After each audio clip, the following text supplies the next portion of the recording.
leader juga ada di dalam tubuh dia, yang mana di background kita susah cari sosok seperti Vin. Ya ini kesempatan yang bagus buat Araki sama gue buat move on lah.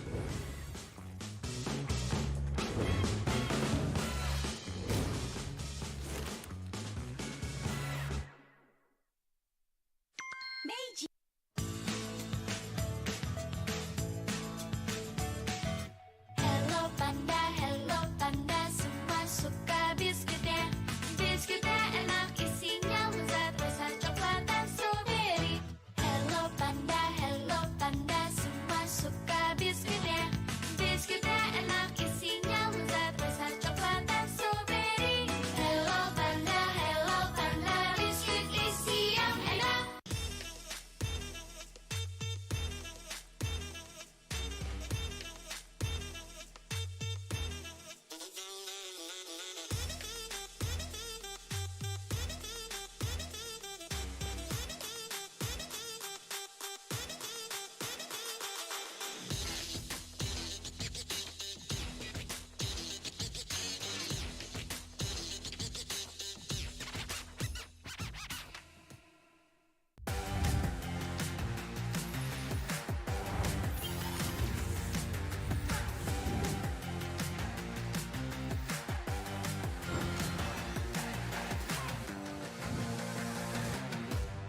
Sempet down karena kayak hal yang aku suka itu ternyata orang tua tuh kayak lebih khawatir kali ya. Aku sih lihat malah papa tuh nggak suka, ngapain sih, yang bener-bener aja lah.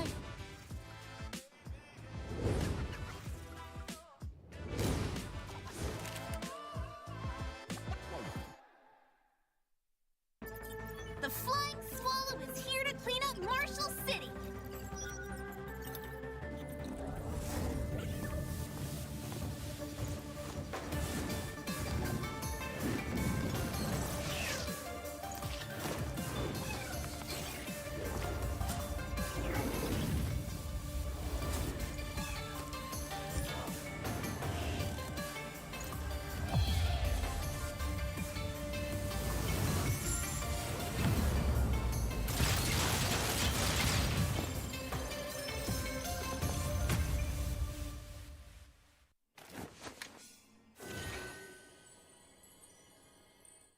Sosok leader juga ada di dalam tubuh dia, yang mana di background kita susah cari sosok seperti Vin. Ya ini kesempatan yang bagus buat Araki sama gue buat move on lah.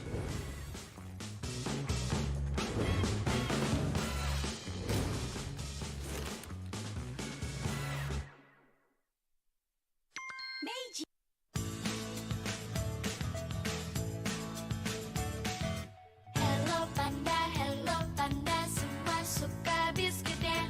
Biskuitnya enak, isinya lezat, rasa coklat dan strawberry. Hello panda, semua suka biskuitnya. Biskuitnya enak, isinya lezat, rasa coklat dan strawberry. Hello panda, biskuit isi yang enak.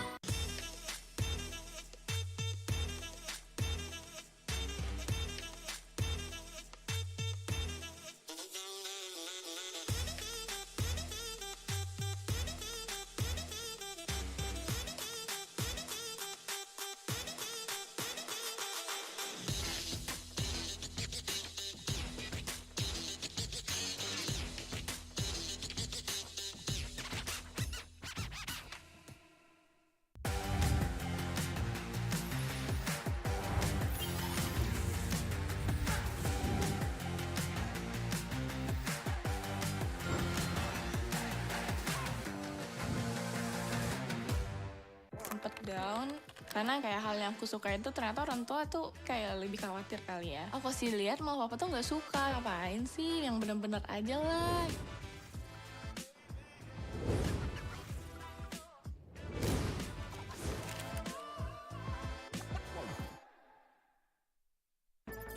The Flying Swallow is here to clean up Marshall City.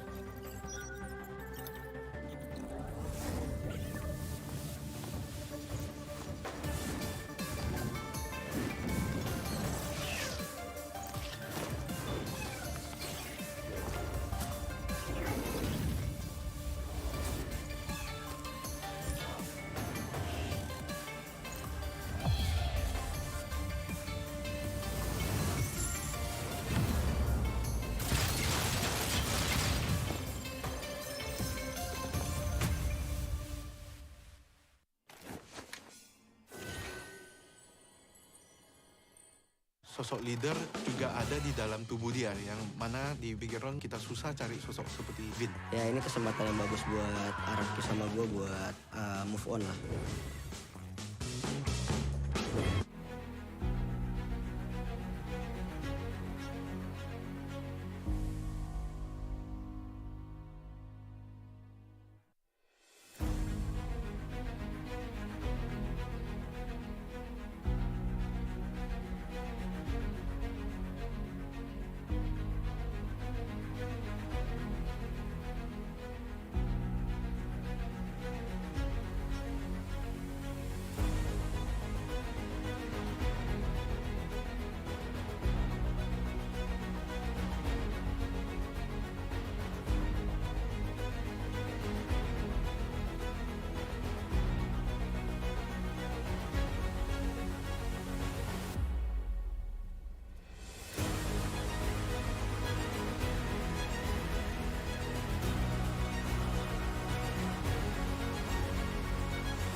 Welcome to the knockout stage, day 2 of MPLI 2023, live from Jakarta, Indonesia. My name is Rose.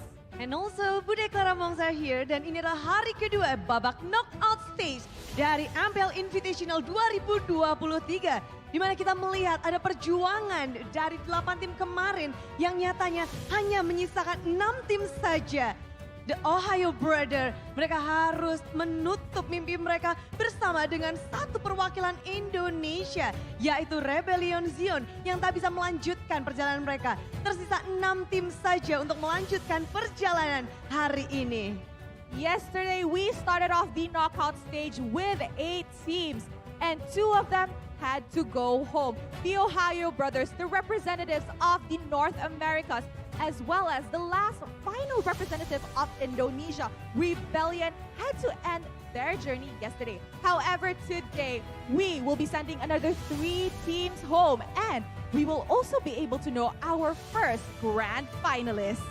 Yap, dan hari ini adalah hari yang dinantikan karena kita akan melihat 3 tim siapa saja yang akan masuk ke babak selanjutnya. Karena satu slot grand finalis pun akan dilihat hari ini. Namun kita akan langsung ngecek saja, let's check this out. Kita ada schedule untuk apa yang akan terjadi 4 match dalam best of 3 series. For our first match, we will be seeing the rematch of See You Soon and RSG Philippines.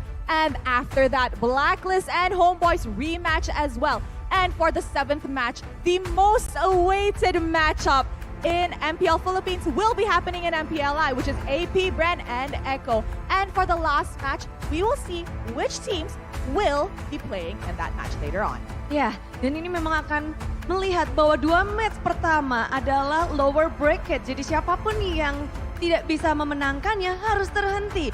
Dan dari kalian yang penasaran ada di mana tim favorit kalian, inilah dia bracket untuk terupdate. So the winner of AP, Bren, and Echo will be waiting at the grand finals. The winner of See You Soon and RSG Philippines will be playing on the last match of the day, as well as Blacklist and HomeBois. For the lower bracket matches, however, the team that wins will have to say goodbye to their journey in MPLI. Yes, dan kita lihat juga dari bracket sendiri untuk nanti match yang ketiga, siapapun yang menang akan mendapatkan satu slot grand final. Namun, lower bracket 2 match pertama yang akan menjadi Dakdikdukser, di mana siapapun yang menang bisa melanjut, tapi siapapun yang kalah tidak bisa untuk melanjutkan mimpi mereka. Dan kita melihat ada 4 perwakilan dari Filipina. Masih ada 1 dari Malaysia dan juga ada 1 dari Kambodia. Yes, for the first time ever in MPLI history, there will be no Indonesian teams competing for the trophy. However, for our first match, we will be witnessing See You Soon and RSG Philippines. And one of the players actually has history with RSG Philippines. So how about we invite them over on stage to know more about the history. So guys, give it up for Kusai and Eman.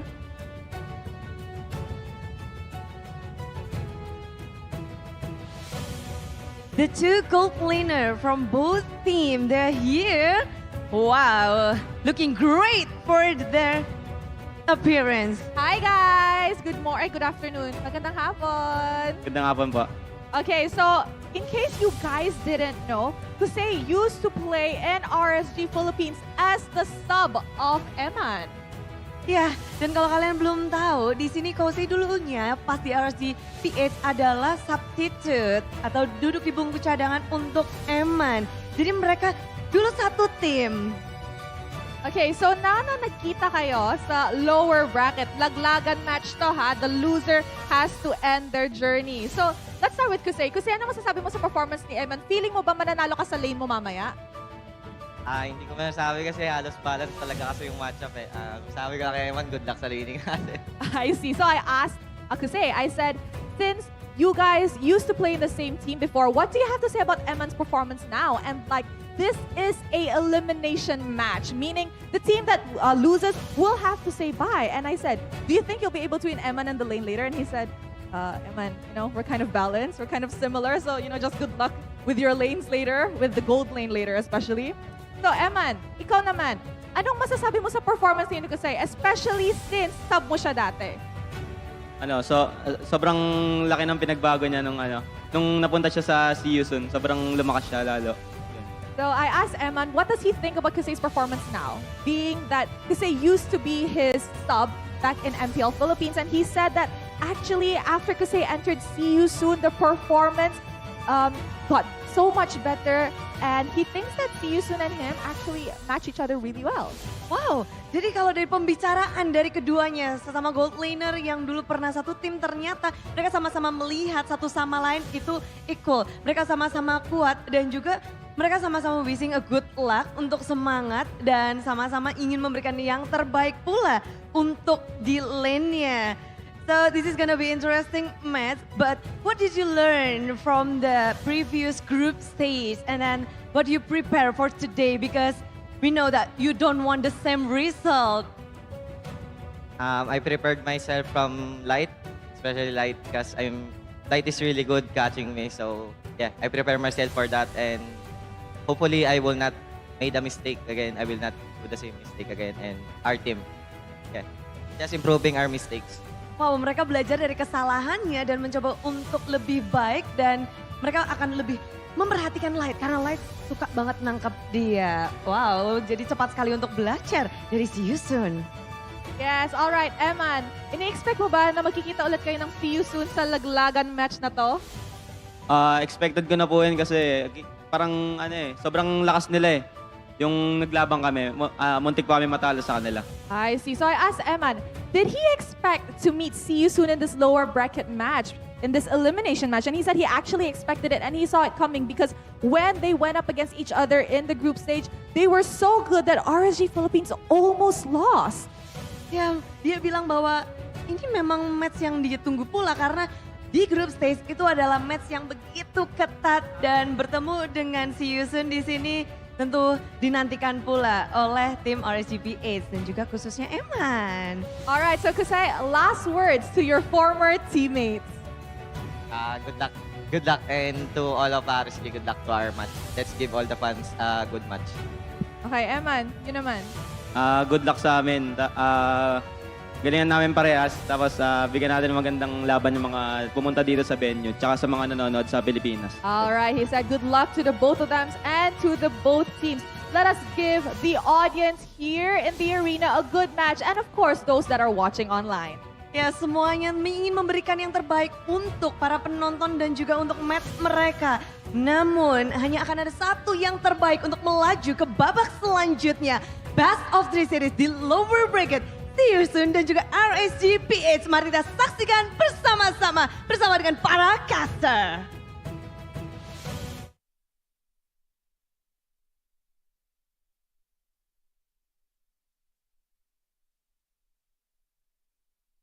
Sa babig ang lingkod, OSX and Rockheart, talagang boom! Boom! Pumasok lang tayo bigla. Wow. Ganon kalupit ang laban. Nagmamadali din po kami na makita ang laban. Dahil sabi nga ng dalawang gold laners, gusto na nilang magkita sa Land of Dawn. Yes, and kung di kayo updated nga, puro Philippine teams alongside See You Soon and HomeBois ang naiwan dito so far sa ating Day 2 ng playoffs.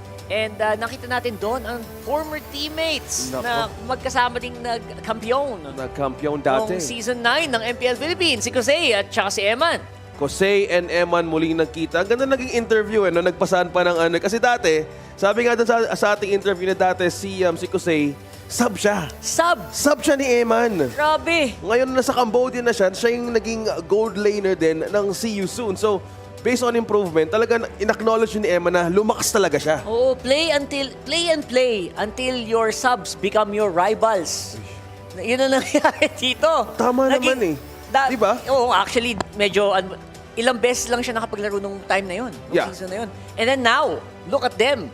In the laglagan portion of an international na event, napakagandang kwento para dito sa dalawang miyembro ng RSG. Isa, former member from teammates to rivals.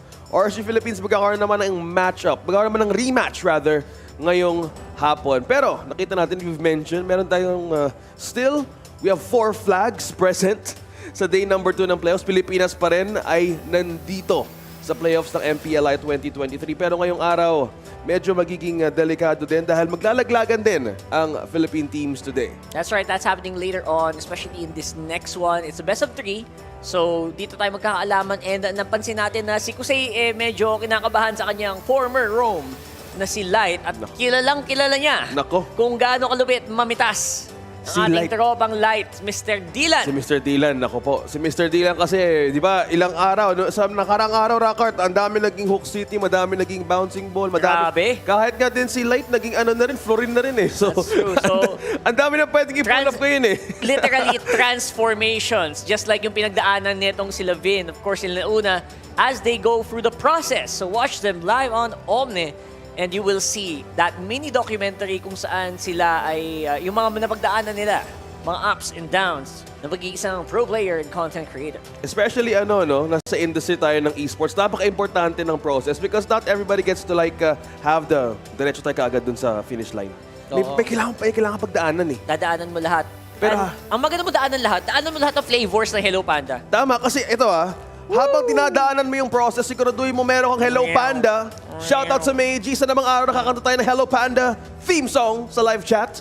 Yep. Hello Panda, Hello Panda. Kabisado na yan. Lahat ng Pilipinong nanonood sa ating chat, for sure, kaya i-recite yan. Word for word. Gagawa tayo ng ganung tournament Kaya mo bang kantahin yung Hello Panda theme song? Theme song, parang MPLI. Parang singing panda no? Oo. Parang magkakaroon ng contest sa end of the tournament. Grabe, Fill in the blanks. Kung ano yung mga Fill in the blanks. Kung ano yung mga next na mga Kayang-kaya. parts ng lyrics. Yan, naka-display sa screen sa baba. Yan. Basic na basic yan sa inyo. So, syempre naman, only with Hello Panda. Of course, habang updated kayo sa mga nangyayari sa ating kaganapan sa MLBB, stay on top of the trending news and exclusives with One Esports app. I-download din na sa Google Play and Samsung Galaxy Store kung saan mo tutunahan yung lahat ng mga balita sa MLBB, even builds, even yung guides ngayon, especially sa bagong patch, talagang masusubayban nyo ang nangyayari sa MLBB at Land of Dawn. So follow on Esports sa lahat ng social media Meron platforms. yung Discord, may TikTok, may Instagram, may X, formerly known as Twitter. Merong Facebook, YouTube, and of course sa Twitch. Nagla-live din sila sa One Esports. So you will see different esports, hindi lang MLBB, all in one page. Yan sa One Esports. Habang tinitingnan natin yung mga updates, oras mo na rin para manaro ng 4,000 diamonds. Excited na ako. Ilang araw na nating pinag-aabangan. Ilang araw tayo nagbibigay ng clue, ilang araw tayo nagbibigay ng tamang sagot. Ito na ang pagkakataon mo sa live chat. Pangalanan mo na ang hero. Dahil tomorrow, huling araw din ng playoffs, baka ikaw nang manalo ng 4,000 diamonds. Naghahanap Clue! pa rin tayo ng clues. Clue. Naghahanap tayo. Lahat ng mga investigador, hinahanap na lahat. Sino ba talaga ang itong mystery hero na to? Skin ba yan? Hero ba yan? Ano ba? 4,000 diamonds, man. 4,000 diamonds. Lumabas na ng PNK skin. So, bilisan nyo na. So, kung gusto niyo po ulit madali sa pang 4,000 diamonds, mag-register na kayo sa One Esports para sa lahat ng updates. Kailangan ng email mo, lahat na pwede mong ilagin para makaabot at maging updated sa lahat ng pangyayari sa One Esports at MPLI 2023. The more, the merrier. Lalo pag ganyan. Lahat kayo. Lahat, tawagin mo lahat ng tropa mo, lahat ng pamilya mo, mag-register kayo dito. Magtataka sila. Esports, what is this? I will learn. Matututo sila. Kung ano ang esports, ipag-register nyo na dyan sa One Esports. Sasabihin ko to ulit, Rakarta. Dito ako natutong magkaroon ng tips and tricks sa mga builds, sa mga MLBB guides. Tips and Bobby tricks, yes. Yeah, Bobby tricks. Ayan. So, join the One Esports community, guys. oneesports.gg/community para sama-sama tayo sa isang GC. Hindi, joke lang. Hindi ko alam, Baka mali mo isang GC, isang page. Lahat tayo nandyan and pwede tayong mag-usap-usap dyan. Ako, sali na ako dyan mamaya. Si Rakat medyo kailangan ng kulang kanina sa laro ng ML So kulang siya ng 2 kanina. So baka mamaya kung magkakasama tayo sa One Esports community. Magaya tayo doon. Easy lang 'yun. Scan na yung QR code gamit ang Samsung phone para mamaya laban sa RG. Ay nako, ikaw kailangan nating maghabol talaga sa totoo lang. Pero okay lang. Doon tayo maghanap ng tropa. Malay mo, mabuhat na tayo. Speaking of mga tropa, ayan na ang mga tropa natin mula sa RSG Philippines. This is the team. A very powerful team to be here in MPLI. One of the 4 Filipino teams that are remaining out of 6. Championship RSG Philippines. With the flag, si Eman, kasama na rin mismo si Nats. kulang sa hoodie, pero game face pa rin. Oo nga eh. Nasaan yung hoodie? Yun hinanap ko din nung mga nakaraang araw yung hoodie. Pero baka uniform kasi sila. Kailangan nakaganyan. Tama naman. Para matching. Kailangan din ng kailangan din ng respect the rules eh. Respect the rule set, respect the enemy, which is ito. Right now, it's see you soon. Ang enemy ng RSG Philippines for today. Siyempre, nandiyan naman ang ating mga Tropa Peeps din. Si Jose ang nangunguna. See sila. you soon. Mga Pilipino, may reunion pala ngayon. May reunion pala ngayon sa lang, playoffs day number 2. Mga Pinoy pa rin pala yung magkita-kita dito sa ang lupit ng ating set, MPLI Invitational. Dati from online, ngayon ito na yung stage, Rockart. Ay nako, ang saya. So dito na tayo magkakaalaman guys, and don't forget this is a best of 3 na laglagan portion here on the lower brackets. Later on, binanggit naman nila sa Clara, may mga malulupit pa tayong high level na games na makita mamaya sa upper bracket as well. So, yung mga kailangan ibangan. Pero for now, Coach Teo and Cat God.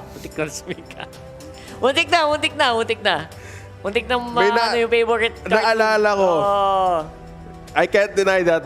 Pumasok agad sa isip ko. Oo, binaliktad ko. Buti na lang. Mid-sentence. Nahuli ko. Saturday morning cartoons. Sakto, Sabado. Best part of my childhood. Sabado Hindi ka makakalimutan yon. So, yun ang ating mga coaches. So, unang laban ng ating playoffs day number 2. See you soon, Team Cambodia at RSG para sa Pilipinas. Kailangan ko talaga i-bring up kung gaano kalupit din ang improvement na nakita natin mula sa Cambodian team na to. Simula nung pumasok sila Boss MP the King, now known as MP. P na lang. Apat yan, apat. Naghang P. Ayan. Tapos sila ko say, syempre, nagpalit din ng konti. Ayun, no?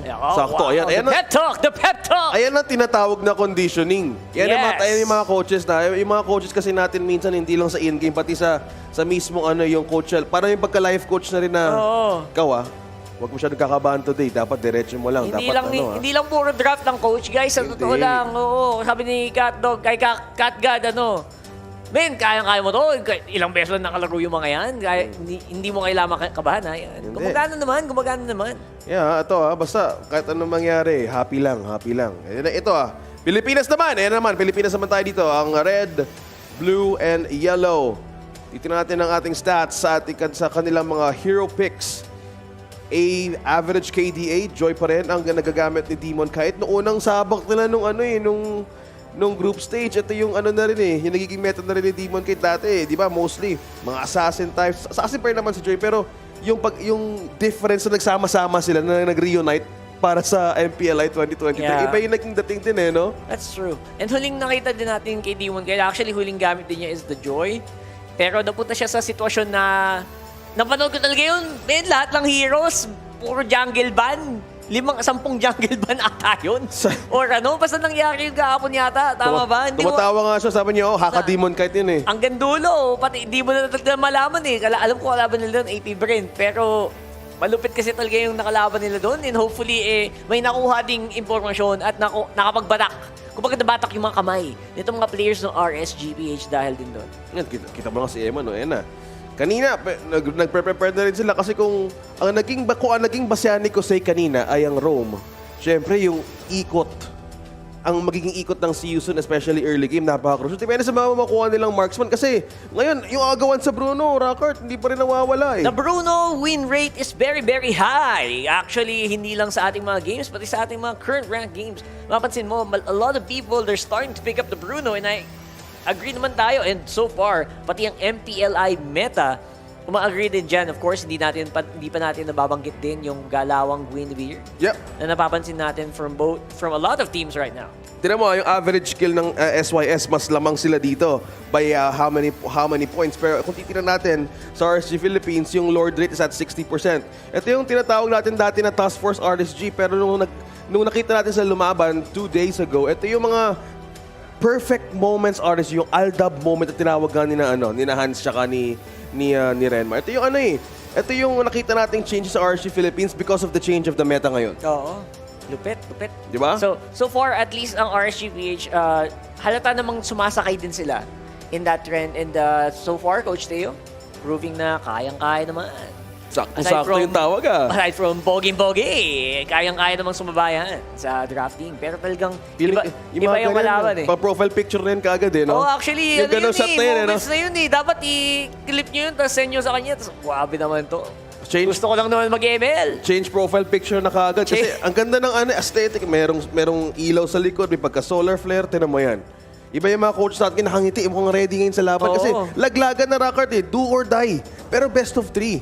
Ano ba yung pinakamalapit na laban na nakita natin kahapon? Kasi kahit ka mismo nakita sa community, nagugulat sa mga laban na nakita natin eh. Sa totoo lang, ang community natin ngayon, basta alam ko, ang community natin sa MLBB PH, binabati ko yung mga nandiyan sa MLBB PH News and Events Team Group.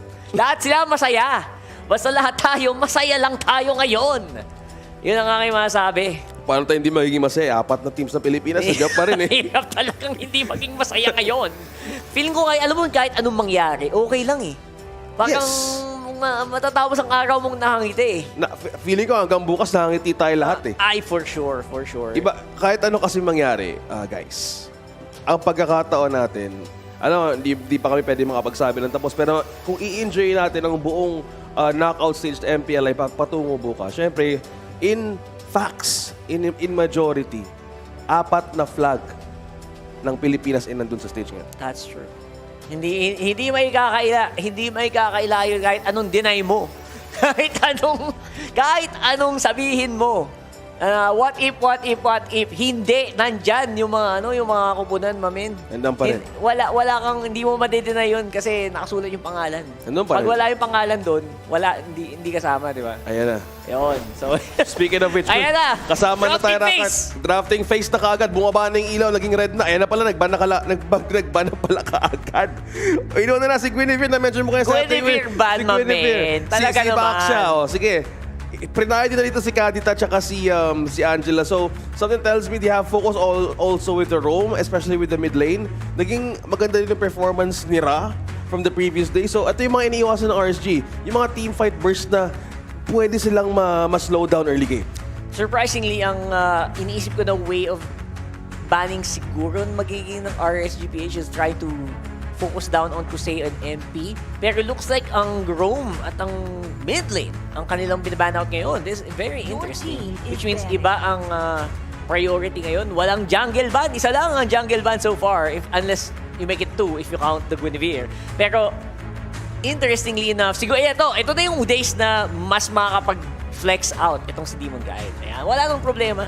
Madami pang pwedeng gamitin eh. No? Kasi kung kahit yung Joy yung unahin nila, they let out the Joy. Kahit unahin nila yung hero na yun, still could be a flex, di ba?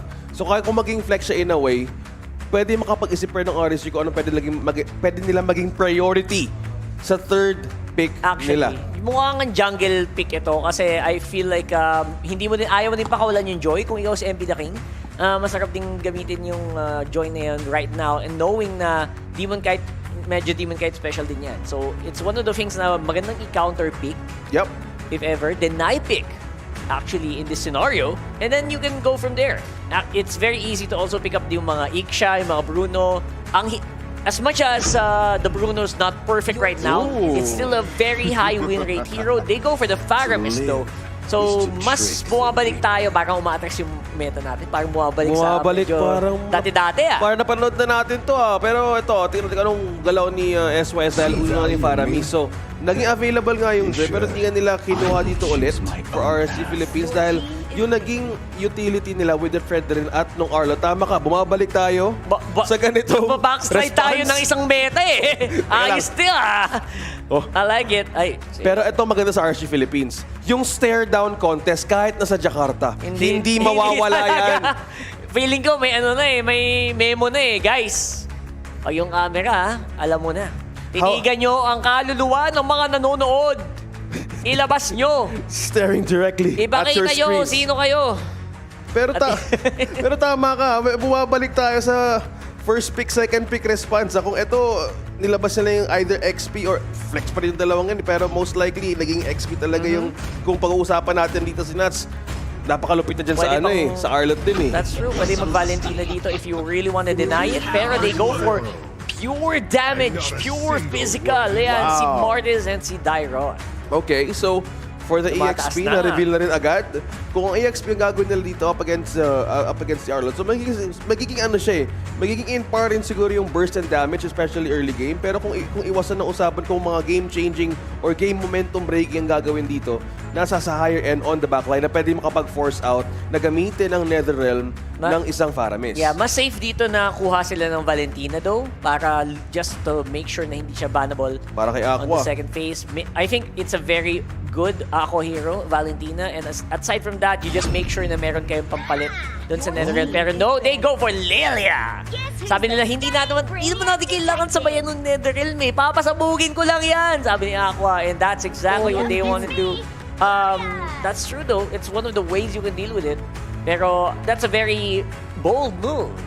Well, kung force out tapos hold ng lane, Lily has been a viable pick for everyone, especially in the mid lane, especially with Aqua. So dito pa nila nakikita na at some points in the early game, they either pwede silang mag-gank, pwede silang ma-pressure, pwede silang mahuli. It's about, for RSG, they need to stand alone at some point na parang kung sama-sama na sila to be activated, maybe siguro from minutes 6 to 8, lahat sila may kanya-kanyang sagot sa mga problema.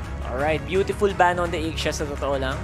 And yung kung sagot lang sa problema ang gusto mo for the gold lane, ano ba ang mga pwede pang bumarag sa isang Netherrealm Faramis composition?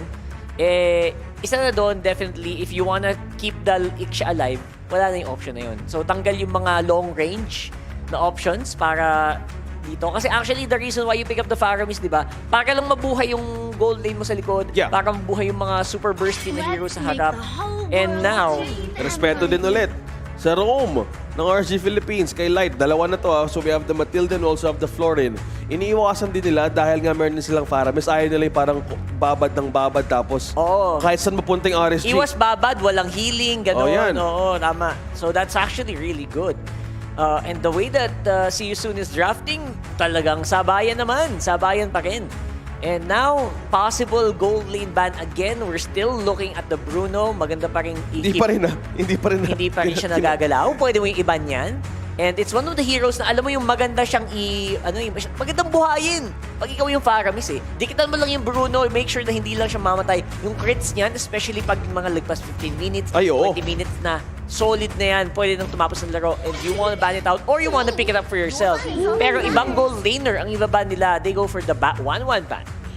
Oh, well, kung 1-1 naman ang gusto nilang gawin dito because kung force out ng pag-uusapan at maganda din yung scaling, 1-1 is actually an important addition kung merong Martis, especially kung merong Dyroth. So, kung pag-uusapan mo pa rin yung pwedeng gawing mechanical play na isang Bruno, in a way, 1-1 pwede din gumana. Especially kung katapat mo, nakikita pala nila ngayon si Arl at si Fred rin So, in a way, kung sama-sama, pwede lang maigutan. That's true.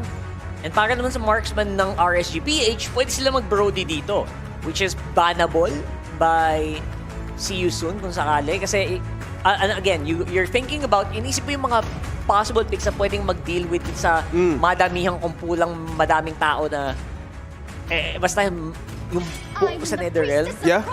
Yun yung mga pwede mong i-pick And I think RSGPH would love to use the Brody here. Brody, parang nakita ko yung bibig ni Coach Teo. Brody ba? Parang Brody yung nabasa ko. Brody or Bruno? Dalawa lang yun. Parehong may BR Parang yun yung nakita ko Bruno. BR. By that point, 69% win rate, by the way. Still climbing.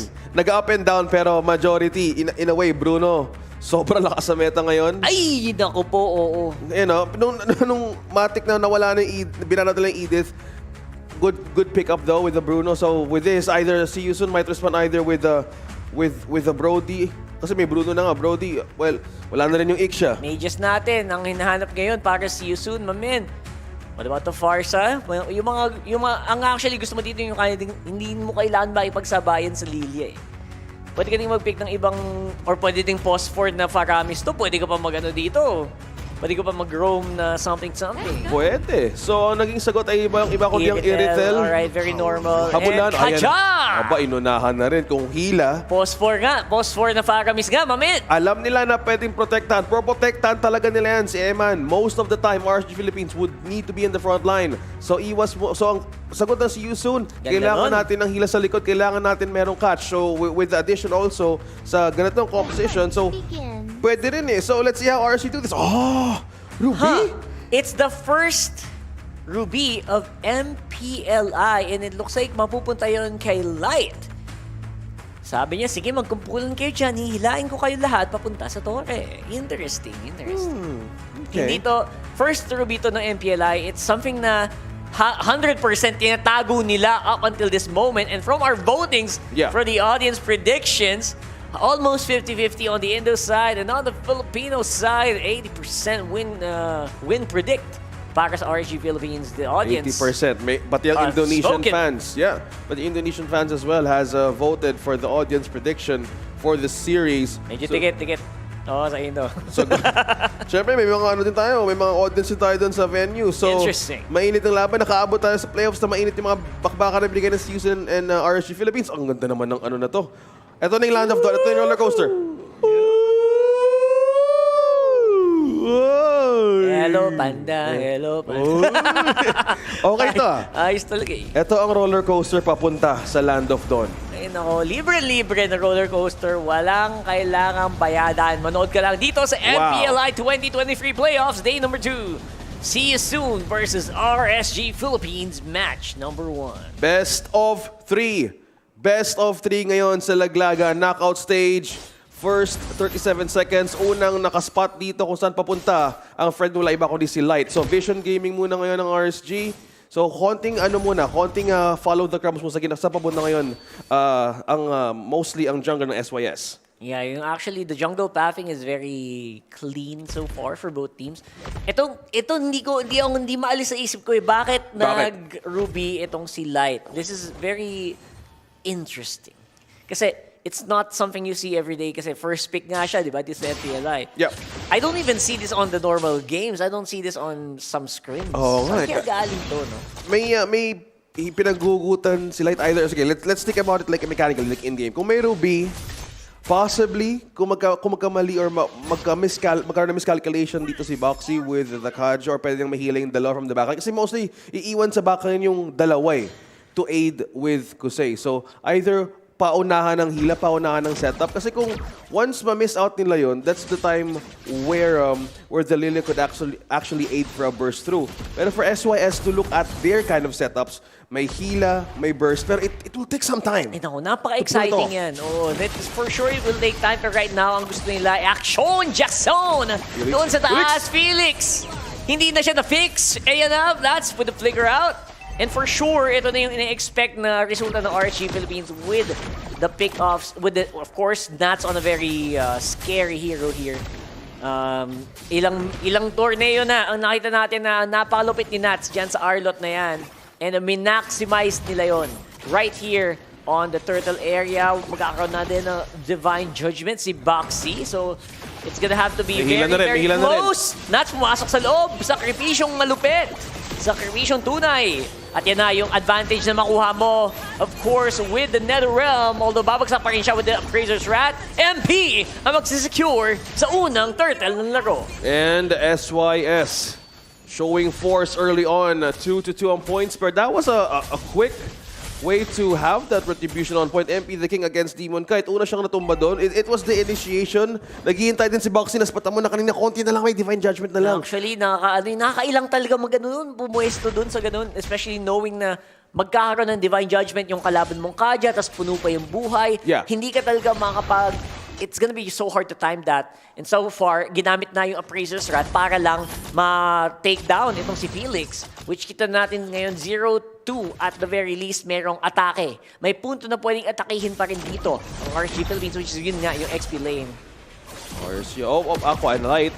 So sinusubukan kumuha ng Vision pero nandito na yung response ng RSG Philippines. Eman, mukhang gusto kong kumuha ng free hit sa likod. Nag-back away na rin. So see you soon. Dahan-dahan kumukuha ng Vision pero just by looking at the emblems here, meron tayong malulupit na mga mix and match with our in-game stuff. So meron din tayong Quantum Charge, we have Brave Smite as well. So mostly ang daming Brave Smite. So ito yung parang way of like sustaining RSG's threat? So, ano ba yung condition nila ngayon pag mid-game na dumidiretso, kumbaga nag-snowball ang RSG Philippines? Yeah, ang pinaka-condition dito is Eman talaga. I mean, patagalin mo lang yung laro and get Eman to a point na kaya niya mang 2 hits, mang 1 hit, ayan. Yun na yun, pwedeng-pwede na yun. Pero right now, obviously, it is going to be a bit of an uphill battle, especially since hindi pa natin nakita na nag-activate. Itong sila Nats with yung mga Flicker Final Slash, wala pang ganun eh. Hindi pa siya available and that's also one of the downsides of picking a Ruby. Kailangan talaga sobrang lakas ng burst sa likod para sulit yung Don't Run Wolf King, yung combo nila. Yung CC, pinag-uusapan natin ngayon yung mga combo ng dalawang room, si Light and si Boxy. Meanwhile, ang focus ngayon ng team See You Soon, ni Kusay at ni Boxy ay ang sa baba. So slowly delaying, mas ahead by half of an XP si Kusay on this Irithel. So far, nag-rotate ng mas maaga ngayon ng See You Soon. Yep. At mas nagkakaroon ng focus sa objective. Naku po, napapflicker ng malala si Kuya Light, which means hindi inaasahan at nagkaroon ng hulihan. Aqua going down bago siya makapag-black shoes. At yun na nga. At dahil doon, napaka-basic na galawan ginawa doon ng See You Soon. Ito naman ang makakuha ng pangalawang turtle nitong larong to. Ito ang early game advantage ng Team Cambodia. Kusay on the level 7 with the 8 as well. With Boxy on the gold lane. Mas nagkaroon sila ng opportunity to rotate faster for the objective. Mas na-pressure kayo ng RSG to respond and contest with that objective. So kung titignan natin yung items back on the EXP, we have a Steel Like plates present for Nats as well. Molten Essence for Federate. So we're looking at standard builds here. And as well as for the Mage. Meron tayong Enchanted Talisman. So mostly still building up. Yeah. The lead is not too far gone for See You Soon, pero mostly kinuha nila yung momentum nila early game. Nabulilyaso yung plano kasi talaga dun napapflicker na maaga si Kuya Light ng walang ng trying to get information. Ang hirap talaga nun, and because of that, ayan, ang ganda naman ginawa dito ng See You Soon. Ayan, si Eman napapflicker palayo. May hila. Kasi hilahin na naman. Ayan na, si Kuya Ebi. And of course, with the Decimate, napakadaling target ng Bruno na yon, especially with low health. May ganti namang Bagyaan ang gandang salo! Uy! Mula dito, kay Ra! With the Nether Realm. Lalaban pa rin, tutuloy-tuloy. Masakit din naman ang Irithel nitong si Kusay. And just like that, it's a 2 for none. Para dito, See You Soon. Medyo na-corner doon si Eman. Flickered out, but yung hila din mismo na ginawa ni Boxy, talagang na-back siya mismo doon sa second tier turret, to the point na RSG is still looking for a way to cope up with the gold, even just by the gold dito 2.7k. So dahan-dahan nilang sanang gusto bawiin, pero they're also, See You Soon is really forcing RSG Philippines to respond on team fights. Yeah, and halata mo na nauhuli sila nung See You Soon na wala sa pwesto kasi bigla silang napapa-flicker palayo eh. Yeah. Instead of offensive na flicker, yung paharap, laging pa safety. Ayan na nga ba? Ayan na, tuloy-tuloy na. Ang gandang hila na naman mula dito kay Boxy on the Kaja. Divine Judgment once more being used onto Light. And kita mo, ito yung disadvantage din ng pagiging Ruby. Talagang madali kang lapitan, madali kang dikitan ng kalaban. At ngayon, Kaja pa ang iyong kalaban. Yeah. Third turtle of the game. Magandang pwestuhan ng See You Soon, and RSG Philippines not seeing to contest this at all. So yes, going back to your point, Rockart, yung situation ngayon ni Light, gusto niya kumuha ng vision, pero ngayon, just by the XP difference, na kahit konti, ilang beses siya pwedeng mahuli dito, and yun yung dapat niya kasang iwasan. Kasi kung titingnan natin, 006 na naging assist kayo ni Boxy, at kada commit ng RSG to take that vision for the team, doon sila mismo nagkakulang. So, maybe from this point, kailangan din nila yung team kung kailan sila pwede magiging malakas. Ayun nga eh, kailangan maging malakas muna kayo bago kayo makagalaw. Ang problema dito sa RSG, so far, hindi pwedeng basta-basta mag-engage sila Light at saka sila... Oh, hila, may hila. Ayan na nga ba sinasabi ko, si Demon kahit medyo pinabilis. Grabe, tunaw siya sa harap ng See You Soon. Hindi niya kaya tumagal that long. And now, it's the dive! Going straight into the tower. Naglalaro na sa ilalim. Medyo risky na maglaro ang See You Soon dito, which is mas confident na sila. May konting punish ban na magaganap. Looks like wala muna. It was always the push. Team See You Soon, napilang 4 na member ng RSG. 4 ultimates completely depleted. At nung nahuli doon mismo si Demon, kahit nagkulang sila doon, mismo ng vision from that river. At ganun kabilis na gusto kontrolin ng Si Yusun mismo, pati yung kanilang waves. Doon pa lang nagkukulang sila. It's the vision and even the way of holding that damage. Kailangan din nila ng defense items. So, may kita natin kung ano nga ba yung panipanabla. Pero at this point, we could still really consider na they should not commit on those kinds of possible pick-off. Inuunahan kasi sila lagi ng see you soon. Kita mo yan, nag-flicker in si Baxi. Buti na lang, wala pa masyadong distansyang makover. Si Light, at walang huli na. Pero si Light na parang nakita ko yata yung paa. Lumabas yata yung paa sa damo. Pero hindi nila napansin. Hindi napansin. Hindi na. Safe, okay safe. na. That's good. For see you soon, okay na okay din yun. Kasi nakalibreng Tori naman sila. Yeah, and kung Tori ang pag-uusapan, progress of the two junglers ahead by 3 levels. Si MP, 3-0 and 2 against a Demon Kite. It's the first Lord of the game in the lead of almost 6,000. So ito yung kailangan gusto bantayan ng RSG. Wala, box out na box out yan. Tinan mo yung pwestuhan na, delikado kung may konting silip lang dito kasi lagi magkasama si Ra at si Baxi. Insta-kill, insta-suppress, at ang lahat na nagagawa ng RSG, either pa-follow up lang sila doon. So right now, dapat di sila mag-commit for this. Yep. I think this, ito yung ika nga ng mga pro player, bigay na yan. Bigay na lang yan. Yun yung mga call, no? Sa ngayon.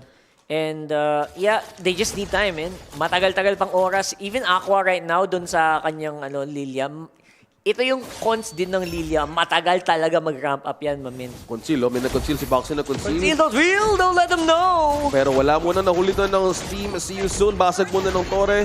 Konting depensa ang RSG Philippines. Still Lord pushing down bottom. Dedepensa ngayon ng Pilipinas. Kailangan makapaghanap ng paraan si Light to catch either one or two kasi they can't fully commit for a full team fight.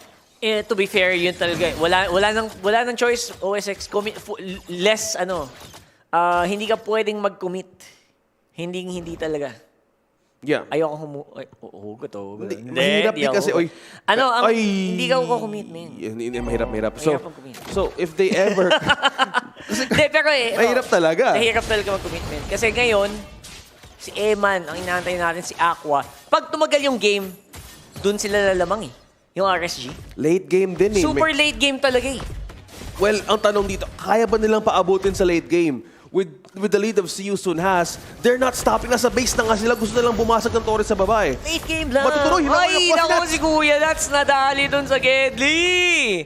Gedli Magic. 4 na miyembro sa baba at isa sa taas. That means confident na ang See You Soon here to split up the map, get at least 1 inhibitor turret na madidepensahan pa naman yata. Even MP the King, di ba sobrang risky na nung galaw niyo doon. Hindi pa rin siya ginoo. 3 miyembro ng RSG dikit sa torre, tas MP lang nandun. Hindi sila na-go means na yun talaga ang plano nila. Zero commit, don't go for the push. Let See You Soon come hanggang umabot sa punto na napaka-hapdi na ni Eman. Yeah, so sinubukan nga kunin ni Felix si Eman. Pero ang naging maganda rin distansya dito ng RSG because they know from that conceal, either of them could actually be picked off or pulled out. So Lord advantage with the gold earned.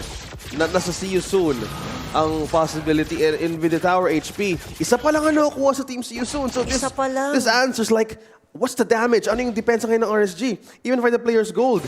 Kasi yung nanguna, kasama si MP the King, Eman and Demon Kite for RSG ngayon ang gustong sumunod. Mahirap. Pero may rotation nito. Lahat sila they're looking for a way to shut down RSG Philippines. Naghahanap sila ngayon ng object. Naghahanap sila ngayon na pwedeng masalvage from this kind of a struggle against See You Soon. Hanggat may base naman, may pag-asa. And just like I mentioned earlier, patagalin mo. Habang tumatagal, lalong sumasarap itong engagement ng RSG. So, make sure lang na as long as possible, buhay yung mga inhibitor turrets para hindi magkaroon ng scary na one-side lane push. And then make sure na meron din kayong... Wala, time lang talaga. Time. Ginagawa din ng RSG. Yeah, total ginagawa din naman ng RSG. As you've mentioned, maganda din yung may freeze din nangyayari from top to bottom. So, ang ginagawa lang nila ngayon, they're waiting for the right moment. They're waiting for the time for Eman to actually be online and activated. So, they're letting go of all of these objectives. Ang ginagawa lang nila is either clear, push, hindi mo na magko-commit. Nakasalalay ngayon ang kanilang setup either from Light or from Nats. Knowing that these two, they play so well, especially on those kinds of moments na akala mo tapos na. Akala mo hindi na pwedeng maagapan. Ang kailangan nila isang magandang entry sa likod. Isang magandang entry sa backline ng See You Soon at doon pwedeng mabawi. As you said, late game ang pwedeng choice, ang pwedeng chance ng RSG Philippines. Late game lang, man. Late game lang, we're never gonna stop. Yeah. Hinga lang, hinga lang. Hinga lang. And actually, yung ginagawa ng season ngayon na medyo hindi din sila masyadong aggressive.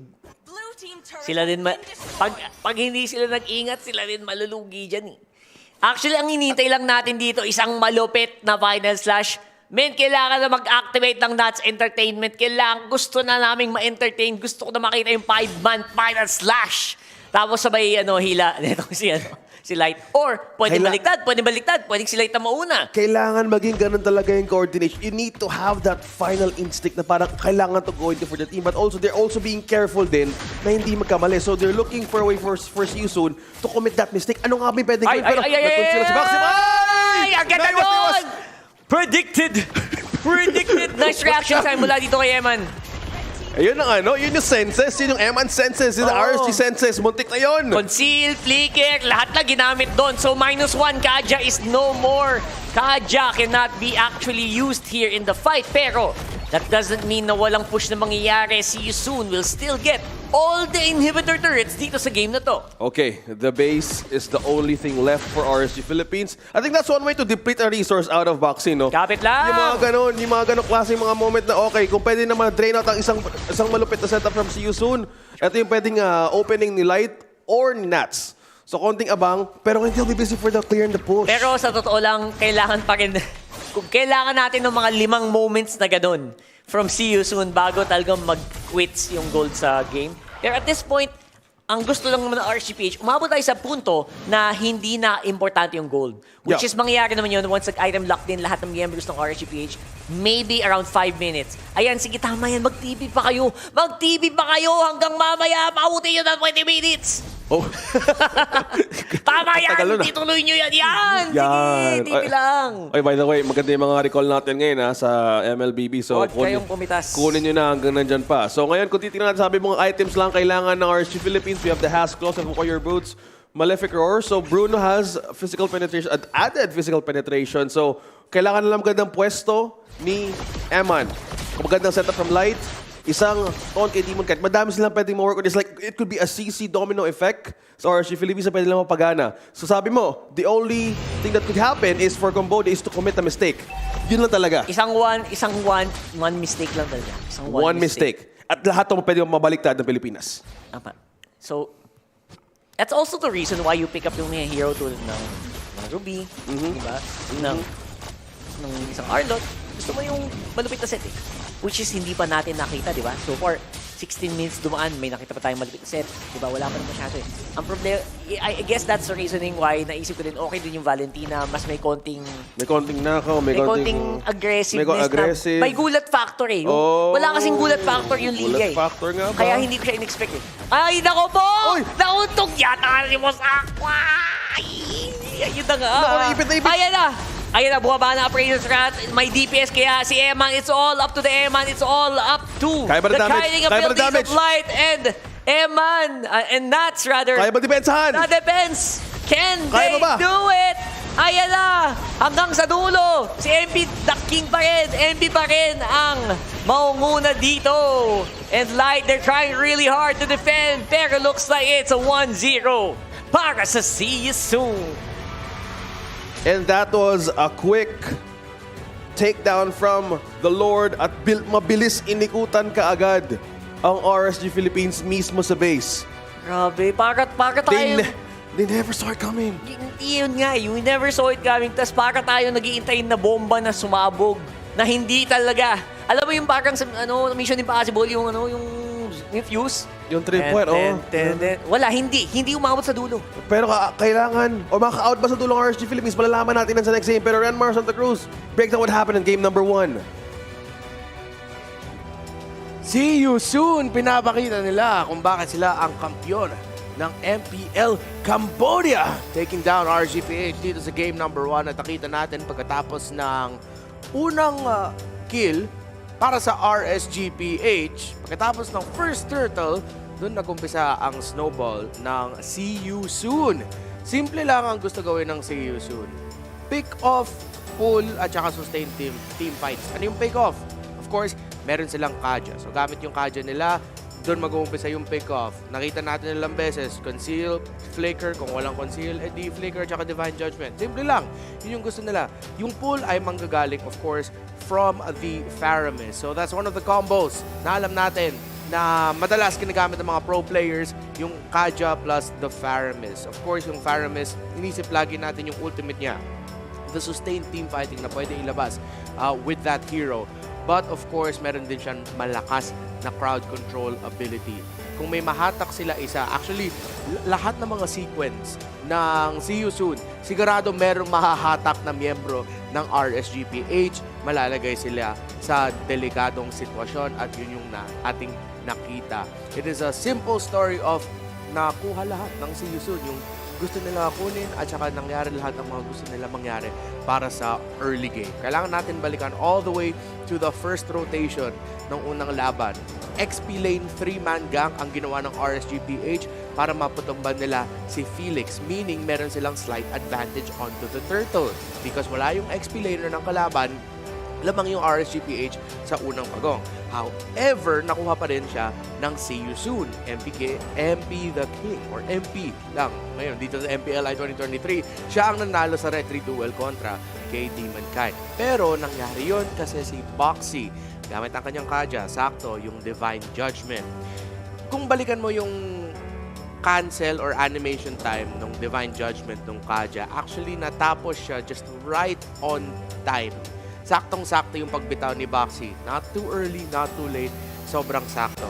Nung sa wakas na wala na yung suppress status effect, doon kay Demon Kite, just half a second, maybe even less, nakapag-retry na si MP the King at nakuha niya ang unang turtle.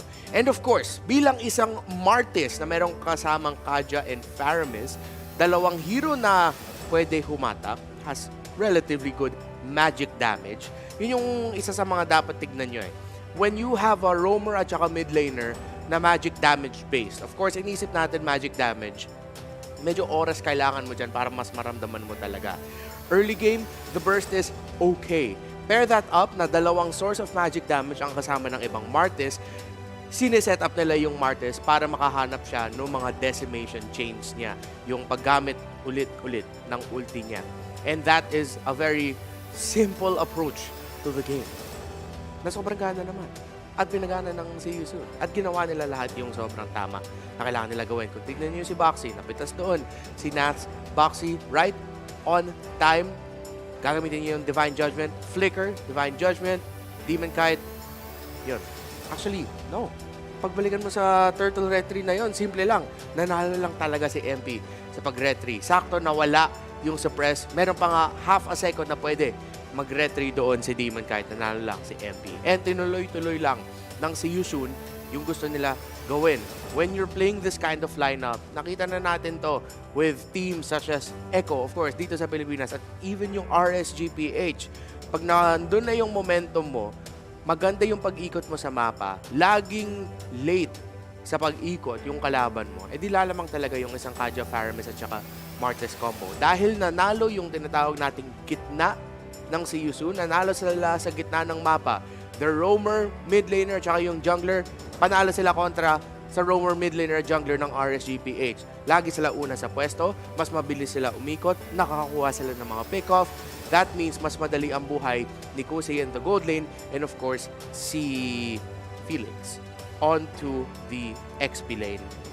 Simple lang. Sobrang basic lang, ginawa ng Si Yusun. Sinundan lang lahat talaga nila yung script na kailangan nila gawin para sa lineup nila. So, balikan natin yung draft ng RSGPH para mas magets natin kung bakit naging ganito yung resulta. Okay, first pick Fredrin at saka Arlot on the red side. Makes a lot of sense.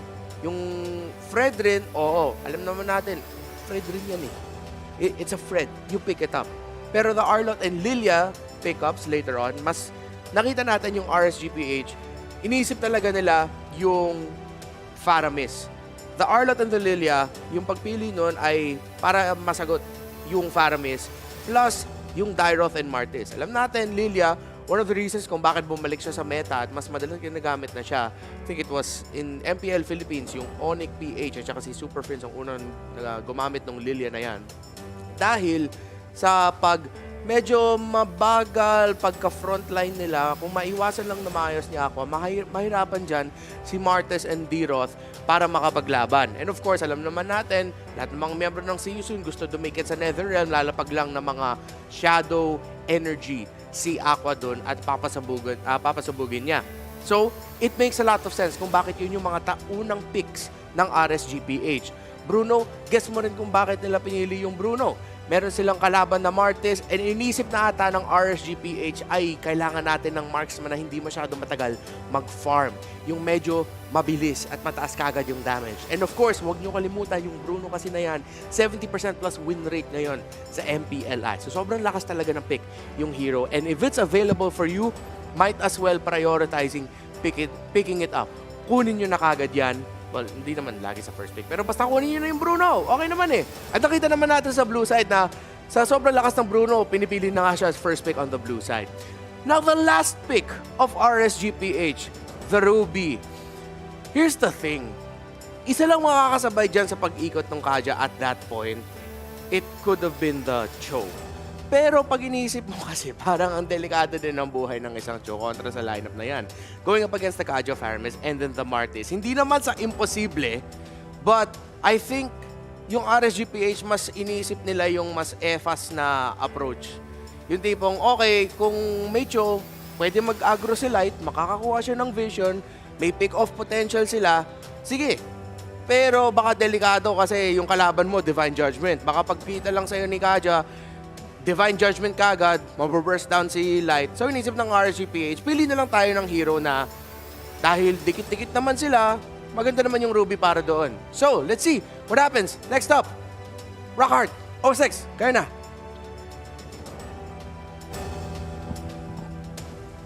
Thank you so much, Rennie, sa kang pag-breakdown ng game number 1. Tama naman yung sinabi niya.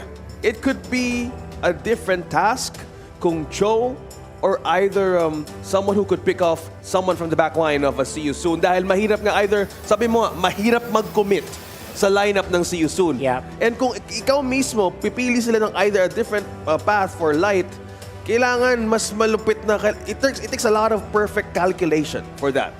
So, it could be a change for second time around sa game number 2. May calculations pa. Ayoko na nga lang. Mati, pero nung in-explain kasi ni Renmer, parang tama naman eh. We were looking for an option kasi yung last pick kanina kahit tayo nagulat. So, kailangan talaga sumabay. Vision, pick off. Paano mo makukuha ng isa sa season? Because that was the thing na pinaproblema ng RSC all along. Actually, medyo very low talaga yung early game and mid game nung composition na yun. They really did talagang ine-expect nila na mag-late game. Yeah. Kasi ito sa late game talaga siya mag-shine. I think the simple way to say that story is, although madaming nuances yung story na yun, is talagang kailangan talaga niya 20 to 25 minute game. And it just didn't happen. Medyo late game talaga. Late game ang pwedeng sagot sana ng RSG Philippines, pero that was game number 1. Dahil ina-update namin kayo sa mga nangyayari ngayon. Maging updated ka pa sa lahat ng trending news and exclusives with the One Esports app. Yan, for sure. May nasulat na yan. May may updates na agad sa One Esports dyan. May article na yan. Sa nakita nyo. Hindi ko alam article or something. Basta may points siguro. Ganun sila kabilis gumawa ng ano eh. Grabe naman bilis nun. Oo. Pero siguro pwede din. Malay mo. So, check it out, all the One Esports app. Check nyo dyan. Sabihin nyo kung meron na. Kung may updates na tungkol sa game. Pili ko after ng series eh. Malalaman after ng series kung sinong mananalo. So again, if you want to be updated sa lahat ng mga ganap ng MPLI and MLBB, follow One Esports at samahan nyo na kami. Join our One Esports community. Yes, oneesports.gg/community. Sobrang dali lang na pumunta dyan and we can talk about a lot of happenings and ongoings sa esports scene. Siyempre, maintunin ang esports ngayon and what better way to spend it than with like-minded people, yung kapareho nyo ng hilig, ibang interesado din sa esports. Yep. Just scan the QR code gamit ang iyong Samsung phone or whatever smartphone. Join our community, oneesports.gg/community sa browser mo. Again, guys, ang laban na to is a best of 3. Hindi pa naman tapos. So, pwede pa natin i-breakdown or pwede pa natin i-anticipate kung anong pwede mangyari in the draft. Again, it could be a chance for RSG now to actually bounce back Dahil feeling mo ba yung roamer or yung tank pick pwede pa magbago ngayon? Hindi naman necessarily need na magbago noon. Ang gusto ko lang makita ulit yung RSG na na pambakbakan talaga. Bakbakan ng RSG, yung no? bakbakan, yung ready makipagbakbakan na lineup. Kasi right now, yung klase ng lineup na ganoon, it just really was not meant to go for prolonged fights in the early game. Tas yung early game na yun, yung disadvantage ng comp, talagang todo abuso yung si Yusun eh. Oo. Nakita nila, ay mamaya pa to lalaban sa atin, hindi papalag to. And kita natin, that's exactly what happened. Hindi sila pumapalag nung right after nagkabulilyaso na dun sa after the first turtle, di ba? Dire-diretso na eh. Nagdire-diretso na. And ang nangyari, mas maganda yung naging scaling nung Martis, mas maganda nag-scale, of course, overall, around the mid area din nung mapa na yun. Ayun, may mga kasama din tayo dito from RRQ Brazil. Also live on site ng ating MPLI Playoffs Arena. So, Watching. Kita yung mga present ngayon. Malupit. Pati yung Nova Esports. Nova Esports, sumusuport at nakikinood din. Nagpaalam sila early on nung laglagan stage. So, masaya lang tingnan na ngayon suporta pa rin ang mga teams na nag-GG well played na. Ay, nako yan. Aside from support, obvious, alam ko na, minamata na tayo yan. Inaaral na tayo niyan. Alam nyo na yan, guys. Ito yung team na we're happy to be here, we got nothing to lose, and they're ready to learn more. Pag bumawi yan, as in nakakatakot. Kasi guys, Chinese esports talaga iba yan. Iba yung... Ibang level. Hindi lang sa MLBB siguro, hindi pa gaanong hinog. Pero sa ibang esports, as in sila yung kinakatakutan. So, abangan yan. Give it maybe a year. Ayan, sinabi ko na 1 year. 1 year. Next MPLI, baka iba na ang eksena. Agree ako sa'yo eh. Agree talaga ako, Rakart. Kasi dati, nung sumali nga yung unang M3, meron tayong representative from MENA. A year after. Sumasabay na eh. Sumasabay. Nag-second runner-up sa ISF World Championship stage. Tapos ngayon, nag-champion sa MPL. MENA yung region. Actually, MENA is showing up in most of the 8-year tournaments natin ngayon. Katulad yun, nag-show up na rin si Hello Panda. Ayan. Ay, salamat. Si Kuya eh. Ayos tayo dyan So, yung strawberry talaga yung feeling ko yung parang lahat ng nakita ko nga sa screen na kumakain, strawberry yung gusto.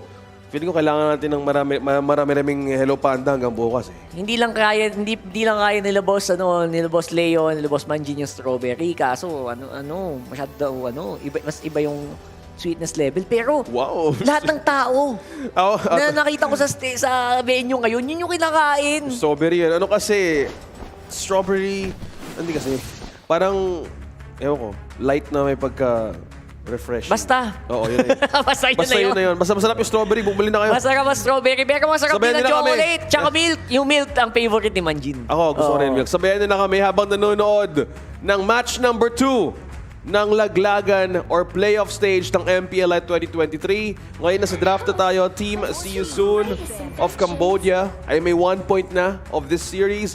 Ngayon kailangan na makabawi na rin ang RSG Philippines to take it to game number 3. Balikan natin naging ban sila dito. They taken out the Guinevere, they taken out the Angela. They don't want that choice na parang, sige, meron silang assassin. Madaming pwedeng i-pull off na assassin hero sa Demon Knight. So ayaw nila ng Angela. Ayaw nila parang free roam assassin sa kami ni Demon Knight. Especially ngayon sa changes ng patch. Ako, syempre naman.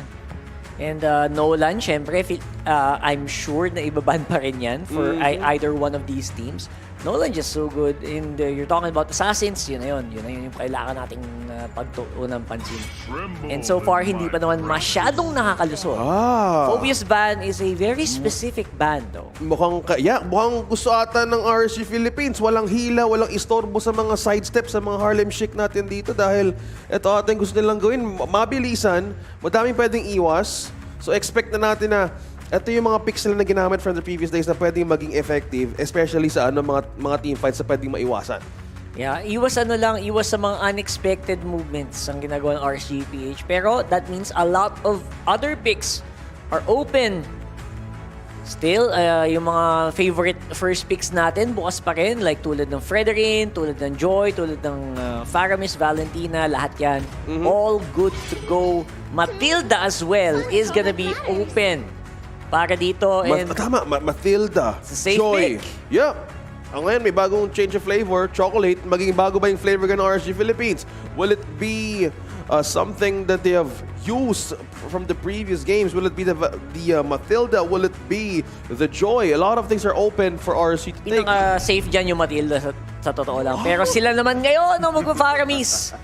Pero I think ito, knowing the patterns of See You Soon, hindi sila hindi magva-Valentina dito. I think Valentina is really good if you just go with it. Kasi yung mga hero din ni MP din kasi yung mga pang-pasukan eh. Mga pang-asim ang hero eh. Kasi pag hindi ka nag-asim hero kay MP, parang sinayang mo yung player. It is just the personality of like, gusto ko yung yung action, gusto ko yung nakakalusot ako. Action Jackson yan eh. Gusto ko yung naiwasan ko lahat ng mga setup nila lagi. Magalaw, malikot. Yan yung gusto ni MP. Lancelot nga, pwede mag-Lancelot yan kung gusto niya eh. Kaso hindi. Martis, so Team Purple muna, dalawang... Team Purple! Team Purple muna tayo, Martis and Novaria. So may vision sila ngayon. They're not changing a choice for MP na sige, gamitin mo pa rin. Kasi kanina, ang dami nagawa na MP in terms of like team fights, objective taking, at ang bilis niya umikot with this. Oo, basic yung kanina. Parang walang katakot-takot. Lalo, and I think yun yung sign na confident ka na komportable ka na with your teammates. Pag medyo umaasim ka na with the Martis pick, and even if medyo pumapalya nga kanina si Boxy, yung may mga times kasi talaga na maganda yung hila niya, maganda yung timing niya. So, tansyado na niya yung kaya nung roamer niya doon sa Cambodia. Okay. We're sticking to what works here para sa RSG Philippines. Although, of course, sila naman ngayon ang merong Faramis. Ano kaya ang difference maker dito? Okay, so dahil nga sa threat ng vision na nabibigay ng isang Novaria in mid-game, they need someone to... nagda-dance moves na Tumutok pa yun teka lang, kuya. Wait lang, kuya. Babalikan ka namin na with that. Baka mamaya pwede tayo mag-TikTok o makita tayo sa venue. Kasi ito, mga players natin, malulupit mag-TikTok, Rockart no? Mukhang handang-handa na pumunta dun sa Indonesia. Ito Handa for the content. Sabi mo nga, yung Bruno, pwede pa rin gumana ngayon for Eman. It's kahit na nag-earn ng losses for the previous game, kinuha nila ngayon yung Arlot at mukhang masaya sila dito. So yung... magkakapatid yung kinuha, min. Oo nga no? So... Arang magkakapatid, mag-iinsan eh. So kung present na ngayon yung Arlot, for si Philippines, ano pwedeng gamit? Ito Actually, madami naman. Madami pa. Benedetta, pwede kang mag-Yuzhong kung gusto mo. Open na. Madaming open para sa XP. Yeah, XP. So may Yuzhong, Benedetta, pwede rin mag-Terizla. Na kanina, di ba nga, ang kulang kanina ng RSG Philippines is the vision. They need something to actually go with either for the jungler or mismo yung mage na makakaikot sila all around the map. So, they're really pushing either yung Faramis could be position 5 or position 4 dahil tinanggal nga nito yung Florin. So, it's unlikely din na pwede gamitin dito ni Light yung Faramis. So, with the Iksha, dahil wala pa nga ditong marksman ng team See You Soon, tanggal muna tayo na pwedeng mabalik sa kanila. Pero gets ko yung banning din ng See You Soon eh. More of aqua hero din kasi yung Faramis eh. Si Light, gusto mo yung bigyan ng konti pang flexibility. Pwede pa yung mag-setter tank hero ngayon. And hindi ko alam kung mag-Angela siya, pero posibilidad din yun. Pero ban-out na rin eh. Ay, ban-out ni Angela pala. Oo, tinanggal na ng See You Soon eh. Naku. So, kung gusto mo tank setter, may dahil pwedeng open pa pwedeng i-discuss with it. So Cho, yung Cho, I think it's time. Ilabas na. Coach, Ilabas na! Cho, Kufra, Franco, Atlas, well, hindi masyado ganun na favored. Mostly si Atlas. Ayan, mga roam hero talaga tinanggal. Dahan-dahan ang tinatanggal. Naramdaman nila, tika yung Matilda, huwag yung kalimutin yung Matilda. Medyo Delix, pati nga din yung Minotaur, tinanggal na. So, Challenge accepted! Tanggalan lahat ng setup, tsaka so, pwede maging power pick ito sa kanilang first 3 picks. Sabi ni Kuya Lai, hinahamon nyo pala ako ng hinahamon nyo ako ng roam. Sige, magtanggal pa tayo ng roam. Para magka-testingan na tayo dito. Ngayon, irite lang kanilang mapipili na marksman. Now, for the roam, nakakaamoy na ako ng Cho, nakakaamoy na ako ng Kufra ni Kuya Light. Oras na rin no? Kasi dahil tinanggal nila yung Minotaur dito at madami nga din pwede maging present or pwede maging atake Hindi ko sa backline Yuzong ng Season. Yuzong pwede rin. Yuzong to eh. Feeling ko Backline lang din, backline access din. Tapos merong pang maganda din pang box out din during the objective take. So pwede rin maging answer ang Yuzong for this for RSG Philippines. So possibly, YZ. Tapos pwede na rin pwede na rin mag-choke. Kufra mo na yan, chow na yan. Kufra chow. Feeling ko oras na eh. Actually, madami pa namang iba eh. Madaming pwedeng ibang gamitin dito. And of course, we don't know kung may naitatago pa ang RSG Philippines. It's the Kaja naman! Ay, si Kuya Nats, ayaw ng ayaw ng malambutang hero, makunat na hero. Gusto niya yung pangbukbugan Not special din yan eh. Oo. Yung Pakito. Kailan ba? Masaya to. Yung Benedetta, yung Pakito yung XP lane. So, pwede talaga ngayon, pwede sila magkaroon ng pagkakataon na hindi malamangan ngayon ng Orlton DXP. Oh, and all eyes on Kosei dito sa matchup na to for sure. Gets Combat, nandiyan yung camera din kasi sobrang crucial na wag madali yung Irritel na yan. Yung pag nag-pick ka ng Kaja, pag nag-pick ka ng Pakito, alam mo na yung gusto nung kalaban mo eh. Alam mo na pang pipitasin talaga natin yan. Ayan, yung Kufra na punta sa kabila. Sila gusto kumuha ng Kufra. So kung hilahan ngayon ang gusto nilang gawin, sige, fine. Mas may pick-off ngayon ng RSG Philippines, mas may response also with the Pakito, may CC din sila and also may burst, and especially with the split push. I think now mas nagiging rounded yung sagot ng RSG Philippines. At ito na nga mga preparation ng mga players for this match. Match point ngayon ang See You Soon. Ito na yung pagkakataon ng Team Pilipinas RSG Philippines na makabawi for game number 3. Yan, isang puntos at pwedeng madali ang RSG Philippines dito by See You Soon of Cambodia. And now, the big questions are whether or not makapag-scale ba itong Irritel to, makakakuha ba ng malupit ang pick-offs. Kasi Sosok leader juga ada di dalam tubuh dia yang of maneuvers. Early pick-off maneuvers, early game start. RSG now has eyes kung paano nga bang pwedeng bawiin and push for game number 3. So with this lineup, nagtatapat na tayo ngayon sa See You Soon at RSG Philippines. Let's see how will the early game go. Mapupunta ba sa RSG? Mapupunta ba sa See You Soon? Eyes on the jungle, eyes on the river, RSG. Light and Aqua. Bantay, pwestuhan din dito kay Kusaya. So focus muna tayo dito sa kanilang early game start for the junglers. Yeah, actually, malalim yung pwestuhan doon ni Kusei for the vision. Just to see kung makita niya kung saan ba nagsimula. Etong sila Demon Kite, na think successful naman siya with that mission and makahabol pa rin siya with the experience dito. At ngayon, si Nuts naman, ito yung question mark. Dapat pag nag-level 2 yan, G na din yan. Pero right now, level 1 pa lang, sabi ni Boxy, G na agad ako, men! Kinuha nga niya dito ang Tyrants. Again, Revenge. So may konting may konting mas pinapabilis ngayon ng Team See You Soon ang kanilang vision check. So level 1 pa lang doon si Light.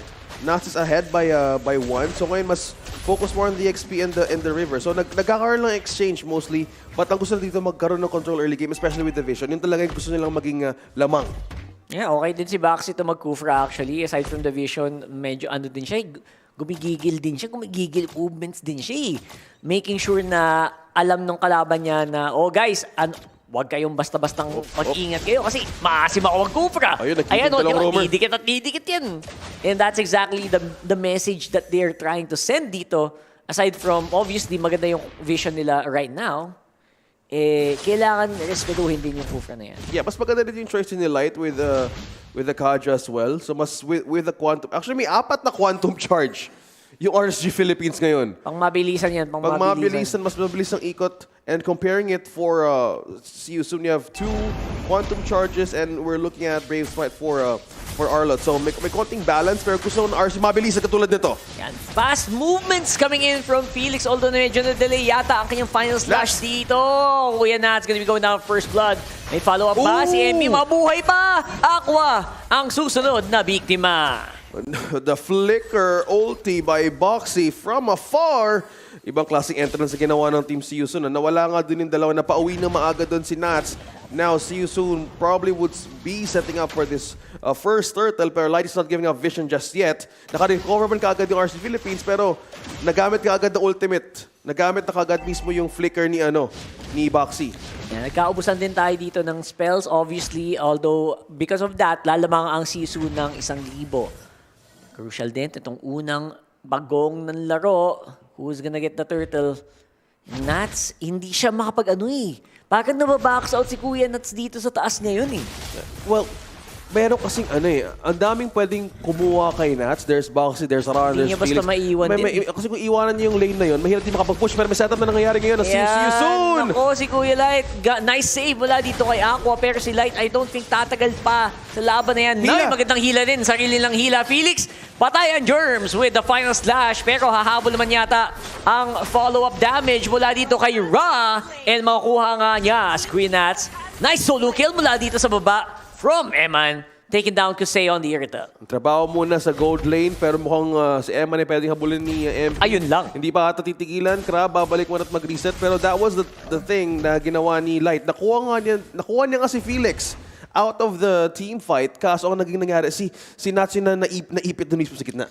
Yeah, exactly. So, we're seeing exactly kung bakit din hindi basta-bastang makapaggalaw, hindi basta-bastang makasali sa team fight. Si Nats, he's actually quite vulnerable.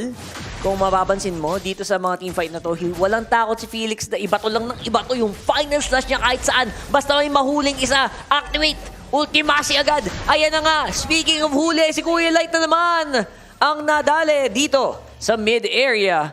And now, it is a 3v4 dito sa Turtle. Baba naman, MP the King securing that Turtle with a retribution na Aqua very early. Napagamit ng Netherrealm just to make sure na maliligtas si Demon Kite. Pero looks like that will be enough for them to at least get Felix. Ayan na si Nats, maybe he's gonna be in the better position right now. Ako though, no Netherrealm. Atras muna ang RSG. Nalanganin dun si Light. Flicker is down nung unang nakuha siya ng team See You Soon. Doon pa lang advantage, especially on the takedowns. Mas nakuha ni See You Soon ng coverage around the turtle pit. So, still, RSG wanted to contest. Kahit tatlo na lang din sila. Habang nangyayari naman lahat yan, si Eman naman medyo busog dun sa baba na iwan sa kusina. Ang ating dropang si Eman, kuhang-kuha niya lahat ng ginto mula doon sa outer turret energy shield and malapit din makuha itong turret na to. Well, speaking of turret being taken down, Eman finally nakuha ng push na baka. May hila mula kay Light. Yun na ang hila mula kay Kuya Light. 4-man Tyrant's Rage. Still not gonna be enough to take out RSG. Huli pa rin si Boxy. Still na-sustain ang possible huli ng Season. Muntik na yun. Pero buti na lang hindi ganun kalapit ang distansya ng Season para mag-respond. They still managed to take down Boxy, pero hindi ata titigil ang Season. MP gusto pa rin kumuha. Oy, MP lain mo. Muntikan. Malapit na. Muntik na. Gabuhok yun pwede makuha. And pero then, may movements push like naman. this, ayan, may mga push na mangyayari naman mula naman sa RSG. Okay, push sa taas. Nats still maintaining the wave up top and as well as the push. Sinusubukan nilang bumawi in objectives and cross-map possible trades. So RSG Philippines now still slowly taking the lead. Pero ayaw pa rin talaga bitawan natin yung lane na to, especially on the XP. Now, mas napapaikli mas napapalit ang mapa ng season because they have already taken down 2 turrets sa taas sa baba. Dalawang tore, malaking goal din yun pag pumasok sa bulsa ng isang Bruno. At look at that, oy, Boxy! Nakaiwas. Napagamit ng flicker para lang mabuhay and that's usually a bad sign. Now, walang engaged na pwedeng flicker Tyrant's Rage para to see soon. 5 miyembro do ang malapit dito sa gitna. Si Nats nakikisali na din. Getting ready for the last turtle. Nice final slash here coming in from Felix. Medyo mabagal yung follow-up. That means na ang See You Soon ay kailangan medyo Calmalicious lang dyan sa Gedli. Oy! Si Demon Kite yata may biktima dito. Nice one from Netherrealm, from Aqua.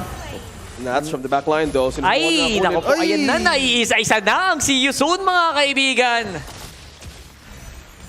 And that is just RSG waiting for the right moment to use that Netherrealm. Nahuli nga doon kagad si Demon Kite, pero dahil nga sa shield and absorb na nakuha niya from See You Soon, it was the perfect time to deplete See You Soon's resources completely out of that out of the spot. So ngayon, slowly RSG makabawi namin ng 2.1k gold lead. Mas tumataas ang difference, especially with Nats and Eman. So far, gumagana yung kalmang gameplay dito ng RSG. They're not really engaging really hard. Parang hinaayaan nila yung See You Soon na gumawa ng sarili nilang galaw. Tapos kung ano lang yung mangyari sa galaw ng See You Soon, okay. Gagamit yun ng mga ult nyo. Ito si Felix, mainit to sa mainit sa Takima to eh. Ano siya, bato ng final slash. Sige, final slash ka dyan at pag nagmintis ka, akin ka. Yun ang nangyari doon sa huling mga laban na yun. Counter, punish, RSG, seeing opportunity sa mga ganong klaseng mistakes na nakomit ng see you soon. So, slowly, mas advantage ngayon kay Light yung mga ganong klaseng scenarios. Kasi pwede kang makaila sa Torre, pwede kang makakuha na isa para kay Eman. Pero now maintaining their gold lane standing, still 301 for Eman, still doing a great work on how to maintain his own way of scaling, especially now in 8 minutes. Kung papansinin mo, si Light, hindi siya nauuna sa hila eh. Talagang pangalawa siya, yung re-engage na hila yung ginagawa niya. And so far, gumagana para naman dito sa RSG. Approve nga daw, sabi niya na. Tama. Sa re-engage lang. For the call, tama naman. Tama naman for the call. Mga senyales. For the gold, players gold, Eman, Nuts, maintaining first and second spot. So mukhang mas nagkaroon ng magandang advantage after entering mid-game. So MP is the only one also raw na sinusubukan mo mamaya. As you can see, taking on the final camps. As we look into the push, no, ang ganda na nagiging control ni Nasa, especially in the EXP. Hindi na pinapabayaan yun, and he's just letting Felix go around and aid mostly on the team fight. Kasi kung napapabayaan mo yung EXP, mas lalo nabubutos yung depensa mo sa taas eh. Mas nagiging problema din si Nuts dito kasi hindi mo pwedeng basta-basta makipagsabayan ng push, especially yung 1v1. Talagang luging-lugi ang Iritel dyan.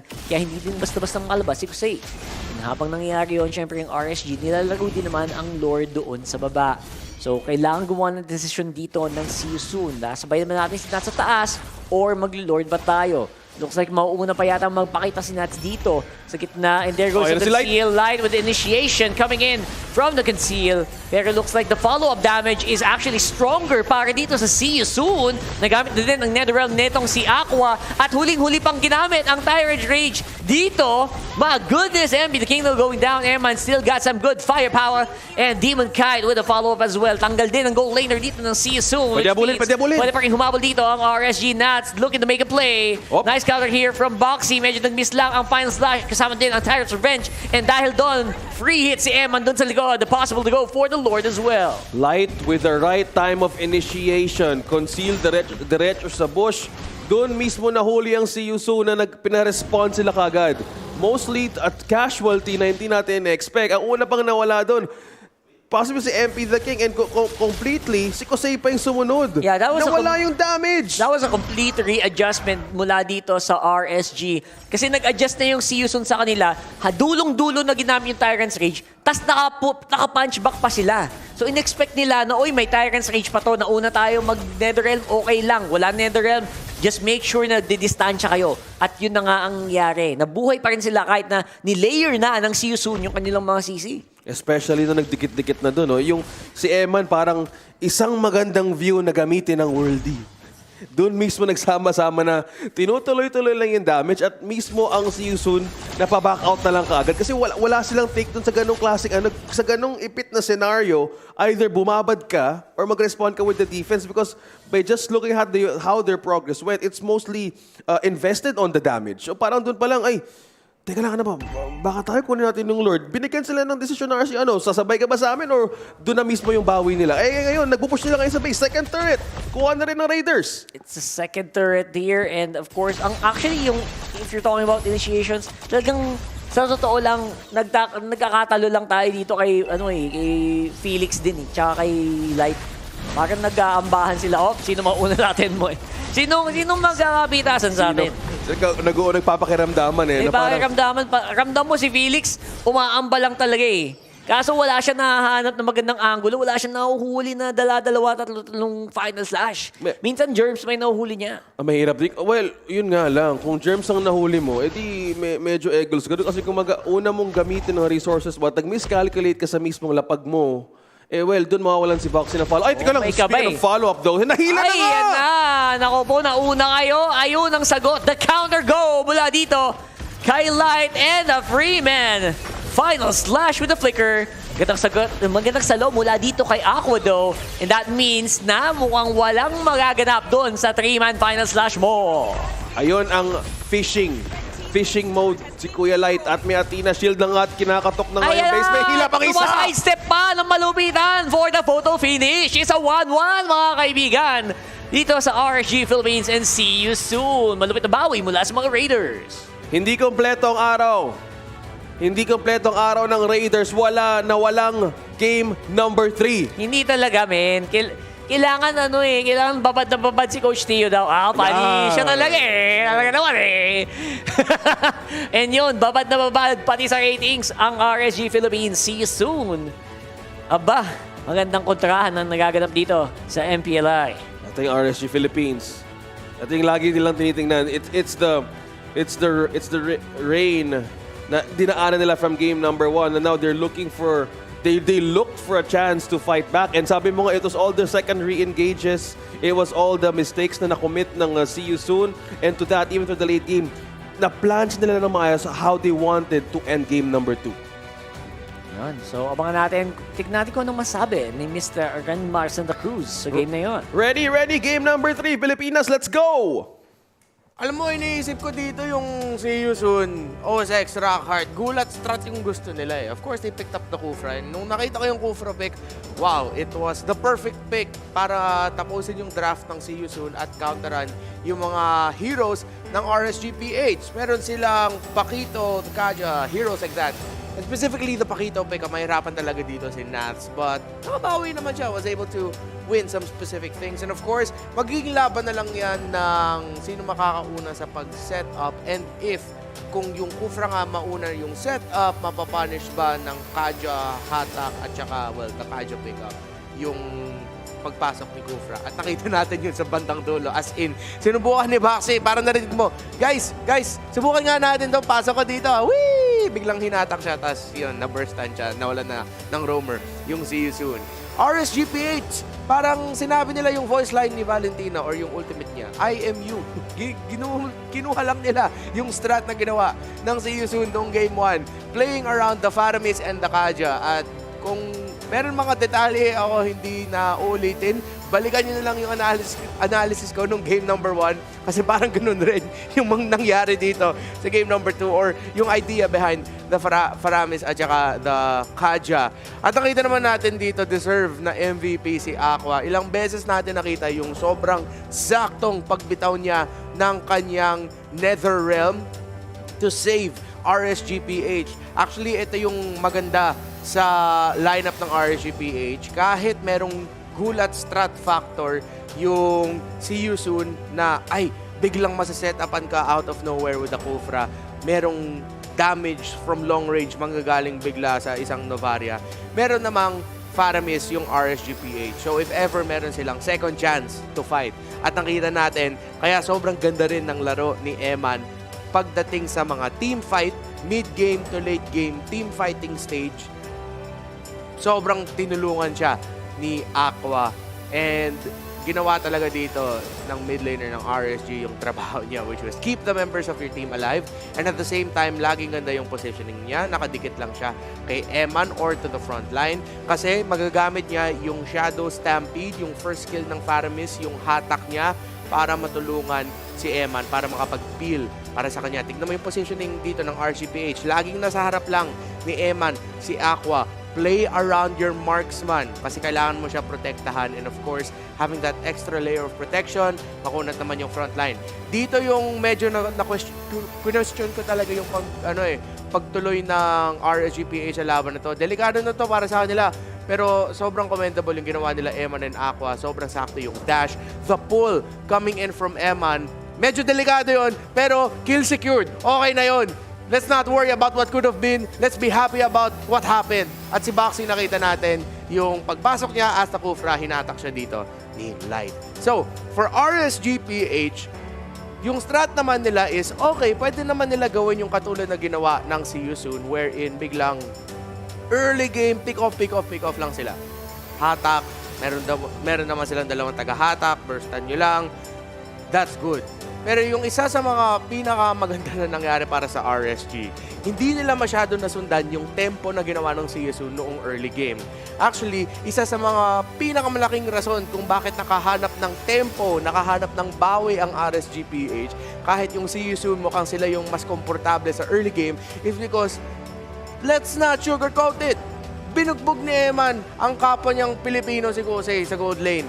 That was the most aggressive Eman game I've seen in, well, sobrang agresibo rin naman talaga ni Eman pag alam niya lamang siya. So, agresibo lang talaga si Eman bilang isang Bruno. At yung solo kill na kinuha niya on Jose, pagkatapos ng solo kill na yon, na buksan ng RSGPH yung gold lane. Kasi nung nakita nila ay lamang dito si Eman, punta naman tayo sa gold lane next. Hindi nila nabasag kagad, pero nabawasan nila enough na na-force yung reaction from See You Soon, nabukas yung top at saka mid ng mapa, na tinuloy lang ng RSGPH yung pag-push nila sa baba. And then RSGPH, doon na sila nakahanap ng tempo nila, nakahanap na sila ng mas magandang panahon para makapaghatak, si Light, para makapag-burst down and pull din si Aqua. Pero si Aqua dito, sobrang inaccept na lang niya talaga yung idea na ay mas magiging ano ko dito, utility talaga. Yung utility ng isang Paramis. Yung mga hatak ko, yung Netherrealm ko, susulitin ko yun at sinulit talaga ni Aqua. But we have to talk about See You Soon. Actually, sobrang commendable yung pagpili nila ng Novaria into the second phase. Other than the fact na alam naman natin yung Novaria na yan ay isang power pick ngayon sa meta natin. Because when you pair it up with, again, a hero such as the Faramis and then of course the Kufra, there's a lot of slows and control nang gagaling sa See You Soon and a good source of burst damage pag tumagal yung laban. Actually, interesting nga yung ginawa dito ni Ra. Nag-dire hit nga siya. Nag-Rome Boots Blessing siya dun sa Novaria niya. Just so that eventually makuha niya yung extra damage na pwede mo makuha with the dire hit. But hindi ata umabot sa punto na nag-activate yung blessing na yun. Not 100% sure there. Pero ramdam naman at times yung damage ng RSGPH. It just got to the point na parang na-overload lang yung See You Soon dito sa sobrang daming utility ng RSGPH. We know RSGPH, isa sa mga teams na sobrang galing mag-adjust sa gitna ng laban. Parang masaya sila pag habang tumatagal yung laban, lalo silang sumasaya. Kasi mas nag-guess nila, okay, guess namin yung galang nito, okay, konting adjustment lang. Eman, sige, dyan ka lang sa likod. Aqua, lumapit ka lang kay Eman, protektahan mo lang siya. At kaya, dahil sa mga idea na yon, you see the rich guy is Eman, gold per minute, 792. But a lot of it, binild up niya lang yan para sa sarili niya. Parang hindi masyado inisip ng RSGPH na ay, kailangan natin tulungan si Eman. Actually, madalas yung mga rotations napunta sa top side of the map. Nag-rotate lang talaga yung RSGPH dun sa lane ni Eman. Nung nakita nila, ay, okay, mababasag na yung tore na yan. Tulungan na lang natin si Eman para mabasag yung tore at doon na tayo ikot. As 4, as 5, at saka si Nats, okay, laban. It's like RSGPH, nung nakita nila, ay, panalo na yung side lanes natin, parang fino-force na lang nila yung See You Soon na, okay, magkita tayo sa gitna, laban na lang tayo. Hindi naman maganda yung naging farm ni Kusei. At saka matagal pa hanggang mararamdaman natin yung totoong damage ng Novaria, yung late game Novaria talaga. So, See You Soon, tignan natin kung mag-iiba yung approach nila kasi nakita natin dito for 2 games in a row now, gumawa sila ng draft na yung main idea is maganda lang talaga dapat yung early at mid or specifically yung early game ni MP. Back-to-back Martes games at parang gusto nila focus on the Martes. Yan yung para magiging totoong carry natin. Yung marksman lang natin nandun, okay, as a backup, just in case umabot sa matagalan na portion yung laban natin, meron tayo marksman. Pero yung gusto dito ng See You Soon is mabilis. Fast gameplay, fast rotation, surprises, get vision, at saka set-upan si MP. Tignan natin kung magbabago yun para sa game number 3 because pinakita dito ng RSGPH, okay. Yung mga strat na ginagawa nyo, kaya din namin gawin yan. Kaja, Faramis, kaya din namin yan. At handa kami i-counter sila MP, sila Ra, at saka si Boxy. But one thing that I want us to put a little bit more focus on here is yung duel dito nila Nats and Felix, okay? So, Felix alam naman natin sa mga key series and even against RSGPH nung group stage, yung mga asim entries niya, yung naging downfall ng See You Soon. Pero, lupit todo respeto talaga ako kay Felix. impressive siya bilang isang XP laner na mamatch niya or minsan nga na natatalo niya si Nats in the early stages of the game where RGPH would need to help out Nats. Pero di naman lagi, nakakasabay lang talaga si Felix. So, kung ako yung RSGPH, dapat tinitingnan ko yung XP laner ng See You Soon na okay, may chance na siya yung baka biglang magbuhat sa See You Soon if ever hindi maganda yung early game ni MP at saka ni Ra at saka ni Baxi. So, things to consider lang para sa RSGPH, pero down to a best of one ito. Ang tanong, yung mga dalawang teams, play safe ba sila? Pipili lang ba sila ng normal strat na okay, balance all around, may pang mid-game power spike, may pang late game if ever, or isa ba sa kanila or maybe both of them, maghahabol sila ng mga mas mabilis mag-snowball, mas mabilis mag-scale, at mas mabilis na laro. Nakita natin so far, the first two games, the faster rotation wins. The stronger counter-engage, yun ang mananalo. So you soon had that in Game 1. RSGPH, yun yung nangyari sa kanila para sa Game 2. Let's see kung ano ang magiging game plan ng dalawang kupunan na to para sa Game number 3. The champions of MPL Cambodia, See You Soon, kontra sa RSGPH. Punta naman tayo sa Jakarta. Thank you very much to our wonderful casters. Hello guys, it's me Rose and of course Clara, and with us we have a very special guest. Yes, dan emang di sini ada Rose dan Bude Clara berdua, nggak cuma berdua, nyatanya ada spesial dari jauh sana, King of the King from Brazil. We have RQ Akira here. Hello Luis, hello Takashi. Hello. Okay guys, so here we have Luis and Takashi from RRQ Akira. If you guys didn't watch just now, they were actually being focused on during game number 2, and we were like, we gotta know why they're here. What are they doing in MPLI? Who are they rooting for? We are here to cheer for RSG. We are cheering for RSG in this game. And yeah, we just come to watch Why and learn RSG something. PH? Why RSG Philippines though? Well, for me, I'm a big fan of Nets. I think Louis as well.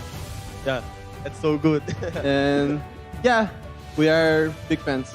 Oh, jadi mereka di sini untuk match ini untuk mendukung RSGPH karena mereka sama-sama ngefans dengan Nats. Ini menarik, namun nggak mungkin dong mereka kesini cuma buat nonton. It's not possible for you guys come here just to watch. Are you guys here to prepare for the M5 with RRQ in Indonesia? Yeah. We are preparing for M5 and we are very confident. We train a lot and yeah, that's it. When did you guys arrive in Indonesia? I think 26? Oh, 26 October. 26th of October. That's long. Yeah. So you're gonna been a stay while. here for a long time. How does it feel like to staying in Indonesia for a long time? It's hard because so panas.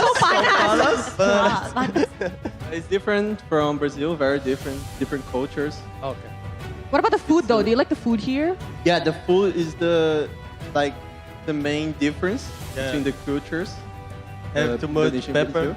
Pepper? Spicy. Oh, spicy Yeah, food. You love spicy or not? No. No, we you don't cannot like. like spicy. Oke.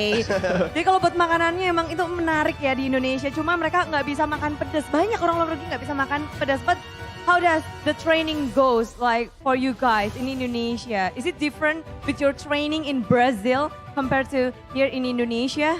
Yeah, it's much different because the teams in the axis of PH and Indo is so strong. Because this is different. Brazil is okay first. Yeah, it's different because the meta changes like every day. So every day we are learning something. Yeah. So very, very difficult. Are you guys, however, ready or let's say confident enough for the upcoming M5? We are very confident, yeah? Yeah, we're Very confident. I confident. love that. All right, before we send you guys off, I'd actually like to ask. So now that we are already in the second day of our knockout stage, we are nearing the grand finals. Drop your grand finals predictions, shall you? Echo and Bren. Echo and Bren. All right. What about Takashi? I think will be Bren and Echo. Oh, Echo No and Bren RSGPH? is your grand finalist. Yeah. No this? No I HomeBois, think no See You Echo- Soon, yeah, no. I think Echo and Bren. Echo and Bren. The strongest team. I How do you see. see the rivalry between these teams in MPLI? The competitiveness? Like, Can do you- you The think gameplay? the two teams that you guys mentioned are quite competitive with each other? And how do you foresee the score, let's say, prediction for your grand finals? For the grand finals, I think it will be 4-2 to Bren. Yeah. It's 4-2. Best of Best of five. five. Best of five. It's best of five. Yes. Best of five? That's a lot. Lots of games. 3-1. We don't want to go home that late. 3-1. 3-1, Yeah, Bren. 3-1. In favor of? Um, Who's 3? Bren. Bren. Oh, mereka satu suara dengan Bren. Yeah. I see. But your support is for Echo. We like Echo too much. So, will you be watching their upper bracket match later on? Yeah. You guys will be watching? Okay. Oke, mereka bakal nonton sampai nanti upper bracket match. Mereka rooting for tim yang mereka pikir akan menang, apa Bren, tapi mereka suka sama Eko. Jadi tim-tim di MPLI masih terus berjuang. Tentu saja dua tim yang sedang bertarung pun punya chance yang besar pula untuk masuk ke babak grand final. Yes, now we are still in our first match, the lower bracket best of 3 match to find out who will be continuing their journey. In between, See You Soon and RSG Philippines. So now let's throw it over to the casters to start the third game in this best of 3 series. So with that, casters, take it away. Let's go!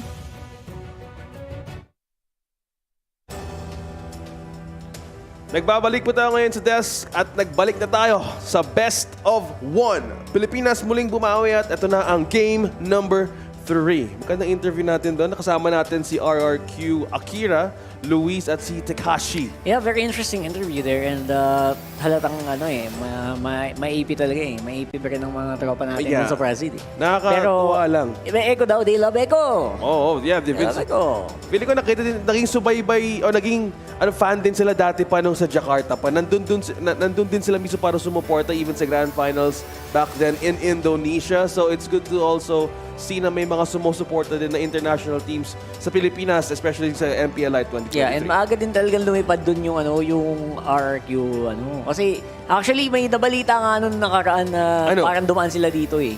Parang napa-layover lang yata, ganun. Tapos akala ng mga tao, uy, bakit nasa Pilipinas naman to? Yung pala, layover lang. Napalaan lang sandali. May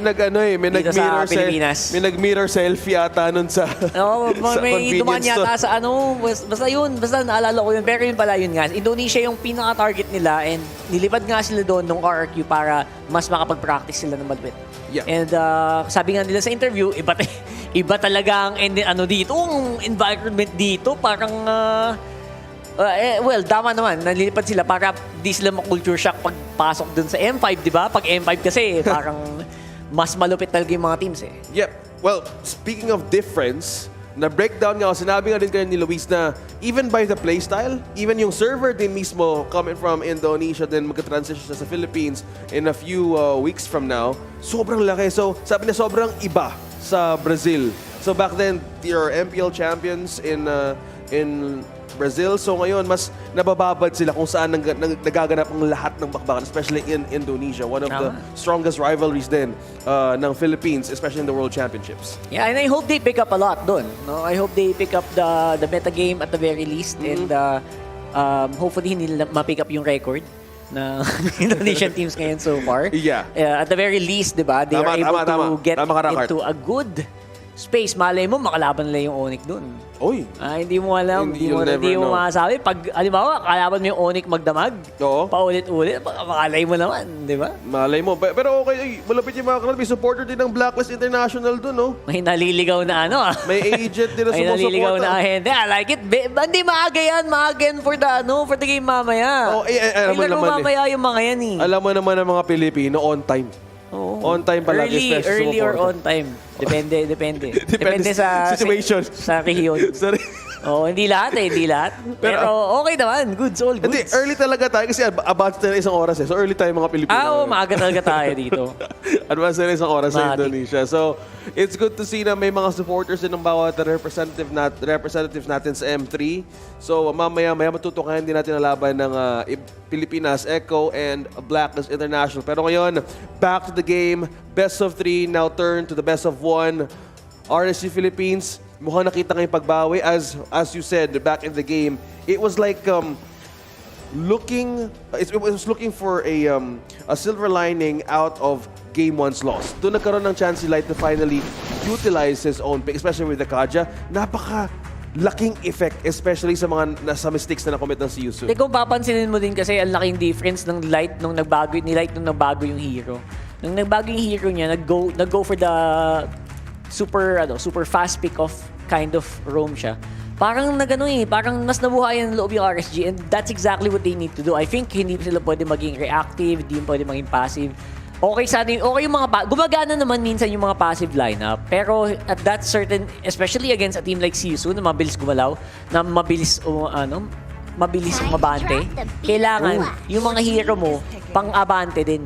Hindi pwedeng mag-antayan ng farm dun sa marksman kasi habang inaantay niya mag-farm yung marksman nyo, nalulugi yung team nyo.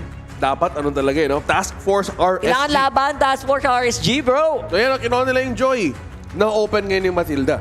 Now the Matilda's open. I still think na magandang pick pa rin yung Joy. Hindi siya masama na first pick.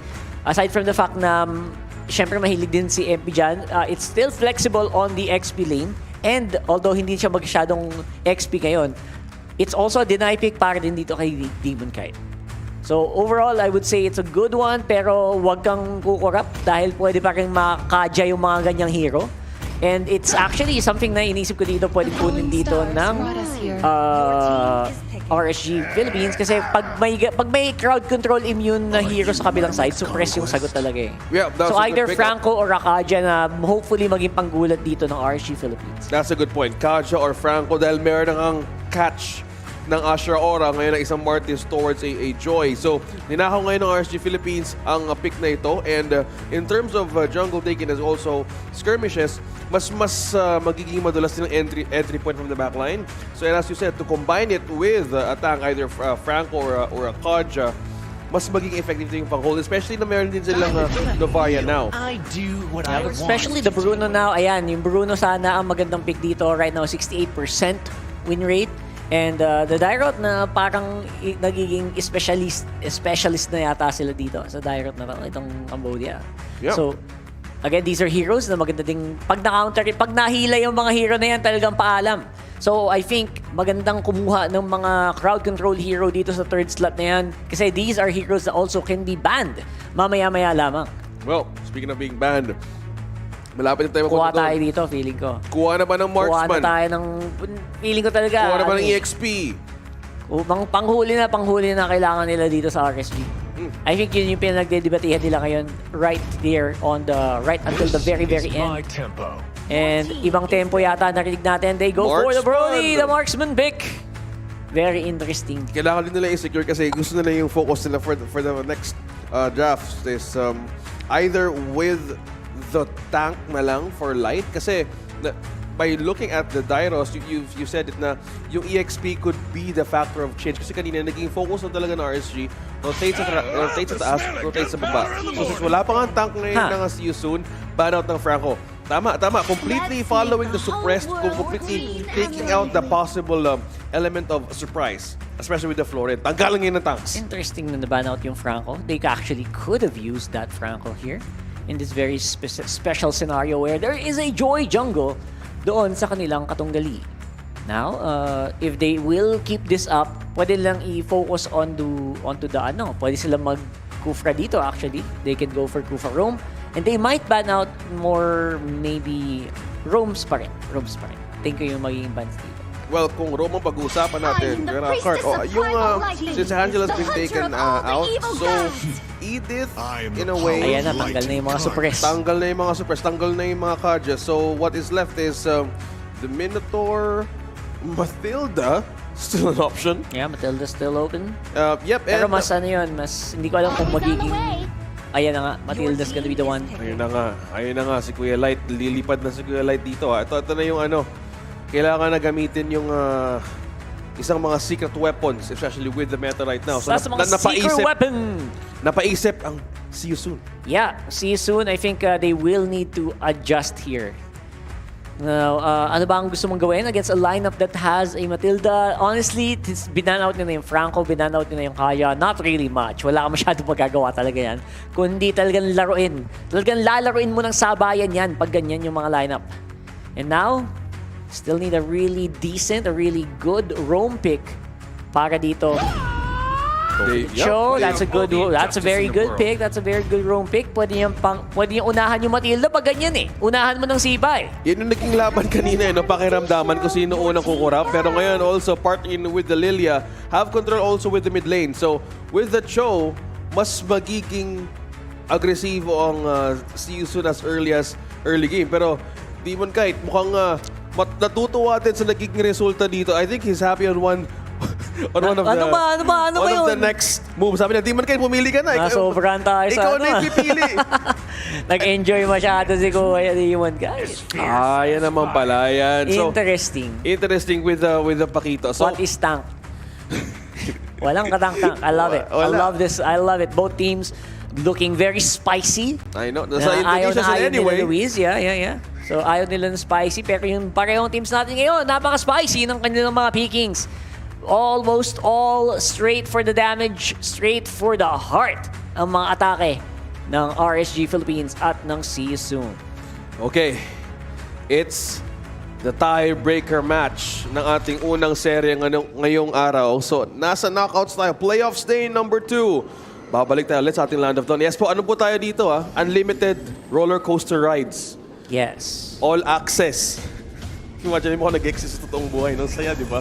Binabati ko yung mga pumipikit pag pagbababa yung roller coaster. Huwag kayong pipikit.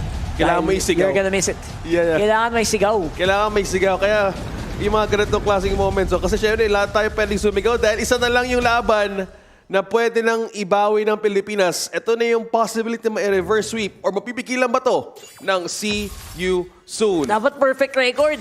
Oo. Dapat perfect record tayo dito. Tingnan natin kung ano nga ba ang magiging sagot ngayon ng Raiders. Sinusubukan kumuha ng impormasyon ni Boxy. Demon Kite still holding it through. Wala muna nagagamit na resources. Knockout. Pero ngayon sinubukan nga din kunin. Pero nagamit din mismo dito ang kanyang retribution. Yeah, flicker already used by Aqua. So maaga pa lang sinisimulan na ng See You Soon ang opensa dito sa kanilang blue side pick. Show. Again, magandang pang-info lang. Just shoot po around. And you can actually get away. Kasi wala pa masyadong crowd control, wala pa masyadong lockdown. Yung mga hero dito ng RSG Philippines, especially pag wala pa yung Circling Eagle. Minsan nga kahit naisip ko din, basta yung presensya lang talaga ng Matilda alone early game is really essential in terms of the EXP and the mid lane. Kasi ito yung mga healer, kahit yung the Soul Bloom just by itself. Sobrang beneficial, sobrang effective, especially if you want to get that level 3 right away in the first 2 minutes.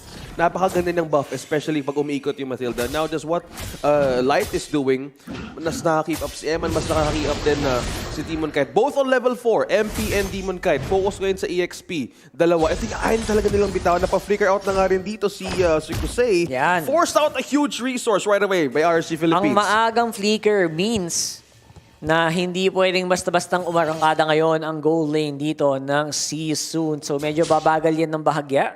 For sure. Abangan ang susunod na kanyang mga galaw. Mukhang gusto nga makipaghabulan ng RSG Philippines. 3 quantum charges, 2 Impure Rage, empowers on the poke, empowers on the spams. Meanwhile, balik sa XP lane. Nats! Kalatian boy, pero still making it through, still making it work. Yeah. Pero ready na rin ang unang turtle ng laban. Wala pa namang Way of the Dragon tong si Boxy, kaya pwede pang gumalaw ng ganito ang RSG Philippines. When you hit that level 4, nako po, nasa luyata ng malupitan. Aqua pa rin ang makakuha ng unang pagong ng laro. Turtle going down. Boxy, taken very, very low. Nats, di muna pupwesto. Aqua, makakaspot pa! Precise kill with the first blood. It's Aqua. Asintado! RSG Philippines. At akala mo makakawala ka doon. Hindi. You're not going anywhere, bro. Aqua He's got his eyes on you. Thumbs up, Pilipinas. Nakakuha na ng turtle, nakakuha pa ng kill. Inikot ang circling eagle mo sa torso sa baba, RSG Philippines. Kasi, Dai! One more hit, isang one hit na lang. Nice dodge. Mula dito kay Kasi from the Astral Recall. Kita mo naman, talagang ang laki ng pagkakaiba ng wala kang flicker pag dinadive ka na. And RSG Philippines, they are capitalizing. Yep, the good resource take-out kay Kusei. Kakabalik lang ngayon ng flicker. Eman on still having a good way to just completely clear his own waves, light as well. So focus on amplifying Eman early at mas na-force nilang si Yusun to take aid on the gold lane. So mas napapaagang ikot ngayon ng RSG Philippines, which is very effective also to be with the EXP lane. Dahil doon talaga yung focus ng si Yusun eh. XP lane, samahan palagi sa MP kasi kailangan din siya ma-activate in a way. Yeah, at para naman dahil naman yun ang ginagawa si Yusun, yung RSG naman ay dun sa baba. Kayang-kaya naman yata daw ni Nats right now. Uy, toward the part memory. Nice fadeaway here from RSG. Now, they are gonna have to play defensive kasi meron naman yung flicker. So, I think that's the signal para sa RSG na medyo umatras ng bahagya. Well, speaking of atras, up top Tats though, against 2 always, still maintaining to hold sa mga cut lane na ginagawa ng CU soon. Laging dalawa yung katapat. Pero ngayon may response sa Demon kahit Felix, sinusubukan makatakas. Ayan na. Ayan na nga. Nako, sinuslow. Napa-flicker tuloy. Medyo. I think half expect na natin na paulit-ulit na mag-flicker lang muna yung mga tao. They're all playing very, very safe.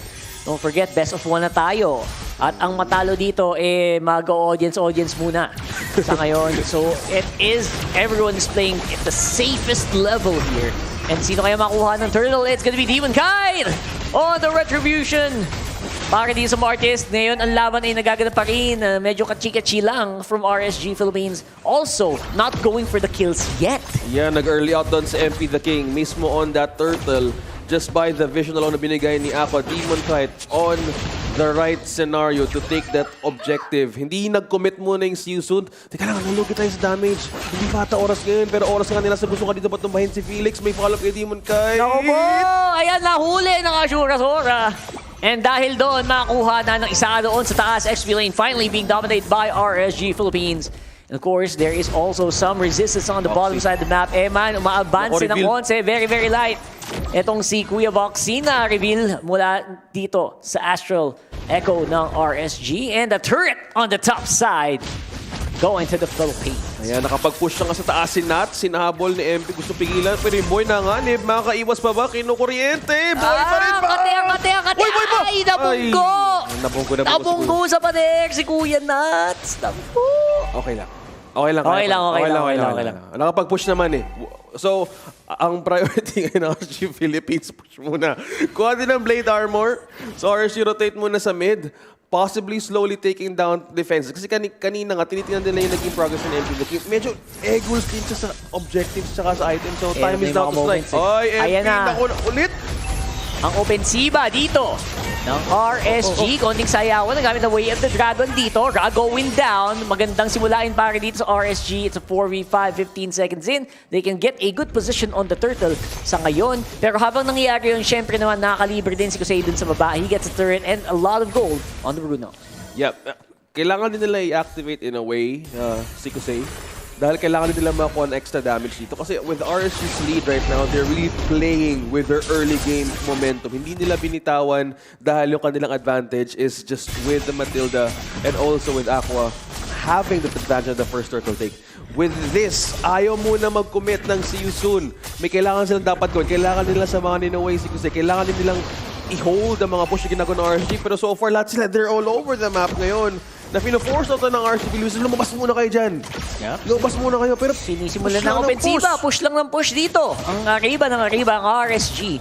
Sa ngayon, ini-invade nila ang jungle dito ng Season. Si Nats naman sumasayaw. Pero ang ginagawa niya ngayon ay bumivision lang. Hinahanap niya, nasan ba itong Joy? Nasan na ba itong si Boxy? E nakuha naman nila yon. That means it's go signal para doon sa push doon sa taas. Mukhang gusto nga umabante ni Boxy na ikipagabulan sa tatlo. RSG, oy may guiding wind. Hindi muna matataya dito si RSG Philippines. So still maintaining control. Kaso medyo nakalbo na. Isang inhibitor turtle lang naiwan dun sa taas ng CU soon. So far, disiplinado ang mga miyembro ng RSG Philippines. Kahit na minsan inakuha sila ng isang konting advantage, hindi nila masyadong pinupush. So Dahan-dahan lang literal. Well, speaking of dahan-dahan, MP, hindi din pinakakawala na ka ng EXP level gap against Demon Knight still. Hindi conceal though. Ay, nakita ng carpet. Yung nga si MP though, medyo mahapdi pa rin ang kanyang joy. Madadali yata si Demon Knight dito with kill. And that is gonna be a fade away. Torn apart memory, cleaning up the jungler as well of See You Soon. Ngayon, it's 1-for-1. Nats nasa gilid lang, waiting for Felix to step onto the bush. No go signal means na atras muna ang RSG Philippines. Si Nats though trying to dance with fire dito sa gilid. And hinahabol siya ng mga miyembro ng See You Soon. Magandang buy time na ginagawa dito ng RSG XP laner. A diversion pull by Nats. Ang naging trade nga doon ng dalawang junglers ng See You Soon and RSG Philippines. Still holding it through, but si Light, ang dami na napo-force out dito. Even mismo sa mga ganong klaseng skirmishes, no, nakaramdam ng konting sakit doon sa Demon Knight. Yung Light na yun, yung Beast of Joy right now ni MP, slowly sumasakit.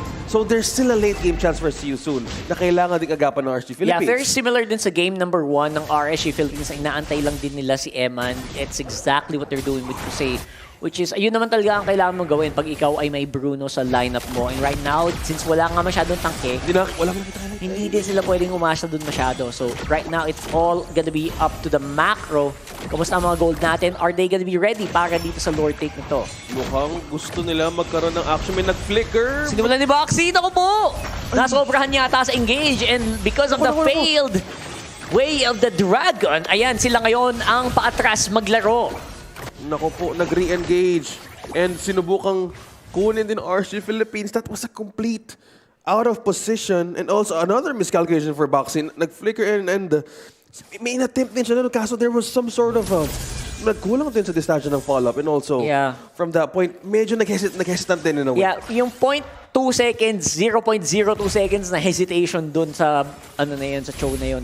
Yun ang difference maker dito. And now, dahil doon, ready na lumaban ng RSG Philippines, trying to bait it out. Ayan, sira pala ang target nila, pero nag-black shoes muna. That means no ultimates available for the Lilia. And that might be the signal para din sa RSG na umarangkada na straight into the Lord Pit. Don't forget, malayo din si Nats. Nasa gilid lang siya ng laban. Hinahunting din niya. Nasa na ba tong si Kuya Jose? Bibigyan natin ng isa. And the Lord is now gonna be on take. Delikado yung positioning dito. Jose, nagkailangan din maging maingat dahil sa presensya din ni Nats on that side. The RSG Philippines is forming a great control with an ambush play na pwedeng gamitin against See You Soon. Alam nila na gusto nilang kunin yung Lord na to. Hinihila ng RSG Philippines ang See You Soon na lumapit sa pit. Ay, full reset. Kasi tignan mo yung baba.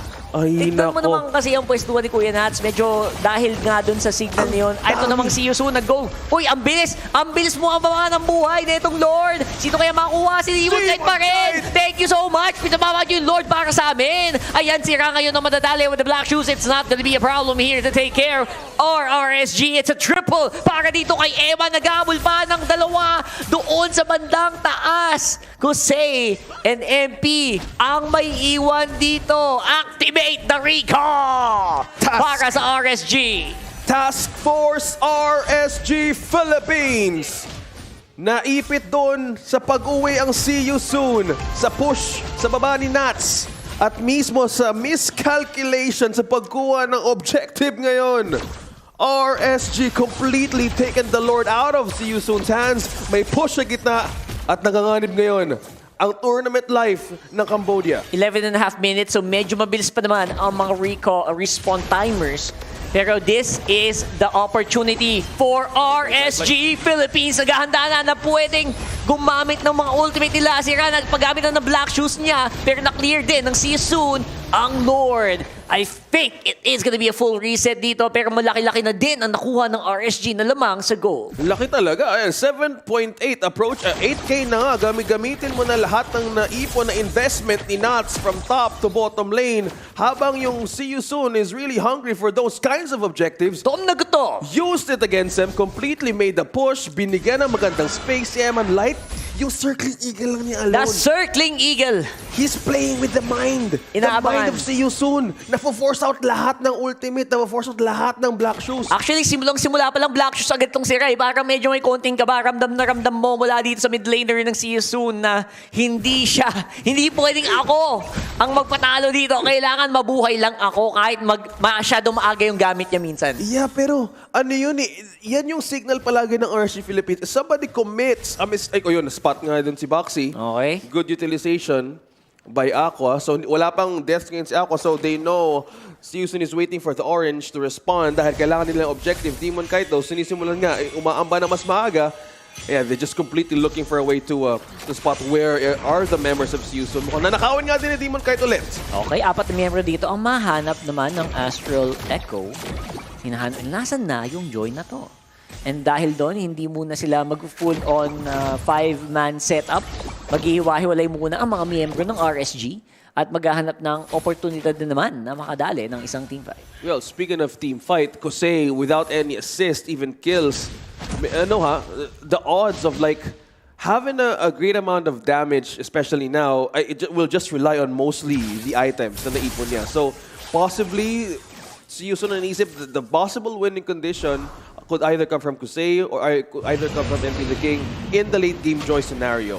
So, depende pa rin yan on how will the Roamers do a great setup. Oy, si Light! Huli ka! Naku po, dali si Maxi. Wala na kayong sipa.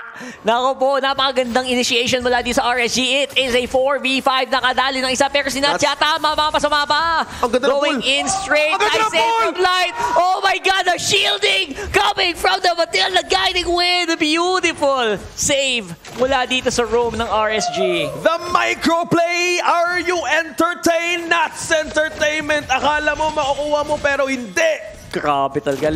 Life is good. Life is good so far for Kita mo RSG. Huling-huli and si Baxi lalabas pa lang sa mapa which means it's an opening for RSG. May iba lang segundo dito na wala sa pwesto ang Sisun. That will mean that they can get this Lord very, very easily. Felix, naku po, sumayaw pa. Sumayaw na kisayaw kay Kuya Nats. Guiding win lang kailangan namin yan. Etong kanti namin. Tournament memory for the 1 for none. Be the King falls again. RSG Philippines slowly taking this game. Dahan-dahan na magpupush.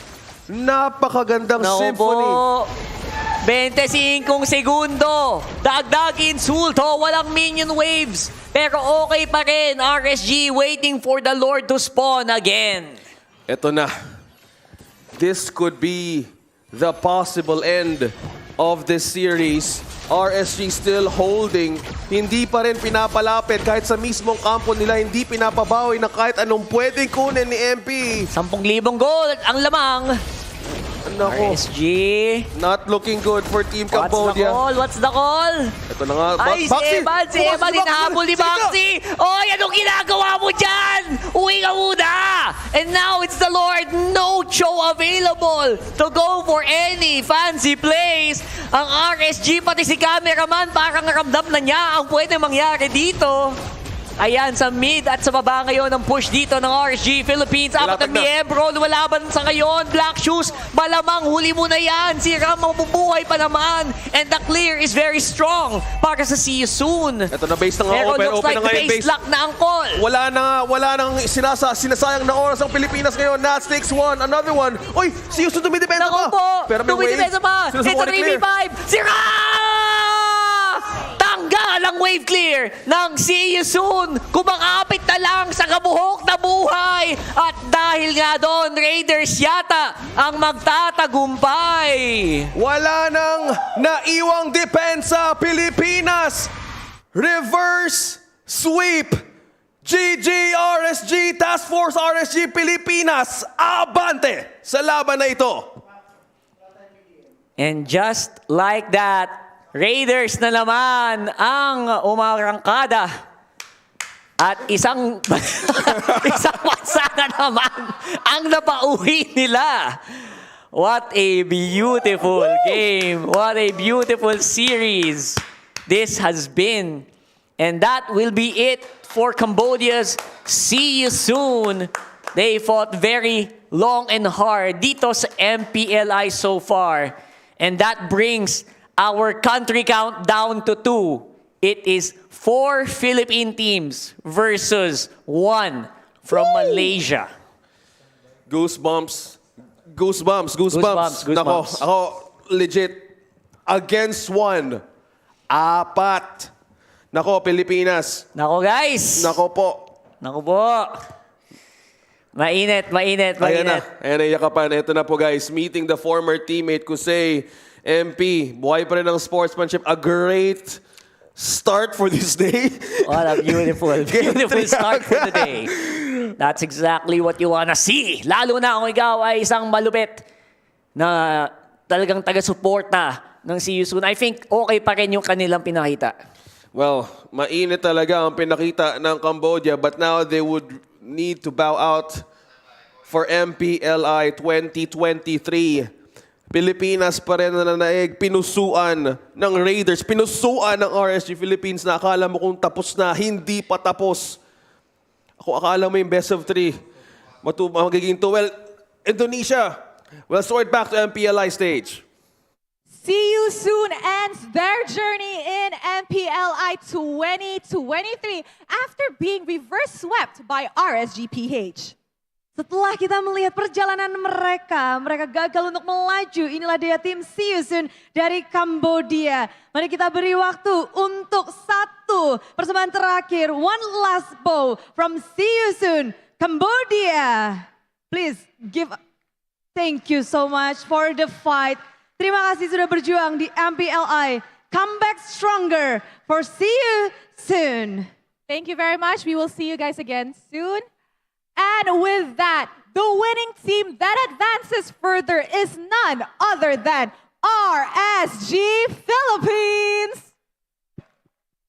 MPLI still has 4 Philippines team and they're coming really strong from the lower bracket. Mereka masih bertahan. 4 tim dari Filipina. RSGPH. Hi guys, kamusta kayo? Masaya. Masaya, okay lang kayo? Okay lang, panalo eh. Panalo. Alright, I'm asking, are they okay? And they said they're good, they're happy because they won. Ya, tentu saja mereka baru menang dengan 2-1 setelah game yang mendebarkan.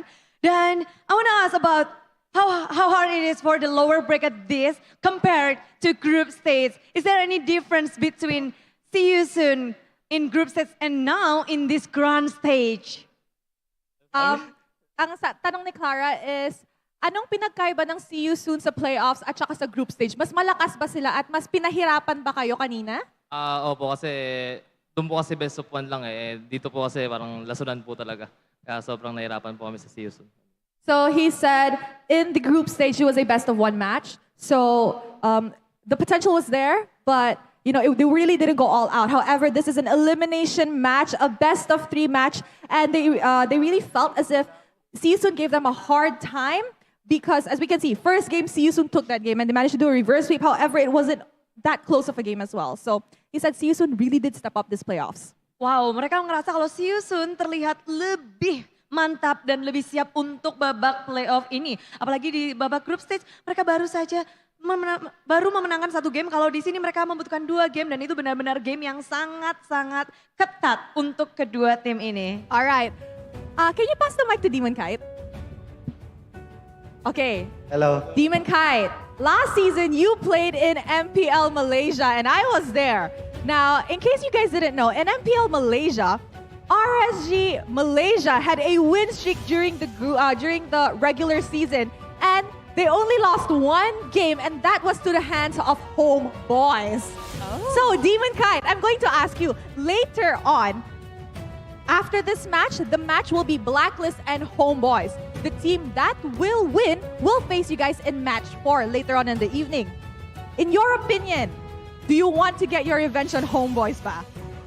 Yeah, I really want to meet them again because I didn't have a chance to win against them. What are you looking forward to the most? Sino gusto mong makalaban talaga? Si Chibi ba? Si Zorn? Si Zorn tsaka si Chibi. Pagsasabayin ko yung dalawa. Oh, wow. All right. So I'm asking, who is he looking forward to meet later? Is it Chibi? Is it Zorn? Who in HomeBois? And he said, he wants to meet both of them at the same time. Oh, kepengen ketemu dua-duanya langsung karena memang dari Demon Cat sendiri sempat bermain di Malaysia, namun pada satu win streak-nya gagal dilanjutkan karena adanya HomeBois dan sekarang mereka ingin bertemu HomeBois kembali untuk membalaskan dendam juga. Dan how are you guys preparing for today? Because you guys has two matches. This one is the first. The second is you don't know who, but what you guys plan for the next battle. Anong preparation ang ginagawa nyo para sa last match nyo? Kasi today, dalawang magiging laban nyo, di ba? Ito yung una and then the second one will be later on in the evening. So, ano mga preparation na gagawin nyo and anong plano nyo after this match? Kasi you guys will have a 2-match break. So, anong mangyayari? Siguro po, papanoodin po yung magiging laban ng Blacklist tsaka HomeBois. Kasi kung sino manalo doon, makakatapat namin. Saka feel namin parehas malakas yung team nila. Alright, so he said they will be watching the match between HomeBois and Blacklist because they will be facing that team later on. So they have to keep their eyes on the opponent, you know? Iya, jadi mereka nggak akan istirahat, mereka nggak akan ngapa-ngapain, mereka akan berfokus untuk match selanjutnya. Mereka harus belajar dari tim mana yang akan mereka lawan nantinya, apakah Blacklist atau HomeBois. Mereka akan terus memantau. Alright, and I'm pretty sure these guys need their well-deserved rest because that was a tiring full series of best of 3. So let us throw it over to the casters to find out what happened in this full game. Casters, take it away. Silahkan.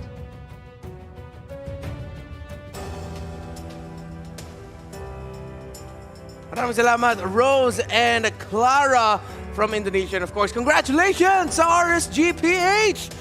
Another Pinoy team advances. At katulad ng sinabi nila OSX and Rockhart, isang bansa na lang na hindi Pilipinas ang naiiwan dito sa MPLI.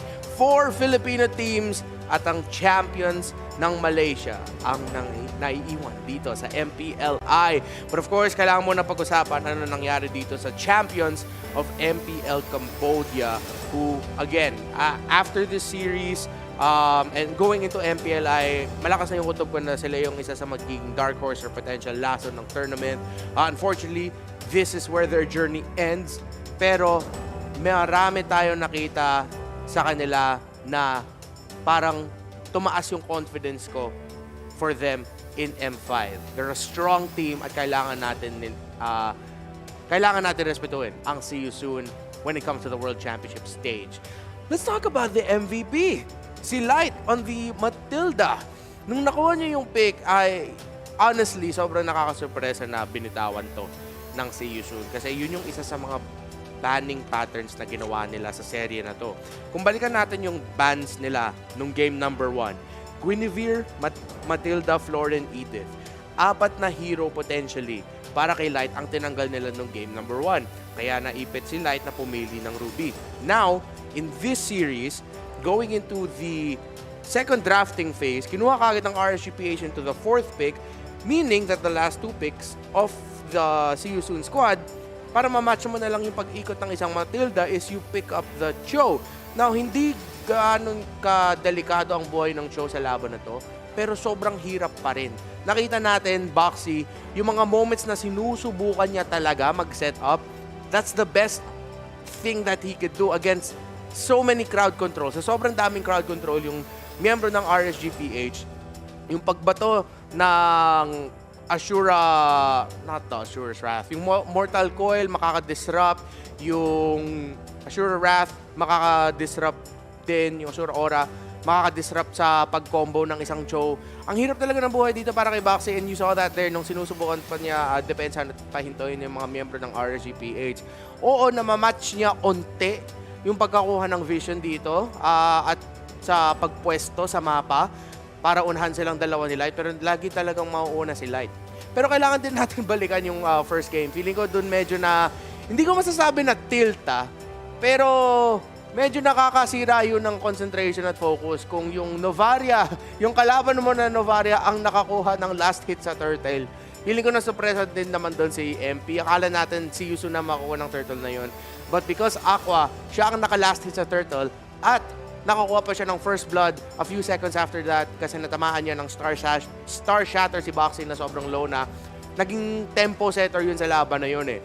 When things like that happen early game, nakita natin nung game number 1, akala natin na RGPH Turtle pero si MP nakakuha. Doon nag-umpisa yung parang downfall ng RGPH. Parang medyo behind na sila sa pag-ikot. Di ko alam kung naapektado yung mga players natin mentally in a way na parang, ay, sa atin dapat yun. Ba't nila nakuha? Tapos biglang next thing you know, mag-overthink na kayo. Parang ganun yung nangyari dito sa CU Soon eh.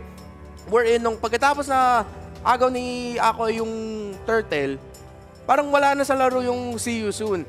Madami pa silang ginagawa na tama at sinusubukan nila. They were trying to put pressure onto Eman's Brody, who by the way, God mode pa rin Sobrang God mode pa rin dito si Eman in this game, and it's interesting to see that na-outclass niya talaga yung dati niyang teammate na si Kosei, who of course sobrang talented na gold laner, but Eman siya yung lumamang talaga sa laban na to today. 6-0 and 5, Kosei 0 deaths but 0 kills and 0 assists. And kitang-kita mo naman talaga sa mga stats. With RGPH, sila nakakuha ng lahat ng turtle, sila nakakuha ng 2 lords, lamang din sa pagkuha ng mga buff. That's RGPH controlling and going back to the idea na, guys, Matilda Roam pa rin, isa sa mga pinaka-malakas na roamers sa laro na to. And we'll see you soon drafting the lineup that they did at saka RSGPH. Diba? Pagkatapos ng game number 2, tinanong natin, sino ang pipili ng mabilis dapat matapos ito strat? Yung snowball strat. Yung gusto nila mabilis sila makaikot, makapwesto, pick off, lahat. Basta meron kayong mga hero sa jungle nyo na pwede magbuhat para going into the mid game. At that point, siguro, sobrang saya na ng mga gold leader nyo kasi kayo yung nakalamang. And that's exactly what both of these two teams did. Nag-joy dito ang See You Soon. Nag-Martis ang RSGPH. But of course, Martis is a given, pero they paired it up with what? Matilda at saka Novaria, yung kasama niya. So, sinasabi talaga ng dalawang teams na to, okay, gusto namin yung junglers namin magbubuhat na mas mabilis. If ever, sila yung magiging isang main condition kung bakit kami nanalo overall kasi ang ganda ng early game nila. RSGPH ang nakahanap ng magandang early game na yon. See you soon. It just looks like this time around, parang hinahabol nila yung RSGPH. Laging one step ahead si Light. Meron mga ginagawang little micro decisions si Nuts eh. Mababa kasi yung stats niya dito, pero siya talaga yung nagbigay ng split pressure eh. Hindi lang sa pag-split push ng, okay, kung nasa top lane yung lahat, nasa bot lane lang ako, although we saw that a good amount of times. Pero merong isang play na ginawa si Nuts kung saan inisip ko, ba't parang asim dito ni Nuts? 4 na membro ng Season, tinapatan niya sa ilalim ng torre sa mid lane, tapos pumunta siya sa orange buff. Parang gusto niya mapitas dito ah. Pero yung Season pala, sinundan si Nuts, tapos nabukas bigla yung mid lane. Nakalimutan ng Season na importante yung mid lane tower nila. Tinignan nila si Nuts and inisip nila, pwede natin itong pitasin, that's gonna be a good trade for us. Kasi walang trade yung RSGPH, pero yung pala, surprise, meron palang mid lane tower push. Andun lang si Eman. Clear the minion wave, pasagin yung torre, and that was it. Yung mga little details like that, minsan na-overlook natin, pero kailangan natin ibigay ng, i-praise si Nat sa psycho niya sa CUC eh. Parang sinayko niya eh. Hindi siya masyado nakuha ng kills, di siya masyado nakuha ng assists, pero yung mga maliit na bagay ginagawa niya sa mga skirmish, sa mga team fight, yung split pressure, mapapaisip yung CUC, habulin ba natin to, or i-manage ba natin yung mga minion waves. Sobrang laki ng halaga niyan para sa isang team. And that is one of the biggest roles of the XP laner. Madalas sa ating mga RG, naisip natin, XP laners, dapat kaya rin nila magbuhat ng team, mag-carry, kumuha ng kills, kumuha ng lahat ng mga assists. Pero sabi ni Nas, shout out sa mga fans. Hindi ko kailangan yan lagi gawin. Just go for yung sinasabi natin mga high IQ plays, yung mga ginagawa ni Nas. So, kita natin, two teams, sobrang similar para sa akin yung laro nila. They want to play fast. They rely a lot on their roamers getting a lot of control, getting a lot of vision. Gusto nila na naglalaro sila sa jungle ng kalaban, hindi lang sa jungle nila. Gusto nila lumapit, gusto nila tapatan yung mga kalaban nila. And this time around, the champions of MPL Cambodia will fall to RSG Philippines. I wish all the best to our kapwa Pinoy players dyan na si MP at saka Nicole. Sobrang excited ako makita sila sa world stage for the M5 World Championship. And of course, the rest of See You Soon really showing the world kung bakit sila ang champions of Cambodia. Again, a very young MPL region na ang bilis mag-improve. That's it for now. Babalik po tayo for the second series ng MPLI 2023, HomeBois versus Blacklist International. See you in a bit.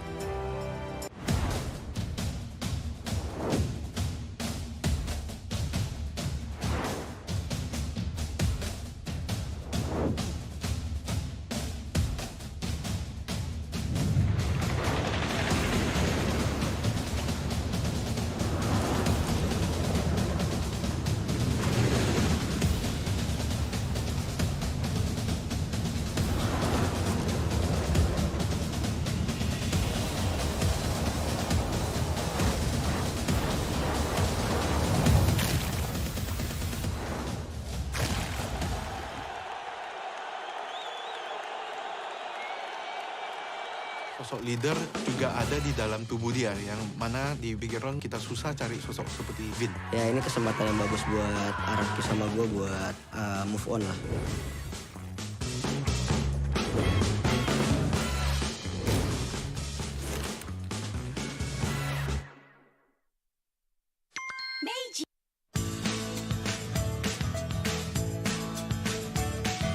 Hello panda, semua suka biskuitnya.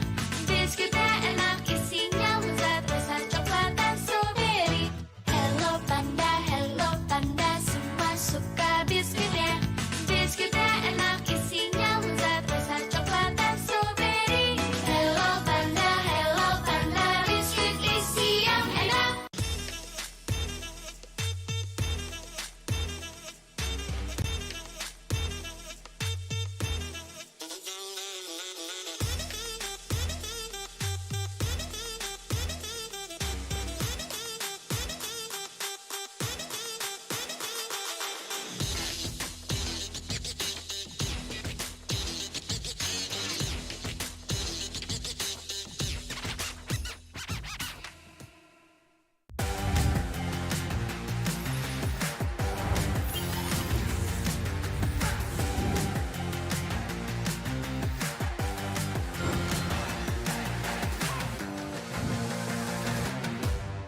Sempet down karena kayak hal yang aku suka itu ternyata orang tua tuh kayak lebih khawatir kali ya. Aku sih lihat malah papa tuh nggak suka, ngapain sih, yang bener-bener aja lah.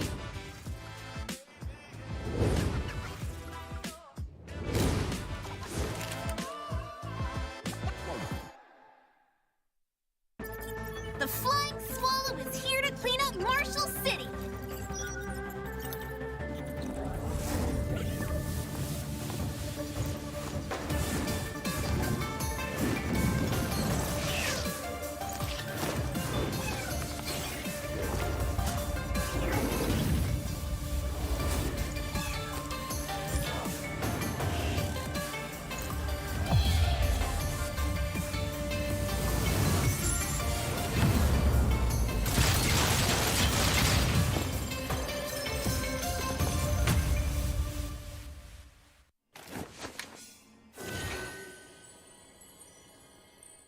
Sosok leader juga ada di dalam tubuh dia, yang mana di background kita susah cari sosok seperti Vin. Ya ini kesempatan yang bagus buat Araki sama gue buat move on lah.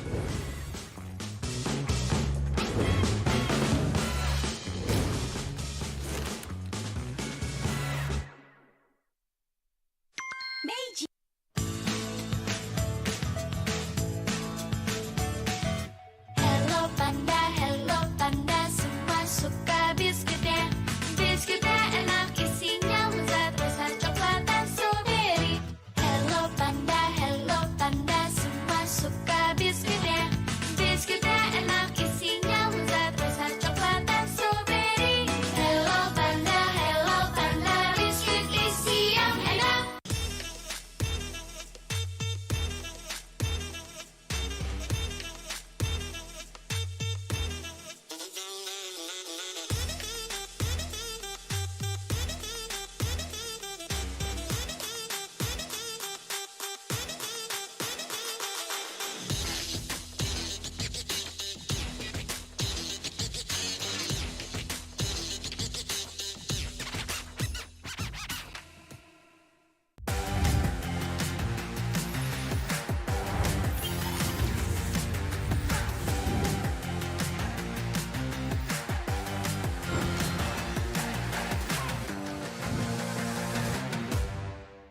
down karena kayak hal yang aku suka itu ternyata orang tua tuh kayak lebih khawatir kali ya. Aku sih lihat malah papa tuh nggak suka, ngapain sih, yang bener-bener aja lah.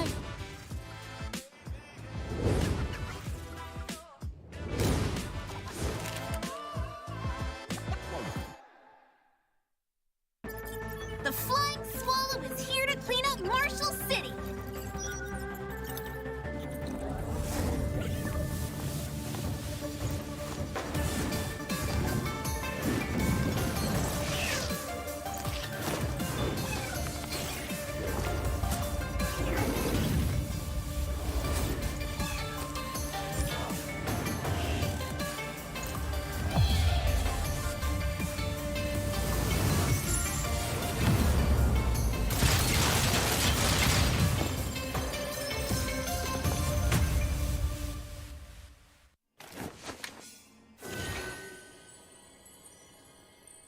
Sosok leader juga ada di dalam tubuh dia, yang mana di pikiran kita susah cari sosok seperti Vin. Ya ini kesempatan yang bagus buat Araki sama gue buat move on lah.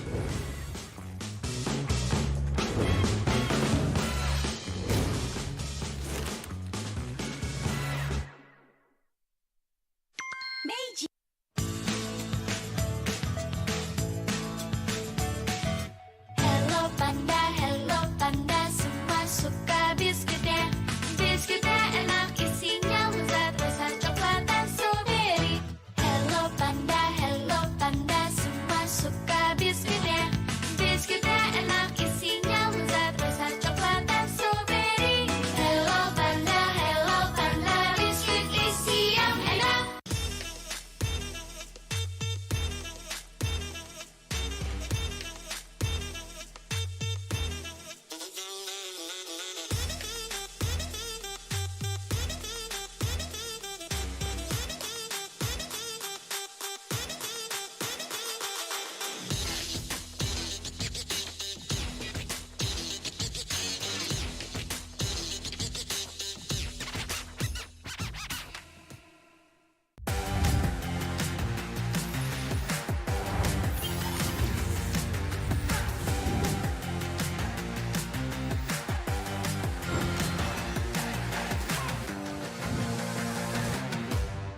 Sempet down karena kayak hal yang aku suka itu ternyata orang tua tuh kayak lebih khawatir kali ya. Aku sih lihat malah papa tuh nggak suka, ngapain sih, yang bener-bener aja lah.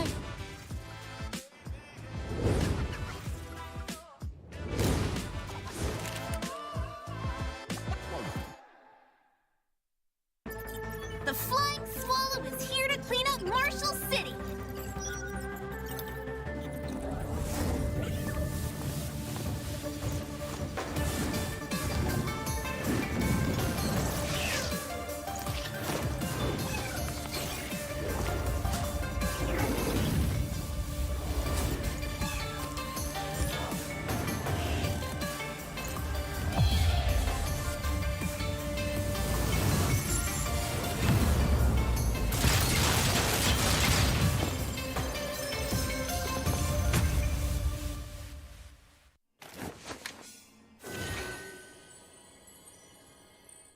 Sosok leader juga ada di dalam tubuh dia, yang mana di pikiran kita susah cari sosok seperti Vin. Ya ini kesempatan yang bagus buat Araki sama gue buat move on lah.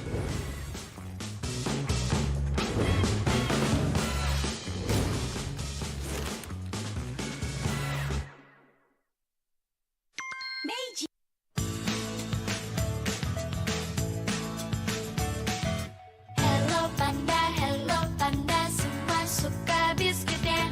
Biskuitnya enak, isinya lezat, rasa coklat dan strawberry.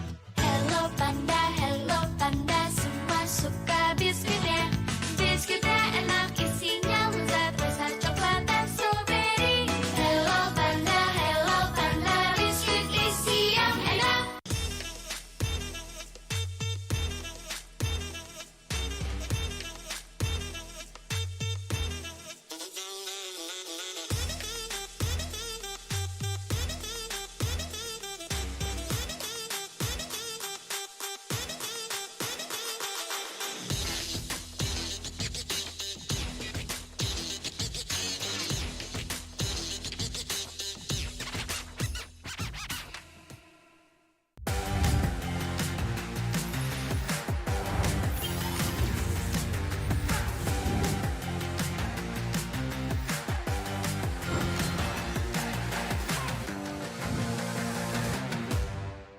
Sempet down, karena kayak hal yang aku suka itu ternyata orang tua tuh kayak lebih khawatir kali ya. Aku sih lihat malah papa tuh nggak suka, ngapain sih, yang bener-bener aja lah.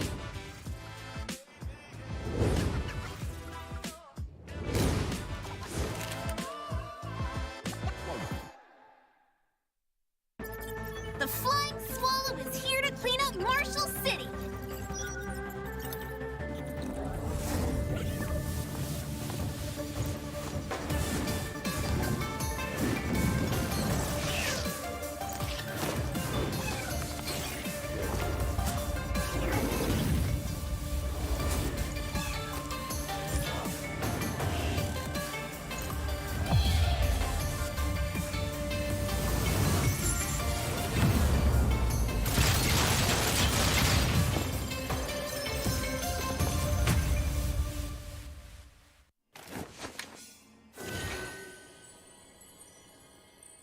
Sosok leader juga ada di dalam tubuh dia, yang mana di background kita susah cari sosok seperti Vin. Ya ini kesempatan yang bagus buat Araki sama gue buat move on lah.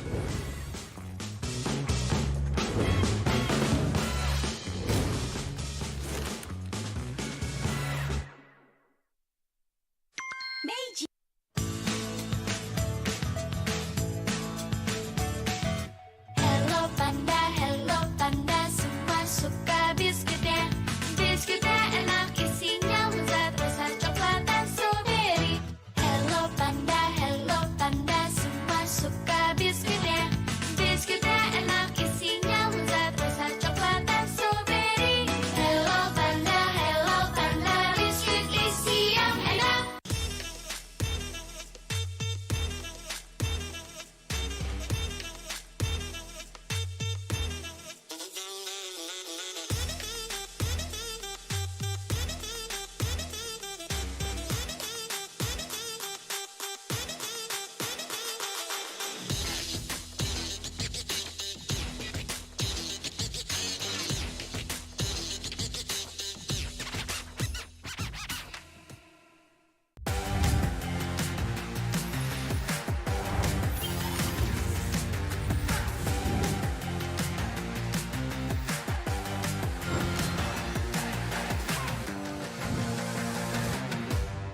Sempet down, karena kayak hal yang aku suka itu ternyata orang tua tuh kayak lebih khawatir kali ya. Aku sih lihat malah papa tuh nggak suka, ngapain sih, yang bener-bener aja lah.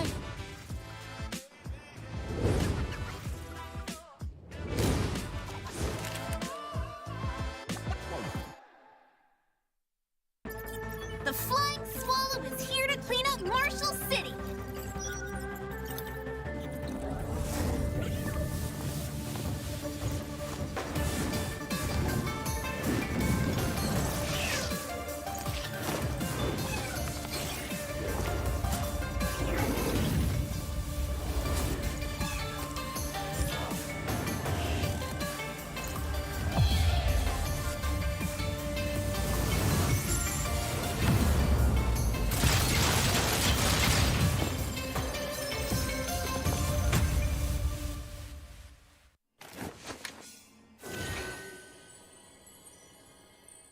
Sosok leader juga ada di dalam tubuh dia, yang mana di background kita susah cari sosok seperti Vin. Ya ini kesempatan yang bagus buat Araki sama gue buat move on lah.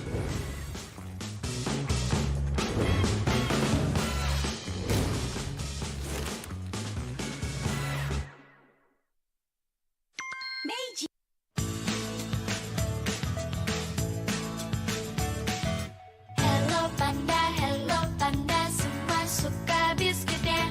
Biskuitnya enak, isinya lezat, rasa coklat dan strawberry. Hello panda, semua suka biskuitnya. Biskuitnya enak, isinya lezat, rasa coklat dan strawberry. Hello panda, biskuit isi yang enak.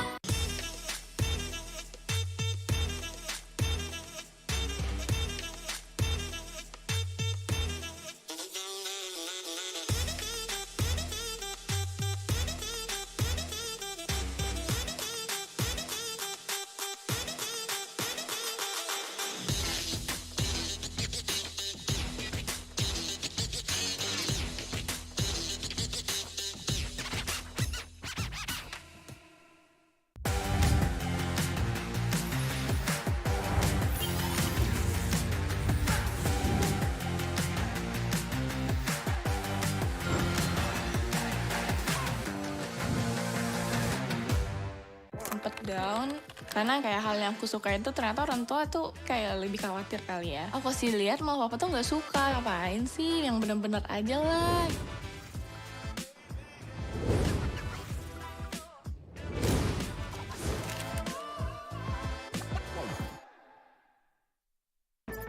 The Flying Swallow is here to clean up Marshall City.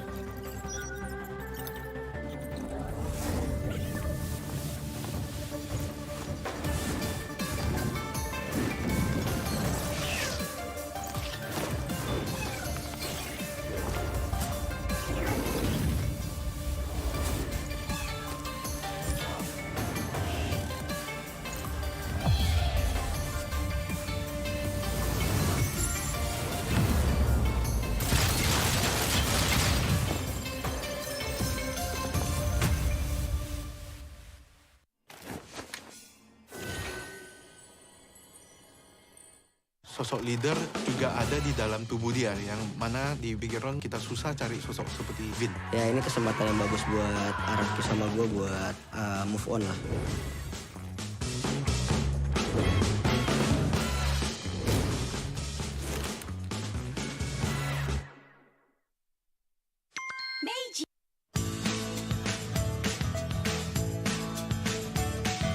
Hello panda, semua suka biskuitnya.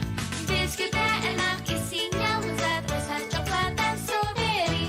Hello panda, semua suka biskuitnya. Biskuitnya enak, isinya lezat, rasa coklat dan strawberry. Hello panda, biskuit isi yang enak.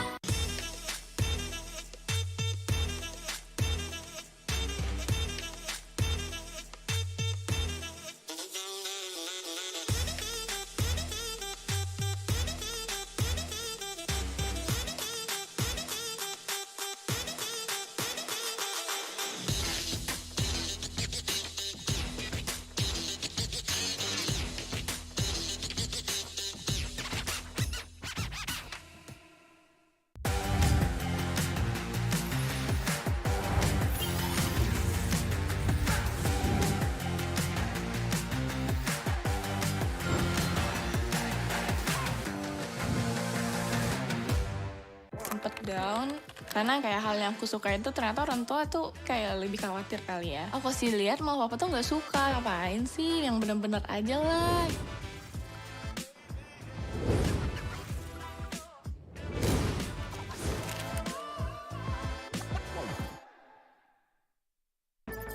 The Flying Swallow is here to clean up Marshall City.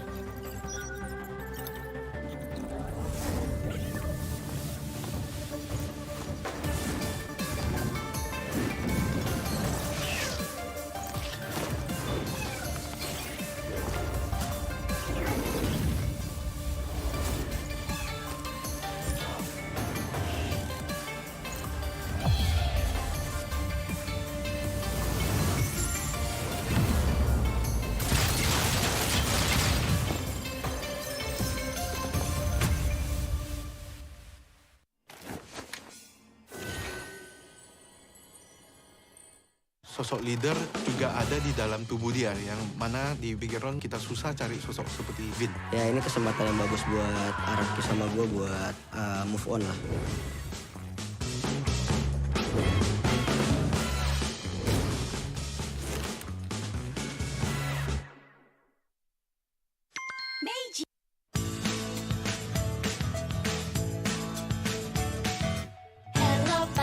Hello panda, semua suka biskuitnya. Biskuitnya enak, isinya lezat, rasa coklat dan strawberry. Hello panda, semua suka biskuitnya.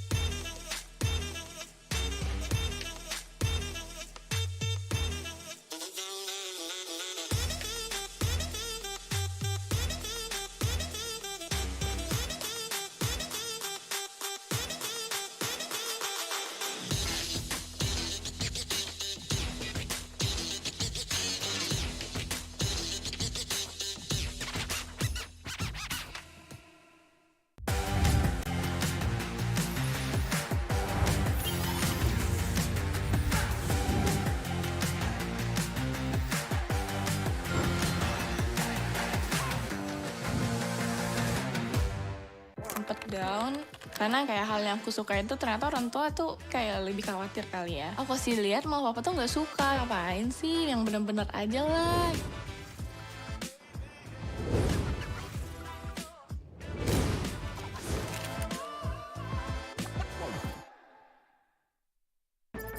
The Flying Swallow is here to clean up Marshall City.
super hot here, just like the matches in MPLI 2023. We're gonna continue the second match of the day in Best of 3 series. We are still on lower bracket, but look at the crowd here. Look at how the people here love with this match and the teams, because we're on the outside on MPL 2023. Me, Bude Clara Mongsar, are meeting with a lot of people. They are in the fan meet with Evo's legend now. They're really exciting. They're really excited. They want to know more about the players. So if you guys want to come here, please come here, because a lot of booth, merchandise booth, and then meet and greet. And then after the match, usually the player will be holding a fan meet also here on the outside stage. So it's gonna be super terrifying for the player to play on the lower bracket. But we got one winner this first match. And the second match, we're gonna win, because Blacklist International gonna meet HomeBois, the one region left between Malaysia and also we got Philippines, 2 regions left who gonna resume the journey. Philippines, they got 4 teams left in this MPLI, but Blacklist, now they are in the edge of the life. And also HomeBois, they got a lot of love from all around the world. They want HomeBois to be the dark horse for this match. So the crowd here is really great. How about the inside? Because I'm sure that everyone is waiting for the match. So, di Indonesia sini, kalian bisa berkumpul di GBK Basketball Hall. Untuk datang, ada fan meet juga, ada meet and greet. Kalian bisa datang, dan ada merchandise booth yang bisa kalian datangi. Banyak aktiviti seru, datang saja, ramaikan, dan saksikan match-match yang terus berlangsung untuk hari ini. Today, we're gonna have 4 matches. We already saw 1 match in Best of 3. 3 games are done. How about the second match in still Best of 3 series? So Blacklist International, we're gonna have a great time also as HomeBois. So we got here the crowd. What you got, Bruce? Please.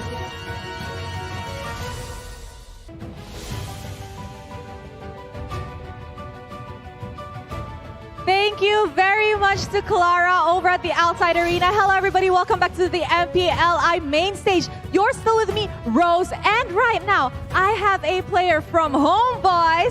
Hi, Zorn. Hi. Okay, Zorn. So, you know what? Let's cut it down to the chase. Everybody was not expecting HomeBois to perform this well, actually, in MPLI. Now that you've made it this far, technically now top 5 already, right? Yeah. Do you guys think Malaysia still has what it takes to continue their journey in MPLI? Kalau menurut pandangan saya, memang kita orang ready untuk menjadi Philippine Slayer. Wow, okay, that is a statement. And now Zorn said that if you ask him, he is definitely ready to be a Philippine team slayer. Because right now in MPLI, we only have 2 regions left, which are Philippines and Malaysia. All right, so Zorn, aside from wanting to be a Philippine slayer, HomeBois and you yourself is very popular in MPLI. A lot of teams want to face the dark horse of MPLI. And yesterday, Ogwen from AP Bren made a statement, and he said he wants to meet HomeBois because Zorn has never won against him yet. So what do you have to say about that? Kalau untuk Ogwen, memang jujurnya memang kita orang, saya tak pernah menang secara peribadi menentang dia. Tapi insyaAllah kali ni kita orang dengan performance kita orang semalam lawan Eko, kita orang confident boleh pergi ke grand final. Wow, all right. He said, yes, he has never won against Ogwen yet. But with the performance that HomeBois is giving out, he is very confident that HomeBois will be able to make it to the grand finals of MPLI 2023. All right, now this matchup is technically a rematch from the group stage, right? Because you'll be meeting Blacklist International in this lower bracket match. Now, Zorn, yesterday Haji said that in the group stage, they didn't really perform to their best and they really didn't, give out as much. And they said that they're holding back the potential. And now that they're going to be meeting you guys again, they want to get their revenge. Do you think they will be able to get their revenge? Kalau pandangan saya tak dapat dah sebab kita orang dah bantai Haji dekat mid sampai dia tak dapat minion. Tak tahu sampai level berapa, cuma kita orang dah study dah gameplay Blacklist. Wow, okay, the confidence from HomeBois is really through the roof because he said Haji or Blacklist will not be able to get the revenge they want because in the group stage, they bullied Haji in the mid lane to the point where Haji could not get his waves in the mid lane. All right, last words for Blacklist International and Haji. Untuk menentang Blacklist, kita orang dah study gameplay diorang semalam dan kali ni untuk kali kedua, diorang akan terseksa kot buat kali kedua. All right, so Zorn said to Blacklist International, we have studied your gameplay last night, so be ready to fall for the second time.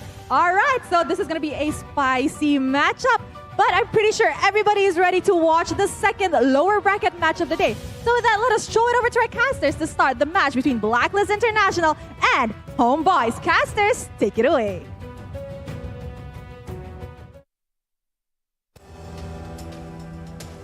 Magandang hapon, Pilipinas! Nagbabalik ulit ang mainit na labanan ngayong araw sa ating Playoffs Day 2. Pilipinas pa rin ang naiiwan. Magandang hapon! Ako si OSX, sama dito si Renmar, Reptar.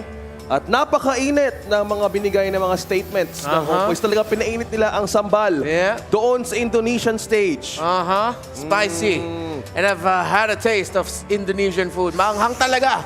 Pero taga-Malaysia si Zorn.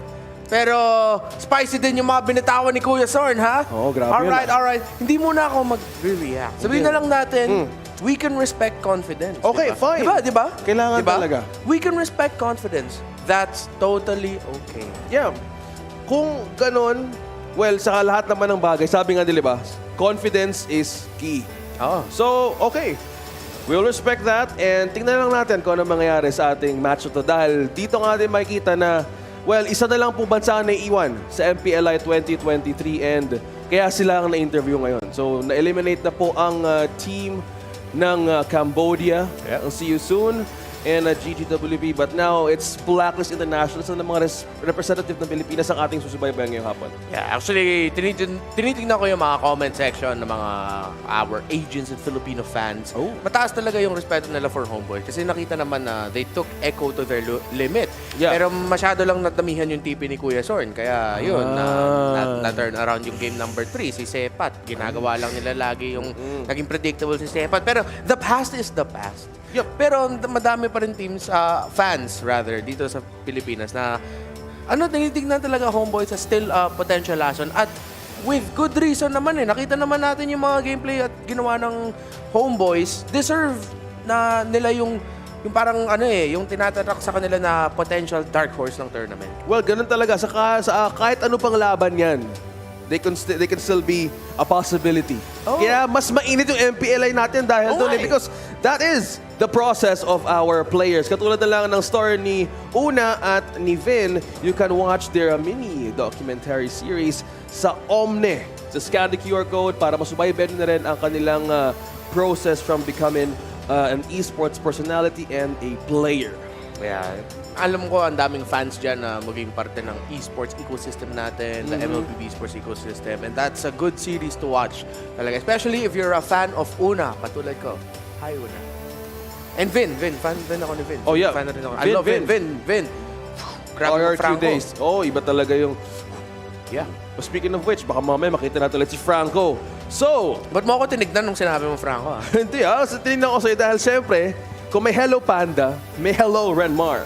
Hey! Actually, accurate na yun. Hello Panda, okay na yun. Nawala na po yung milk? Wait, legit naubos na ba? Yun yung hinihintay ko Naunahan ko na po. Bossing, wala naman tayong milk flavor dyan. Naubos na ba talaga? Humingi pa kami ng milk flavor. Shoutout nga pala sa Maze at Hello Panda. Dahil busog ang aming snack time dito sa Pilipinas. Nawala na ako ng gano'n magtrabaho dito. Pero okay lang. Meron pa tayong stock. Damdamin. Meron ka bang stock dyan? May 5 ka po. Sige, ikaw na magbasa ng dito. Meron pata. Stone Cold Style. Wala. Ay, hindi. Ito na pala. Meron pa. Follow One Esports. Yan na. Gina ko. Follow One Esports everywhere. Discord, TikTok, Instagram, X, Facebook, YouTube, and Twitch. Woo! Woohoo! We are so hyped. Hello, Panda. Maraming salamat. Habang tuloy-tuloy ang ating bakbakan ngayong hapon, be sure to follow everything and anything in One Esports and MPLI 2023 dahil ang ating bakbakan magtuloy pa rin hanggang bukas. So ito na naman tayo, magbibigay na naman tayo ng isang clue para manalo ka ng 4,000 diamonds. Sino ba yung hero na to? Si Farsa, pero yung parang carnival skin niya. Diba? Farsa carnival skin yan. I think pwede rin to maging Kadita MPL skin. Pwede rin. Oo. Yeah. Tama naman. Or pwede rin Zilong Carnival skin.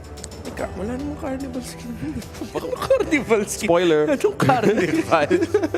Si Zilong. Pero ilang beses na natin sinabi Zilong umabot na sa point na nadami na nagko-comment Zilong Hindi ko sinasabi na mali o tama kayo. Basta sinasabi ko lang ang may nakita na akong mga Zilong comments dyan Pareho kasi yung book, man. We can't deny it, right? Kasi this is 4,000 diamonds. Madami ng pass ang darating. Ayan pa, meron pang isang 4,000 diamonds. Mag-register ka lang sa One Esports at ang updates ay mapapasayo. Hindi lang ang mga balita, kundi ang mga diamante sa MLBB. Yeah, like the sound effect. 8K, man. 8,000 diamonds. Pero abangan natin ngayon ang mga malupit na laban ngayon. Siyempre, Pilipinas pa maglalaban-laban. Blacklist International. How are they going? How are they standing from the bracket? Pero mamaya, more to discuss. Tatawag natin mga players on our stage. Alright. Sino mauna? Okay. Respect. Okay. Respect. The champions of MPL Indonesia. HomeBois. Yeah. Mabilis. Mag-TV. Ooh! Sir, kuya, mga kuya, sabi nila, wag daw kayo mag-ingay dyan. Grabe, may sinasabi na dito sa... hindi ko masyado familiar sa mga... Si Sepat! Si Sepat! Sumasalita si Sepat dito, pero siya yung nabigyan ng echo kahapon Medyo Pero siya din yung dahilan ko. Bakit? Let's go! Truly top tier! It's Blacklist International! Ayan o. Pag nagtatanggal na ng jacket, ang Blacklist International, meron talagang isa na magtatanggal ng jacket. Para may contrast yung black and white. Sobrang serious face lahat sila. Tapos si Owl medyo natatawa pa. Ang cute. Iba talaga yung dynamic ng team na ito. Ibang klaseng ube pero napakalupit na ube ang lalaban ngayon against HomeBois. Nakita mo din yung mukha ni si Rindo, mukhang killer Rindo. Naging si Indo, meron kaming Rindo. Tapos tinatawag daw sa kanya sa English stream, Rindonesia. Wow! Grabe na, buong bansa yung pinang... Ay, kasama natin ngayon mga coaches, Coach Bonchan and Coach Pabs. Iba. Dalawang malupitan na drafter to, guys. Kailangan natin i-acknowledge yan. Si Pabs, magaling mag-draft. Coach Bon, magaling mag-draft. Two great coaches. Two very good teams. Tsaka yung laging storya ng Malaysia, di ba, pre? Yung underdog kami. Sa amin, di kayo sure. Pero sa HomeBois, underdog kami. Pero sure na nakakatakot din kami. Iba talaga yung naging storyline ng bansang to. Oo nga Kung gusto mo, dati unpredictable, pero ngayon parang surety. Look at that. Look at the stats. Ang lulupit ng ating mga players. Blacklist International, Rindo and Haji. Line of 7 yan. Oo. Tsaka, mataas ba yun pag sa grading? Iba kasi yung grading system. Iba yung grading natin sa Land of Dawn Oo, sa Land of Dawn. Iba yung, kasi ito yung mga ganitong mga grading. Kita mo yung si Rindo, si Dominic, yung thumbs. Dahil kay Dominic, bumalik din ako mag-thumbs Oo. Ikaw ba? Hindi. Di ko kaya. Mag-thumbs? Yung mga ginagawa ni Rindo, bilang isang thumbs, di ko kaya. Ni Dominic. Kasi Rindo kasi yung huling nakakita ko dun Si Dominic, hindi ko kaya mga ginagawa ni Kuya Dominic. Isipin mo, kung hindi nyo po napanood yung laban kagabi ng Blacklist International, simple lang ginawa ni Dominic para masira yung formasyon ng Rebellion.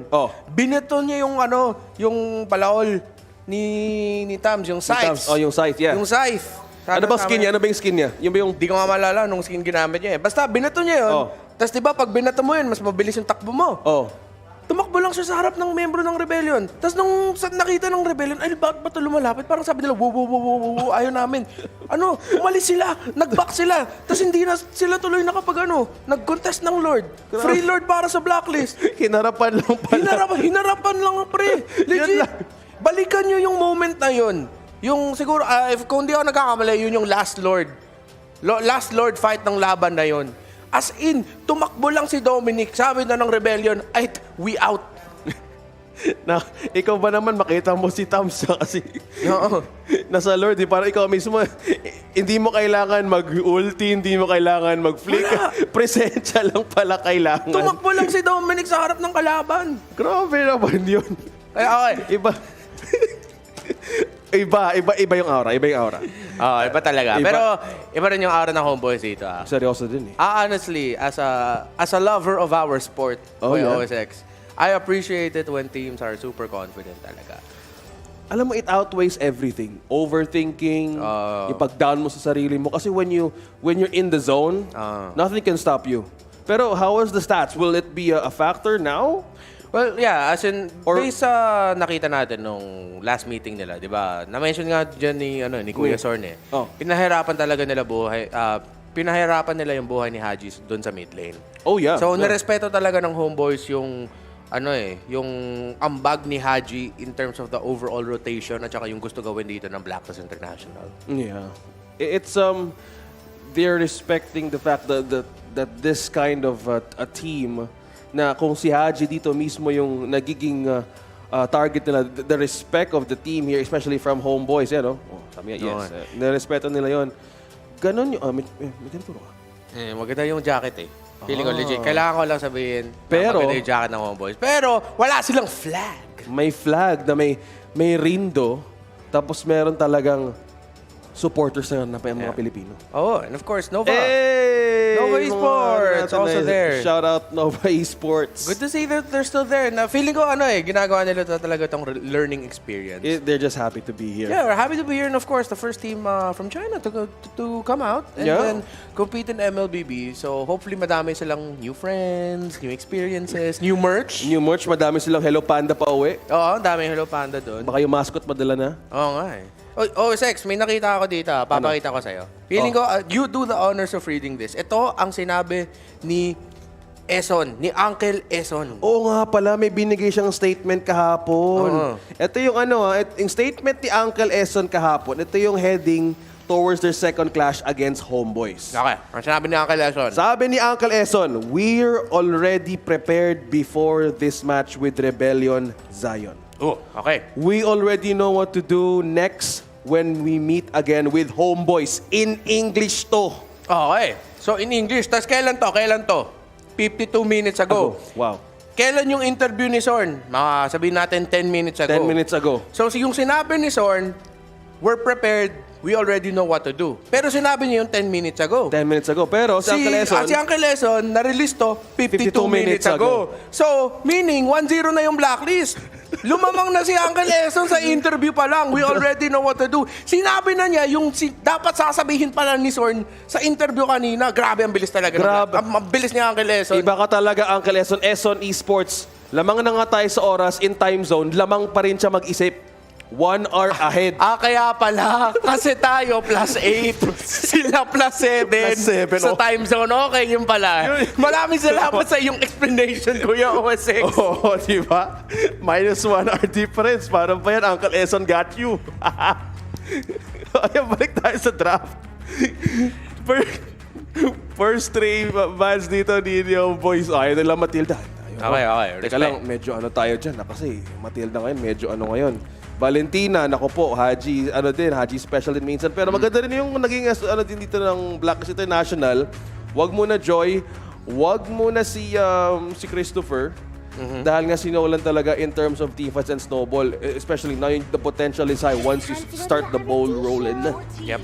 Yeah, and also, Kudaisen, it's the mid lane and in the roamer for HomeBois na nire-respeto talaga nila. Yeah, they're really looking at the picks of Haji. HomeBois, tingnan natin kung first pick nila kagad yung Novaria, kung ganun. Medyo nawala na yung Novaria prio pick right away. So Blacklist takes away the Guinevere. If ever, Novaria yung magiging priority ng Blacklist sa first 2 picks para makakuha na sila ng pick para kay Haji. Oo nga eh. Yung kamay dito ng mismo ng first pick. Kasi HomeBois, if they don't want to secure their prio pick, mas sisiguraduhin ni Coach Bon or even whole of Blacklist to have the prio to the VAR. That's a comfort, that's a strength, and it's also yung nagagawa nilang early game startup, especially with this kay Haji. Exactly. But for Blacklist International, they still have the Turizla, Cho, Bruno, and Martes available for them. Excuse me, para sa HomeBois. Yun yung mga star picks nila, so we have to watch out for those.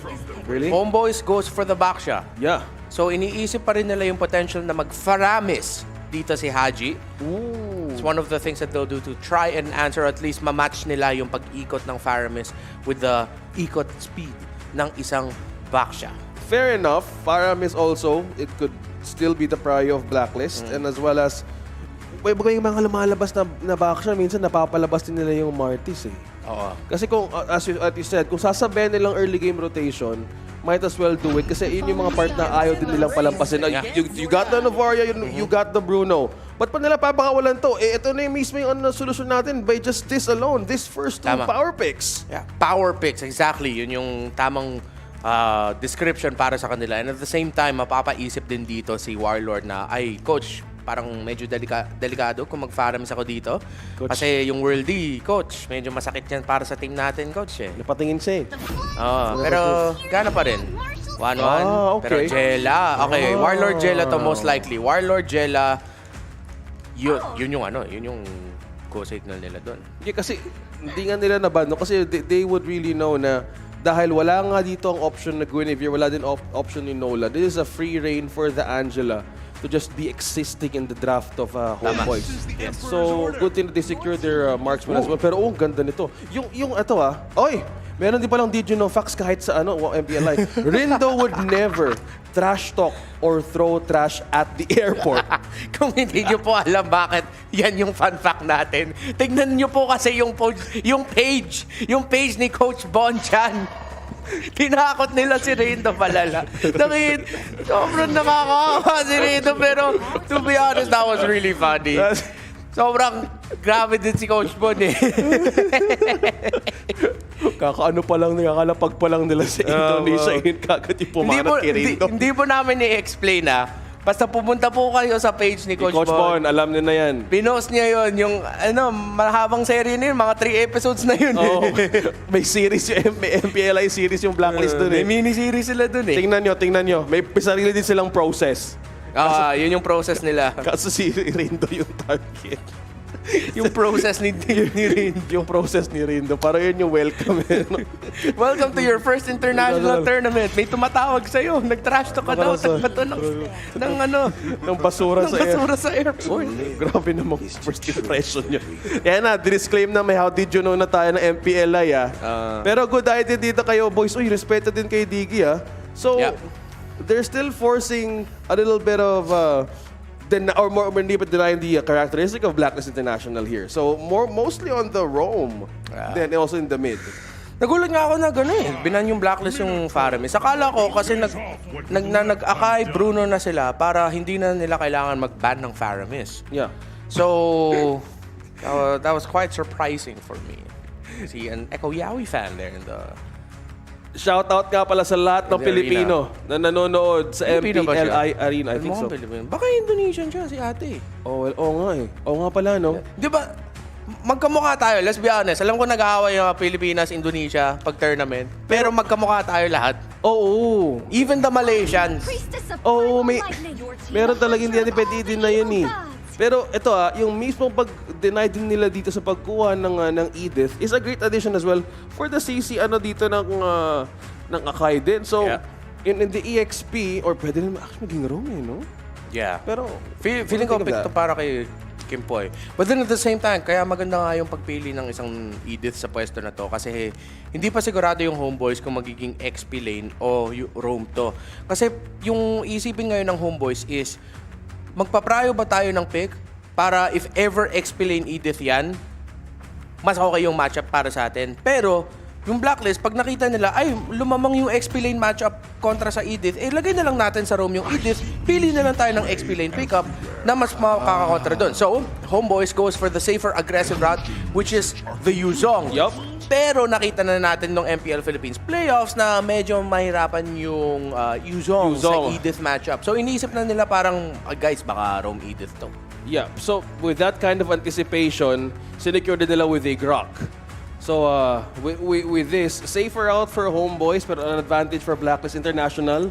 So with this type of decision na ginagawa nila, so ano na lang kulang dito? They would really need one more for the tank. At ito ang Kaja ng Blacklist International. May pick-off, may force out, may pwedeng mahila. Meron silang advantage early game with the complement of the Novaria for Blacklist International. Ito na ang ating audience prediction. Lahat ay nasa Pilipinas, syempre. May konting ano din for Indonesia votes for Philippines as well. So, mas lamang ang vote ng ating audience sa Team Pilipinas. No question on anything. So, medyo mainit ang ating labanan ngayon. So, ano nga ba ang magiging solusyon ng HomeBois for this? They have a safer route, but let's see how will this one do, especially in the early game. It's a big of a challenge. It's a big of a path na kailangan din nilang pigilan. So magkakatalo na lang sa vision, magkakatalo na lang sa mismong early game spike. So we'll see how this goes. Papasok na po tayo sa Land of Dawn, Pilipinas. So suportahan na naman natin ang isa ng mga representative ng Pilipinas sa MPLI 2023. Best of 3, sisimulan na natin ang laban. Nandito na ang mga heroes. Nandito rin ang Blacklist International. Simulan na natin ang laban na to. Early vision from Kimpoy. Nakitaan dito si Zorn. Si Chibi as well. Patapos na rin sa kanyang purple. Hindi man siya na-istorbo dito, but Blacklist International still maintaining it through. A mirror of a pick here with Warlord as well. Okay, so yung Kaja pickup means that pwede mag-agro sila. Pwede rin sila yung pick-off base. Nova plus the Kaja, Kaja plus the Bruno. So, madami silang options para sa strat nila. If ever hindi sila maka-snowball, at least pwede rin sila mag-hold. Grabe yung ginagawa nilang ano dito. Binibitin nila yung jungler ng Blacklist International. Uy, napalalim si Warlord. Chibi, maagaw ba niya yung purple buff dito ni Rindo? Retribution din makagamit. Ay, naagaw ni Chibi. So, akala natin na nag-asim si Warlord that mid-lane Grok pickup. Pero nagawa ng HomeBois. Mission accomplished pala. Sabi ni Warlord, that's #worth it, bro.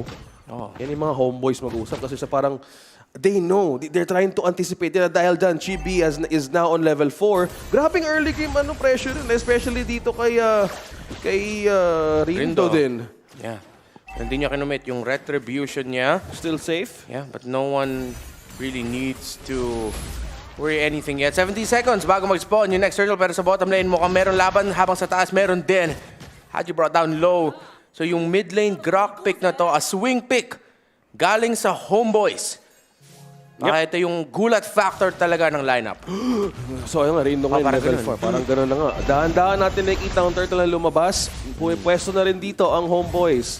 Clearly, hindi pa rin bumibitaw ang Blacklist sa kanilang a bit of a small mishap there on its objective. Mukhang nasa side ng HomeBois ngayon ng unang objective.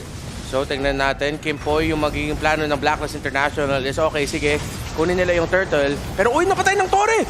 Napatay ng Tore si Warlord! Magdadive dito mga miyembro ng HomeBois para kay Kimpoy! At mawala dito ang Kaja ng Blacklist International pero si Dominic na sa ilalim ng Tore, effort naman siya. Primal Wrath ginamit na at naagaw ng purple buff ang HomeBois dahil nag-invade si Rindo. Pero sa pagkatapos ng lahat, Chibi pa rin ang kakuha ng turtle and a kill going to HomeBois. Pero naisip talaga ako, paano napitas na si Warlord ng Tore? Napalalim ba? Paano ba nakaabot doon? Baka napagkamalan siyang wall by any chance? No, baka. Nag-iisip din kami kung Top 10 greatest mysteries of all time, MLBB. Interesting, you know. May mga madaming how did you know. Pero isa namang pressure ang ginagawa ngayon ng HomeBois ulit. Sa orange naman. Ito yung strat talaga na gusto ng HomeBois. Si pressure yung jungle farm ni Rindo. Rindo and Kimpoy, sinusubukan nila depensahan yung orange buff. Sino makakuha? No vision para kay Rindo onto the orange buff na agaw ni Chibi. It looks like it. Ayan, nagawa nga ni Chibi. So, now, Blacklist International, nape-pressure yung jungle nila, pero mahahatak dito si Warlord. Crossbow, okay, no, not crossbow tank, but the markups. Up there. So, safe. Safe lang, lumilipad muna kahit... Hard guard wala. Hard guard ng konti. Dominic, may ipis sa dalawa, though. Ooh, mistimed ang pag-invade at pag-agresibo ni Dominic. Kasi meron palang dalawang miyembro ng HomeBois doon. 4-man gang. Classic Blacklist International playstyle ang ginagawa nila dito sa top lane. Hard guard. Pinapakita ni Zorn and no one is gonna commit. So, dahan-dahan lang muna para sa dalawa. Pero, sa sobrang daming invade na ginagawa ng HomeBois dito, hindi pa rin masyado ganun kalaki ang lamang nila. Nababalanse somewhat ng Blacklist International. Yep, they're still looking for a way to make bawi on those kinds of small things. Because sometimes you just gotta make bawi with the small things, bro. Kasi kung di mo mag-make bawi yun, hindi mo matatranslate for a winning mid-game, you know? Yeah. There are two things in life. Either you make bawi or make laban. You make laban or you make bawi. Yeah, but most of the time, you just go with laban, bro. Oh, laban lang. Laban lang. Patulad ng ginawa din ng HomeBois. Gusto nila lumaban. Pero Blacklist International, guess naman nila talaga na medyo delikado kung mag-full tayo dito. Na gugulahan yung rotation ni Rindo. Hindi momentum o tempo maayos yung Blacklist International dahil sa pressure na binibigay ng HomeBois. So, sabi ng Blacklist, sige, sa yung turtle. Susubukan namin na naman i-dive dito si Rizel pagkatapos ng lane switch. So, nag-switch na ng lanes ang dalawang gold laner. Nasa XP lane na nga, si Bruno and si 1-1 now. Meanwhile, Rindo and Kimpo as well trying to hold off Warlord. The pressure, ni HB ngayon ng HomeBois is not really... Grabe. Parang hindi bumababa by the minute. They're really slowing down Blacklist International dito, Grabe din yung strat ng HomeBois. Inisip ata nila malas yung TP ni Zorn, so si Warlord na yung taga-TP sa HomeBois. Ikaw naman, pre. Ikaw naman ikaw naman, medyo malas yung TP ko, boy. Ayoko muna gawin. Ikaw na lang muna. Pero si Zorn na naiiwan sa taas. Agaw. Okay. 2-level gap. Grabe talaga yung pressure na ina-apply ng HomeBois. At kaya pinili ng HomeBois yung mid lane Grok. Yan ang makukuha mo. Fast clear sa gitna, high invade. Pair that up with a Baksha. No surprise na ito ang nagiging resulta sa early game ngayon. Yeah. So for early game ang gusto nilang kunin against Blacklist International, they also need to be consistent on how to progress that in the mid game. So kung babalikan natin ang items here, mostly we have the Has Loss and the Dominance Ice for the Eden as well. So still starting with their similar builds, pero mostly may konting kalamangan lang dito yung Marksman or yung 1-1 in a way. Pero not too far from Bruno. Tsaka HomeBois, gusto talaga nila mas mabilis to kasi madami silang physical damage. Yan yung main source ng damage nila. Oo, mag-hybrid build tong Angela at alam naman natin may respectable din at medyo malagkit yung damage ng Angela mid to late game pag nag-hybrid build siya. And then of course, a little bit of magic damage na nilalabas ng ultimate ng Baksha pero hindi naman ganun kataas. Meanwhile, Blacklist, madadaan naman to sa magandang itemization at saka sa pag-convert into the mid to the late game. At si Owl mukhang mababangga 2v1 at mapipitas ang gold laner ng Blacklist International. HomeBois still in control, Kuya Osex. Still, speaking of control, sinubukan ding agawin doon. Rindo still maintaining with his own objective pickups. But I think the hybrid for this Angela would work dahil nga mas gusto nilang mang-focus, nilang mang-pressure. And that's the third turtle. Going again to HomeBois with the lead of 2.3k. Still managing to divert attention of Blacklist from top to bottom. And pumalit na nga din sa baba si Dominic. Yep. Instead of leaving Owl alone down bottom against Rizel. Filipino players and coaches, inamin nila na ang laso ng tournament talaga na to ay ang HomeBois. Kailangan mag-ingat kayo sa HomeBois. At pinapakita ngayon ng champions ng Malaysia kung bakit yun ang iniisip ng mga pro players and pro coaches from the Philippines. In control, in the zone. Blacklist, ginagawa lang nila ang kaya nila gawin at this point, which is maghanap ng farm, try to supplement Owl. Bigyan siya ng mga item, bigyan siya ng gold. Oh my goodness! That is gonna be the wild charge. At saka yung pader galing kay Warlord, mapipitas doon ng Bruno ng Blacklist International. That's gonna be a kill though. Warlord ay mapapatumba pero 2-for-1 trade. Mid laner para sa gold laner at roamer ng Blacklist. Lamang pa rin ang HomeBois. Wow, the delay for Owl and even the takedown for Kim, that's already 2. Grabe naman yung ikot na yun. Hindi talaga pinapabayaan kahit dalawa na sa taas. Hindi pa rin iniiwan ng HomeBois ang Blacklist International. But still, they still remain intact with their own defenses, but their priority here is completely delay Owl, especially with this power pick na Bruno. On point. Grabe yung HomeBois na to. Magaling talaga mag-draft si Coach Pabs at right now, Blacklist. Sinusubukan na lang nila ang maghanap ng mga saktong timing. Baka makapunish sila ng kung masyado maasim ang HomeBois. Pero so far, parang hindi nag-aasim yung HomeBois eh. Hindi, they're really maintaining what they have started even just by the control of the river. At papunta din dun sa orange ng Blacklist International. Nagtitipi na si Sorn. Ito na. Ay, nako, wait lang. Naging confident na si Kuya Sorn. Kanina si Warlord lang. Ngayon, sabi ata ni Sorn, Lord, okay na. Sali na ako. Sali na ako. Feeling ko hindi na ako malas. Akala ko talaga si Warlord lang kinuha niya responsibility. Pero dalawa na sila. Okay. Okay, sabi ng HomeBois, we're feeling it now. Ramdam na namin. Pero wait. Trade to. Kailangan din, pwede itong i-trade. Inanakap nga dito si Rindo though. Heavy spin. Masyado magad. Good delay by HomeBois. Na hininto nila yung damage lord para hindi maagaw ni Rindo. Would have been a really good call para sa jungler ng Blacklist International. Pero HomeBois na respeto nila. Nakita na nila yung mga clips from Blacklist and MPL Philippines Season 12 regular season and playoffs with Sensui na kung may aka yung Blacklist, mag-ingat tayo guys. At narespeto yun ng HomeBois. Pero sa bottom lane, naka-push si Owl. That's a good way to recall on what is Blacklist International playstyle, especially with the jungle. The Akai is really a great of a threat, especially with the opposing team. Pero it is a different path that the code is taking. They have traded off 3 turtles, 1 lord, and maybe they're just buying time for a possible late game comeback here, even for Owl. Hindi lang talaga late game comeback eh. Na momentum na yung mga kalaban nyo. In-invadan yung jungle nyo na malala. 11 si Rindo sa level, 14 si Chibi. So ngayon talaga, hold out na lang, turtle na lang. And by turtle we mean defensive na lang ang pwede gawin dito ng Blacklist. Yeah. So kung defensive, so let's see how will this be a great possible comeback. Kasi kung pag-uusapan natin yung comeback here, sino mo pwede makapag-set up dito sa side of Blacklist International? Because if they want to penetrate something out of HomeBois, Rindo could still be a pseudo. But in a way, si Kimpoy talaga yung pwede dapat mag-initiate. And Kimpoy Dominic.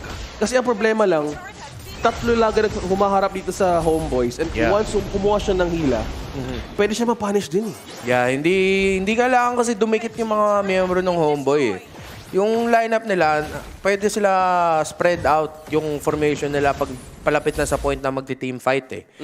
Mas mahirap ganun para kay Dominic at saka kay Kimboy kasi mag-uusap talaga sila. Sino ba yung uli natin dito, Kuya Kimboy? Kuya Dominic, kaya sino na? Kung sino na pinakamalapit o kung sino man yung pinakamalambot sa kanila na kaya natin abutan, yun na lang. Well, tama ka. Kasi kung sinong pwede nilang maabutan, they could actually make Sorn follow up with the Heart Guarder even.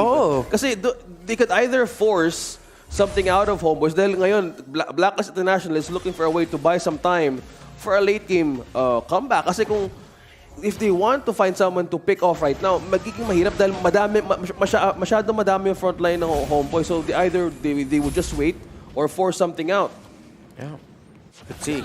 How long can Blacklist hold on para makahanap sila ng turnaround capability? Kung ngayon lang po kayo nakakanood, HomeBois, kinontrol nila yung laban with a mid lane Grok, jungle Baxia, tsaka Rome Angela.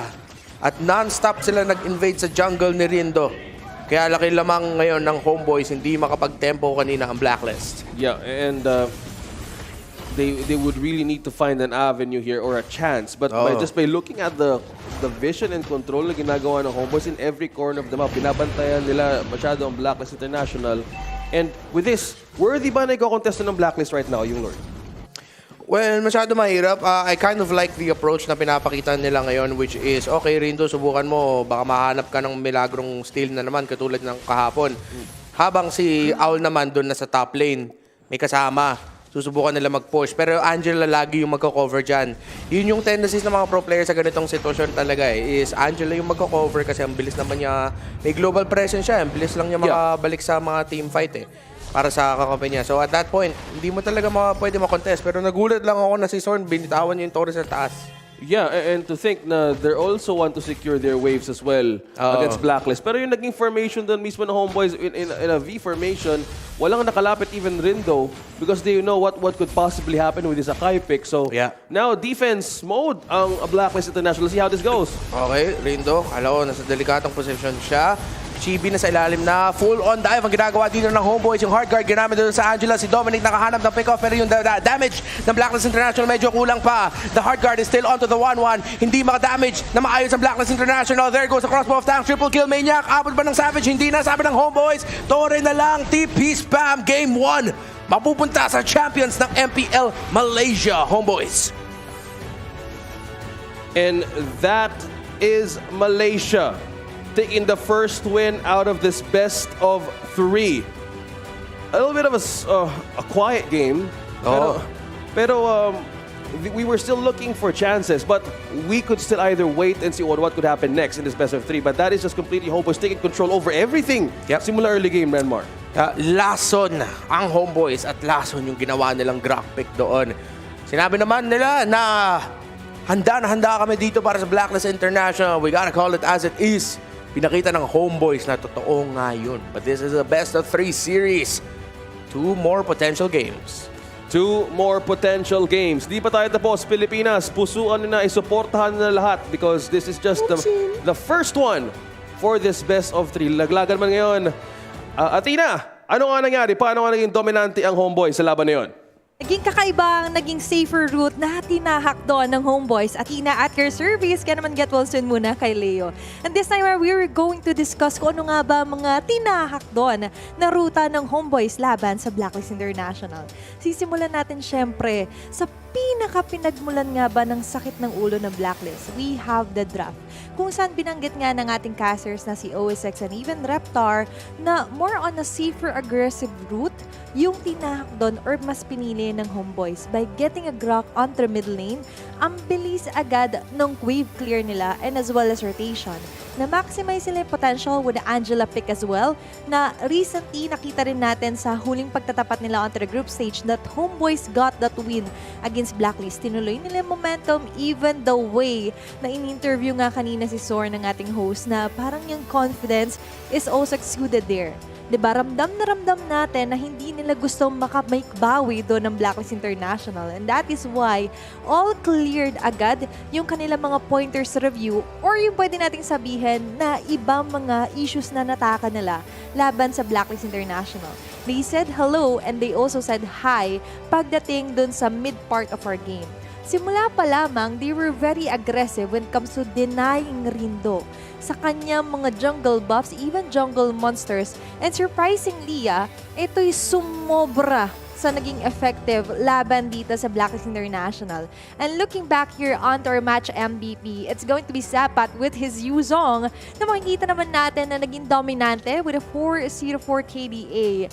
Imagine, he's one of the main initiator for the side of HomeBois, but he is untouchable. 0 deaths and so far, babad na babad din siya pagdating sa mga team fights. That 80%. Meaning na each and every time na e-enable niya from the backlanes to the front kapag nag-jump in siya, yung mga team siya nakakapag-fit. And most specifically, the instance na nandun sa may bandang top lane, ni-reach nila si Kimpoy and even all on the top that's under the turret. Sobrang sakto ng dive-in niya, sinabayan pa ng Petrify. What HomeBois is doing is that they're layering their skills properly and slowly. Hindi sila masyado nagmamadali. And actually, nakikita natin na feel at home sila sa mapa. They were able to control the tempo and as well as kung ano nga ba yung magiging mood nila when it comes to initiating team fights. Should we be more aggressive knowing na merong Kaja yung Blacklist? No. Nakita nila na antay muna natin na merong magkaroon ng mga konting overextend. Although sa early phases of the game, nakakita nga tayo ng first blood or first death.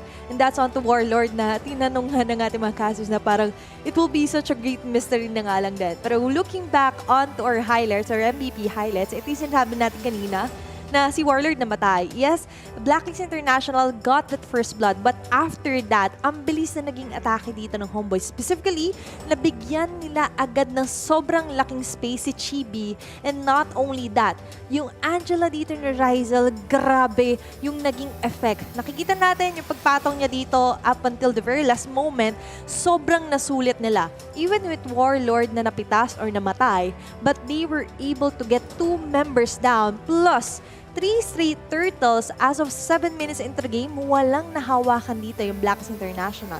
And looking back here onto the last highlight, mapapansin natin that they really know where and who to target here onto Blacklist International. It's going to be a double kill, triple kill, and eventually a maniac for Rizal onto his 1-1. And imagine, nakita natin lahat yon in a span of an early to mid part of our game. It was fairly early na natapos ng HomeBois with 13 minutes and 31 seconds enter game time. 7 turrets destroyed, hindi pa nga nila totally na-annihilate lahat ng mga inhibitor turret from the side of Blacklist International. And looking back onto gold lead, sobrang laki na ng established din dito ng HomeBois. Meaning na very comfortable, they were on their own facing. And even sa pagkuha ng mga purple and orange buffs, sila yung mas nag-shine through. Rindo, so far, yung inaasahan natin na pang-disengage, pang-disperse ng crowd na kinikreate ng HomeBois with the Sakay, hindi natin nakita kasi ulit-ulit lang din yung ginagawa dito ng HomeBois na manggulo, and as well as with Warlords Grok. Grabe, ito yung isa sa tinuturing ko na naging icing here on the cupcake ng HomeBois on why they managed to tore down each and every attack na pinaplano sa kanila ng Blacklist International. Looking at the post-game stats as well, mapapansin natin na malaki talaga, to be honest, yung naging goal difference dito. Specifically, tututukan natin yung dalawang goal laner natin. That's going to be Rizal and Owl. Bakit nga ba ganun kalaki naging epekto? Because si All kanina, kung mapapansin natin, although a Bruno so far sa MPLI meta natin, mataas yung win rate, pero kasi, sometimes, it means na mas nababasa mo in characteristic or yung personality nung gumagamit din ito. And nabasa rin dito nila Rizal kung ano nga ba yung gustong kunin dito ni Owl. So they managed to tore down yung mga plans for execution, for initiate, pang-disengage, and as well as 3 times namatay dito si Owl. Wherein, si Rizal naman yung counterpart niya, that's a 4-0-1 for a 1-1 pa. Ang bilis makapag-online, ang bilis makapag-farm up, and as well as na-maintain kasi dito ng HomeBois yung consistency nila when it comes to holding lead laban dito sa Blacklist International. At hindi na nga rin nakakapagtaka pa kung bakit halos pantay-pantay dito yung babad ni Sapa, Chibi, Warlord, and Sword. That's around 80%, diba, for 4 members. Bakit nga ba? Kasi nakita natin na hindi lamang kay Warlord nakaasa or kay Sepat when it comes to the initiations, pero nakaabang din kasi sila sa mga sagasa na pwede manggaling dito kay Chibi even with the Turtles Pusons. Sorn, on the other hand, mapapansin nga natin, they managed to take this Angela as a roam, or pwede natin sabihin na more on a support type of a tank. Pero kasi, nakita natin nga kahit hindi maaga nakasama si Rizal, understandable, that's a gold laner, eh nakita naman natin onto the mid hanggang sa patapos ng round, yung pag-spike ng power dito ng isang 1-1. And looking back for Blacklist International, more on the red side tayo when it comes to the gold stats or even out the post-game stats. Dash turret, even Turtle Lord turret, it's going on to the side of HomeBois, and the gold difference over time. Talagang namumula dito ang karagatan on the side of HomeBois, getting almost all of the lead and as well as big objectives laban dito sa Blacklist International. Nakita natin sa simula ng draft pa lang na maganda yung naging atake dito ng HomeBois laban sa Blacklist International. For Blacklist International naman, inaantay pa rin natin. Nagbitaw sa atin sa Uncle Eson ng isang magandang statement na pinaghandaan nila to. We're prepared. Pero ano nga ba yung iba pang preparation na mailalabas nila sa atin sa pagpasok natin onto the draft for game number 2? And I know that you're ready. Kaya naman pakinggan na natin ang ating mga casters. OSX and Raptor, it's your turn. Maraming salamat, Athena, para sa malupitang analysis. That is just game number 1 taken by HomeBois. Pero may mga ganitong eksena na alam na natin to. Yeah. Best of 3, alam na natin to. Hindi pa tapos. Kumalma lang kasi. Alam na natin to, pero dito natin nakikita ulit yung akala ko sure.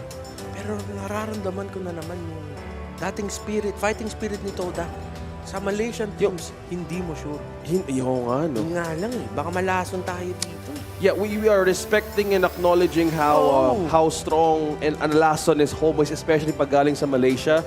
So, pumunta sa Malaysia by any chance? I wanna visit Malaysia soon. It's a beautiful country. Yeah, I know you guys been there. And eto kung gusto mo din manalo habang nanonood, kailangan mo lang mag-register sa One Esports at panalo ng 4,000 diamonds. So kanina, Meron tayong Name That Hero. Ngayon, kailangan mo lang mag-register para makuha din ng additional 4,000. Wow, 8,000 diamonds para maging updated ka sa trending news and exclusives with the One Esports app. Download din na sa Google Play and Samsung Galaxy Store para lahat ng news updated kayo. And now let's see kung ano yung magiging update sa code ng agents dito para sa game number 2. I feel like yun lang talaga yung scenario na hindi nila in-expect yung surprise pick. Yun naman talaga. Kaya nga surprise pick. Kaya nga surprise. Hindi mo may expect. Hindi mo may expect and we cannot actually deny the fact na yun yung naging scenario even but just in the Land of Dawn. So parang it's in terms of like seeing it and absorbing it. We've seen how Blacklist also still managed to try to prevent something, pero as the time goes by, it was just a snowball completely coming from HomeBois. Mahirap talaga na hintuin yun eh. Yung ganong strategy, ganong playstyle. So, kung gusto nyo sumali sa mga usapan dyan tungkol sa mga draft, sa mga meta, sali po kayo sa join the One Esports community. Join the One Esports community. Sumali kayo sa One Esports community. oneesports.gg/community or iscan nyo yung QR code in the lower right portion of your screen. Yep, samahan nyo kami sa pag-discuss ng kahit anong bagay under the MLBB or Sun. MLBB Sun. So, yeah, mainit ngayon. So, kailangan natin pag-usapan. Especially in the next game. Meron bang kailangan baguhin ng Blacklist International Leaders? I think one thing na dapat i-consider ng Blacklist is isa sa mga combos na mas madalas nakakita natin, especially in the last few weeks, playoffs na mga ibang tournaments such as Singapore and Malaysia, is the Angela Yuzong. So, medyo nakakagulat nga that Yuzong went through in the second phase in the draft. Again, akala ko na yung Faramis ba na hindi nagagawin ng Blacklist kasi yung picks na kinuha nila is para mahirap na mag-Faramis doon eh. Hindi yung posible. There's still a chance, of course. Pero parang mas mahirap na talaga para sa isang Faramis. And I thought, along with the Terizla ban, it could have been Yuzong or Grak din yung gagawin nilang ban doon. But then they made it the Faramis and then the Yuzong and the Grak ang lumusot para sa HomeBois. But then again, no one would have expected na mid-lane Grak ang gagawin doon ng HomeBois. Yeah, it was a different approach. It was completely a surprise. So, pero syempre, hindi mawawala ng suporta ang Pilipinas for Blacklist International. Yes, sir! Present sa venue, naman yung mga sumusuporta. So, kalma lang muna ako. Dati may nakita na ako dun eh, nung unang glance ng camera eh. Nakita ko na si Dominic, nakalagay na ng mga patch dito eh. Pag mga ganong klaseng mga nakikita natin sa mga kamay ng mga esports players, ano na yan eh. Parang, kailangan na. Parang ito yung recovery mode na nakikita natin, no? So, na-experience ko rin pala yan. Iniisip ko lagi, like, does it really feel that good? Oo. Na-try mo? Ang sarap ng feeling talaga na yung patch na yun. Kaya minsan yung mga patches nilalagay dyan sa noo, sa mukha. Di ba dati si Chico, guys, nilalagay yung patches doon sa may sa gilid ng ulo niya. Doon sa may temples niya. So, maganda talaga yung feeling. Well, the stats here of Ryzel. Ang ganda nga talaga ng feeling niya and the most picked heroes of Ryzel, napangiti din siya. Ixia, Bruno. Look at that, 100% and 75% win rate. So yung stats niya for this, he has a total of 57 win rate for the total games of 7 that he played. And this is just with the previous performance niya against Echo. So kahit siya parang, gano'n pala yung ko? Yung napuntahan ko. So, nag-gold si Ryzel. Yung audience natin dyan sa Jakarta, meron din Hello Panda. Dalawang ate natin doon. Sa likod, merong isang kuya nagkumakain ng Hello Panda. You see the very passionate Indonesian fans. Kahit na marami ng all the Indonesian teams are no longer competing sa MPLI, grabe, pinapakita talaga nila yung mahal nila para sa esports community ng MLBB or the esports scene ng MLBB. Iba pa rin yung suporta. Naalala ko din dati sa mga ganitong klaseng event sa Indonesia. Like, it's a huge fan base. Talagang people really go there. Na parang, it's like it's a growing sport. Especially now, it's called esports. Kahit nga kanina dun sa interview ni Clara Mongsor dun sa labas, ang daming pumipila dun sa EVOS meet and greet. Parang kay Potato. Hindi, kay Taz. Yeah, kasi madaming meet and greet ngayon eh. Yeah. Mamaya, Blacklist International, meron din. Mamaya may meet and greet si Kuya Haji. So, si Kuya Haji, may meet and greet siya doon. Nakaschedule po yun. Ang swerte naman kung sino makakita kay Kuya Haji doon. 6:30, may meet and greet doon si Kuya Haji. 6:30. So, ano oras na ba? 5:45. So, delayed sila isang oras. So kaya-kaya. Kaya abot daw. Oo. So, punta na tayo sa draft. HomeBois 1. So, right side. Alright. Ang Malaysia The ngayon. Matilda gets banned. And the Valentina as well. So, HomeBois, red side pa rin. Di ako masusurpresa kung same drafting banning pattern. Pero yung Faramis, ayaw talaga bigay ng Blacklist kay Warlord. So, they prioritize it into the first phase. So, mag-iiba yung banning and picking pattern this time around. Yep. Valentina is out. Matilda as well. Yung Faramis daw. Sabi mo nga kanina, in scenarios of like second phase, kung kaya lang din mag-survive ng Faramis, it could be out of the picture. So, Blacklist ngayon mas inuna nila yung Faramis. Alright. HomeBois, will they still ban the Lilia? Ni Kapitan Haji. Tignan natin. Nope, it's the Nolan. It's the Nolan. No Oppenheimer for this one. So, So baka back siya pa rin yung magiging prior dito ng HomeBois. So if that will be the case, wala magiging changes. But is the Angela now be the good answer to? Well, yeah. Never mind. Banda. Alright. Sabihin ko pa sana. Angela gone. So wala naman Angela. So, ang ano kasi, you said about the combos na parang ito yung gusto ng mga players na Angela Zong, Angela Baksha. So madaming pairing to Angela. To talagang nice one baby talaga siya, especially sa meta ngayon. So yung nga, Baksha pa. Baksha pa rin. Okay, tama ka. Priority on the Baksha still. Blacklist, something to change from the previous game, Renmar. Sa mga prio picks kasi ng HomeBois, kanina wala akong kunin dun eh. So, they took out the Faramis imbis na binan nila yung Guinevere, kinuha nila yung Guinevere ni Rindo. And kinuha na nila yung Lilia. So, pinapakita ng Blacklist International talaga yung mga priorities nila. And did you know, Blacklist International, in-announce nila yung entry nila into Mobile Legends on January 2020. Ang swerte naman ng number. Puro 2 and 0. 8 swerte yan. 1-20-20. Entry into Mobile Legends. Shoutout ka pala sa gumagawa ng How Did You Know Facts. Yeah, yung mga ng MPLI. Unang membro noon ng Blacklist. Sino ba? Si Full Clip. Si Edward, si Full Clip also known as Kyrie. Si Aqua, si Honda Beast, Dexter, Bonchan, tsaka alam ko si Killer, umabot ata ng Blacklist eh. Let's see. Ancient history. Maraming salamat sa pag-recall, Renny. Okay, so with the one being picked up in a Novaria, great way to add this, well, to use against this could still be a Claude, di ba? Yeah. But this one. Okay. Let's see. Kasi pinakita ng HomeBois, having the Baksha Nova 1-1, parang hindi naman necessarily nahabol nila yung snowball, pero may potential na mag-snowball nga sila eh.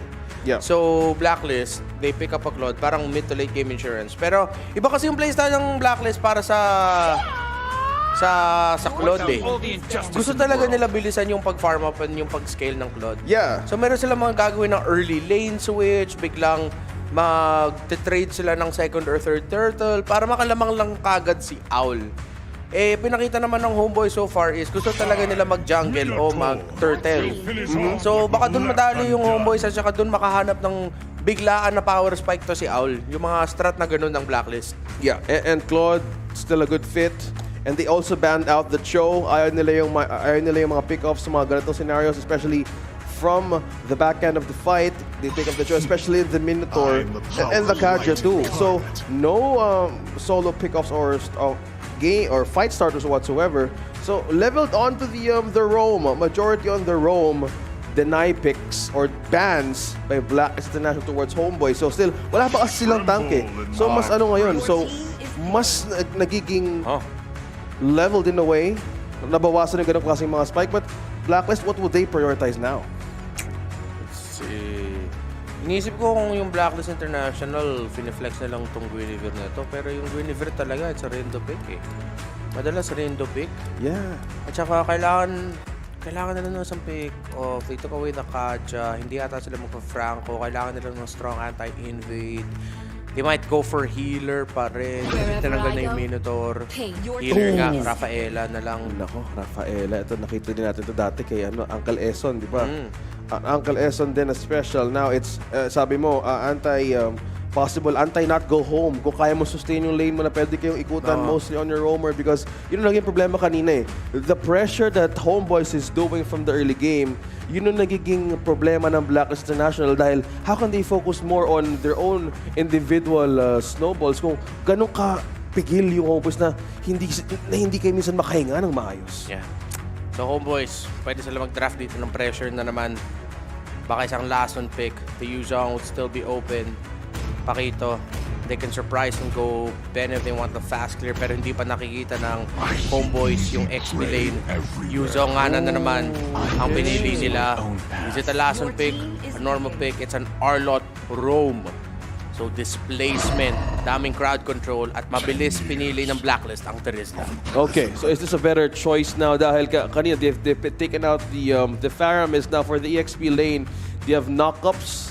They have hold, they have sustain, and even in the Yuzong counter, mas magiging maayos ka na XP lane compared to last time na medyo focus sila on rotating quicker and to mostly cover for the marksman. Yung nakita ko sa lineup ng Blacklist, parang steady lang. Yung lineup talaga ng HomeBois talaga yung nakikita kong agresibo.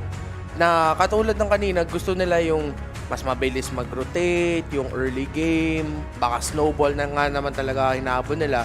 Pero yung Blacklist, parang malakas mag-sustain at mag-hold ng lane. Kasi inisip talaga dito ng Blacklist, guys, condition na natin yung Claude. Yan ang main condition natin. Suportahan natin si Owl. Okay. Kung may hold the door, may hold the lane for Blacklist International. This is the match point of HomeBois, ang lason ng MPLI. Meron bang antidote na ipapakita ang Blacklist International to push it to game number 3? Napakalupit ng entry na yon. Now we're back in game number 2. Babawi ba ang Pilipinas o dediretso ba ang HomeBois? Let's see. This Terizla pick, tsaka yung Guinevere ni Rendo.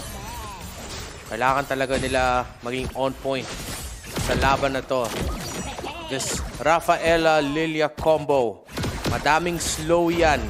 So baka makakahinto sila ng mga agresibong movements na gusto gawin ng HomeBois. Yep, speaking of slow as well, one Purify for Warlord, and mostly it is just completely possible for the stun na pwedeng gawin either ni Rindo, the jumps, the spatial migration. Ang daming pwedeng ma-force out actually for HomeBois, especially if hindi nila ma-maintain ang trigger discipline, especially with their own skill set. So now instead of having a pressure vision early game dun sa orange and purple ng Blacklist International, so still having their own jump starts for this game. So an advantage din, may dalawang Purify sa side ng Blacklist International for Owl and Haji.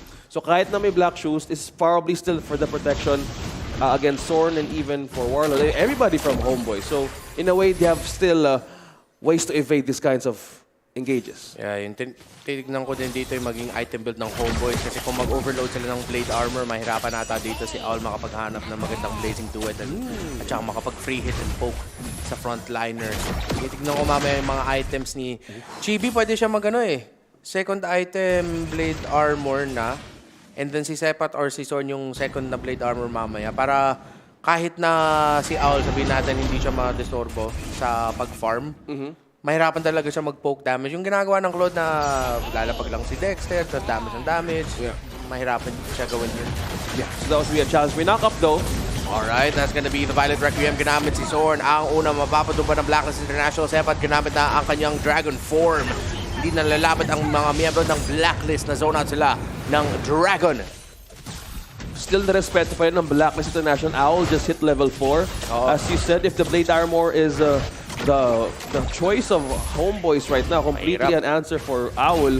So, nire-respeto nila yun. Maybe sabi nila, "Uy, Owl, prayo ka muna on the items, mag-push ka muna sa lanes mo." As you said, they need to focus more on their growth throughout this game kasi kailangan ng items din ni Owl, especially with this kind of marksman na kailangan mo din magkaroon ng magandang scaling against a 1-1. Yeah, it looks like it's a comfort pick. Grabe si Owl. Nakita ko sa mapa, nagtitiping na siya sa harap doon ng ni Rizel, pero dito sa may purple buff, Walang maagaw dito. Rindo will have it. That's gonna be the Violet Requiem. Ginamit ng kay Chibi. That's gonna be the final flash. Dito makaka-damage. Black Shoes ginamit. At yung jungler ng HomeBois ay makahuli ng Blacklist International. Chibi goes down. Wow. And a complete answer and reinforcement right in just by the river. Now, Zorn, nakamata dito sa gold lane ng Blacklist International. Gold laner though, Owl, still on half HP. 3v1, Yeah, gang. grabe naman yung TPs natin. Mas parang tumataas ata yung count for this second game. Itong HomeBois na to, mahal talaga nila mag-TP. Nakita na natin eh. Nakita na natin. They love the TP spam. they Bottom love- lane. Ayaw umalis dito ni Zorn. Tinutulungan talaga si Rizel. And nakita naman kung hindi nyo nakita sa minimap, lamang si Owl sa laning. So, sabi ni Rizel, Kuya Zorn, patulong lang ng kahit mga isa, dalawang wave. Yep. So, naramdaman din nila na parang dahil lang doon, no? Kailangan din nila bantayan. So, Owl, ultimate still down. Meanwhile, focus on top, though. Hinahayaan din yung dalawang XP laners, but that's the jump. Grabe! Wow! What a stun! Yung Holy Baptism ni Kimpoy on point at clutch. At na-follow up kagad ng Spatial Migration ni Rindo. Wow. Did we just see an amazing entry from Blacklist International, Rindo and Kimpoy? Wow. Completely just right in that bush. Nako, may oras ngayon ng Blacklist International to even hold this area for the second turtle of this game and a way to clear mid as well. So, slowly, napupunta sa kanila yung bagya ng gold. Yeah, double lane for Owl. Make it triple kasi magsiswitch na siya. Pupunta siya sa XP lane. Blacklist International, di pa rin sila makalapit sa turtle na ito. So, the Yuzong, steady lang, sabi ng Blacklist. Ayaw natin mag-full commit masyado. Baka mahuli tayo ng mga tanky frontline ng HomeBois. Yeah, respect pa rin. Respect at naging maingat. But meanwhile, switch muna tayo sa taas. Owl on top lane. Outer third energy shields is down. Nakakuha ng magandang gold bago mawala. So may clear ngayon ng Blacklist International pero nakaramdam din si Rizel. Teka, mukhang Delix to. Alright, let's see kung makuha ng Blacklist International yung turret na to. Si Chibi na sa ilalim ng Tori. Gusto nila mag-clear. That's gonna be the Holy Baptism. Kinumin si Zorn. Papasok dito. Ito na yung penalty zone. Pero papasok rin si Rindo. Rindo at makakatakas. That's gonna be the bottom lane tower going down. Napatumba ni Sepat. At ang depensa ng HomeBois yung Tori nila sa taas. On a macro scale, looks like the Yuzong Sepat is getting busy sa baba. So completely diverted the attention of Blacklist International. No! With the knockup, mahuhuli doon si Zorn. Roamer ng HomeBois ay nawala na sa mapa. Rizel hindi makahanap ng crossbow of Tang. So, a little bit of overconfidence para sa HomeBois. At makakuha ni Owl yung Torre. What a clutch dodge. Wow. Naiwasan niya yung Star Shatter gamit yung BMI ng Claude. Just commending how Owl evaded that shot. Now meron ng Warrior Boots as well as Demon Hunter Sword. Also the Swift Crossbow. Totally paved way. Now, nagkaroon nga ng mirror or crossbow engage. Meanwhile, hold that thought. What a check! Penalty zone, Chibi. Makakatakas ka ba, Kuya Chibi? Hindi na pala. That is another kill para sa Blacklist International. Slow and steady wins the race. 6 minutes and 30 seconds in and counting. 6-0 ang score. 2,000 ang lamang ng BLCK. Trabaho lang muna, trabaho lang. Doing a good job on vision, doing a good job on holding. Ito kanina pa rin si Warlord is looking for a way to spot everyone out with Astral Recall even by just a meter para makita lang kung saan pupunta yung Blacklist National. The problem is, hindi masyadong pwedeng maging malalim si Zorn or even si Chibi kasi right now, damage of Blacklist is really showing and how they're entering mid-game is really a promising move. And minahuli na naman. Backup Spatial Migration at saka yung ultimate niya para mahuli doon si Sepat. Mahuli ba siya? Hindi. The Revenge Strike ay tumama. Dominic going forward, getting the kill. The Turtle mapupunta sa HomeBois but Blacklist. Little by little, nakakanap sila ng mga panalo. Rindo in the middle lane, nahanap doon si Rizel pero ginamit ang Needles in Flowers para makatakas. Meanwhile, panalo nga din sa taas. Nakapag-clear din si Owl. And also, bottom lane has been destroyed. Zorn, mukhang hinahabol ka ata ng tatlo. Daming slow, daming stun. Na-stun ni Zorn ang tatlo. Hinahabol pa rin siya pero makaka-dash away. Pero hindi mo kami maluloko. Hindi mo na kami susunod. Hindi pa oras para lumaban. Hindi pa oras. Meron yan. Relax lang. Relax lang muna. Pero still, he managed to evade those CCs. But still, just by one person alone, naging din yung Blacklist even to just take down the turret. And now slowly pinapalit rin ng Blacklist International. Only one turret has been taken as of this point. Yeah. Ito yung pinag-usapan And no natin. kills. Oh, and no kills. Ito yung sinabi natin kanina, Kuya OSX. Ano, Kuya? Yung HomeBois, River, Jungle, Turtle, yun talaga gusto nila eh. Yun yung comfort zone nila sa paglaban. Doon sila confident. So Blacklist, ginawa nila, minakrohan na lang talaga nila. Tapos minakrohan nila in the sense of, okay, so yun yung mga Turtles, kami makakakuha ng kills. Yeah. And in a macro sense, they're winning and they're pushing. Yung nakita nila yung loophole na pag tumatagal yung laban and hindi even makita ng HomeBois kung paano masolusyonan ng even yung mga push, that's how they manage to even divert the attention. Binabalik na lang nila mismo kung ano pwede i-mirror na ginagawa ng HomeBois since kanina pa. Nakita natin ngayon yung comfort ng Blacklist International at ni Rindo with the Guinevere. Kaya nga, prinayo nila yan sa red side. 3-0 and a 4. Sobrang komportable sila sa combo with that Guinevere. Kasi alam nila, yung dahil sa change ni Guinevere, may sure stun ka na eh. I-follow up nyo lang. Yeah, sure stun. May pwede ka pang ma-divert. And also, not to mention how damaging is the poke is pag tumatagal na. And still, Blacklist remaining deathless as of this point. And also, ang ginagawa nila now, they have more advantage to take the first Lord of the game. GB, nasa pwesto siya para makaagaw ng Lord, pero nakita ng Blacklist International. Zone out, ginagawa ng mga miyembro ng Black. GB, humahanap, kailan mag-turn. Ito na ang buong laban. Sepat, ginaban ng Black Dragon Form, Holy Baptism, dalawang miyembro na stun ng Blacklist International. Dahil doon nakapag-blazing duet na maganda, pero si Ryzel lumipad. Maiwasan ni Kimboy, pero si Rindo makakakuha ng Lord. A kill by Owl onto the Novari at makakatakas din si Owl. That's 2 kills para sa Blacklist at yung Lord na din. Si Haji makakatakas ba, pero nahuli siya ni Ryzel. A worthy advantage and a kill. Blacklist International. Noong nawala na si Sepat, nawala na rin mismo si Warlord. Ang daming nagulo sa mismong game plan ng HomeBois. Since hindi nga doon baka-setup, hindi nga magulo mismo ni Sepat ang formation ng Blacklist International, nahirapan din sila. Going back on this replay, balikan natin mismo yung pangyayari. Dito mismo sa unang Lord ng ating laban, naghahanap mismo si Sepat na pwedeng ma-hold, na pwedeng ma-stun gamit ng Petrify. Pero ang nahuli lang na dito is si Owl na gumamit din ng Blazing Duet right at the moment at doon mismo nagamit ni Haji yung mismong burst niya. Mismo si Sword, ginamit na rin yung conceal para maka-escape at hindi na rin kinaya mag-TP from now on. Clutch din yung Holy Baptism na binato ni Kimboy to get a stun onto Sepat. Nahinto yung flow ng Yuzong na yun. Sword, ginamit yung final slash para makatulong lang sa wave clear. At HomeBois, dinidepensa nila ang crucial na torre sa gitna. Lamang pa rin ang Blacklist, 4,000 and counting. Yung gold lead nila, 9-1. Rindo, papasok, nahanap doon si Ryzel, pero makakaiwas si Ryzel. Torre, lahat dinidepensahan, pero mahuli dito si Rindo. But that's gonna be a knockout penalty zone. At saka yung Violet Requiem sa backline. Si Sepat, hinahabol si Haji at si Owl. Kaya kulang man ang damage ng Blacklist International na zone out ang dalawang miyembro ng Blacklist. Pero mahuli naman si Sepat. Makakahanap pa ba ng ibang trade? Pero sabi ng Blacklist, wag na muna. Sepat ang naging casualty for HomeBois. Rindo and Kimboy in a way still managed to pull through with a safe setup. Pero hindi mo na sila bumitaw. That it was completely that they would really need to disengage yung mga ganun scenario because muntik na masanos yun doon ng Blacklist. Muntik na mismo ma-corner and they had this kind of way to escape dahil ayaw nila mismo mabawasan ng progress even for Owl sa nasimulan niya. Mabilis ang pag-iikot ng HomeBois at pag-responde nila sa mga ginagawa ng Blacklist International. Kada gank, kada ikot, parang handa yung HomeBois mag-respond. I know. Iba eh. Parang when they see something na pwedeng kunin nila against Blacklist International, they really take it. Napaka-aggressive actually ng naging response ng Team Malaysia even for this. Look at the damage. Al-Haji still #1 on the charts and Warlord and Ryzen is following as well. Pero ganito nakasakit. Ganito nakahapdi mismo yung burst ni Haji. Regardless na mismo masastun sila in terms of sa mga team fights na pwedeng mangyari, it could actually be used against him na mahihirapan din mismo sila to fight back. So, looking for a way to compare down si Warlord, naghahabulan si Haji si Warlord, pero in the later stage of the game, that could be a Novaria answer. Late game Novaria, mid game Novaria, pero now Haji still maintaining to hold that consequence.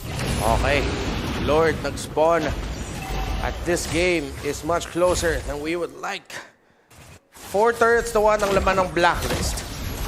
Pero malapit-lapit. Rindo, makakaharap, GB. That is him getting knocked up. Susubukan nila pero ma-final slash sa mga miyembro ng Blacklist International. Nakaka-free hit kay Sepat. Sepat, nag-dive sa backline, makakarapag-regen siya. Grabe yung regen ng isang Yuzong. And that is the Yuzong going down. Lamang ngayon ng Blacklist. Pero si Rizel nandito pa. 5 versus 4 ang laban ngayon. Dahan-dahan daw muna. Dahan-dahang sumasayaw din ng Lord.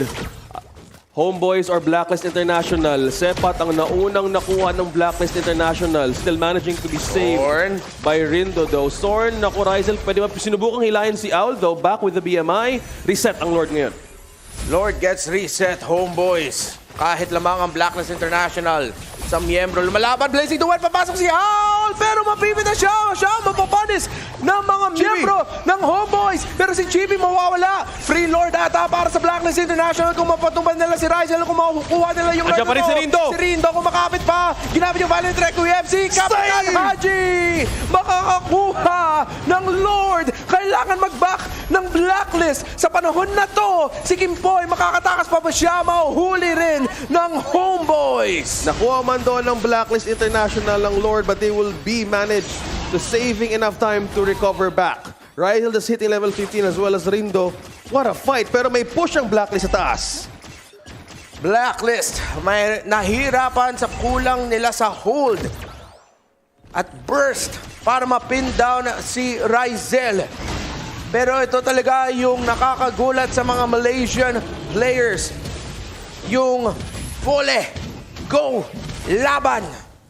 Yung langgar, that laban lang spirit of HomeBois of Malaysia nararamdaman ngayon ng Blacklist at ng buong Pilipinas. Nasa laglagan na tayo ngayon ng MPLI, day number 2. Papunta na po tayo sa exciting part.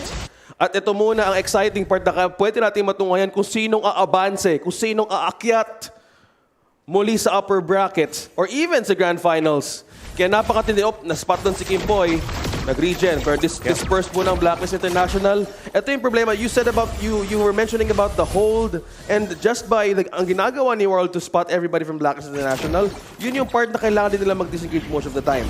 Kailangan nila gumawa ng formation. Kailangan nila magbantay at some point just to get vision. Kaso, madali silang nakikita dito ni mismo ni Warlord. So, how will they die with that? How will they answer that? Habang pupunta yung... Actually, late game na rin. And also, this is the territory of the Novaria. Yeah, pero naman talaga ina-accept ng mga teams na pagkalaban nila yung Novaria, pag ganitong mid to late game or late game na talaga, high chance na lagi lang may vision yung kalaban nyo sa inyo. Alam nila kung nasan kayo. Nakita dun si Haji and right now, base sa pwesto ni Haji kanina at saka yung pwesto ni Al ngayon, parang may idea ngayon yung HomeBois na mas nasa bottom part ng river ang Blacklist. Kaya pinush na lang ni Sepat yung mga minions sa top lane para mabasag na yung Torre doon. At saka yung mga sitwasyon na ganito, pag nagpapakita yung marksman like that, alam na ng kabilang team na merong kasama yan. May malapit dyan na kakampi niya. Yeah, just by looking at Sorn na hindi pinapabayaan si Rizel, and they're also aware na at some point pwede mang-ambush ang Blacklist International, but also in the positioning, revealed. Nakita. Dalawa yun. Rindo and Dominic. Kimpo still remain safe. Yeah. At this point, territory to mismo ni Warlord, and they also need to be careful. Nararamdaman ako actually yung tension kung paano to iikot for Blacklist International. How is their late game answer here? Well, of course, kaya nga meron silang claw. They have the late game. Both teams have great late games. Pero yun nga lang, at this point, pagalingan na lang ng execution. Microhan, macrohan, sino mas maganda yung control sa mapa, sa minion waves. The minion wave top side, kailangan makleronte ng Blacklist International dahil nga doon, HomeBois, mas ginugo na nila yung Lord kasi alam nila kailangan mag-manage ng mga minion waves yung Blacklist. Binibilisan nga ata ni Chibi pero at some point mag-turn yan. Ginamit na yun at tatlong miyembro ng Blacklist International nakita ng HomeBois. Ginamit na ng Black Dragon form. And that's gonna be the final slash onto Dominic. Makapag-penetrate zone pala siya. And that's gonna be rin to go in. Special migration. Mahuli yung 1-1. Wala na yung 1-1 dito. At si Rindo pa rin makakakuha ng Lord para sa Blacklist. Warlord and Rizel ang napatumpa. Make it a triple kill for the Golden Boy. That's a 3 for the Cold. GB's on the run. Sinusubukan po rin i-take down ni Rindo. Nag-aagawan sa purple pero napakakunat pa rin ni Chibi. Nag-aagaw mismo sa purple pero wow, still managing to be safe. Ayan na nga yung knock-up. Ayan na nga. Pero yung base pala, yung totoong senaryo, yung totoong story ng Blacklist International, Yung cameraman, na-caught up na rin doon sa 1v1 pero hindi pa tapos ang laban. Game number 3. We're going to a game 3. Blacklist International. Kahit dominante yung HomeBois, sabi nila, Kuya Sorn, ang aga mo pa mag-TP. Hindi pa tapos ang laban. This game, this series is a best of 3. Bakit wala pa nga 2 minutes, hindi pa kami nakaka-level 3. Bakit meron ng TP agad? Nakita na natin, kung maaga mag-TP si Kuya Sorn, may something. Alam niyo na. Hindi ko sasabihin na malas, basta may something. Basta may something. Basta may something. I know confidence is good, basta merong something. Pero hindi kompleteng araw na walang best of 3. Hindi kompleteng araw na dito sa Game 3. Blacklist International finally recovering. At papahabain namin ang araw nyo. Athena, pupunta tayo sa game number 3. It's a laban-laban at bawi-bawi. Yan ang ginawa ng Blacklist International laban sa HomeBois. Hitting their home run dun sa game number 2. Kung saan nakita nga natin na yung preparation nila nag-reflect na sa kanilang naging draft at laban. It was fairly an early to mid part of the game tinapos, pero the iconic thing is that yung Blacklist, nag-stick na naman sila sa code nila and this time they broke the code ng HomeBois. This time nakita na natin yung iba't ibang aspects ng ating laban. We are on to the day 2 ng ating playoffs, pero dahil best of 3, sulitin na natin, bigyan ng game number 3 yan. Pero before all that, let's discuss kung ano nga bang naging kaganapan muna sa game 2, starting off doon sa mga players natin when it comes to the draft. Napansin naman natin for HomeBois, there were certain na pwede nating masabi adjustments din pagdating sa kanilang picks and bans laban dito sa Blacklist International. Meanwhile, for Blacklist naman, very iconic na for game number 2, no? Tinanggal na nila this time yung isang Angela and as well as in-adjust din nila dito yung hero na hawak din specifically ni Rindo and as well as si Kimpoy. Dominic with his Terisla, napakadaming moments na yung kanyang penalty zone talaga. Nagiging below the belt yung maging attack niya dito on the side of HomeBois. And nakita naman natin all throughout the round that Blacklist International retain lang nila yung posisyon nila, enabling all our Claude, the MVP for game number 2 na mag-shine through. Ngayon si Owl nakita natin, nag-soar high talaga. Hindi naklip ang kanyang wings and a 360 vision all around the map. With his KD of 516, isang beses siyang namatay, yes, with 69% of his team fight participation. Pero kasi, siksik naman yung 69% na yan. All throughout the game, nakita natin na si Owl ngayon, isa siya sa pinakamahirap hulihin. And aside from that, naka-purify pa siya. Totally maximize din dito yung quantum charge niya, with each basic attack na nga lang din. Free hitting on the back, minsan lumalapit pa nga siya eh. He becomes one of the initiators as well. After jumping in ni Dominic, talagang dadominahin niya rin yung mga mahuhuli nun. And as well as, they also made sure na si Rindo ngayon, hindi lang more initiations, they're also an escape plan na makapag-pave way for them to properly execute their battle plan at makapag-contest na ng big objectives. Looking back onto our MVP highlights, mapapansin natin dito na ang Blacklist International, taking a closer look, mas maganda na yung mga nagiging sequence sila. Understandable kasi ngayon, hawak din kasi ni Haji yung isang Lilia. And we all know na ang Lilia kasi, nakikita natin na from the back, mas gusto niya na nabababad kayo na mabababad sa mga angry glooms niya. And as well as dito, yung huli ng HomeBois actually on Torindo, naging shutdown kill pa yon. Pero kasi, ang ginawa doon ng Blacklist International, kung makukuhanan tayo ng dalawa, let's make sure na hindi sila masyado makakapag-push through sa iba't ibang aspects or iba't ibang positions here on the map. When it comes to the Lord dances or Lord baits, mas maganda na ngayon yung placement ng Blacklist International. Specifically, meron din silang healing galing capability when it comes to the Rafaela ni Kimpoy. Na-enable nila dito yung movement speed plus the additional kasi na pwede natin may na pang knock up ng isang Guinevere. And up until this very moment, nakita natin nakuha man ng Blacklist International Lord. That's a second Lord, pero mabilis matutunod ang HomeBois.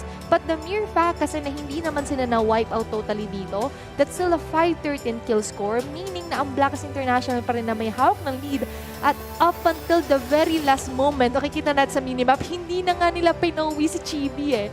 And this time for Blacklist International, na-review na nila yung code and they managed to break that code laban sa HomeBois.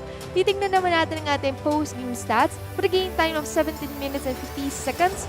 Pwede natin sabi na more on, mas na-prolong yung round na to compared to the 13 minutes and 31 seconds ng game number 1. Starting it off sa gold lead na hawak ng Blacklist. Up until the 12-minute mark, around 2 to 3K, lumalaro yung lead na hawak ng Blacklist. Hindi masyadong lumolobo kasi ang HomeBois, nakakuha pa rin sila ng 3 straight turtles. Imagine, big objectives to for HomeBois na nase-secure nila. They managed to tear down yung retry na battle between Rindo and Chibi. Pero kasi yung ginawa naman dito ng Blacklist, pumondo rin sila onto Owl, which is our MVP, and as well as make sure na nila na for this round, hindi madidisturb masyado or sobra yung jungle monsters or jungle buffs dito na Rindo. As well as, nakita naman natin yung adjustment din ng Black when it comes to the draft. Tinanggalan na nila dito ng capability rin kasi na makapag-sustain yung iba sa mga mag-jump in from the side of HomeBois, specifically with the Angela. And yung mga specific pick-off kasi, tinanggal din nila by banning out the True and the Kaja. Blacklist International, on the other hand, isa rin talaga sa unsung hero na mapapansin natin dito is actually si Dominic with his Terisla. Maganda yung mga na-deliver niya na penalty zone and as well as he is, wala siya namatay, hindi siya namatay dito.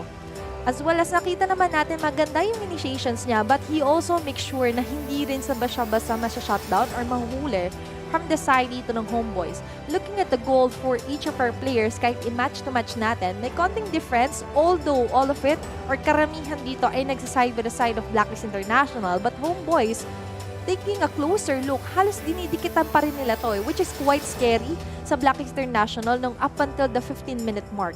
Pero nung doon sa pinaka-last Lord fight, doon talaga bumongga or lumobo ng gusto. They made bawi na talaga, especially with their moves here. Looking at the rich guy and the forgotten one, na ngayon hindi na talaga mafu-forgot kasi naman naging memorable yung game number 2 na ito. For Blacklist International, napapansin natin na mas nababad na ngayon si Haji when it comes to the team fights and as well as si Gimpoy. Na-enable nila yung pwede natin sabihin lagkit strategy when it comes to the Angry Glooms up until naman dito for HomeBois na mapapansin natin na hindi nila na-maximize yung Yuzhong na capability na sana makakapag-petrify and there's also the final slash coming from Sword. Nagawa nila multiple times. Behind the scenes, pinag-uusapan din namin ito ni Rockhart. Yung idea kasi doon is that magja-jump in na nga nandito si Zorn and then up until the very last moment, saka ja-jump in din si Sepat, which is Petrify. Nakuha or nagawa naman nila yon. But the problem is, naka-purify po kasi dito si Owl. Nahuli siya, yes, but after that, one Purify is enough. Makakapag-scat away siya doon. One BMI, babalik siya ulit with the Blazing Duet and all of the members of HomeBois dito, mapapansin na natin, karamihan dito is melee.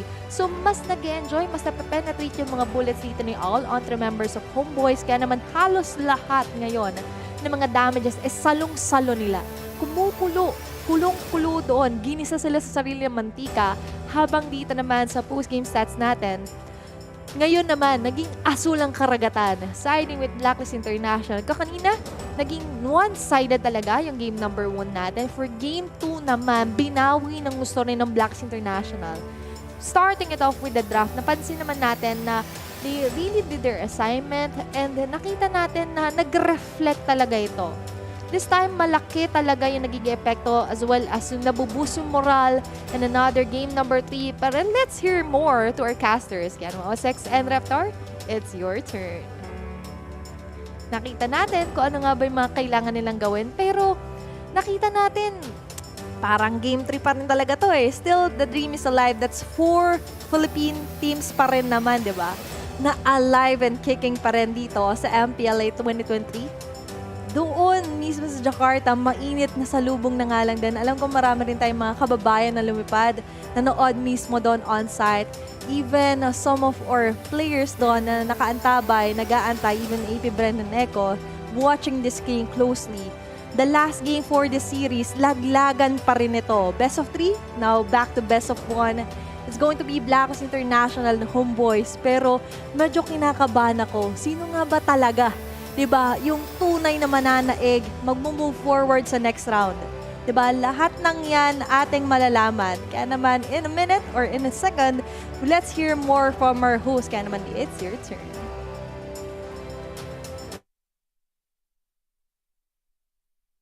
Caster, what an epic games. 2 game lagi terjadi dan bahkan akan menjadi 3 game untuk selanjutnya. Lower bracket di MPLI semakin memanas. Di sini Bude Clara Monster dan juga Rose akan menemani kalian di saat sela-sela ini.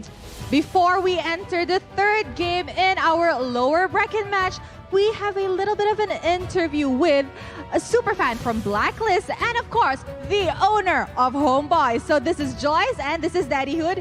Hello. Hello, good hi. afternoon. Assalamualaikum Indonesia. Waalaikumsalam. Senang sekali kita jadi tuan rumah untuk semua negara yang berkumpul di Indonesia. We are so happy to be the home country. But, sir, how are you doing here? Baik, alhamdulillah. Baik. Baik sekali. Indonesia was good. Sangat hebat.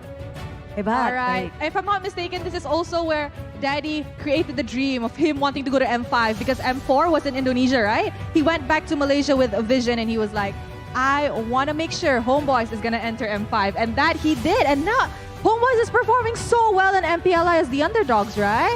All right, Joyce. So, Joyce, I know you're from Singapore. You flew into Indonesia to watch the games. How is it so far? How is MPLI? And how are you enjoying Exceptional, as always. This is Thank your you second time here, right? Yes, I was here during the ESL. And yes, we were interviewed as well by the two of you. So it's a pleasure to be back here again.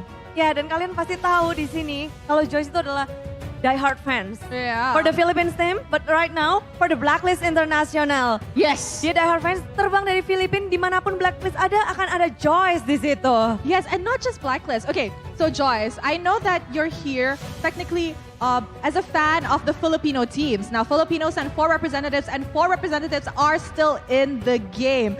What is your ideal grand final game?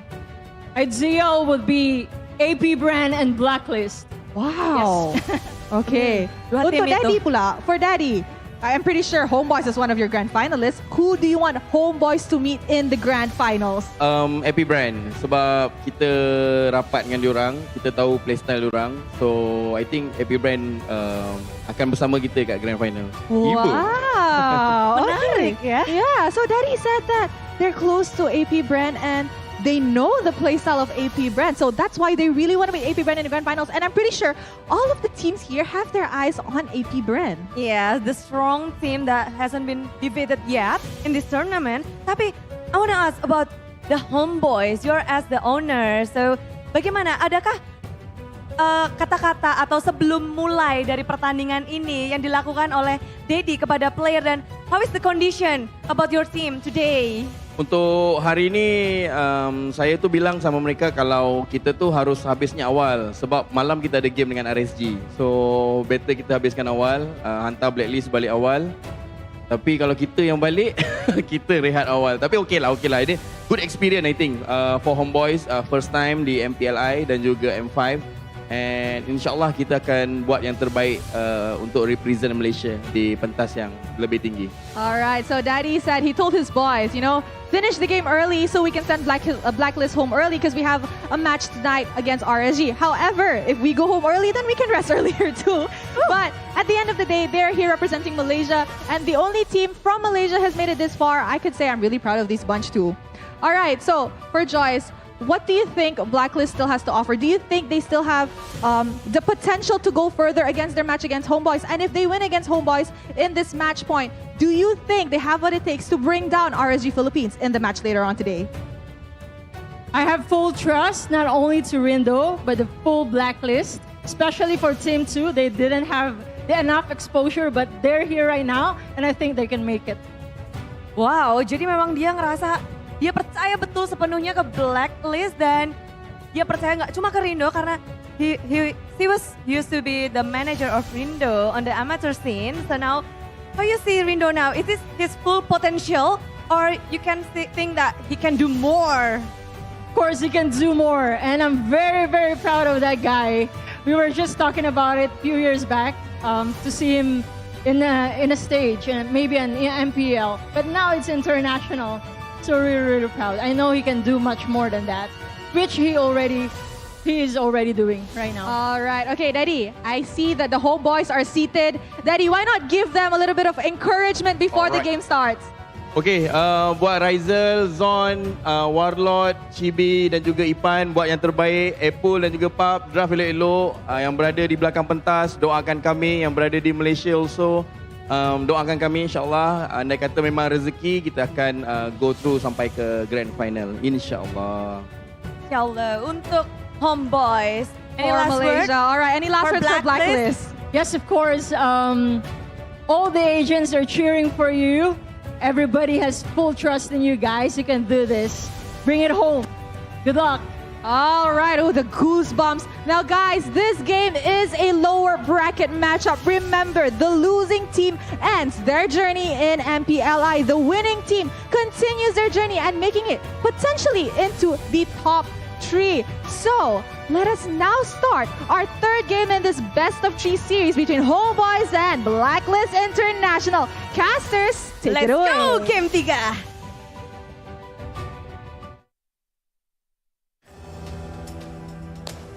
Game number 3.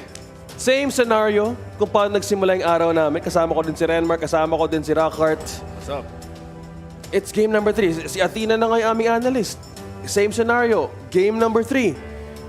Well, bold statements, but Blacklist International, even in the second game, walang uuwi ng 2-0. Yeah. And pinapakita talaga ng mga teams gaano ka-importante ang MPLI para sa kanila. Like everyone here who remained. And of course, gaano kataas ang level ng competition dito sa tournament natin. Meron na tayong Ate Joyce buff. Oh yeah. Yung HomeBois, nakuha nila sa... Ano mo itong pangalan ni boss eh. Basta siya yung owner ng HomeBois eh. So, bossing. Yup. Bossing buff sa HomeBois. Bossing buff, yeah. Sa Blacklist, si Ate Joyce buff. Ate Joy. Pero ano na-notice ko na iba talaga yung ano ngayon, no? Yung mga... Yung swagger ng mga jackets. Yung mga, it's the era of varsity jackets. Legit. Sobrang lupit talaga ng jacket ng ng HomeBois. Black pa. Oo, black pa. And then yung mga patches, parang katulad siya. Mas muted version siya ng jacket ng TNC. And then for Blacklist, gusto ko rin yung approach na ginawa nila eh. They didn't go for the typical varsity style jacket. Like, may sariling like parang clothing swag identity yung Blacklist na fit sa kanila eh. Yeah. And yun yung next gusto ko kunin yung jacket ng Blacklist. Yung jacket. Oo nga eh. Nako. Every M series. Nako po. Ang ganda ng jacket. O yan, nakafocus kay Kuya Dominic. Yung sabi mo about the Blacklist, what I like about this, yung si Guinevere. Uy, akala ko ba nung game, ano pa yun, naban. Hindi pala naban. Kaya pala lakas ni Rindo mag-Guinevere eh. Oo, yung Guinevere talaga. Andyan din si Ate Guinevere mismo. Sabi, go Rindo! Go. Bakit? Go Rindo! To the wall! To the wall! O, tama, di ba? Guinevere. Okay, kung alam niyo yung game na yun, comment down below. Guys, it's match point. Strat na strat. Ito na yung strat. Ito na yung parang discussion ng mga teams. Hindi mawawala si Hello Panda at ating mga malulupit na audience. Mas pinapainit nila yung venue ngayong gabi. Kaya nagprepare na rin ating mga teams, ang ating coaches as well. Back 1-1. Ganito talaga pa sa lower bracket. Alam mo yung alam mo yung init nung group stages na best of 1. Oo. Ito yun eh. Ayun. Dito lumalabas yung action. This is where you get your heart pumping, man. Like parang we can't lose any mistakes. We can't commit any mistakes. And parang once napunta ka sa corner na you have only one chance to prove everybody wrong, that's where your confidence, that's when your hesitations disappear. Dapat chill lang. Katulad ng pinakita ng Blacklist ng game number 2. Na may chance din yung lineup na pinalabas ng HomeBois na baka mag-repeat ulit yung game number 1. Pero sabi ng Blacklist, chill lang. Utakan natin sila. Yeah. Utak gaming, split push gaming, macro gaming. The macro gaming, the greater wits, plan. Man. The wits. The wits. Ang ating camera nakafocus sa nag-iisang KDA Machine. At banning stage na tayo. El Capitan Haji. The Kapitan himself, respecting Guinevere, respecting Matilda, pati rin yung Phobius. So, either way, pwede magunahan ang Blacklist on their comfort pick or will they still retain their own form? Dahil tinatanggal lang nga dito na yung power picks, so what could be the priority option here. If HomeBois, tinanggal nila yung Nolan, Blacklist, baka kunin nila yung backshot. Might be the play here. Kasi ito na talaga yung tendency nakita natin na sa blue side. Pag nasa blue side ka, tas binan mo yung Fovius, parang tinatanggal mo na yung pinakamalaking counter sa Nolan. Nakita natin yun nung yung AP Bren nagpakita nun. Yung Fovius mismo. Yeah. Magiging counter sa Nolan. Tapos pwede mo siya ilagay in the XP lane at maganda. So sabi ng HomeBois na we'll focus on the Haji. Bukas ang Nolan pickup dito for Blacklist kung yun nga talaga ang plano nila. For the first time, magkakaroon ng chance to take it. And they take it! That's Rindo getting his comfort pick. 50% win rate, but that's 100% win rate in the hands of Rindo. Yep, Rindo still made a great performance with this. To talagang present nga si mismo si Nolan. This is the way to make it through their first phase. So now, mas na-open din ang mga power picks. They're really ready to give up also the Bruno as well. Even the Faramis, if HomeBois would still manage to do it maybe early on. Pero I think, will that be a good answer right away? Kasi sabi niya, kahit sabi, tatawag din sabi niya, kagad ba? He can win the race Delix, okay, nag-Bruno ka agad. Edis na lang siguro or Faramis. There you go, tama. Okay. So, well, nakita naman natin, there could be a anti-Nolan factor yung Faramis. Pero may chance din yung Nolan, baka if mako-force out lang yung Netherrealm na masyado maaga kasi yun lang yung hahanapin ni Rindo eh. So, Blacklist now, hanap na lang nila ng pwede i-supplement sa pag mabilis ng wave clear. Or pwede rin din naman sila mag-edit para kay Dominic. Or is it Terizla din. Yeah, very good pickup para sa Black. Among the planes and also, exists is the an Eve! which I was made For the first time, I haven't seen this. My girl is back. Forever. I missed you, Eve. I missed you, Eve. At huling nakita natin yung Eve na yan, kahapon, binan ng Blacklist International. Tapos ngayon sabi, ito na, ibalik na natin. There was a purpose. There was an answer. Ngayon, we're looking at an Eve for Kapitan himself. And also the Cho still making their way to disable Eve in the back line as well as for giving up or giving a setup for HomeBois. So completely, ito na yung parang pwede maging strong start ng HomeBois, especially rotating na ginagawa nila from game number 1. Banning out Diksha as well, dun wala pang marksman ng Blacklist International. So since present nga yung Bruno, either distance could still be an option for either for Brody or even... mag-Clint yung Blacklist. I think so. Kung ever yung habol nila is yung todo backline free hit, Clint. Pero kung magpakita na ng XP lane dito yung HomeBois, baka Brody na lang kunin nila. Pero kailangan pa nila ng isa pang kill ko na baka mag-move itong Blacklist. Ay, pwede, no? Ay, nag-backshot itong HomeBois. So, something to match the rotational speed. Nolan. Meron pang Minotaur ni Maganda dito Minotaur. Minotaur din ni ni Kimboy. Ni Kimboy pwede rin dito. It makes sense kasi kung mag-initiate yung Chor, pumasok din even yung Bruno, still a great answer. Still a good way to hold everything in. Especially, this could be a really sticky situation with the Eve and also with the Terizla. Imagine how many CCs na pwedeng bumuhos sa'yo kung gusto mo backlane. I think Clint would do the trick here. Mino Clint, Mino Brody, parang ganun. Pwede. Kung hindi Mino, baka healer type na naman. Full ube. Pwede. Akay. Oh. Okay. X. Rome. Ginawang Rome Akay. Interesting. Okay. We'll leave it to the pros. Akai in and also carry. Shredding power. That's easy also for the heavy spin. Protect carry. And also yung magiging snowball ng isang Nolan. So this is still a good way to jumpstart the early game. And they answer with a lapu-lapu against this Terizla. Ito. Oh, how about this, Reptar? Kung game number 1, nalason tayo ng Grak mid lane, may chance na magiging lason tong Rome Akai ng Blacklist International. This might be it. Sinasabi ko might. Hindi ko pa sinasabi. Might. This is it. Disclaimer. This might be it. Pero ang ganda ng swerve ginawa ng Blacklist. At ang bilis ng pickings nila eh. Ito ata yung inisip na talaga nilang strat. The Eve, surprise, Akai, surprise, and then Nolan Terizla Ari. Oh. This is one way to go big. Or this could be a one way to go home. Sino ngayon ang dediretso? Sino ang aabante? From the lower bracket. Back to the match point. Dediretso ba ang Pilipinas? Or magpapaalam na ba ang Malaysia? Smash them. Let's see it, Pilipinas.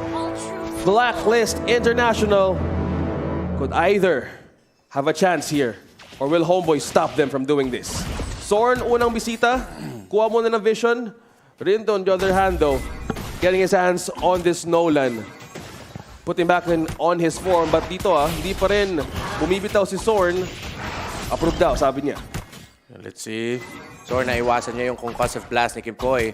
May chance na mahuli dito si Zorn. Ginamit na early ang flicker. Okay. Inatak lang ni Warlord para hindi na makalapit si Dominic. Pero noon nilapitan, flicker in.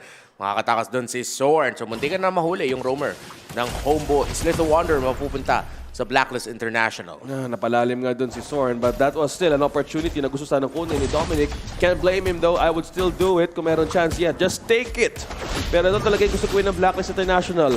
Amplify their own early game. Start strong. And especially in the gold lane, Owl against Rizel. Meanwhile, we have the Roma Klein. Sabi nga ni Reptar, pwedeng maging laso ng laban na to. And also Zorn, another peel-off though. Rindo, final hitting level 4. Yeah, kasi yung HomeBois pinakita nila, masaya kami na mag-dive, lumaban, gulo talaga yung hanap nila sa land of doon eh. Legit! Kita naman eh, yung swag nila. Hinahanap talaga nila gulo, pre. Sipin mo, tipi-tipi ka. Spicy pa yung mga sinasabi mo, sobrang confident mo. Tama naman. Yung tao na naghanap ng gulo. That's facts. Tama, Renmar. Ayan na, TP na nga. Level 3 TP, right away. Ganun yung swag ng HomeBois. Oo, may pa-approve pa nga. So kaya yung akay na to, baka sobrang lason talaga sa mga gusto mag-swag. Maghanap ng gulo. Well, ito nga yung pwedeng maging sagot. Kimpoy ay may kakayahang mangskadush sa mga objective take, especially setups. Madami na rin tumama ng level 4 Warlord and Sepan as well. Unang target, ang turtle ng laban na to. Nagpapakita lang ang Blacklist International kasi nag-invade si Nolan. Si Sepat lumapit, gusto maghanap ng kill. Pero ay, na-psycho si Kuya Sepat! Sobrang confident mo, Boss Sepat. Akala niya makakahanap ng kill pero makaka-flicker palabas. Pero yung retribution dito nasa kamay pa ni Rindo. Gusto mag-invade ng mga membro ng HomeBois para kunin yung purple buff ng Blacklist International. Pero delikado to! Masasabugan si Kuya Zorn. That is 2 kills for Blacklist. Purple buff mapupunta pa rin sa kamay ni Rindo. And wow, sa kamay ni Rindo. And mind you, this is a Nolan. 2 kills already. Approaching 3 minutes. Kimpoy hit level 4. This only means na madami nang pwedeng maipit, madami nang pwedeng ma-hold, madami nang pwedeng ma-delay sa rotation. Meanwhile, this Rindo, once nakaikot na to at kung magko-complete snowball, this is just clearly Nolan's way of taking devastation across the land of Dawn. Masyadong excited ang HomeBois. Si Kimpoy, onting-onting tipi na rin siya. At least si Kimpoy nagtitipi nandun sa bush. Oo. Hindi ka nakikita. Hindi nakita. Respeto pa rin yun eh. Ito, si Zorn kasi masyado out in the open. Guys, nagjo-joke time lang kami. Wala kami problema sa mga tipi na yan. Wala, kahit nga tayo. Aminin nyo na kasi kahit kayo nga din, nagtitipi din kayo eh. Pero steady lang kasi minsan eh. Okay, dito sa bottom lane, tagang miyembro ng HomeBois. Gusto nila i-gank si Owl. Si Owl makakatakas pa siya dito at iniwasan si Zorn kasi alam niya meron pang Purify. Provide space lang para makapag-farm. Doon si Rizel makakuha ng gold sa shielding at Blacklist International at HomeBois sa atras. That's good. No commitment from Blacklist International. Peel na maaga si Kimpoy, so there's no reason for Owl to even just find vision or even lumapit lang mismo kahit dun sa corner ng kanyang wall. Dahil nakabantay nga si Zorn. Bantay sarado ang gold lane, especially to kay Rizel. Ayaw nilang ma-delay din si Rizel because kung mapapaaga nga ang isang power spike ng carry, this is shredding power at pwedeng ma-force ang HomeBois na mag-build on defensive items early. Ito na nga, palabas na rin po ang second turtle of the game. Pumipwesto na rin ang HomeBois. Ito na nga po ang pwedeng makuha ng Blacklist International. Meanwhile, Kimpoy and Dominic on site, but switch lane na rin. Papakit na rin si Owl ngayon. Okay, full collapse dito para sa HomeBois. Masisipa si Dominic Rindo, papasok gamit ang Nolan. At ito na ang heavy spin ni Kimpoy para mazona si Chibi. Pero hindi pa low yung turtle. Na-reset nga ng dalawang teams. So wala makakuha ng turtle na yun. Pero classic Blacklist International fashion makakapag Split push sila sa top lane, but HomeBois, hindi na nila binitawan yung turtle. Sila na daw kukuha nun. But binitawan nila si Al sa top lane. Nakakuha ng turret, nakapag-clear ng waves. That's XP Ryzen through this carry. At kahit nakuha man doon ng turtle, willing ang Blacklist. Pero ngayon kita nyo, lamang pa rin ang code. By 900, reaching 1,000. But Warlord, sinubukan din mag-trade doon sa baba. Still an exchange from tower down bottom. We're looking at the mirror objective trade, but holding the lead close. Blacklist would really want to maintain this. Although, okay, nakuha yung orange. Naago yung orange buff, pero GB at saka si Zorn gusto nila hulihin si Owl. Makakatakas ba ang goal winner ng Blacklist International? Munti ka na nga mahuli doon si Zorn, pero yung world at saka yung damage galing kay Ryzel. Mahuhuli doon si Owl, pero mid lane, bottom lane, doon makakahanap ng onting push ang Blacklist. Torre sa baba, mapapagiba ni Dominic. Still looking for a way to translate those Di pa pala. few losses. Excited ako masyado. Yun na. Sabihin nila lang, advance ako mga 3 seconds. Pero ito naman yung JB at saka si Warlord. Mahabol. Gusto nila hanapin. Uy, grabe. Sobrang agresibo naman ng HomeBois na ito. Kuya Kimboy, nahuli dun sa taas. Agresibo is the right word, Kuya Redbar. And habang nga naubusan tayo, kailangan, nakuha tayo sa baba. Uy, trade. Nagbulungan na kagad. Gulo yan. HomeBois, dapat mag-name change na sila. Hindi na sila HBHG. Hanap gulo. Oo nga eh. Pero, ganun ka-aggressive, hanap gulo. Yun sila kasi. Bagay sa kanila eh.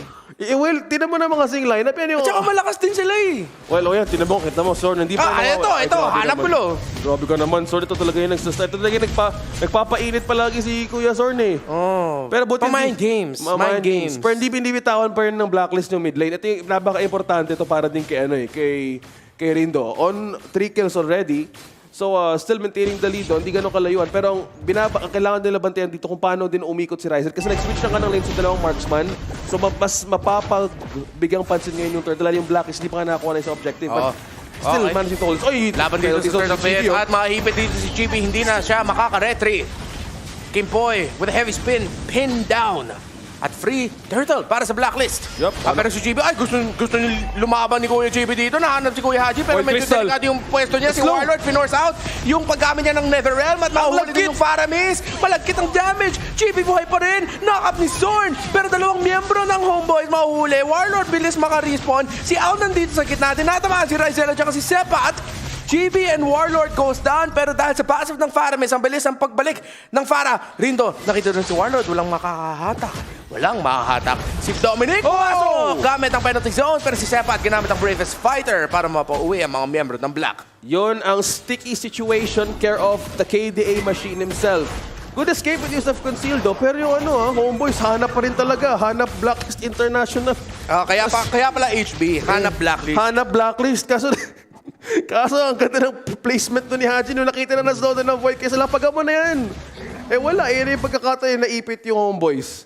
Yun yung mga scenario na kailangan nila because there is still a great amount of punish kahit yung Blacklist is still building through. Kaya yung lead ngayon is almost, we're at 2.5K and we're just looking at the defenses nagiging tabla din so far but the lead still maintaining by the code. Okay. 2K goal lead para sa Blacklist International. Pero full collapse para sa HomeBois. Gusto nila mag-picture maneuver at saka yung sandwich. Pero si Kimboy umikot na naman gamit ng heavy speed. Ang lason nitong Akai-pick na to. At si Haji ginamit ang kanyang ultimate para mazona ang mga miyembro ng HomeBois at mapipitas doon si Zorn. Ginamit na ang Netherrealm na force out kagad ng Blacklist International. Dominic brought really low. Rindo low na rin. Kailangan mag-back ng Black. At si Ryzel makaka-free hit pero walang mapapatumba sa side ng Blacklist International. Kimboy with the Zorn out. Ginamit mismo ang Torre. Zorn out. Tama. Na-Zorn out. Na-Zorn out siya tuloy. Alam ko nag-dive talaga doon. Kaso yun nga lang, ang ganda ng pag-hold din doon ng distansya ng Blacklist dahil hindi pa nga yun masyado malayo eh. Kaso yun ngayon naging problema. Malayo din yung mga member ng HomeBois. Kaya hindi na sila nag-commit. Naging maingat din sila. Dahil yung threat ni Rindo ngayon is still growing. 4-0-2. Oo. Naku po. Ito na yun. They're completely building their own momentum. Nire-rush. Dahil ang daming ultimate kinumit doon ng Blacklist International, hindi sila makalapit sa Lord na to. Sila ay nagre-rush na ng zone at si Rindo nasipa siya ni Zorn pero malapit na dito yung Nolan para makapag-steal ng Lord. Maagaw na ba na naman ng Blacklist International. Dominic with the penalty zone. Malaki yung ginamit niya. Pero yung Lord mapupunta sa side ng HB. Naku po! Nakahanap ng counterplay ang HomeBois. Rindo, Dominic, and Kim Boy go down. Nagets nila na wala pang mga ultimate. Yung mga miyembro ng Blacklist International, kaya nirush na lang nila yung Lord. What a great sense here coming in from Team Malaysia. HomeBois stole a major objective. As of 10 minutes, balikan natin yung replay na yon. By that moment na nag-una nga nag-initiate peacefully to si Zorn, his life was low on health. Pero nangyari dito, aware na wala nga ultimate dito lahat ng member ng Blacklist International. But if damage is concerned, naging disiplinado pa rin ng HomeBois to take the advantage of the Lord up against the code.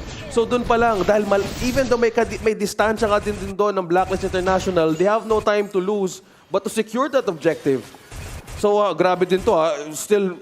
They're still willing to take all of the risk and now the lead slowly mabalik sa HomeBois. Maganda daw yung kutob dito ni Zorn, pero mabubombahan lang ng damage. Free hit, Dominic, 3-man penalty zone. Double kill kagad. Nagwala na ang Golden Boy. Dalawang miyembro ng HomeBois biglang nawala sa mapa. Kung kaya ng HomeBois mag-surprise, kaya din ng Blacklist International. Biglaan lang yun eh. Owl eyes on Chibi and Zorn. Nakalimutan na nasa gilid. A great position for the carry to freely free hit and completely having that amount of an attack speed. Yun ang kailangan mo solusyonan with the defense items. But that point, hindi pa na-activate or hindi pa ganon ka-effective yung pag-save ng Netherrealm. So that was completely a great way to slow down the takedown of HP. Kaya ngayon, dahan-dahan, nawawala sa kanila yung lead. But for Blacklist, they also need to maintain the wave pushes. At kumuha din ng Torre even in the mid lane. 3 inhibitor turns na tira para sa Pilipinas. Ang ganda ng laban, pinapakita ng dalawang teams na to. Pero si Zorn, sinipa yung Panda! Heavy spin kagad! At mapapunish yata si Zorn, pero clutch! Yung Netherrealm na paggamit ni Warlord. Ito na naman si Sepa, tagdan sa backline. Hindi masyado makakapag-answer yung HomeBois. Haji ginamit yung real world manipulation. Dahan-dahan ang dalawang teams. Still a good disengage by the code. 3 flickers used, but still worth it. A great placement of that ultimate. Haji with the save. But HomeBois na wala ng 5 ultimates. So buy time ngayon ng code. Still waiting to push. GB, naagaw niya yung purple buff ni Rindo doon. Kakatama lang niya ng level 15. Lamang pa rin sa level dito si Rindo kumpara kay Chibi. Nakita natin ngayon yung marksman. Yung dalawang marksman ng teams. Si Owl at saka si Rizel. Maganda yung buhay nila ngayon. Nakaka-free hit lang sila at sila ang nagiging problema ng kabilang team. Yeah. Si Rizel ang problema ngayon ng Blacklist. Si Owl ngayon ang problema ng HomeBois. Same thing. It's the same thing. Pero ako ay kinakabahan. Wow, the lead now is just completely even. 13 minutes in. Second Lord. HomeBois on this border control even by the river. Wala nakaspot kay Sepa though. Initiation kay Zorn. Sinipa doon ng Tarisla. Si Zorn ang unang mapapatumpa dito. Hindi siya naabutan ng ultimate ng isang Faramis. Ginamit ng real world manipulation. Hindi makalapit ng mga miyembro ng Blacklist International. Na-zone out sila ng mga miyembro ng HomeBois. Pero wala yung Faramis. Mabilis makakabalik si Sepa na wala din. Hindi mapapatumpa ata si Rizel at Chibi unless Owl and Haji gusto nila. Pero sabi nila back na lang. Mid lane tower mabubukas. 2 miyembro ng HomeBois ay wala pa rin sa mapa. Kailangan mag-respawn. Pero si Owl hindi niya mapapagiba ang Torre sa gitna dahil sa presensya ni Rizel. Pero ito na yung minion waves. Hintuin ng Blacklist yung Lord sa taas habang magpupush yung minion waves sa gitna. Wow. Haji managed to get 3. Owl taking 2 out of HomeBois. A crucial, slow and steady takedown na pwedeng hindi muna sila maunahan sa base. A complete and a great hold for Blacklist International. Owl, dahan-dahan, masakit na rin talaga kung hindi talaga makita si Owl dahil ang inunang si Zorn nung nag-una siya nag-set up with the Way of the Dragon, hinintay lang talaga ng Blacklist to have the perfect setup kasi yun lang talaga yung pwede makapagbigay sila ng average. Uy, alam niya. Ay, grabe naman to. Sabi ni Zorn, sasaikuan ko to, pero sabi ni Kuya Kimpo ayaw nga. Ayaw nga. Anong sabi ko? Ayaw nga. So, alam mo yung sumilip sa bush, tapos lumabas ay tito. Tapos lalo mo siya sa bush, magtitipid siya, tapos pabalik ulit sa bush yan. Ay, pre, may tao. Wait. Wait. Okay, TV nila muna.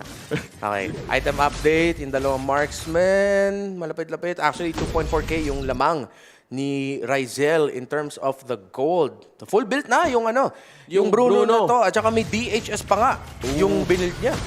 Well, right now, the damage output of HomeBois still relies on Rizel and as well as setups from this Lapu-Lapu sepat. So, if we could see, ito yung ang target lang talaga nila dito is probably either Spot Owl or mismo distinct Siaji. Siaji is still maintaining no deaths sa Blacklist International and managing to look at his own items, Ice Queen 1, even Lightning Truncheon, Divine Glaive, enough to slow everybody down and as well as ripple the effect of that poke.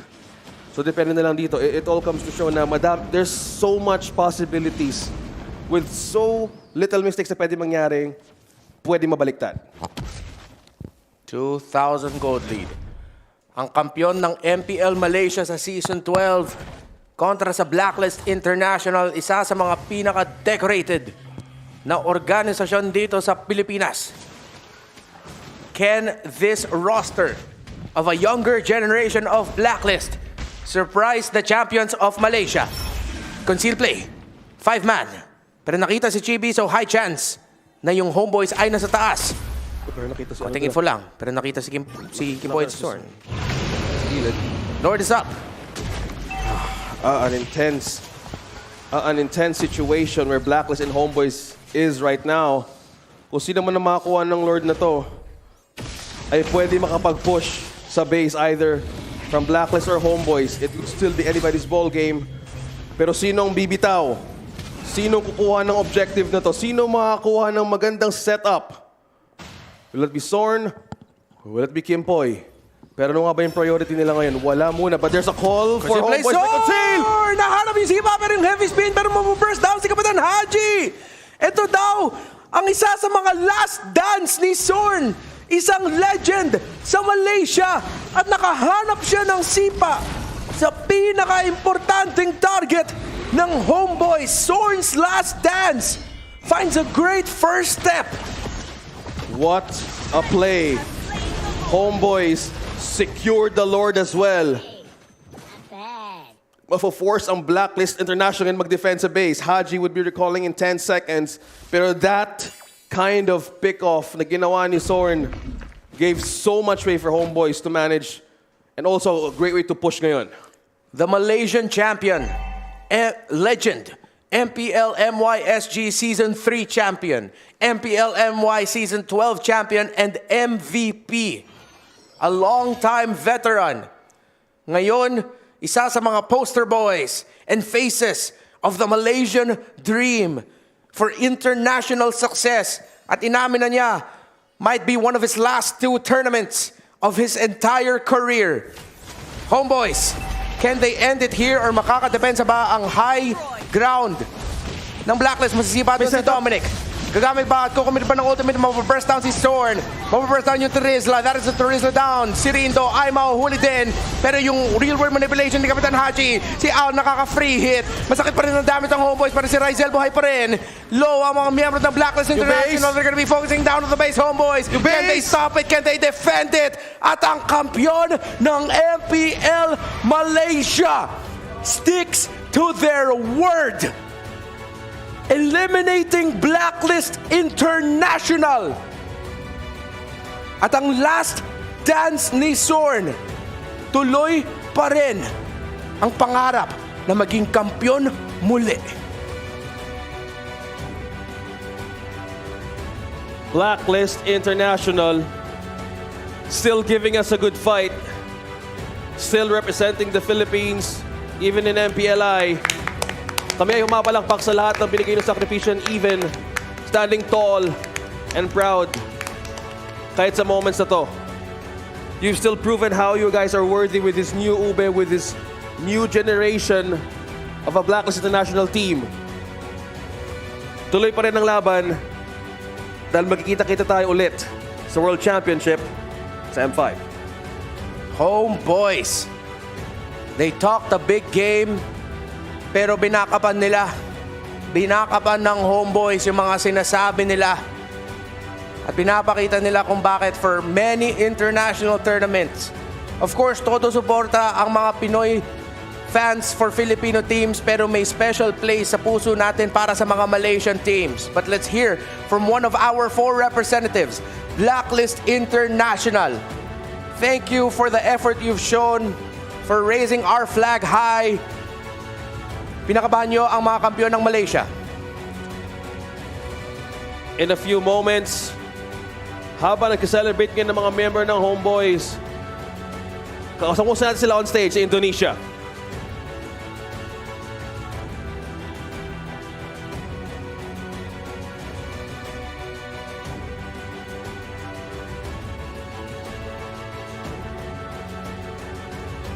Lower bracket dalam best of 3 series berakhir dengan 2-1 dan memulangkan satu tim Filipina. HomeBois is taking this lower bracket match, sending Blacklist International from the Philippines home. It is now time to give Blacklist International their final bow on the MPLI 2023 stage in 3, 2, 1.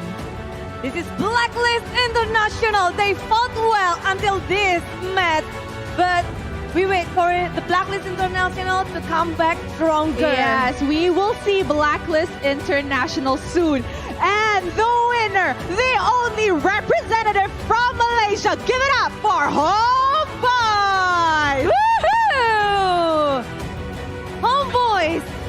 The other region, that Philippines, this is Malaysia, only 2 regions left and they're still going up. Yes, yes. 2 regions left.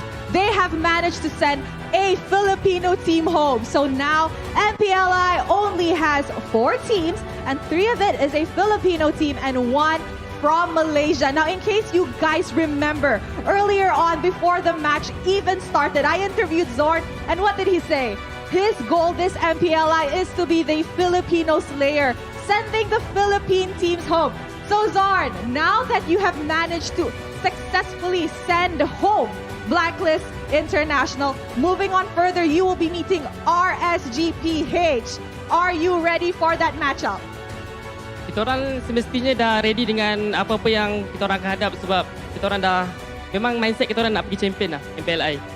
All right, so according to Zorn, they are ready to meet whoever they will be meeting because in their mind, they really want to claim the MPLI champion trophy. Ya, dan Rose sendiri memang pada saat interview dengan Zorn, tadi ada kata-kata kepengen menjadi Philippines player karena memang tinggal mereka aja dan juga tim Filipina yang tersisa di MPLI dan itu terjadi dan sekarang pun mereka bermain dan mereka hanya bersiap untuk melawan siapapun yang ada di hadapan mereka. Tapi tentu saja nggak saja Malaysia yang bahagia, tapi ada player dari Indonesia, Razel yang bermain dengan sangat apik di HomeBois. We're proud of you. Dan Razel bermain akhirnya di Indonesia setelah lama main nih di Malaysia. Lalu kamu bermain sekarang di Indonesia melawan, sekarang tinggal sisa 1 Malaysia dan 3 Philippines. Gimana Razel? Nah, pertama senang lah Bude balik lagi ke stage Indonesia karena udah lama juga kan.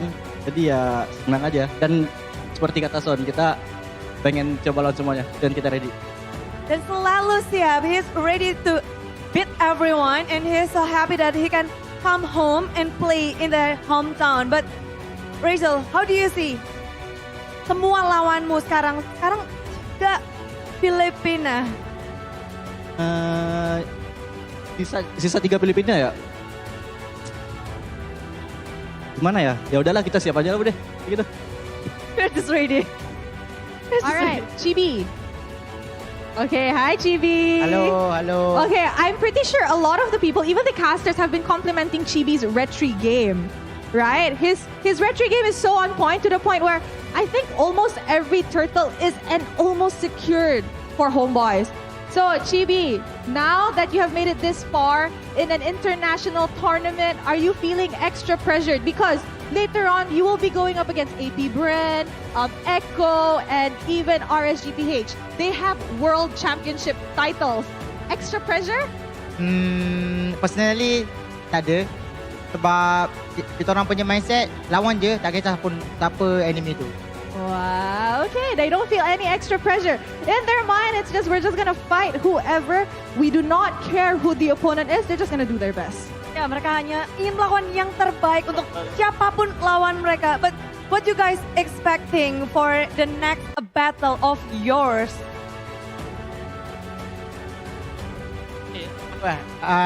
Untuk RSG kan, Untuk RSG PH, good luck, have fun lah. Good luck, have fun. Heaven. And for the Malaysian supporter over here and also all around the world for HomeBois that are watching you, is there anything to say? Okay, untuk semua fans-fans HomeBois, kat di mana berada, di home Malaysia ke atau di Indonesia ke, terima kasih banyak-banyak sebab still support kita orang dan still percayakan kita orang. Dan untuk Daddy pula, terima kasih sebab percayakan kita orang dan selalu doakan kita orang. Dan insyaAllah untuk next game, kita orang buat yang terbaik lagi pada game inilah, insyaAllah. Alright, thank you very much, HomeBois. We will be sending them off because they need their well-deserved rest. And they, of course, have to discuss on what they're going to pull out for their upcoming match against RSG Philippines. So it's now time to send it back to the casters for them to give us the in-game analysis of what happened in this full best-of-3 series. Casters, take it away.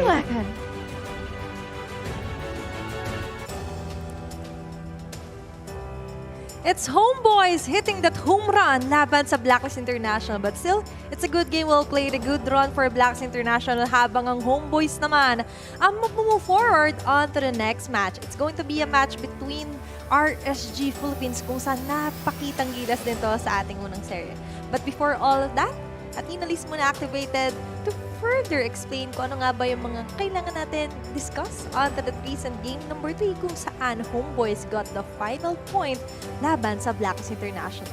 And this time around, nakita natin that they managed to outdraft, hindi naman totally outdraft pala, more on to outplay, outmaneuver yung pinlan sa kanila ng Blacklist. We've seen numerous attempts onto Blacklist, especially with Rindo and Kimpoy. But the match MVP from the side of HomeBois paved way for them to get that win. And it's going to be Rizel with his Bruno, a 505 KDA, and a total damage of 74,637. Bakit ko nga ba nabanggit yung total damage? Kasi isa siya sa pinakamalaking damage dealt. Actually, the top 1 dito sa game number 3 natin. And surprisingly, he's also one of the top gold earners for this game. For a team fight participation of 91%. Looking at this one, sobrang naging babad at gamit dito si Rizel.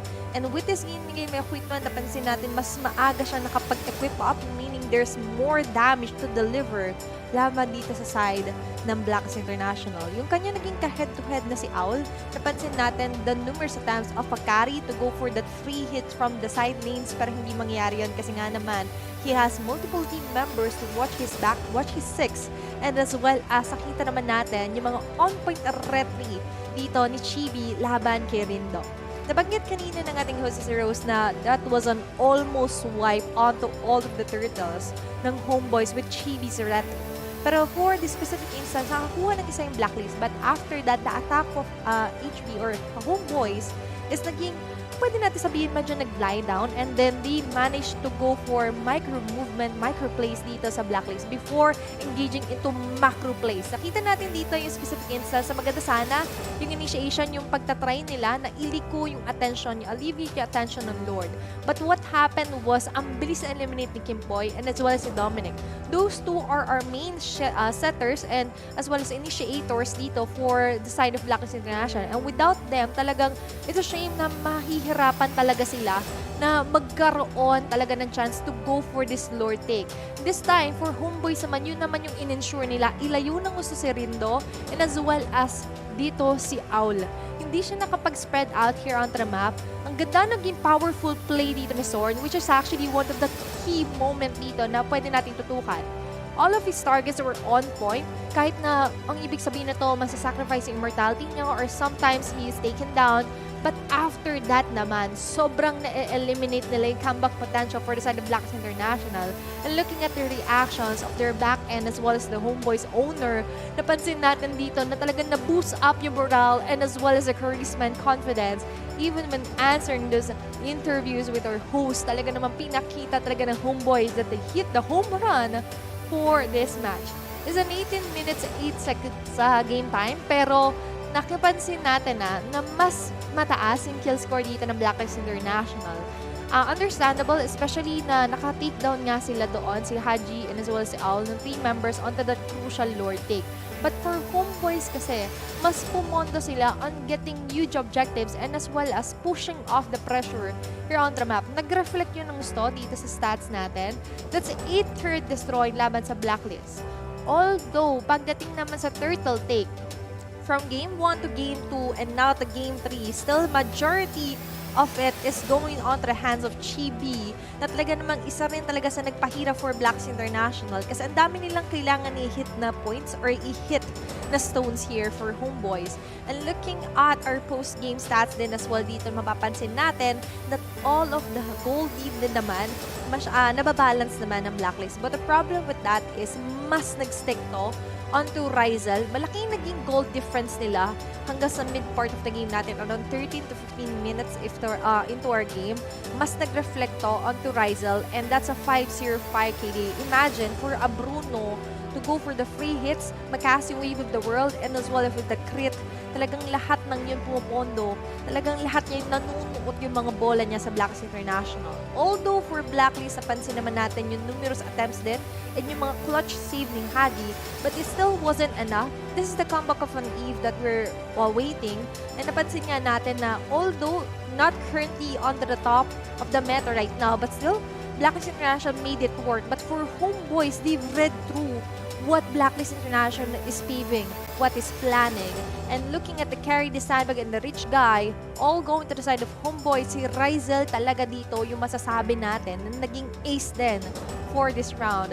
That's a total of 238 on the Turtle Lord and Hurt na mapapansin natin na talagang nag-reflect dito for the advantage of HomeBois. Hindi nila masyado ininda na sobrang aggressive na nung atake ngayon ng Blacklist compared to Game 1 and Game 2. Especially with Kimpoy now using the Akai. Game 1, hinawakan to ni Rindo pero hindi ito gumana. But for Game 3, nakita natin yung glimpse ng hope with the setups. Kaso nga lang, ginagawa dito ng HomeBois is disiplina lang, kalma lang tayo, and wait for Warlords Netherrealm. The Netherrealm is the game changer as well here onto the match. And looking at the goal difference over time, ngayon medyo umaalo na yung game number 3 natin. Naging dikit, to be honest, hindi naman totally naging one-sided. Kasi nakita rin natin yung ibang phases into the game na yung Blacklist, unti-unti rin naman nakakabawi, umaabante. Pero for HomeBois, they were consistent when it comes to their attacks. There were moments na nga lang din na medyo nakakakaba for Rizal, but still he managed to see his way through safely after engaging into numerous team fights against Blacklist International. Chibi, on the other hand, ang ganda naging performance here onto the game number 3 at lahat ng yan nag-reflect, lahat ng paghihirap nila, the only Malaysian team left here onto MPLI 2023. Lahat ng mga nanonood din on site, I know talagang mixed feelings, mixed emotions. It was a roller coaster ride. And for Blacks International, it's still a good run for them here onto MPLI 2023 and we will see them on the world stage for M5. Pero for HomeBois, pinakita lang nila na indeed, talagang they are the talk of the town right now. Na tinagurian niyang lason kahit na mga Filipino coaches natin here on the Philippines and even doon sa ibang bansa. Kaya naman sa pagbabalik natin, it's going to be the battle of AP Bren laban sa Echo. Two Filipino teams battling it out here on the MPLI 2023. Huwag kayong alis, kami magbabalik.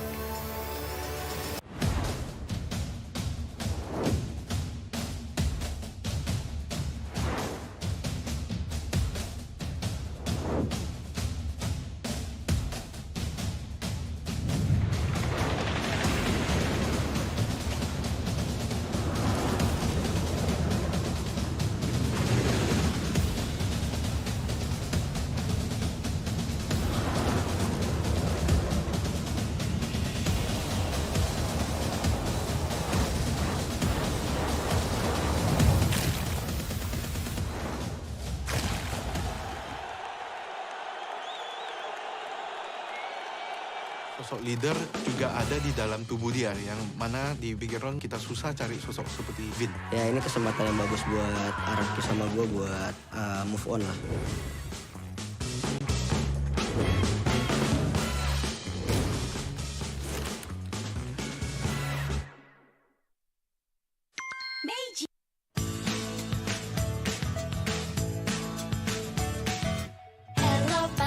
Hello panda, semua suka biskuitnya.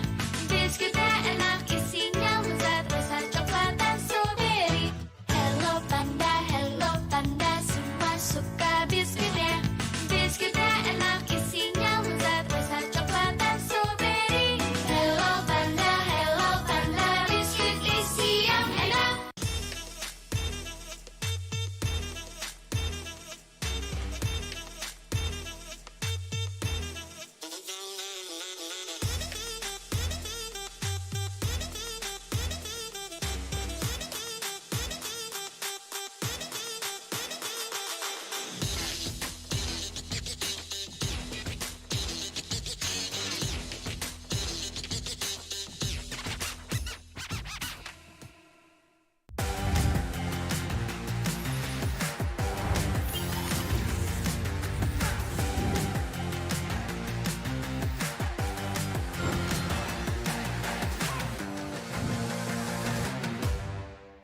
down karena kayak hal yang aku suka itu ternyata orang tua tuh kayak lebih khawatir kali ya. Aku sih lihat malah papa tuh nggak suka, ngapain sih, yang bener-bener aja lah.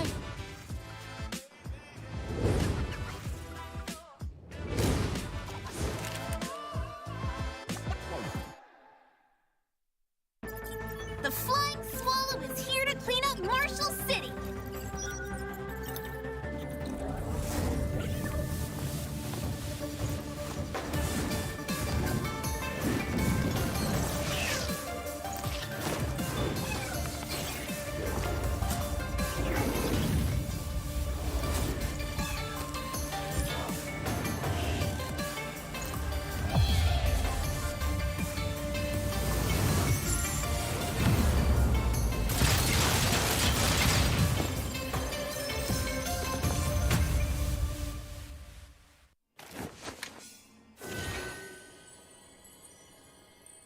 Sosok leader juga ada di dalam tubuh dia, yang mana di background kita susah cari sosok seperti Vin. Ya ini kesempatan yang bagus buat Araki sama gue buat move on lah.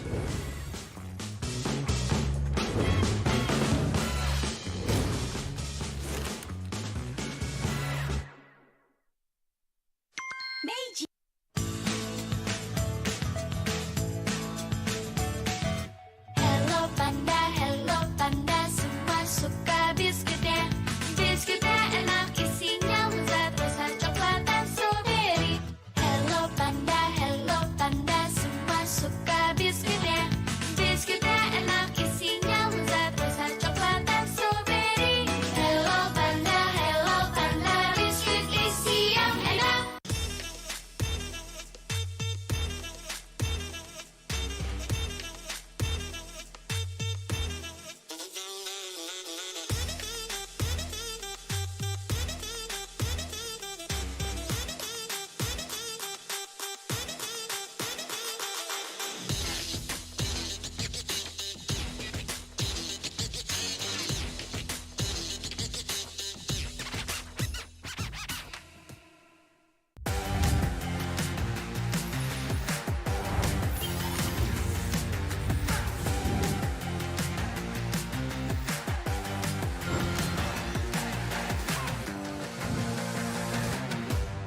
Sempet down karena kayak hal yang aku suka itu ternyata orang tua tuh kayak lebih khawatir kali ya. Aku sih lihat malah papa tuh nggak suka, ngapain sih, yang bener-bener aja lah.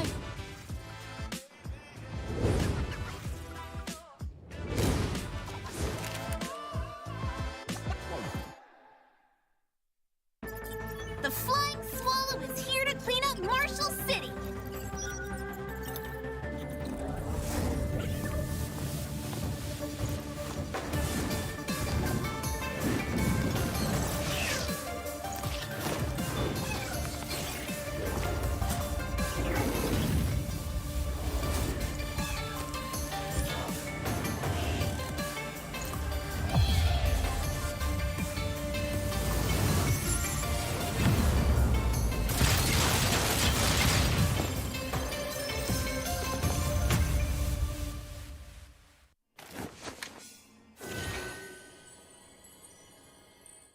Sosok leader juga ada di dalam tubuh dia, yang mana di background kita susah cari sosok seperti Vin. Ya ini kesempatan yang bagus buat Araki sama gue buat move on lah.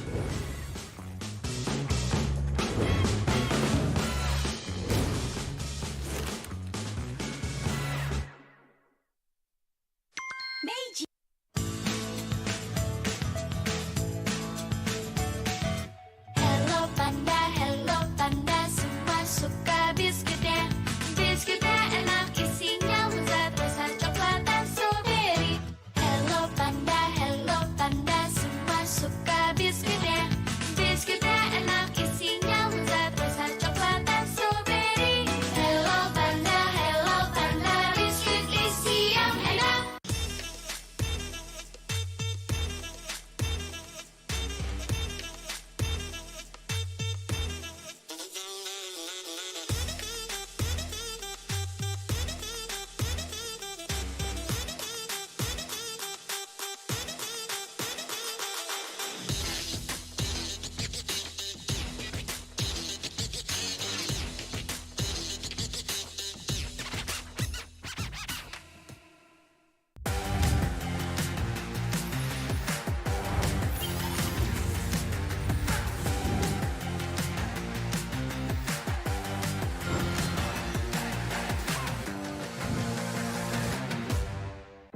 down karena kayak hal yang aku suka itu ternyata orang tua tuh kayak lebih khawatir kali ya. Aku sih lihat malah papa tuh nggak suka, ngapain sih, yang bener-bener aja lah.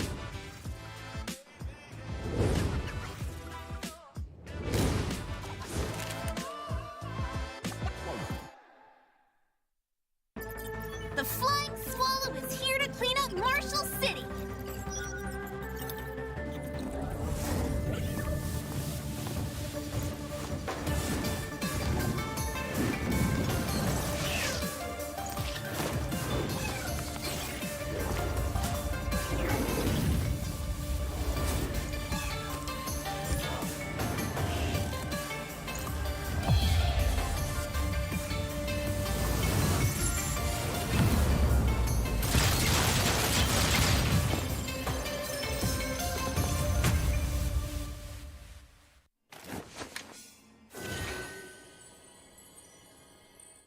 Sosok leader juga ada di dalam tubuh dia, yang mana di background kita susah cari sosok seperti Vin. Ya ini kesempatan yang bagus buat Araki sama gue buat move on lah.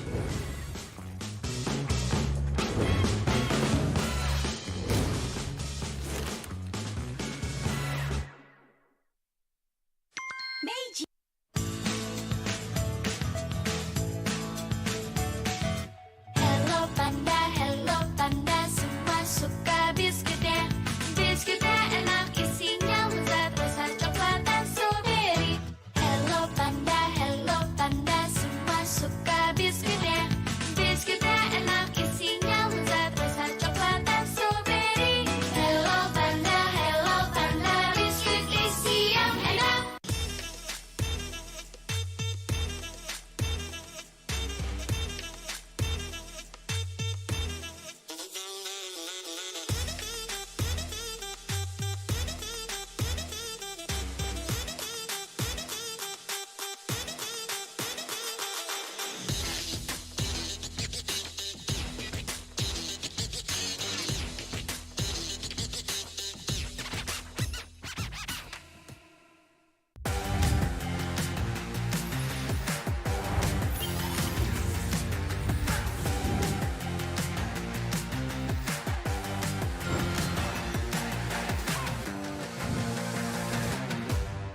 Sempet down karena kayak hal yang aku suka itu ternyata orang tua tuh kayak lebih khawatir kali ya. Aku sih lihat malah papa tuh nggak suka, ngapain sih, yang bener-bener aja lah.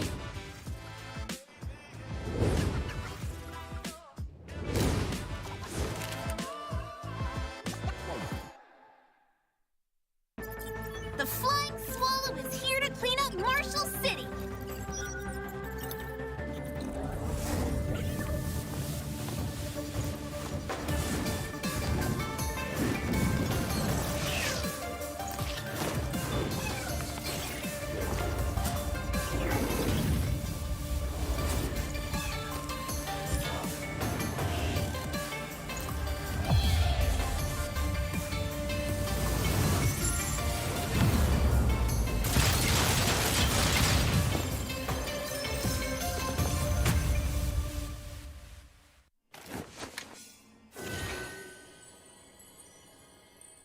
Sosok leader juga ada di dalam tubuh dia, yang mana di background kita susah cari sosok seperti Vin. Ya ini kesempatan yang bagus buat Araki sama gue buat move on lah.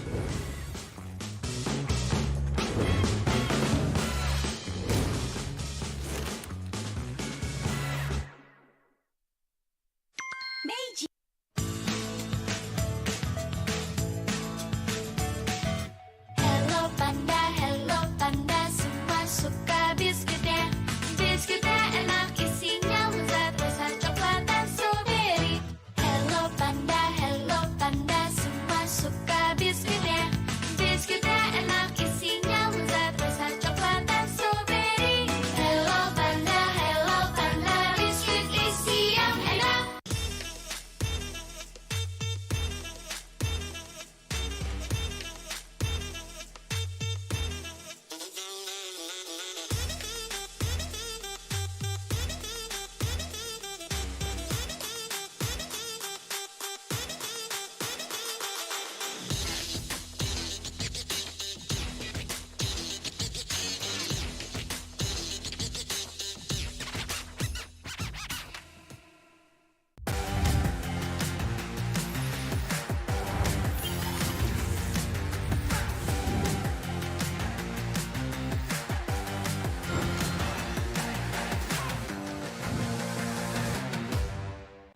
down karena kayak hal yang aku suka itu ternyata orang tua tuh kayak lebih khawatir kali ya. Aku sih lihat malah papa tuh nggak suka, ngapain sih, yang bener-bener aja lah.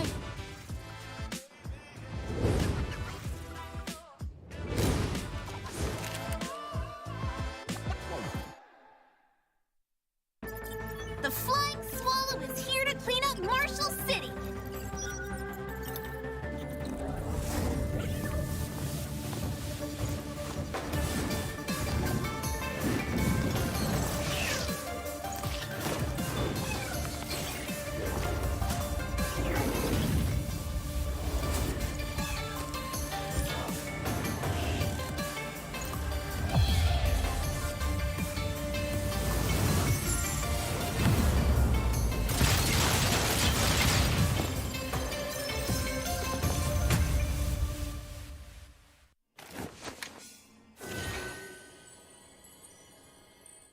Sosok leader juga ada di dalam tubuh dia, yang mana di background kita susah cari sosok seperti Vin. Ya ini kesempatan yang bagus buat Araki sama gue buat move on lah.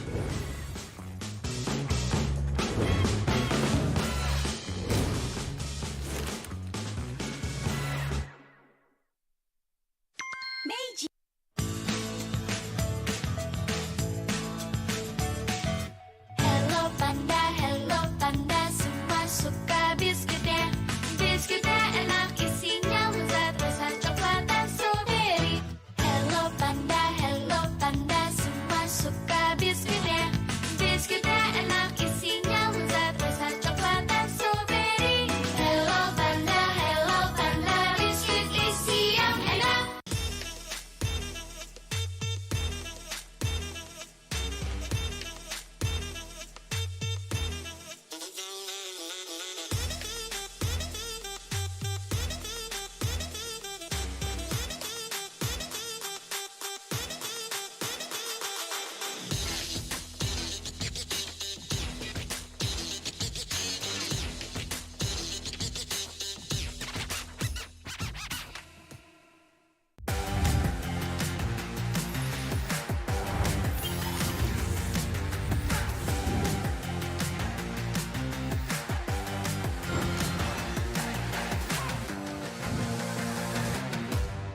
Sempet down karena kayak hal yang aku suka itu ternyata orang tua tuh kayak lebih khawatir kali ya. Aku sih lihat malah papa tuh nggak suka, ngapain sih, yang bener-bener aja lah.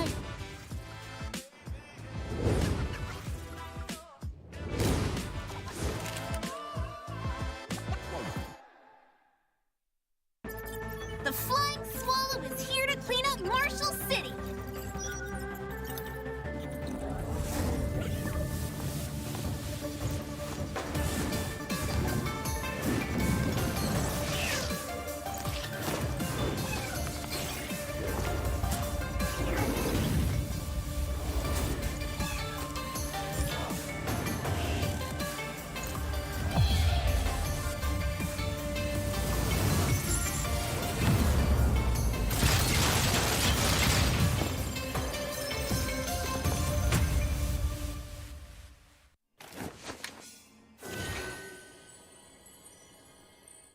Sosok leader juga ada di dalam tubuh dia, yang mana di background kita susah cari sosok seperti Vin. Ya ini kesempatan yang bagus buat Araki sama gue buat move on lah.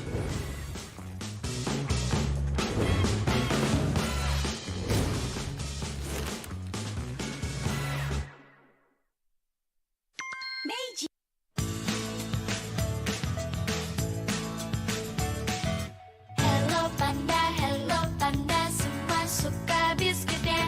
Biskuitnya enak, isinya lezat, rasa coklat dan strawberry. Hello panda, semua suka biskuitnya.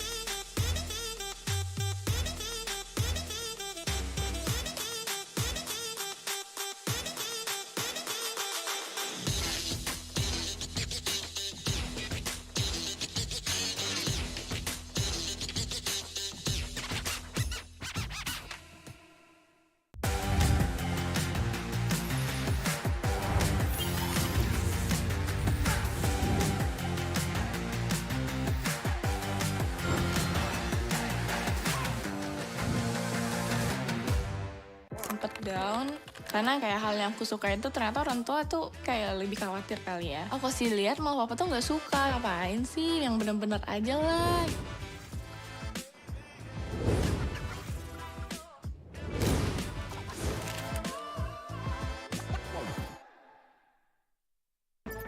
The Flying Swallow is here to clean up Marshall City.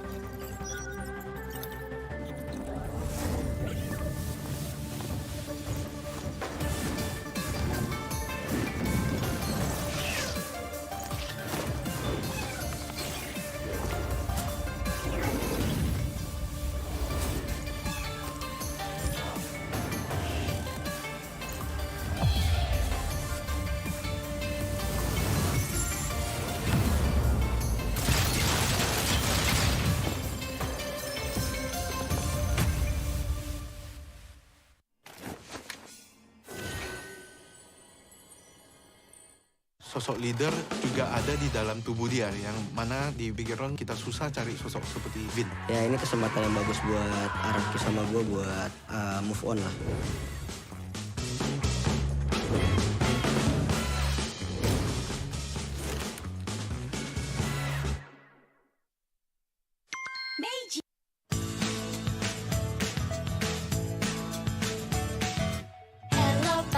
Hello panda, semua suka biskuitnya.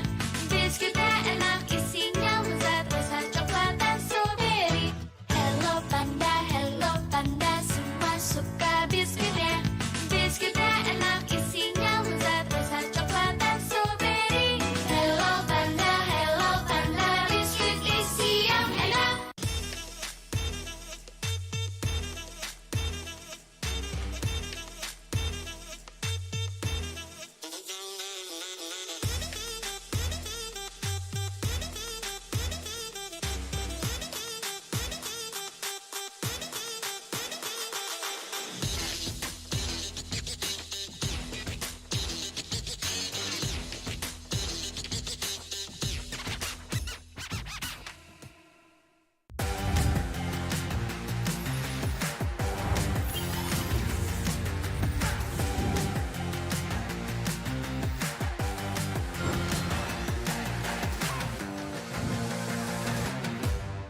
Sempet down karena kayak hal yang aku suka itu ternyata orang tua tuh kayak lebih khawatir kali ya. Aku sih lihat malah papa tuh nggak suka, ngapain sih, yang bener-bener aja lah.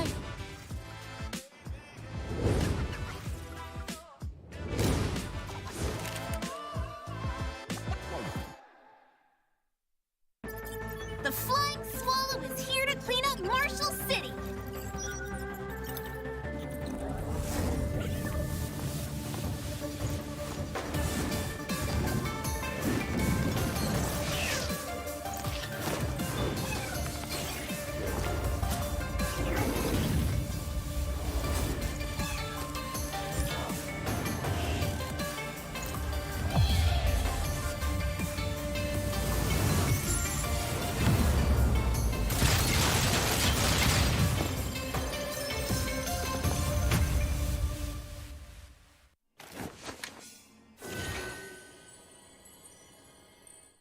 Sosok leader juga ada di dalam tubuh dia, yang mana di background kita susah cari sosok seperti Vin. Ya ini kesempatan yang bagus buat Araki sama gue buat move on lah.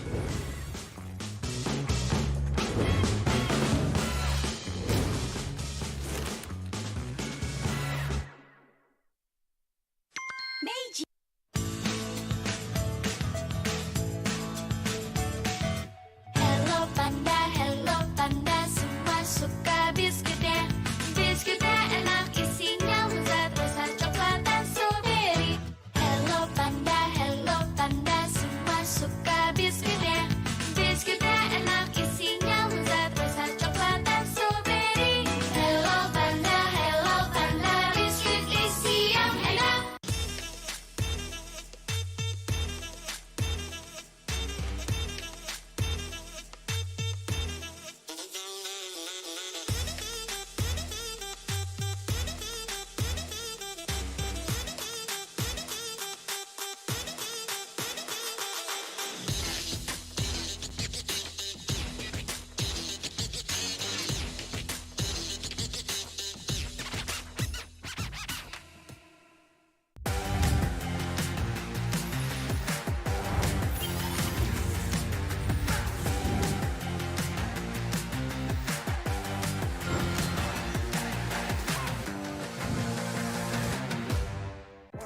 down karena kayak hal yang aku suka itu ternyata orang tua tuh kayak lebih khawatir kali ya. Aku sih lihat mau papa tuh nggak suka, ngapain sih yang bener-bener aja lah.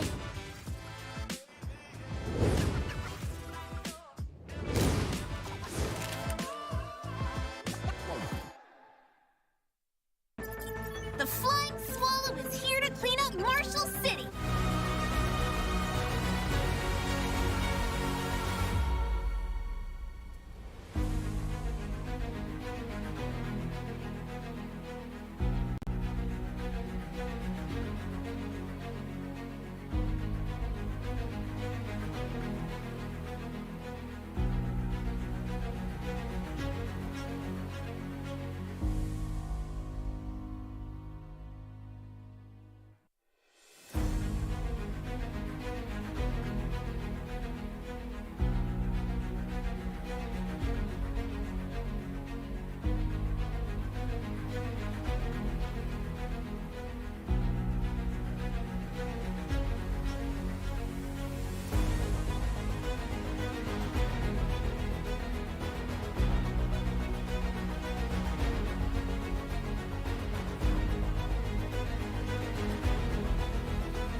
Welcome back to MPLI 2023. You're still with me, Rose and Clara, and now we are about to enter the finals upper bracket match where we will be witnessing a world-class matchup between Bren and Echo.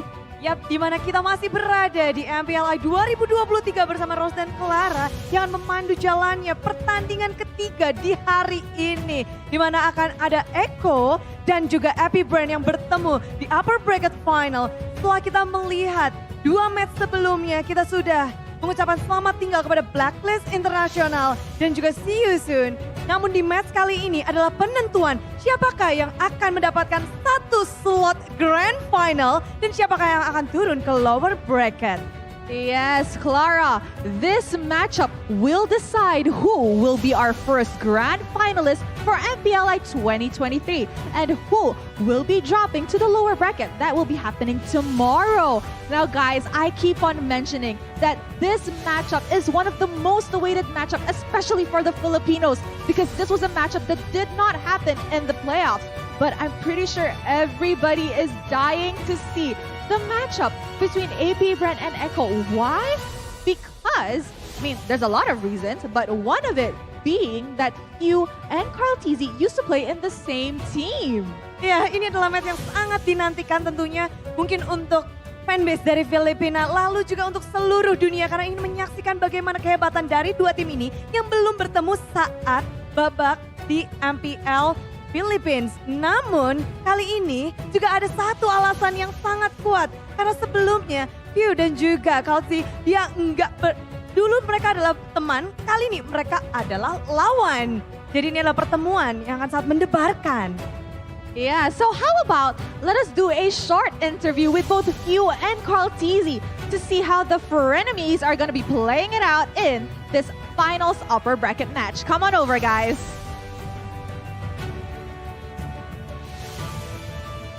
Ooh, do you feel deja vu? Seeing them together like this. Right. Hi, boys. Kamusta kayo? Okay naman po. Wow. Even the answer is the same. It's synchronized super well. Yeah, they're that synchronized. Okay, so let's start with View muna, okay? View, how is it like going up against Carl Tizzy? Kasi dati, di ba, magka-team kayo, tapos ngayon, magkalaban na kayo. So, excited ka bang makalaban si Carl Tizzy? Medyo inaabahan po kasi kalaban ko si The Young Goat. Wow! Okay, so I asked View, is he nervous to go up against Carl Tizzy or is he happy? What is he looking forward to? Because they used to be teammates. And View said he's actually a bit nervous to go up against the young goat of the Philippines, Carl Tizzy. Sedikit mendebarkan ya, melawan satu player yang sangat hebat, yaitu Carl Tizzy. Namun kalau dia sedikit berdebar, how about you, Carl Tizzy? Mas kinakabahan po ako kasi katapat ko na po yung the true goat. Wow! Okay, they're literally trolling each other at this rate. He said he's more nervous to go up against Bren because he's against the true GOAT. The one is younger, this is the true God. Okay, they tease each other, but being in the same stage, is there any special feelings for you guys in this stage? Now you're enemies and then do you can share something about maybe the previous and then you bring up to this stage? You guys before are the former team, so do you bring something to this stage? May parang memories ba daw kayo dati ni Carl Tizzy or like, you know, with each other na dati magka-team kayo tapos ngayon magkalaban na kayo dito? Ano mga naalala nyo? Parang, you know, deja vu, you know? Siguro yung yung sa M2 lang. Naglaban kami sa finals against Burmese. Reminisce. Okay. So for View, his core memory with Carl Tizzy is M2's grand finals against Burmese goals. Okay, Carl Tizzy, ikaw naman. Yung siguro po yung mga kulitan namin dati na nakakamiss. Oh, he said he misses like playing around with View, you know, like AJ, all the fun times. Jadi sama-sama kangen ya, ada memori yang sangat melekat. Kalau dari View sendiri pada saat M2 Grand Final, kalau dari Carl Tizzy sendiri, dia seneng banget pada saat bercandaan. Wow, that's interesting memories for both of the players. Yes, I agree. Okay, so View, a lot of people are saying you're loyal kasi you've been with Bren ever since you entered, right? Tapos sabi nila si Kurt Tizzy daw, not that loyal kasi umalis na. Ano masasabi mo sa performance niya sa Echo ngayon? Nakakatawa kasi lakas niya ngayon eh. Parang mas malakas siya ngayon eh. Oh, okay. So I asked Few because a lot of people are saying he's super loyal because he's been in Bren ever since he entered Bren, and then Carl Tizzy not that loyal because he left Bren and entered Echo. But for Few, like, did Carl Tizzy's performance improve? And he said yes. He's super happy. It's heartwarming to see that Carl Tizzy's performance did improve after he joined Echo. Ikaw naman, Carl Tizzy, ano masasabi mo sa performance ngayon ni Few and sa performance ng AP Bren overall? Sobrang natutuwa po ako. Tapos nakikita ko po puro champion sila. Masaya din ako para sa kanila. So, good luck na lang mamaya. He's also happy to see Few winning tournaments because now Bren has technically won a lot of tournaments this year especially. So he's really happy for them and the entire team overall. Semuanya sama-sama bahagia untuk perkembangan karir keduanya karena sama-sama ngedapetin banyak sekali gelar juara khususnya untuk AP Bren di tahun ini dan begitu pula untuk Carl Tizzy di Echo. But do you have something to say for your best friend here for this match, Pew? And also Carl Tizzy, do you have anything to say to each other? Good luck sa atin. Sana tayo sa Grand Finals. Okay, Few said, good luck to us. I hope we will meet up in the Grand Finals. But who gonna get the first slot? Is it you or your friends?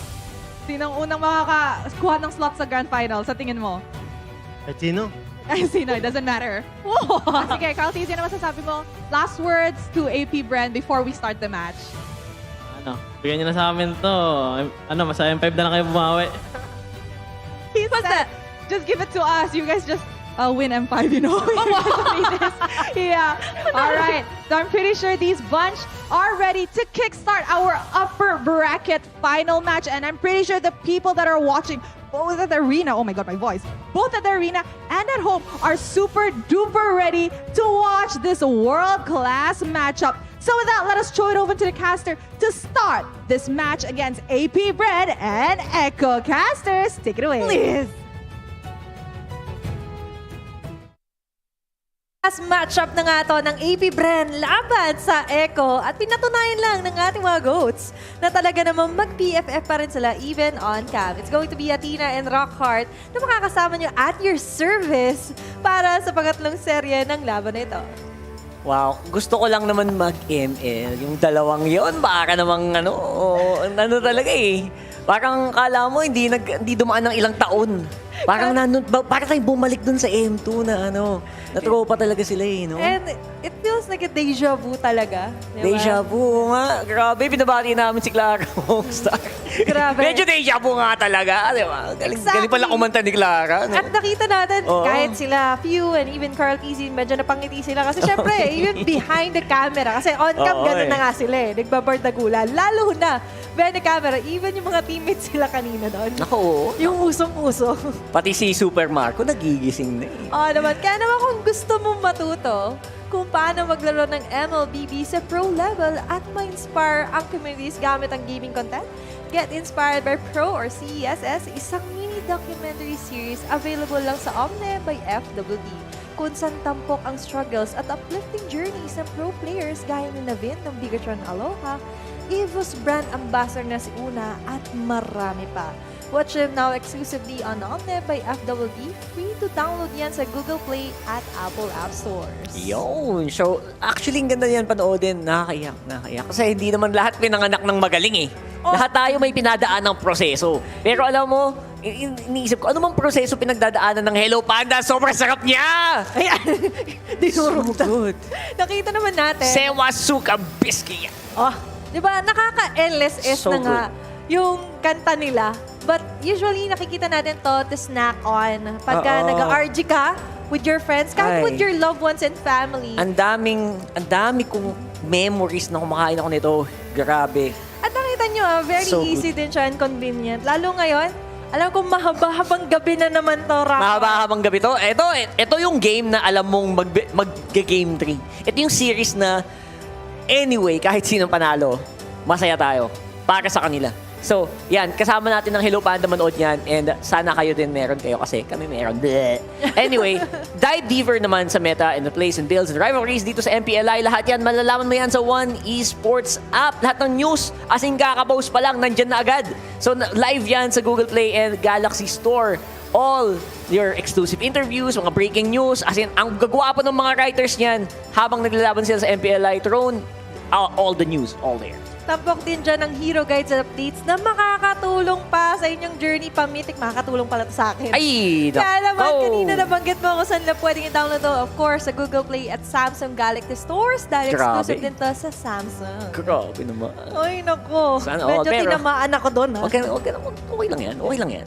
Pero, you know what? Para hindi ka tamaan, mag-follow ko na lang kasi sa One Esports naman. Sa Discord nila, sa TikTok, sa Instagram, sa X, formerly known as Twitter, Facebook, YouTube, at sa Twitch. Nagla-live din sila doon, guys. I-check out nyo yan. And syempre, may mga memes, may roster updates, and all the news tungkol sa mundo ng esports. Para siyang one-stop shop, kumbaga. Di ba? It's a one-stop app na kailangan yung tignan, guys. You should check it out talaga. Nagno-notips pa yan pag may bagong store. Wow! Grabe. Nakita naman natin. But of course, name that hero. Mag-register na sa One Esports Updates para makakuha ng breaking news, exclusive interviews at in-game guides para sa susunod mong gala sa Land of Dawn. May chance ka pang manalo ng diamante just by signing up. Sino ba ang hero na yan? I'm sure, alam nyo yan. 4,000 diamonds, men. 4,000 diamonds. Wag mo nang padaanin yan. Huwag mo nang palagpasin Wag mo nang pa. palagpasin. Kaya naman nakita naman natin na yung 4,000 diamonds, maraming skin ka Madami talaga. magagamit siya. Pwede ka mag-CN namang ilang beses. Diba? Ay, grabe. Papadating na din yung M5 na nag-iipon na kami nung pang M5 na, alam mo yon, yung pass. Nako pala. Ayan yung mga prime skin. Ayan na. Nagsisimula na ulit ang pag-iipon, lalo na ngayon. It's Burr months. The spirit of giving, marari mo rin namang i-gift to sa mga kaibigan mo. Pero, naghahanap ka ba ng ibang paraan para manalo ng MLBB Diamonds? I-check out ang One Esports Community. Ang One Esports Community ay isang hub kung saan may fun activities gaya ng quizzes, pick'em at community tournaments. Bukod sa libre na sumali, masusubok pang MLBB knowledge at skills mo. That's right, sa oneesports.gg/community. So, lahat yan, punta ka doon. Manood tayo ng MLBB doon sa oneesports.gg/community. Here are the teams! Ang mga malulupit na teams dito sa MPLI. Magbabakbaka na in a best of 3. That is gonna be AP, Bren, and Echo. Right now, Echo looking really fire dito. And of course, mukhang ramdam mo kanina, medyo seryoso. Ang kanilang Pero ngayon parang napipigil ng ngiti. Ipigil ng ngiti. Maya-maya na ilalabas ang kulit dito ng Echo. Meanwhile, it's going to be Benny Cutie holding the flag. At syempre, ang kanilang makakatapat din naman Rockhart na nakita rin natin kanina. Medyo malikot ang entrance din pagdating sa team cameras. It's going to be AP Bren naman. Starting it off with a very energetic Slap TZ. Gising na si Kuya Blap. Nung unang araw, parang medyo umihigab-higab pa yan. Ngayon, nako, nangunguna pa sa Arriba. Malupit. Ilwati namin yan ng mga idol natin from AP Bren all the way in Indonesia. Mukha namang tapos na. Wala nang jet lag. Wala. At gusto ko yung pa-thumbs up nila pareho doon. Like, we got this. We got this, ha? At yung ganda nung part ng AP Bren at Echo, naglaban sila sa ibang bansa pa. Kaya nga Sa international stage pa. Napakalupit, napaka-hospitable ng Indonesia. At hinost nila ang labanan ng ating mga Filipino teams din doon. And I have to say na sobrang agree ako dun sa sinabi din nila Rose na ito din yung isa sa mga pinaka-inaabangan ng mga ating mga players. Kasi parang ito yung naudlot na laban doon na supposedly yung ibang fans sinasabi dapat ito na daw Ito na daw dapat yung pinakahintay nilang laban pero hindi. Naudlutan sila. Oy! Grabe naman yun. It's going to be the pros. Gusto ko lang mag-ML. Ano pa yan?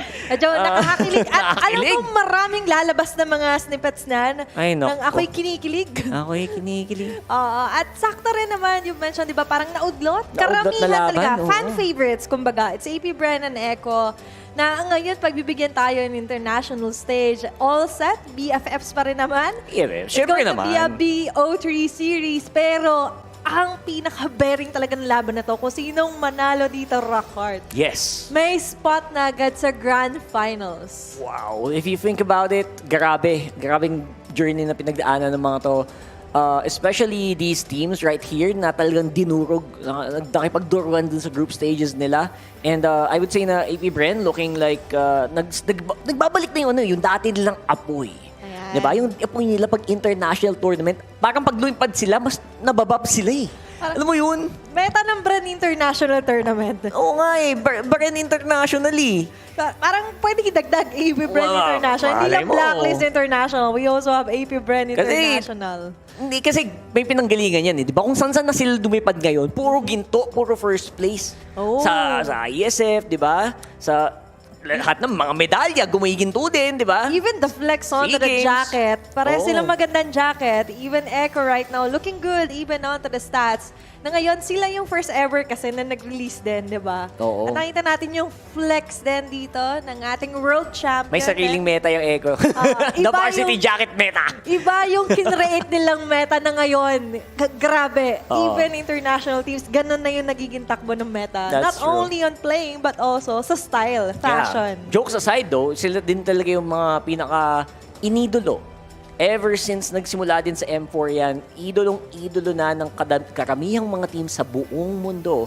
Nakita nyo naman, pati yung playstyle nila nagagaya na. They're the current holder for the M4. Yes, Pero kanina the may defending. binitawan si Carl TZ. Sabi Oo nga eh. Sabi na muna to. Pew. To guys, Diba? kasi inyo na yung ilalaban na kayo sa MLBB. Pero syempre, ang AP Bren, it's all fun in games. Pero at the end of the day, yung AP Bren may goal din sila eh. Parang gusto nilang lahat ng international this year papunta sa kanila eh. Madagdagan yung patch. Oy, they want the patches. Parang mga Boy Scout, di ba? Nakakalagta sila ng mga Oo nga badge. eh, parang wala Boy Scout. To be the greatest of them all, di ba? Wanna be the very best, di ba? Oh, may mga badge-badge yan eh. Pero kanina Gotta catch them all. You got to catch them all. Pero the way to catch them all, syempre, is looking back at their history rin naman. Aha. Na ngayon, parang umuulan kasi ng karamihan. Meron din mga sweep, syempre, ang AP Bren laban sa Echo. Pero for Echo, May they managed laban. to go head-to-head talaga. Literally, sa AP Bren din. Absolutely. I mean, isa pa nga yun, mga best of 5 pa nga yan eh, di ba? Kita mo yan, no? Mga 3-1, mga 2-1. So, these two teams, kilalang kilala na ang isa't isa na umabot pa sa ibang bansa para maglaban. And I think sila din yung pinaka-testament din kung bakit ang Filipino teams ngayon ang tinitingala sa buong mundo. Lahat ng ating representatives dyan, yung AP Bren, Echo, Blacklist, and as well as RSG. Talagang, grabe naman yun. Oh, I love it. Nakita rin natin So nice. na stardom young. Stardom young! Diba? And Bakit a supporter for Echo, giving his heart as well yung katabi niya doon. Naku, ito tayo, the youngest. The youngest Echo fan. Totoo na. Dati may 3 Echo fan. Ngayon, naging meron 5. ng youngest fan. Naging 5.5. Oh, nadagdagan na. Nadagdagan ng medyo on the way pa lang. Grabe naman. Pero syempre, ngayon, nakikita natin, swinging the honor cameras Grabe naman yun. Napaka-effective. Ang Kanina effect si naman Coach nun. Teo, di ba? Oo. Oh, ngayon naman for AP Bren. Mga, the cameras loved it. Mga ganun. Ay, The nako. camera's favorite. The camera's favorite, di ba? Yeah. Actually, joke aside, itong dalawang teams, yung coaches na to, yan sila Coach Teo, sila Coach Bren, and Trevor, yung mga usually second in command, di ba? Usually.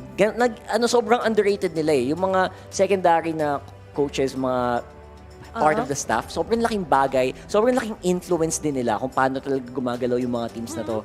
Especially pag na-guide ng maayos tulad ng ginagawa nila Coach TikTok, di ba? At grabe rin, ina-acknowledge sila. Ina-acknowledge talaga sila. And there were certain articles din, di ba, onto our assistant coaches as well.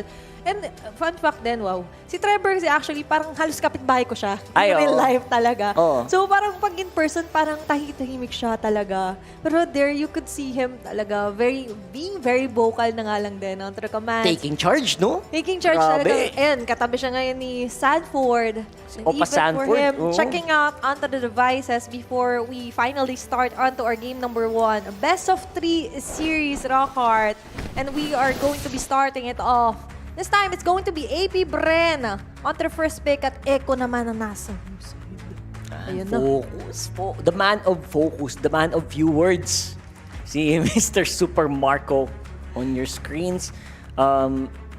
The meta has shifted quite a bit. Now, may mga hero na maganda pang huli tulad ng Guinevere na I think mas inaabangan ng mga manonood natin ngayon. Uy, may Guinevere jungle bang lalabas? May Guinevere roam bang lalabas? Pero looks like that's not gonna be the focus nitong draft na to ngayon, no? I agree kasi nakikita nga natin na recently, di ba, gumana naman to third series. But the problem with that is, ang early din kasi nung backshot pick dito for AP Bren. Habang for Echo naman, eto talaga.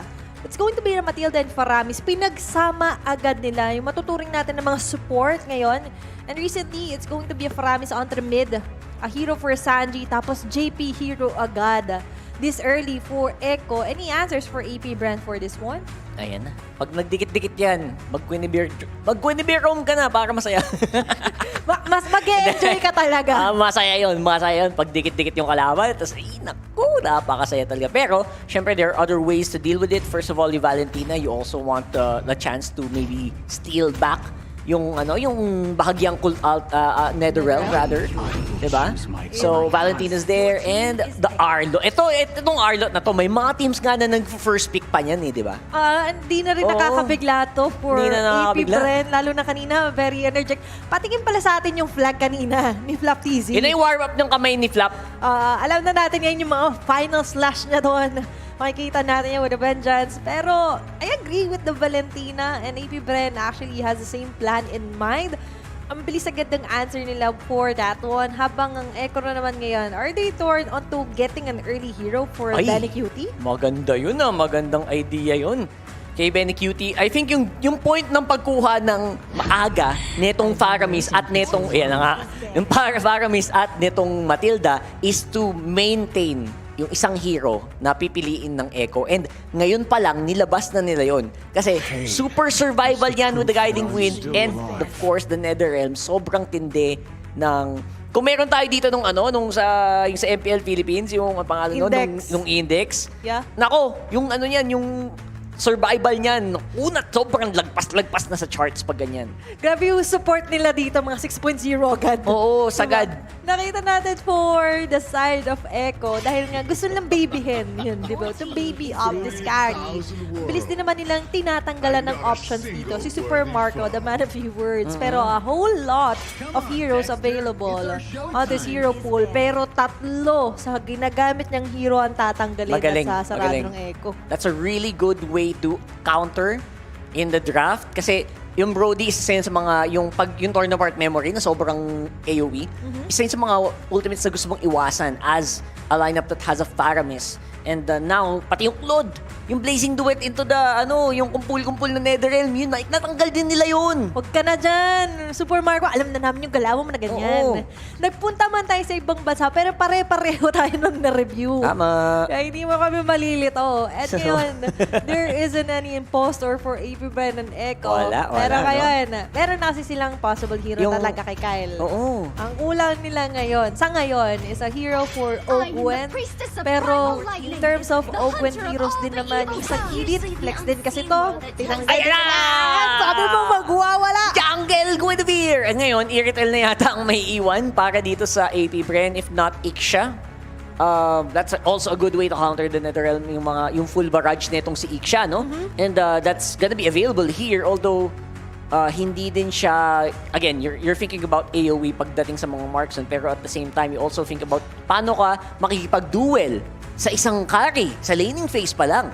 What if sa laning phase pa lang, dinumog ka na ng paulit-ulit? And mahirap yun for Aniksha kasi parang binibreak niya kasi yung barrier ng isang gold laner na kailangan malikot, kailangan magalaw.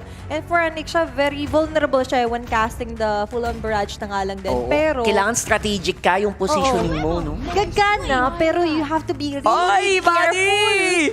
Nagpakita na naman! And currently, 100% win rate. Aba, 100% dito sa MPLI, napakalupit. And hindi naman yata nagpa-trap etong si Super Marco to go for a marksman.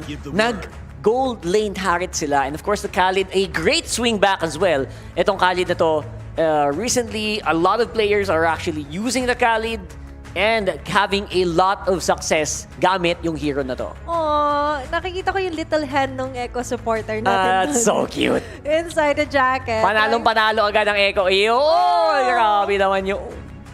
proud na proud pa siya.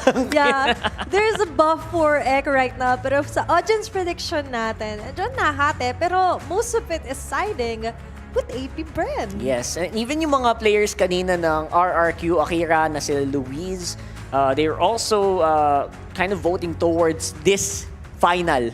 Ang pinredict nila ay final na to. Partida, HomeBois siya Blacklist yung kausap nila. Pinredict nila AP Bren at Echo. And they were saying na medyo mas leaning towards AP Bren. Pero I would say na it's all fair for both of these teams. Talagang hati tayo. Hati ang buong madlang people. Pero isa lang ang nakakasigurado. Talaga namang ngingiti tayong lahat sa pagtulog mamaya kasi after this match-up, after this series, isang team ng Pilipinas ang nasa Grand Finals ng MPLI 2023. Pero you mentioned nga na ito yung preview na tinatawag ng iba. Is this a sneak peek for Grand Finals? Pero let's Finals see. na ba? Game 1 on to the best of 3 series. It's going to be the match 7. Here are Spew and Sanji pa rin habang sa may bandang baba. Siyempre, andyan pa rin ang JP Special. The JP Special. Babantayan lang muna si Super Marco. Sobrang bagay kay JP yung mga ganitong hero. Yeah. Kasi nagagamit mo talaga yung pagkabeterano niya, no? Kaya I like it every time Echo picks up a Matilda. Like, alam natin na gagana to. Gagana to. And alam ni JP yung kailangan mag-guiding wing, kailangan mag-circling eagle, di ba? Iba kasi yung way of delivery talaga ni JP when it comes to Experience, Matilda. no? Pero in terms of experience, hindi mo pwedeng batain dyan sa mid lane si Sanji. Ay, ako po, hindi talaga. Also, si Ogwen pala ang magwawasiwas. Yeah, we did not mention kanina. Flap TZ is the one. Switch up nila.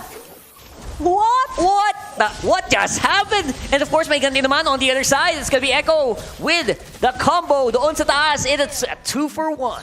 Grabe no, binigyan man dito si Caltisi na sa first blood, but it's going to be 2-1. Diba? Nakuha dito ng Echo. Double kill to Carl TZ pa Na buy this one, early. take one. Imagine, ganun kabilis yung nagiging action dito ng Echo.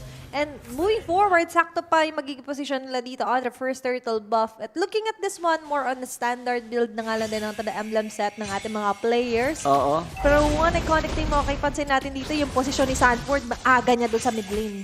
Medyo forward na din si Daddy JP dito sa likod. Kyle TZ making sure na secure naman nila ang kanyang purple buff. Ogwen on the sides. It is a roam Arlot. In case you guys missed it. And si Flap TZ ang nakaback siya. Pero all of that buying time para masecure ng Echo ang unang turtle ng laro. Diba? Ito yung sinasabi natin na di-deliver talaga ni JP. Diba? As a roam, isa rin naman sa kanyang tinitingnan is syempre kung nasaan yung posisyon ng kalaban ni Carl TZ here, which is kanina si Carl TZ nga. And with that, a free turtle on their hands, hindi nakasilip, hindi nakalapit, and as well as well enough time here on the gold lane. There's Super Mark and Benecutie. Hindi rin agad-agad magkakapatayan, none unless merong susugod, may magbaback up. And speaking of which, nandito nga si JP. Habang si Carl TZ... Ayun, nahuli! Wow, that was beautiful! Spatial migration, nahuli ang isang Fanny. Hindi ba daling gawin yun, Natina? Lalo na, especially for a Fanny this early, meron naman siyang purple buff. You also have the capability to go for the cables. Kaso nga lang, iskinitang yun, mag-e-enjoy talaga. Yun talaga ang isang Carl TZ. And as well as yung knockback niya kasi. Pero ito na nga lang din ulit si JP onto the room-to-room battle. Right, may konting galaw naman. Of course, final slash, dalawa ang mapapatras. Carl TZ at Sanji, malapit na JP. Not gonna be available for the re-engage, pero looks like they wanna go. Spatial migration saved by the Netherrealm. I-discourage muna nila ang pag-abante ng AP Bren. Ito yung good thing for Echo. They have a way to disengage din. May Not disengage only na talaga pang save, diba? You also have the Netherrealm for Sanji. And timing is everything. Pero yung timing dito for Super Marco, within lang din, you also still have the Zaman Force to escape that one out. Nice try din ni Carl TZ. Pinredict niya eh. Sinubukan niya i-predict kung saan lalabas Super Marco Sander. Hold that thought right now.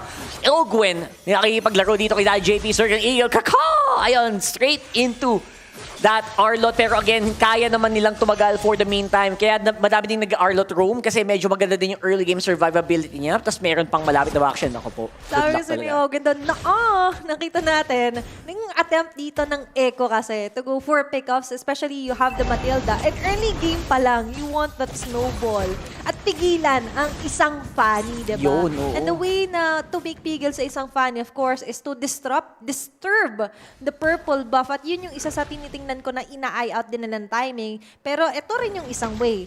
Discourage them for getting most of the objective as well. Pero ito na nga sila sa may bandang mid lane. Ayun na, napagamit din naman ni Kuya Few ang Netherrealm pero hindi yata sabat. Nice 3-man na final slash dito. Sanji still available with the Netherrealm pero si Kyle TZ gusto talagang makipaghampasan dito ng kanyang blades. Si Flap TZ ngayon ang magkakaroon, ang magiging casualty doon. At ngayon, Echo na naman ang makakakuha ng pangalawang turtle ng laro. Ang ganda na throw over din doon ng energy weld ni Carl TZ. Sobrang sakto na nga lang din ng magic thump niya. And as well as yung early kasi na activation ng copied Netherrealm, yun talaga yung naging go signal and go ng Echo para kontra hindi ito yung AP Bren. Pero looking back, Rockhart, it's going to be a 1-for-1 5-kill score. And imagine nasa 6 minutes pa lang tayo, papunta 6 minutes ng game. Pero for Echo, established na rin agad yung lead nila when it comes to the gold.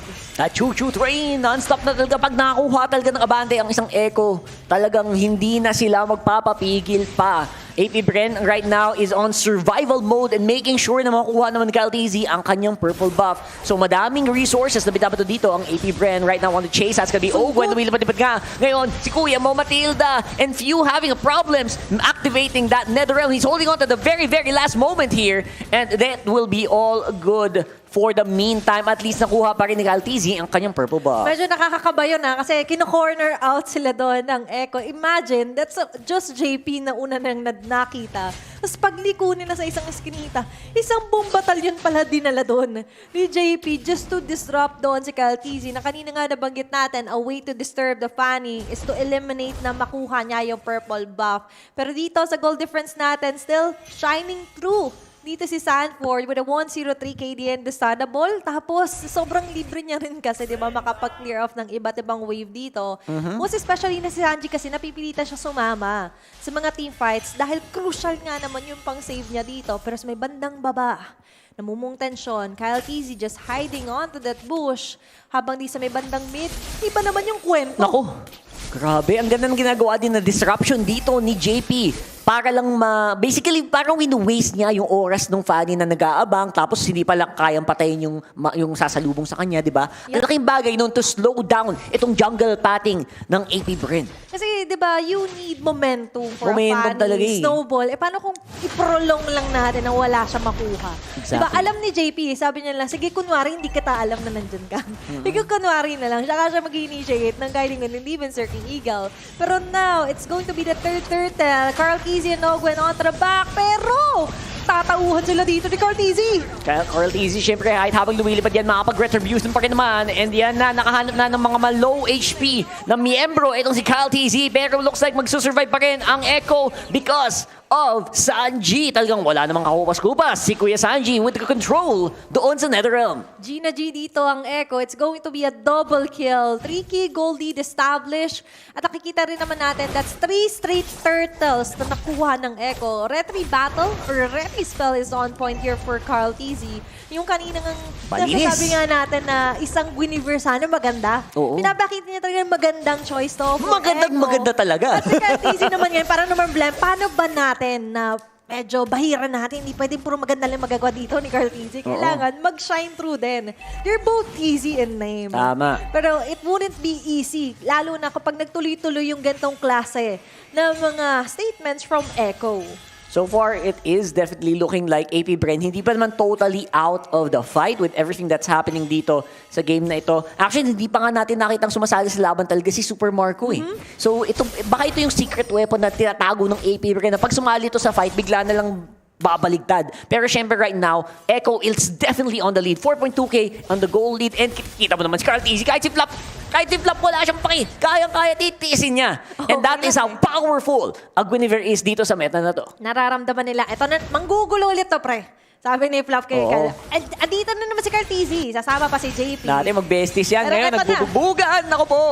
Talagang basta may purple buff, merong laban. Look at that. Si Few nag-aantay lang sa gilid. Nice Violet Requiem coming in from Cartizzi. Pero naglalaban na, nag-uubos na ng ultimate. Ito na yung Netherrealm. Wala na. Ito na yung gustong sitwasyon dito ni Cartizzi. Madaming low HP pero pati siya napababa na. And meron mang push na nagaganap. Cartizzi flicker in by Benny Cutie. Actually, bumabagyo na mga kaibigan. Naku po si Kuya Kyle. Lahat na ng kable, lahat na ng pader nilagay ng kable pero hindi pa rin sapat. It's going to be 3-man down for AP Bren at ang bagyong Benny nandyan na naman. Hindi yung pinapansin si Benny, ha? Pumasok sila sa mata ng bagyo dun. Minsan, di ba, medyo delikado yun.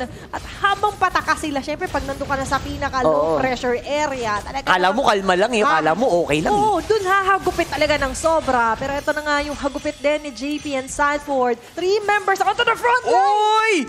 Grabe naman yun. Muntikan na naman, Kuya Kyle. And just like that, na-secure ng Echo ang unang turtle ng larong ito. That's going to be big objectives on the side of Echo. AP Bren, on the other hand, napansin natin na they tried their best na i-contest, ilaban yung Purple and as well as yung Lord.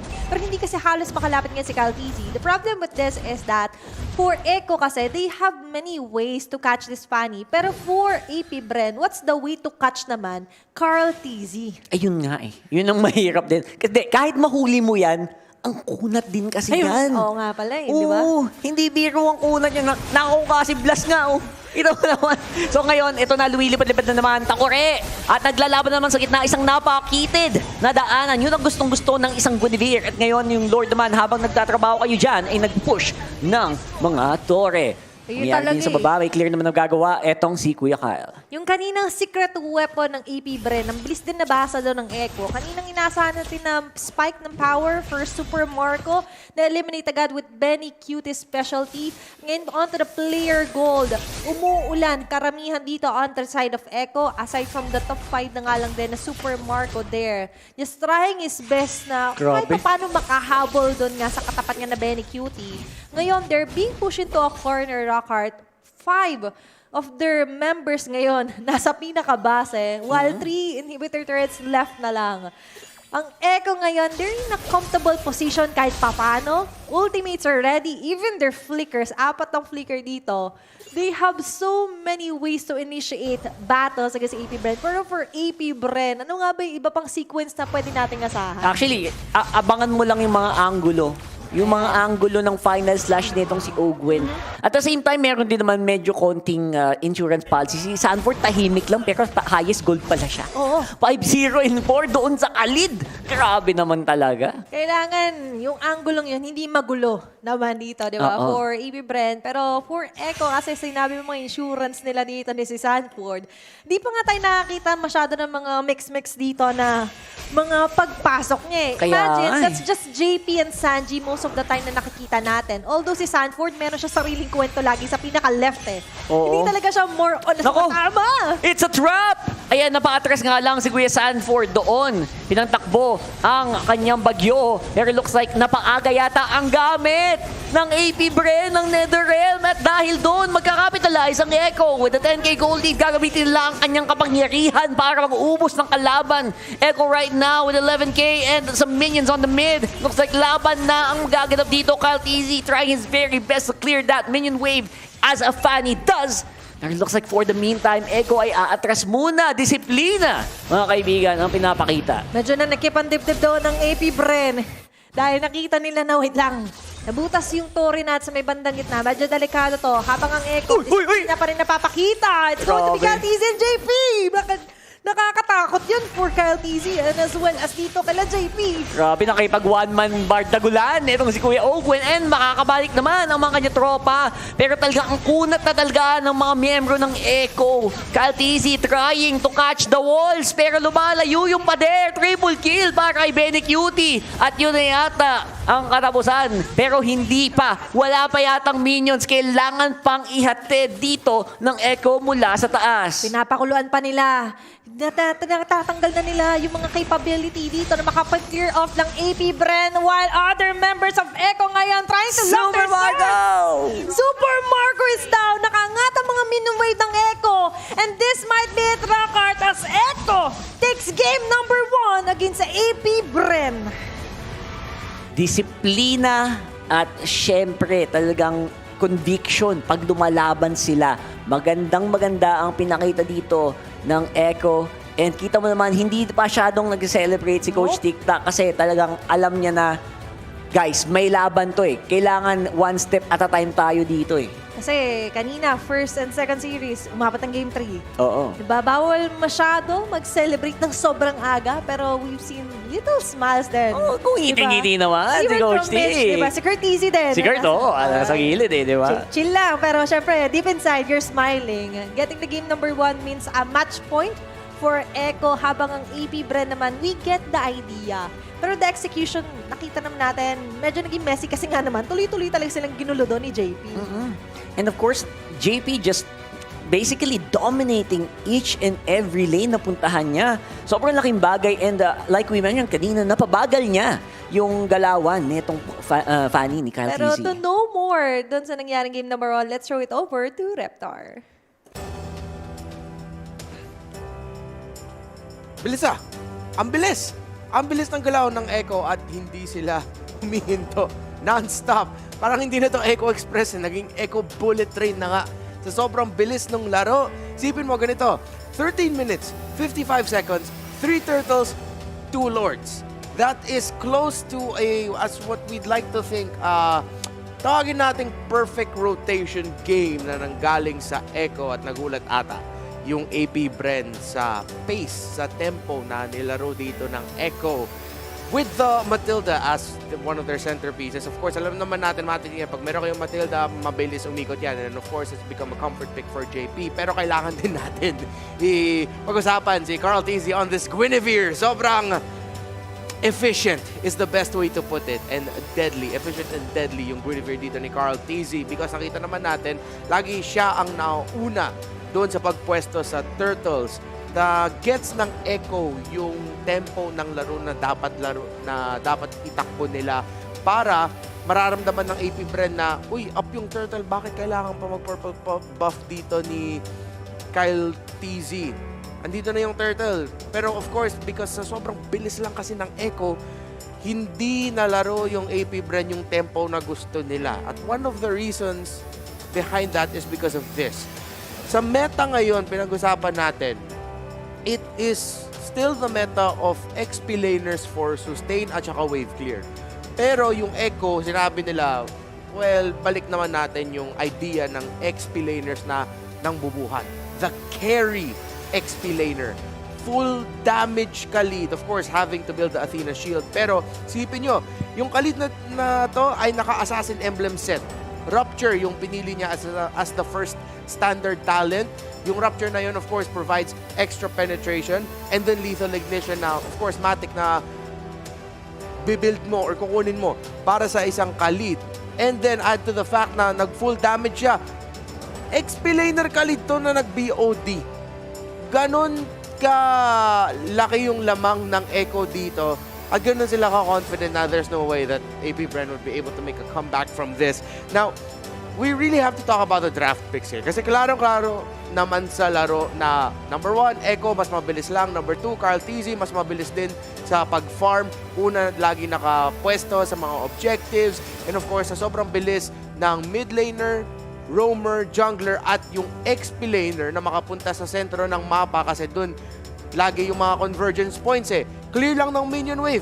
Tapos punta ka agad sa gitna. Tapos laban. Pressure yung jungle para hindi makapag-farm tong Fanny na to na kalaban natin.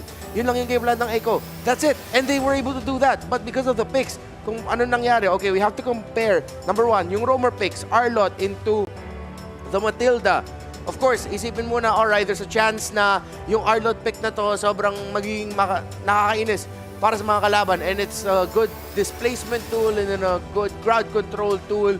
Arlot ang isa sa mga picks talaga na pinaprayo ng mga tao pag alam nila Faramis yung kalaban sa kalaban mo. Kung alam mo yung Faramis yung kalaban mo. So you pick up the Arlot kasi lakas ng Final Slash kontra dun sa Netherrealm. And then of course yung Baksha, ginawa naman dito ng AP Bren, yung isa sa mga signature nila. Kung saan biglaang hindi pala jungler yung Baksha na to, ginawa siyang XP laner. Pero last pick, yung Khalid na Assassin Emblem na full damage, Heptasis. matik yan. Pero pag alam mo na lamang din kayo, okay lang din mag full damage yan. Hinawal na niya kagad yung Malefic Roar para hindi na talaga makahanap ng chance yung AP Bren dahil sa sobrang taas na ng damage output ng Echo. Over and over again, simple lang yung naging sequence. Dito tayo sa gitna.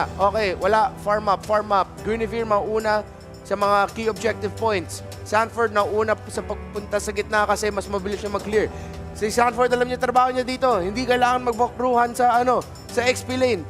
Mas mabilis ako mag-clear dito kumpara sa backsha. Pag alam ko walang tao dito, may information ako na wala namang maggagang sa akin, sige, fast clear XP lane, punta ka agad sa purple buff. Over and over again. And AP Bren, hindi lang sila nakahanap ng chance at panahon na makahinga sa mapa sa sobrang bilis at agresibong galaw ng Echo. At hindi lang yun galing sa mga individual players, they did it as a team. Synchronized yung pag-ikot nila, ang pag-agresibo nila. Alam nila Fanny yung kalaban nila. Alam nila Harith yung gold laner ni Super Marco dito. Two heroes na matagal na natin sinasabi, snowballable. Those are snowball type of heroes kung binigyan mo sila ng tsansa, makapag-farm na maayos at makapagkuha ng mga kills. So, Echo said, we're not gonna give that chance. Early on though, may nakutuban tayo or nakitang teaser sa magiging galaw ng dalawang junglers. Yung first rotations ng dalawa. Kyle TZ got the first blood. Sinolo kill niya si JP sa ilalim ng Torre in the bottom lane. Meanwhile, topside, Carl TZ plus Sanford, nakahanap sila and to help set up the double kill for Carl TZ na kung saan napitas nila si Ogwen at saka si Flap.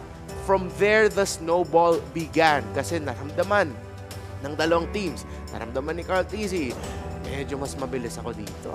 Yung kalid natin, mas mabilis talaga sa backshock kumpara sa pag-clear ng minion wave, sa pag-ikot sa mapa. Tuloy na lang natin to. And of course, Benny Cutie, at the end of all that, will be very happy. Kasi alam naman natin, kung yung jungle mo ay nape-pressure or yung jungle ng kalaban mo ay nape-pressure, mafa-force ang mga reaction ng roamer, mid laner, para makapunta lang sa sarili nilang jungle para makadepensa. Meaning, yung gold lane ay mabubukas. It becomes a dead lane. The gold lane will be open for both teams. And that's exactly what happened. So gold lane got opened up. Benny Cutie ended up still getting the kills there near in the end. And then, of course, AP Bren, hindi sila nakahanap ng room around the map. That's it for game number 1. Pero sigurado ako, Rockhart and Athena, ready na rin sila. So Rockhart, Athena, kayo na.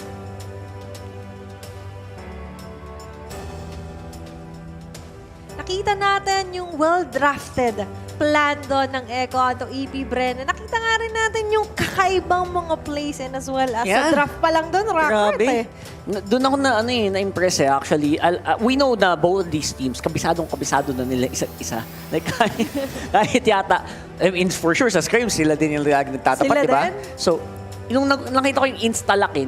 Yung instalock moment ng Echo, parang alam mo na, oy, teka, may balak to. Teka muna. May balak to. Matilda, tapos Paramis, pareho. No, grabe naman. Parang alam mo na kung sino man yung marksman na yan, napakaswerte mong marksman ka.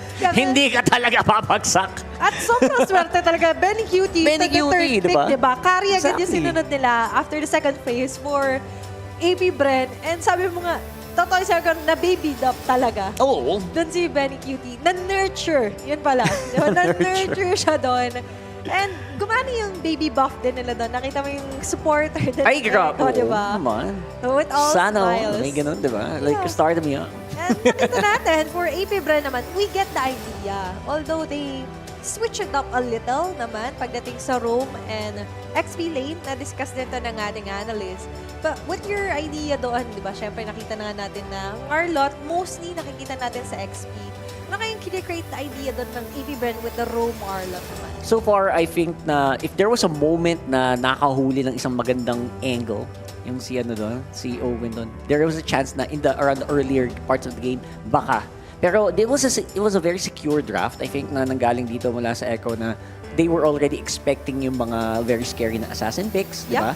And they were also expecting Valentina. Hindi nila binan yung Valentina even though that was the scenario. So very impressive yung ginawa ng Echo dito. Pero for AP Bren, you could really tell na may may gusto din silang gawin eh. Gusto nila yung medyo faster na lineup. So far, I hope that you guys are also fast enough to go to oneesports.gg/community. Tambay-tambay tayo doon.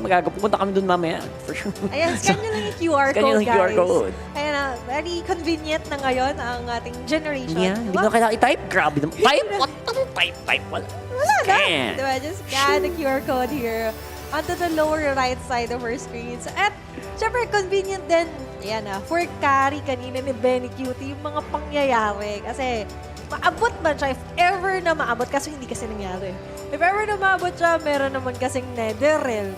Tapos may guiding win. Kung hindi man, meron pang Khalid Actually, na magugulo pa. Hindi pa nga tayo nakita ng super set doon kay Sanford. Mostly medyo more safety, pang safety yung ginagawa niya on the Khalid.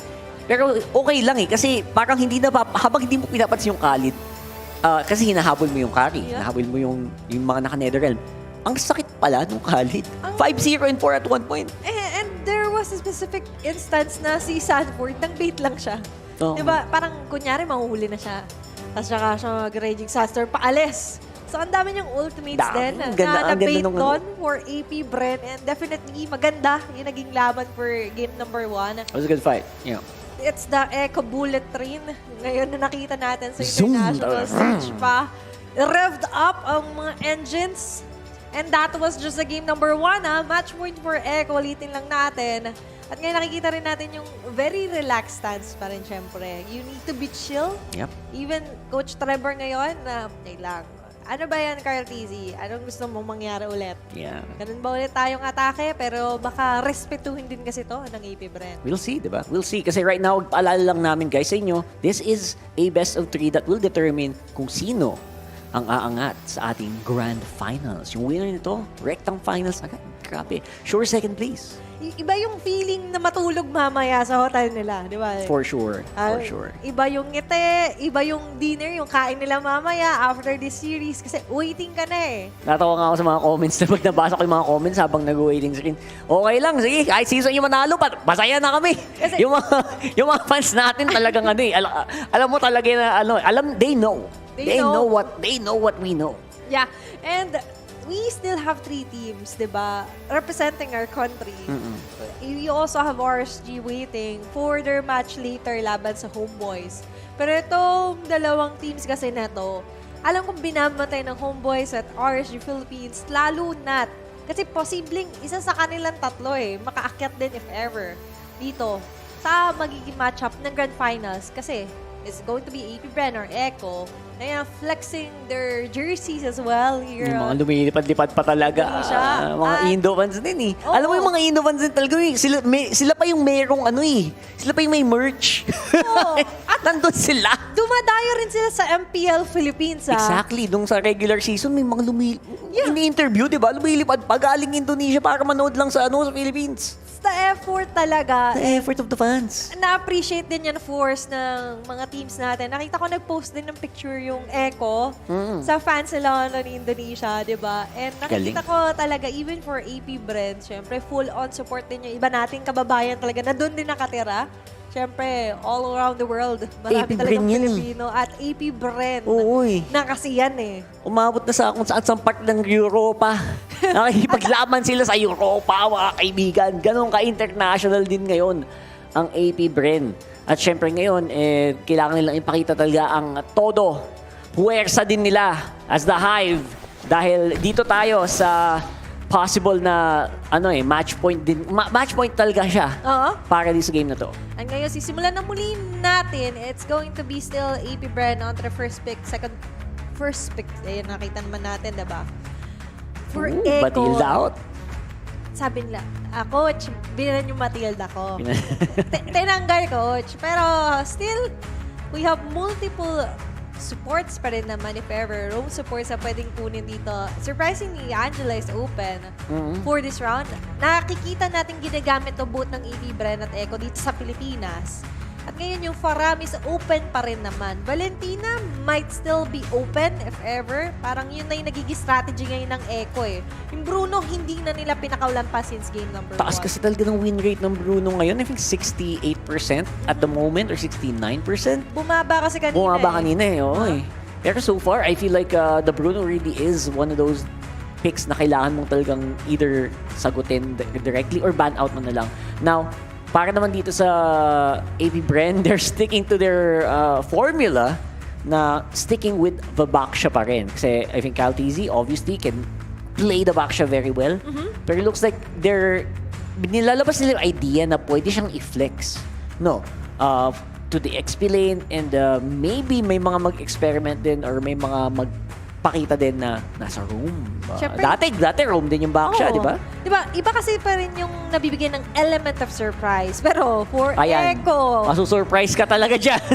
Pag ikaw hindi na-surprise dyan, ewan ko na lang. So, ito na yun. Dito natin makita. Madaming panghuli ang Echo with their first 2 picks here with the Arlott and the Guinevere. at nakita natin na yung idea natin kanina with AP Bren's Arlott, ito yung magre-reflect naman ng to Echo. Kanina, full-on support yung first 2 picks. Ngayon, full-on controls. Full-on crowd control. Crowd controls talaga yung ino-overload ngayon ng Echo. Bren! Oy, sila naman daw. Sila naman daw magpaparamis dito. May trade na naganap dito, Rockhart. Parang BFF, okay lang. Sige, okay lang. Swap it out. Walang Matilda though, so they can't really trade that they don't need to. Hindi nila kailangan na gawin yun. Now, we do see na Edith, a very powerful roam/XP na pick na ako gagawin kong marksman yan. Hindi nyo alam, ginagawa akong marksman yan minsan. Alay mo, di ba? Mahapdi yan, kahit i-full tank pa yan. Oo, kasi with the primal rat, di ba? Bababa at bababa kasi siya kay Primal rat, Filax, di ba? And for Echo naman ngayon, they're trying a different route naman for this round. Kita natin yung idea still. They're trying to close off heroes for Close out the Super heroes. Marco. Na ngayon parang, Coach, ako pala yung target na naman. Kasi kanina, that's 3 straight heroes for Super Marco. Pero magbabagsak pa sila muli ng isa pang gold din na tatanggal nila kay Benny Cutie. Dito tayo magkakaalaman. Of course, si Benny Cutie Super Marco, ilang beses nang naglaban at nagsalpukan yan. And I would say na these 2 gold laners, sila ang may pinakamalawak na hero pools sa buong liga and maybe in the whole world right now. Benny Cutie always been a very proficient na carry user. Same with Super Marco, carry user din yan. Nag-perfect run ng carry yan nung MPL Season 10 yata yun. And I would say na talagang even if you ban out all these marksman, may sasagot, lalabas yan sagot. Clint, para dito kay Super Marco. I'm not sure if bagay siya dito. I would say Irtel, also very good. Pero ipipilit pa kaya nila yung carry for Everman. Pero surprisingly, Brody is still open. Brody. Para dito or even the Irretel if ever. Baka yun na yung ban eh, no? Yun yung baka, yung mga binabanggit natin, yun naman yung possible ban ng AP Bren. Pero eto yung nire-respetuhin nila.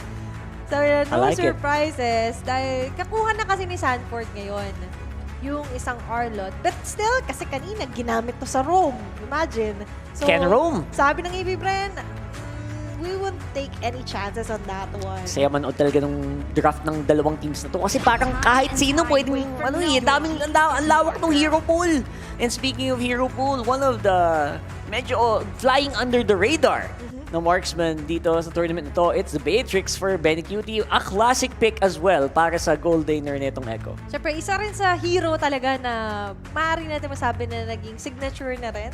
Isa siya sa top 5 ayan. Top 5, sure, for sure. Ni Benny Cutie. Habang ang AP Bren naman guys, ngayon, they're still missing a hero for Super Marco or if ever man, syempre, pwede pa rin naman maging roam na Faramis to. Pero let's see how it will go. Irtel is good, Brody is good as well. Maraming options dito para kay Super Marco. Or parang mas bagay nga if ever sila mag-Brody dito eh. Diba? That extra range din talaga. Aside from the torn apart memory, still ang daming way din na pantakas. Pero it's Leslie, mamen! Leslie and Minotaur! Grabe naman. Leslie, the first Leslie naman to for sure. Netong with a 0% pick rate. Wow, this is interesting to say the least. Ba't ganito yung pinig nila? For the vision na nga lang din. And ang inaasahan kasi talaga nila dito is mga surprises from Echo. And alam naman natin kapag kinakas din kasi yung ultimate snipe, you could opt not to push through. Diba? Nakikita niya kasi vision yung lang, vision. Vision. And more so kasi syempre yung extra damage kasi ng isang Leslie. Kahit pa pwede natin sa pachupi-chupi na konti, di ba? Di ba? Pa konti-konti siya doon. Binigyan yung cameraman ng hello. Kinuha naman yung cameraman. Lanjo. First time ko nakita yun. At iba yung meta rin sa Ibang Indonesia. meta sa Indo. Inaasahan ko yan. Feeling ko sa M5, ibahin din natin yung meta. Magugulat ka, binigay na yung camera sa audience. Sa M5. O kaya, bigyan mo ng clapper yung cameraman. Para may iba. Grabe. Swap tayo, palit tayo. Gutom na yung cameraman doon. At gusto ko doon nakita mo naman yung camera. Game na game kasi, nakakamay din yung nagamot sa kanya. And it's actually chocolate flavored. Na Chocolate, Hello the best. Panda. Oh, the best talaga. Classic. Dating beat sa classic. Yeah, and very classy din, syempre. Imagine it onsite ka. Ikaw ang first ever sa kasaysayan ng MLBB onsite na mag-aabot ng pagkain sa cameraman. Ilista mo na yan. Dahil nakalive. For the first time. Eto na. It's not going to be the first time, pero the second time na magtatapat ang AP, Bren at Echo. Match point for Echo. At ulitin lang din muli natin. Ito na ulit. Ang masasabi natin ng Echo naman ngayon, nagagamit ng roam na Arlot. And Sanford onto Benedetta. Still, yung Benedetta na to, quite scary talaga to. Oo, syempre. Benedetta, of course, one of the, pang swing yan ng mga teams eh. It's one of the XP laners na mahirap i-predict. Kasi normally for XP lane, you'd think about tanky heroes, di ba? Yun yung pinaka-isipin mo. And when your enemy goes for a Benedetta, medyo nagbabago kasing dynamic eh. Minsan paunahan kayo mag-cut, di ba? Which is very good ginagawa ng Benedetta. And in the team fights, usually galing sa likod yung XP laner, mas mahirap siyang i-predict and mas mahirap siyang pabagsakin. At iba rin, syempre, yung galaw din ni Sanford, di ba? You've mentioned the cut leads na nga lang din. And as well as yung mission kasi ng isang Benedetta. Tatawa ako dun. To go for the pick-offs. Pero I agree with you. Mag-hello panda na lang ako. You don't want to heart back, di ba? Like lang. Nilike mo ako, hello panda. Eto sa'yo, hello panda. So yun, si Sanford of course, one of the, it's just sa mga pinakaunang picks din niya eh. Back then when he was starting out. And I would say na we are in the, walang totally nanalo dun sa draft na yun eh. Wala talaga. Kasi they managed to take down each of their, pwede natin masabing character picks talaga. Or hero picks na nasabi nagpasikat din sa kanila. May counterpunch na pwedeng maganap eh.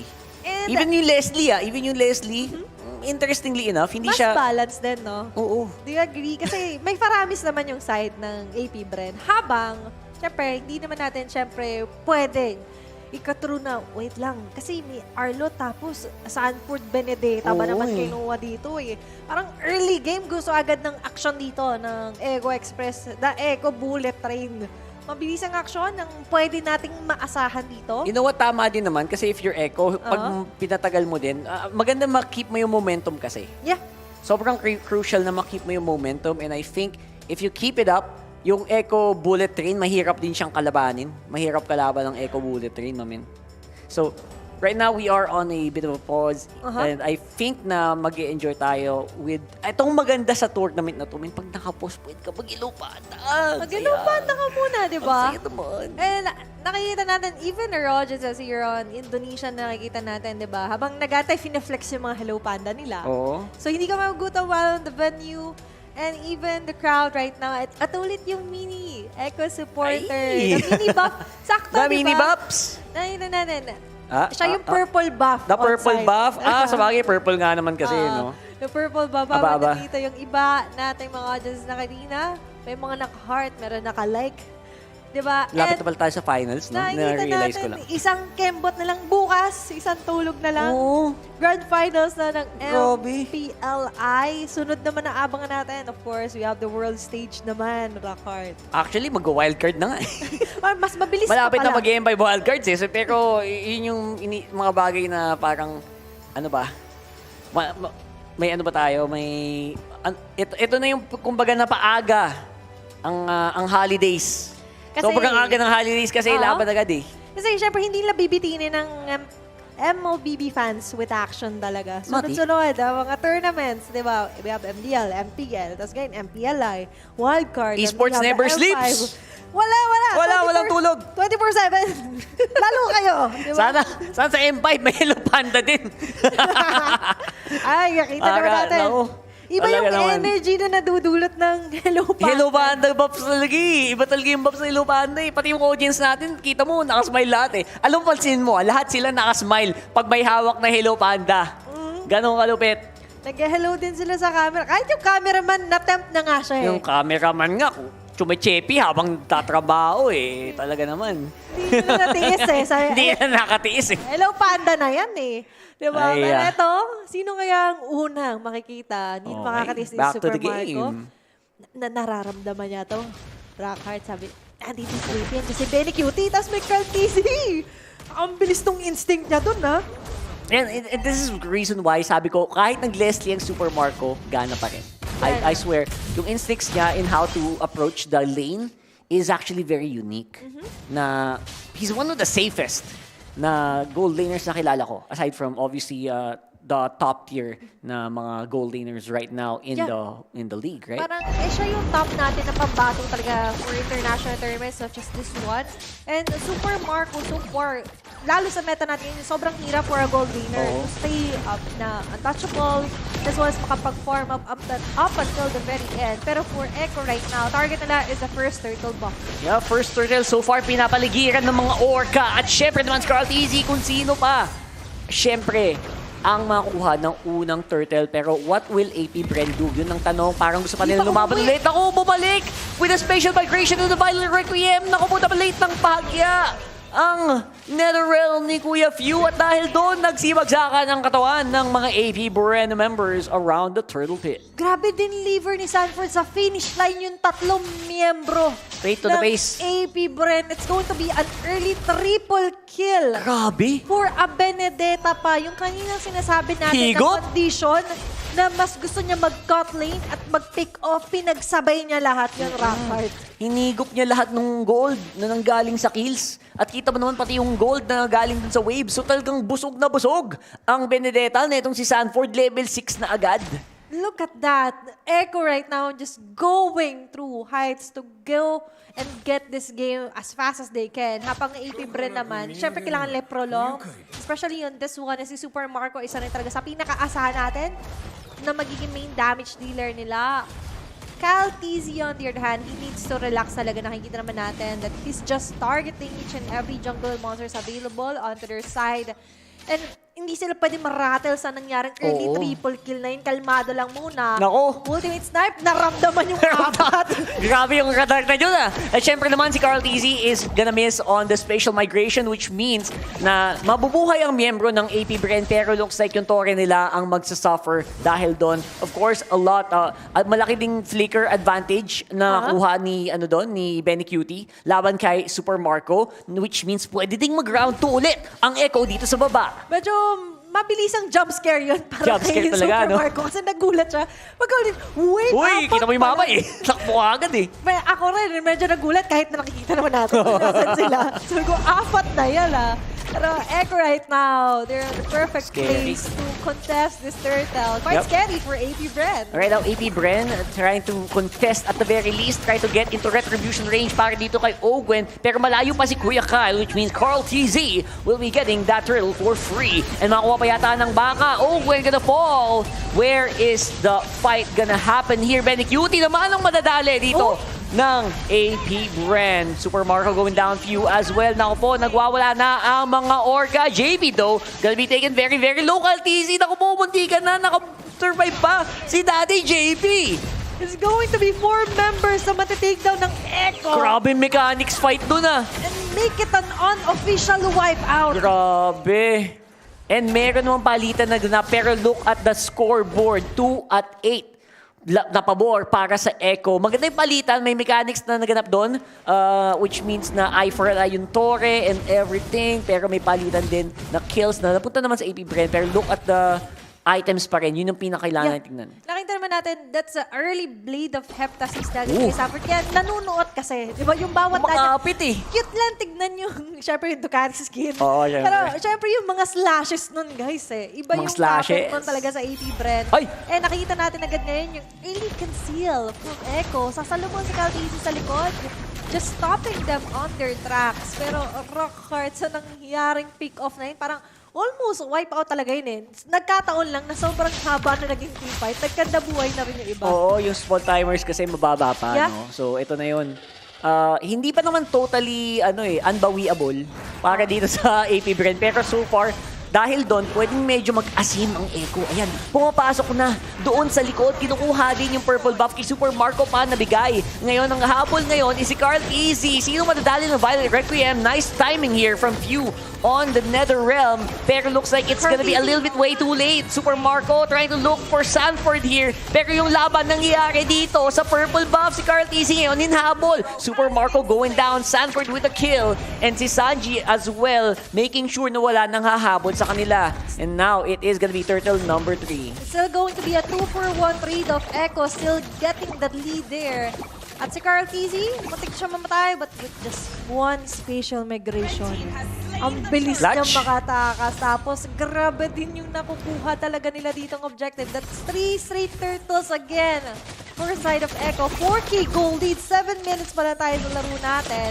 And so far, even Benny Cutie right now, isa man yung death niya, pero tuloy-tuloy pa rin ang aga nila nakakabasag ng Tori after turn. Hindi din biro yung yung pinapakita ng mechanics dito ng Echo eh. Although AP Bren, obviously, meron naman silang susubukang gawin. Ogwen having a hard time finding the sets. At ngayon, with a combo from JP, madadali nila ngayon si Super Marco. Mahirap na ang buhay ng Leslie dito. It's gonna be hard for the Leslie to survive this onslaught of skills. Grabe no, sunod-sunod, ang daming slashes from Echo. And aside from that, Carl Tizzy, standalone player na siya dito. Although, it was a bit of an overextension on his part. Knowing na kaka-respond lang din dito ng purple buff, they could have contested that one out, which is what other members are doing. Just delaying things up for Kyle Tizzy. Habang ang AP Bren, doon naman sila medyo magka-capitalize dahil wala hanggang manggugul masyado aside from what Sanford is doing. Yeah, exactly. And right now, Sanford looks like medyo free hit kumbaga. Free hit kahit anong gawin niya sa mapa ngayon, parang hindi siya masyadong mapapanish. Okay lang sa akin. Okay lang eh. Diba? Kasi iba yung mundong ginagalawan ngayon ni Sanford. Standing na 6-1-3 record. Ay, Honest Benedetta. Ready rin yung Petrify niya if ever to rumble dito ang AP Bren. 4-11 ang kill score. AP Bren, hindi pa rin naman ganon ka one-sided yung nagiging labanan. There's still a comeback for them. Lalo na ngayon, magre-respond in a few seconds yung first Lord for this round. Echo right now, hinahanap nila yung iba pang spots sa pwedeng pagtaguan ng mga squishy heroes such as Super Marco and even Few kanina na so far hindi pa natin nakikitaan na magandang time with the Netherrealm kasi laging nafo-force yung pang-escape, pang-initiate, pang-clutch moment para makapag-treat ibang members. Hindi siya proactive eh. Also, ang isa kasi sa problema rin ng AP Bren, yung continuous push around the map dito ni Sanford. Wala kailangan silang may choice. tumapat. Oo, kailangan mag-react, no? Pinupwersa sila ng Echo din na mag-react. And yung adaptation dito ng Echo yung maganda eh. Yeah. And speaking of adaptation, napansin mo ba? 2 miyembro na nila ang naka-Twilight Armor. Gano'n na. Sobrang agang Twilight Armor kasi alam na nila yung Leslie yung tatama sa kanila. Kasi sabi nila, wait lang, mas okay na ng prevention, di ba? Prevention is better than cure. Yeah, it's better to prevent it early. Habang ang AP Bren naman ngayon, paano naman nila ipe-prevent pabalik? Yun ang mahirap. Kasi ang problema nila dito, hindi na lang syempre sa gold network na hawak ng Echo, but also, on the way they will synchronize their skills, paano yung ili-layer? Kasi sa ngayon na-activate yung ultimate sila knowing na pang-escape ito, katulad yung nangyayari ngayon kay Ogwen. Naku, si Ogwen! Nadali sa gilid bago siya makapag-ultimacy. Ngayon, it's gonna be a 4v5 na meron pang Lord na naglalakad mula sa baba. Now, medyo mabagal pa yung Lord na to. And may mga minion waves siya makaharap, which means pwede pa namang mag-5-man defense ang AP Bren dito. Pero etong torre sa gitna, most likely will start to fall. And dahil doon, liliit pa ang mapa dito ng AP Bren. Sakto na naman natin the 10-minute mark. 3 inhibitor na lang ang natitira. 3 inhibitor. For AP Bren. Parang merong nire-reach na KPI dito eh. Mukha ang nga. Echo eh, diba? And nakikita naman natin yung performance nila dito na nag-i-indicate talaga na pinagplanuhan nila na maigi. As well as well-drafted yung nagiging plan nila na e-execute pa nila na maayos. Naku, si Super Marco pa nga ang nadali doon sa gilid. Naku. At dahil doon, it's gonna be a harder defense kasi medyo kailangan up, close, and personal ang labanan dito ng AP Bren. Now, pinapaulan sila ng mga bala dito si Super Marco, in the bit cutie rather. JP. And that's gonna be a beautiful pasok mula dito kay JP as well, making sure na makuha nila yung inhibitor turret sa gitna at pati na din sa baba at sa top. That's 4 members onto the side of Echo, knocking onto various doors na ngayon. Maded-destroy pa nila yung mga tore ng AP Bren. Ito ko start of that Super Marco being taken down. So na-eliminate agad yung risk factor dito for Echo na wait lang, baka tayo yung mapitas. Eh hindi na. Kasi there's no Super Marco. And aside from that, grabe din kasi yung mga jump dito ni Carl TZ with his Guinevere, which is to acknowledge 4 talaga. And nakita natin na hindi lang yung Violet Requiem, but also on the spatial migration, di ba? The energy waves, ang dami niyang way na pang-initiate. And aside from that, with what JP is doing, grabe, ito yung inaasahan sana nating Arlot na setups na ginagawa na ngayon ng Echo. Yun nga eh. The Arlot setups na inaabangan natin buong torneo na to. Every time may Arlot roam, inaasahan natin yung mga ganitong movements. Pinapakita yan ni Dali JP ngayon. And I would say very, very impressive so far for Echo. Ito na yung sabi ni Reptar talaga, Echo, bullet train, napakabilis. Rumaragasa, mga kaibigan. Ito yung instant replay natin. Mapapansin natin, ang ganda ng pasok either Carl TZ with the Violet Requiem. Tapos Magic Tom, tatama. And after that, spatial migration lang. Tapos the rest, it's up to Benny Cutie to deliver the much needed damage to annihilate them. At ngayon, with just one instant replay, buhay na yung Lord. At mukhang free Lord to for Echo if ever man kasi maganda yung position ngayon nila Sandy. Kyle TC trying his best na makalapit pero mukhang hindi siya hahayaan dito. Even Sanford there. Just flying around the map, pushing off waves of minions. Kaya mapipilitan yung umatras ang AP Bren and Echo will still get that second Lord for game number 2. Talagang life is good para dito sa sa Beatrix din kasi. Kaya pag nangyari yun, parang kahit ano pwede nilang gawin, kahit anong klaseng engagement, kahit sino mauna, si Sanford man, si JP, or si Carl, parang laging maganda yung follow-up. Ang ganda ng sync nila right now. Yeah, and the momentum is there. Napapansin natin yung drive talaga dito ng Echo to finish this round early, as fast as they can. Ngayon, sakto pa, balancing out the minion wave. Just to the Caltizi, this might be the last defense that they need. Madedepensahan ba nila to laban sa Echo? Yung inabagan natin right now is the damage coming from AP Bren. Where will it be?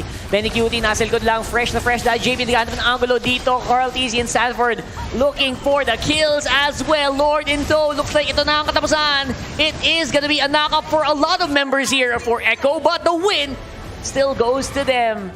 Beautiful game, GGWP. It's a 2-0 para sa mga Orcas. Echo will be the first team na magtutungo sa Grand Finals.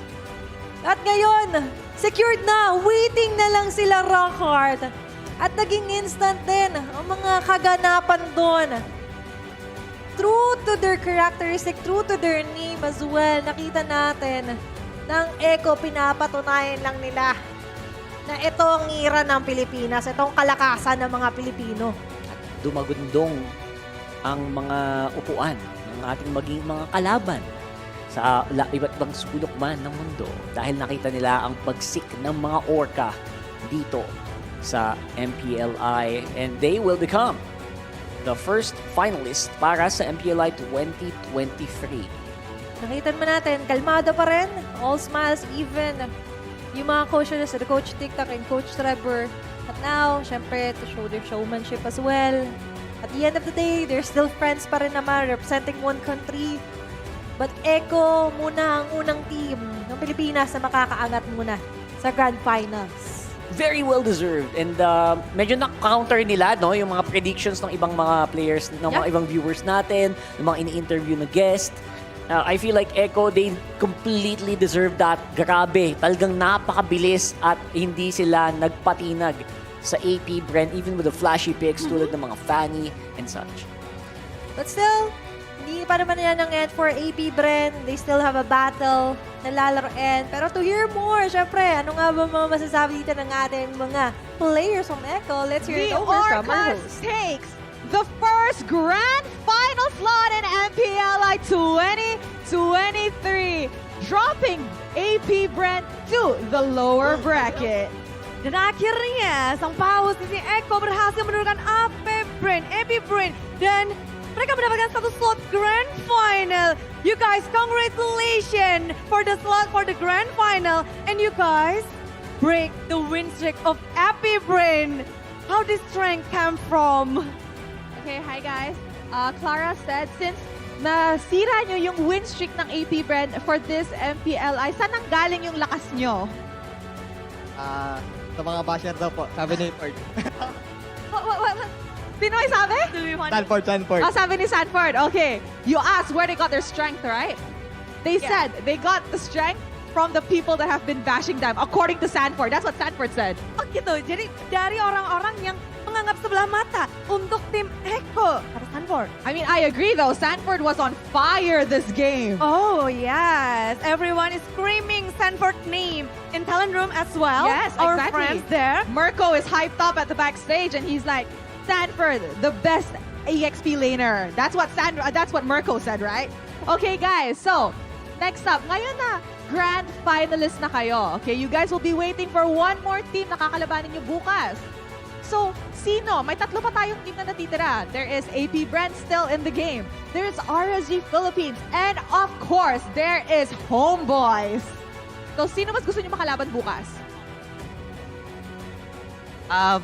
RSG or Bren po, basta wag lang po HomeBois. Hello, ba't wag? Para page versus page po.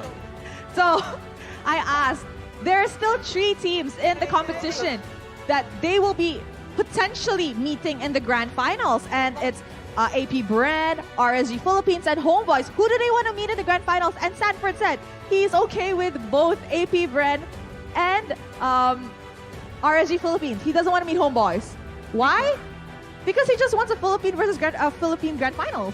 Pinas lang malangkas. Pinas lang malakas. Jadi mereka emang kalau ditanya mau ketemu siapa, ingin bersama siapa di grand final, mau siapapun asal tim Filipina, it's okay karena Philippines pride. But for this match, for this tournament, MPLI, do you guys any special feeling because probably you guys facing a big teams as well from the Philippines and you guys want to prove something? What is the biggest motivation for you guys until today? Siguro po sobrang nanggigil po kami lalo kasi sobrang dami po nagda-doubt sa amin ngayon. So, shout sa inyo. Dito na naman kami. Wow, okay. So I'm pretty sure you guys have seen the comments online that has been made towards Echo, especially in MPL Philippines, and especially the fact that they did not qualify for M5. So they felt extra motivated because, I don't know how to say it in English, gram? They feel extra gram with the people, gigil, okay, is what the Filipinos call it, because people have been doubting them. And they said, we're here again in the grand finals. Yeah, they proved themselves here. Dan kata mereka memang, mereka benar-benar ingin membuktikan kepada orang-orang yang ngetik di sosial media yang berkata-kata tentang mereka dan sedikit bertanya tentang kemampuan Echo. Dan Echo di sini, mereka benar-benar ingin membuktikan sesuatu dan they did it. Yes, the Orcas did it once again. All right, so I'm pretty sure these guys are tired. It's late, and we also have another match later on to witness. So guys, I'm gonna send you guys off. Thank you so much, and congratulations on your win and in ending AP Bren's win streak this MPLI. All right, guys, let us show it over to the casters to find out what happened in the first clean sweep today against AP Bren. So, casters, take it away.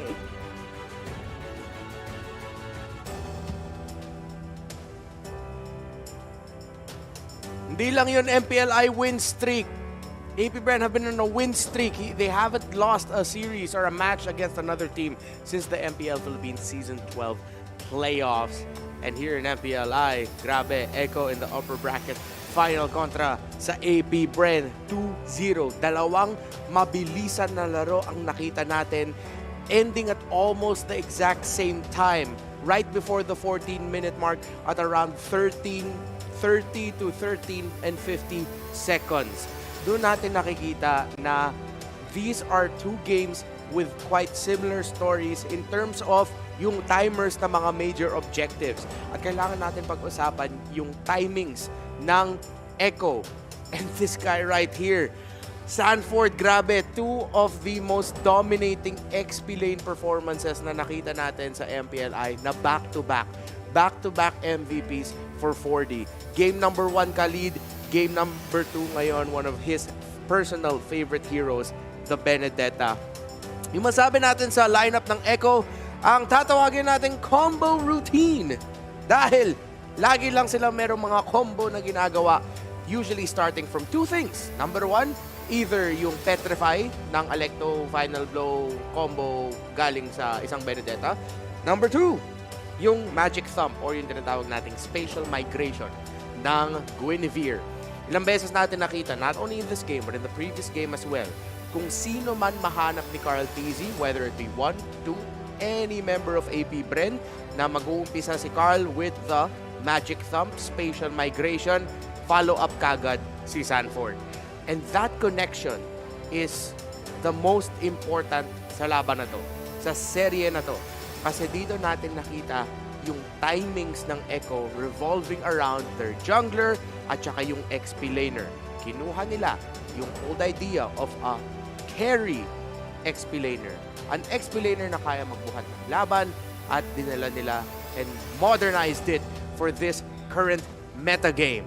Hindi naman yan sobrang bago. Nakita naman natin, Benedetta has been picked before, Khalid has been picked before.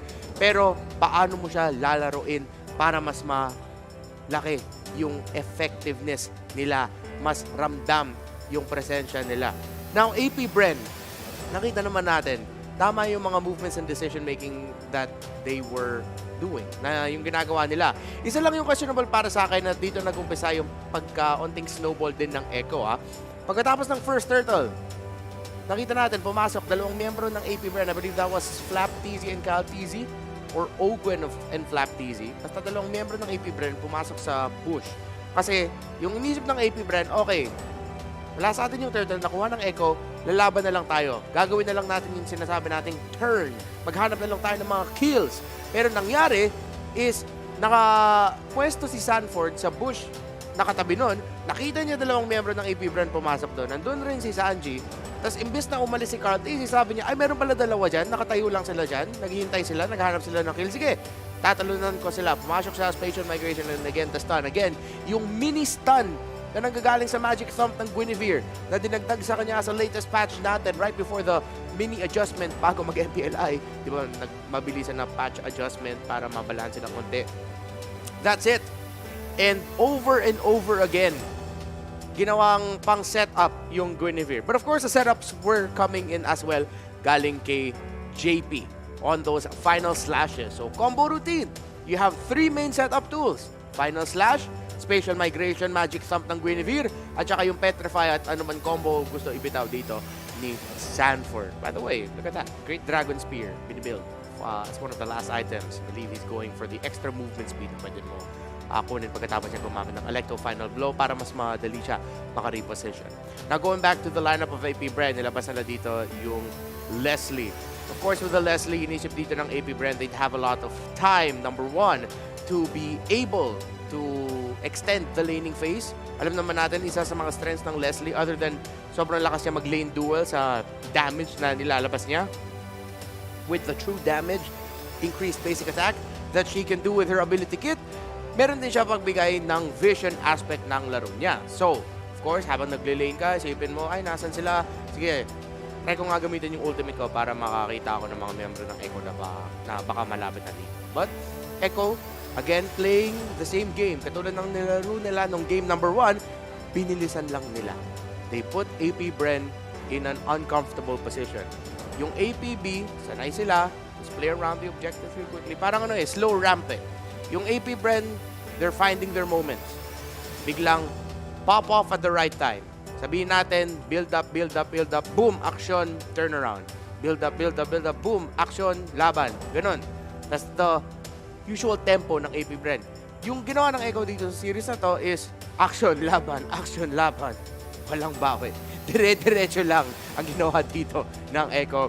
And doon nahirapan ang lineup ng AP Bren. Of course, the XP lane, the difference, yung XP lane picks nakita natin. 2 games na row nakita natin mas mabilis mag-clear yung XP laner pick ng Echo. And so, mas nauuna sila makapwesto. There could have been a time though where yung AP Bren, yung lineup nila, could have been a much longer game. Baka sila pa lumamang and they could have forced a game number 3. Game number 1, that was a bit harder to see. With the lineup na nilabas nila, nakita natin at naramdam natin yung damage na nilalabas ng Khalid na yon. Pero sa side ng AP Bren, this is a certain draft and lineup na nakita natin that's very reflective of the current metagame natin ngayon, or at least leading up into the MPLI, yung nasanayan natin na meta at saka ng mga hero picks. Ating Faramis, Baksha. So nakita naman natin dito dahil mas kuna dito si Caltese with his hero pick. He can sort of match the tempo of Caltese. Actually, AP Bren nga yung nauna dun sa Turtle number 1 early on in the game. And then Echo eventually they ran away. XP lane. That is going to be the biggest factor na dapat tignan natin for the next coming matches dito sa MPLI 2023 later for HomeBois versus RSGPH. And I could be wrong sa analysis na sasabihin ko ngayon. Pero feeling ko, yung Echo, meron din sila nakita dun sa playstyle ng HomeBois. And maybe even a little bit of the playstyle ng See You Soon. Na parang, okay, kaya natin to Yung sobrang bilis, laging hanap ng aksyon. Yung laban lang talaga Laban lang with a lot of calculation. Parang yun yung nakita ko ngayon sa Echo kontra dito sa AP Bren. Leading up to this, nakita natin yung Echo was a little bit more slower pace. They're trying to find their moments. Pero this version of Echo that we saw here sa upper bracket finals, parang ito yung hindi na natin kailangan maghintay ng moments. Let's make the moment happen. Tayo na magsiset ng picture perfect moment na madalas with the recent metagame, hinahanap ng ibang teams, play around the certain ultimate this. Basta, may mahuli. Dapat lagi merong ready na sumagot. So, that has to be the biggest things. The teams going up against Echo and teams here in MPLI have to watch out for. Ano yung XP laner pick nyo? Gano'n siya bilis mag-clear? Gano'n siya bilis makakapunta sa key portions of the maps? And how well will the XP laner pair up with the jungler? Congratulations to Echo, securing the grand final slot. We still have RSG and AP Bren dito sa lower bracket. But HomeBois now, they have RSG PH in the way. That is the next series dito sa MPLI 2023. Babalik po kami.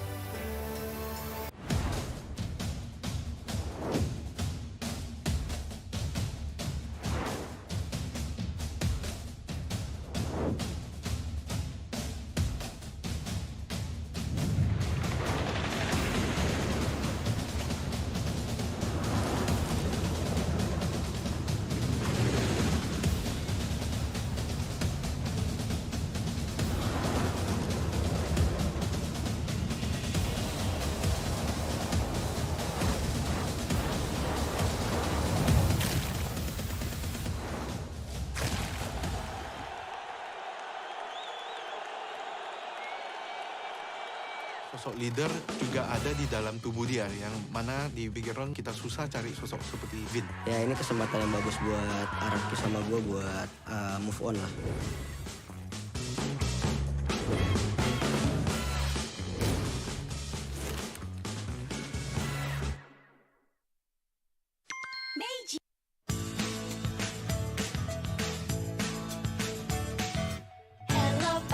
Hello panda, semua suka biskuitnya.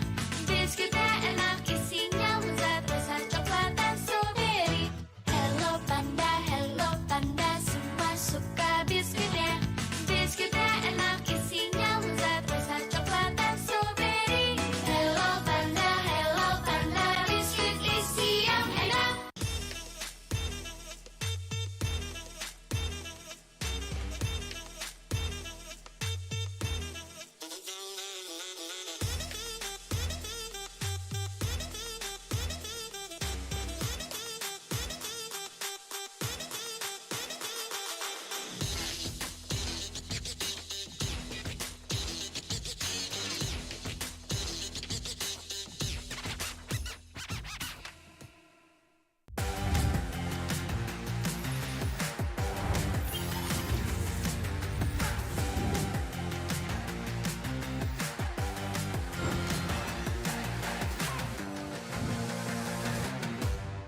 Sempet down karena kayak hal yang aku suka itu ternyata orang tua tuh kayak lebih khawatir kali ya. Aku sih lihat malah papa tuh nggak suka, ngapain sih, yang bener-bener aja lah.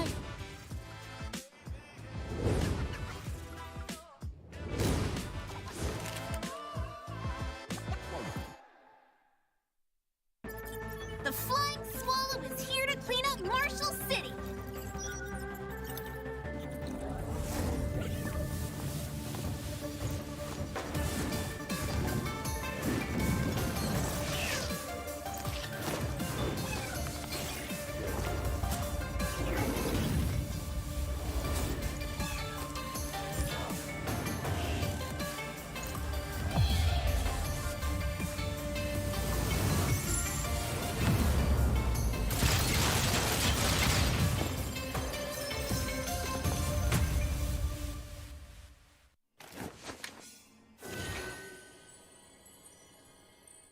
Sosok leader juga ada di dalam tubuh dia, yang mana di background kita susah cari sosok seperti Vin. Ya ini kesempatan yang bagus buat Araki sama gue buat move on lah.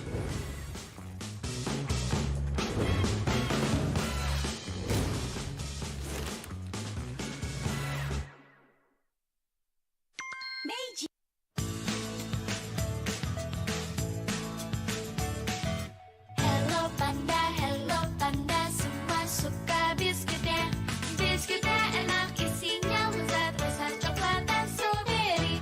Hello panda, semua suka biskuitnya.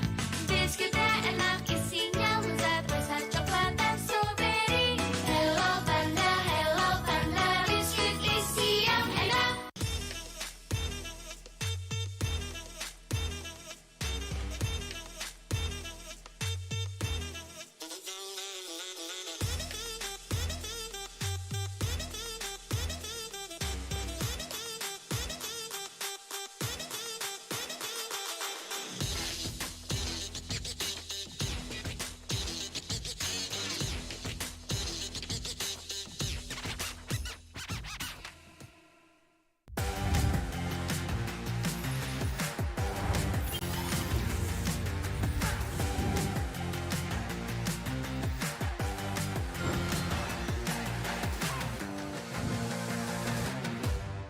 Sempet down karena kayak hal yang aku suka itu ternyata orang tua tuh kayak lebih khawatir kali ya. Aku sih lihat mau papa tuh nggak suka, ngapain sih, yang bener-bener aja lah.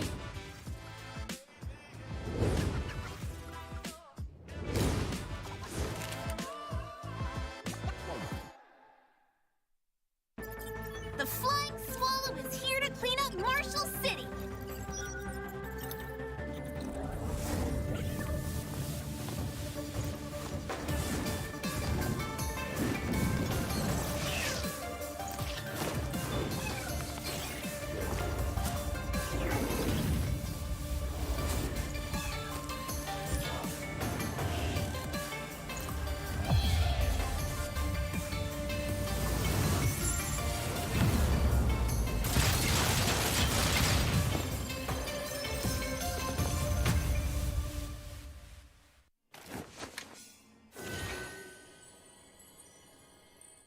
Sosok leader juga ada di dalam tubuh dia, yang mana di background kita susah cari sosok seperti Vin. Ya ini kesempatan yang bagus buat Araki sama gue buat move on lah.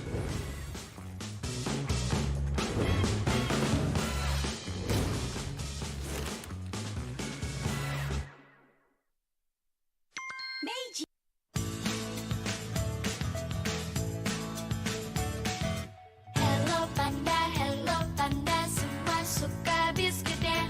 Biskuitnya enak, isinya lezat, rasa coklat dan strawberry. Hello panda, semua suka biskuitnya. Biskuitnya enak, isinya lezat, rasa coklat dan strawberry. Hello panda, biskuit isi yang enak.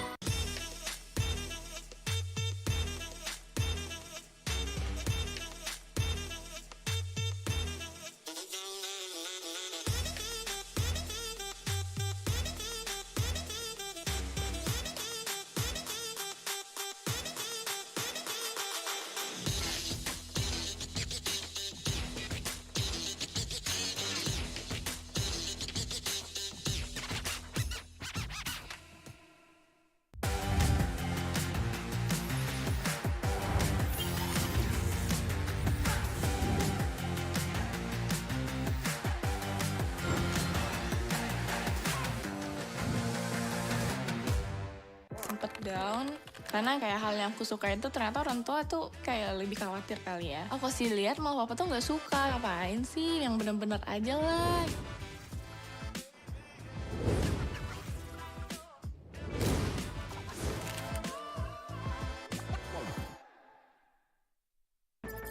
The Flying Swallow is here to clean up Marshall City.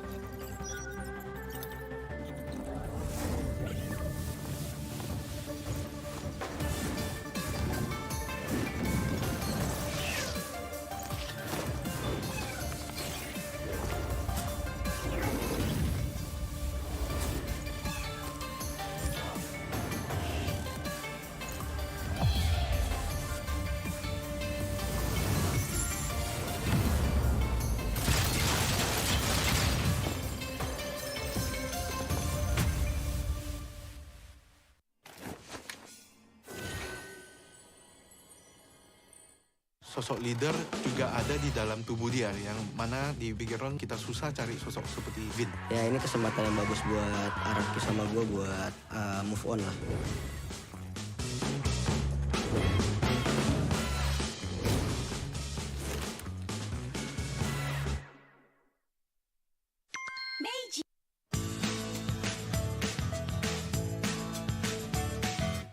Hello panda, semua suka biskuitnya.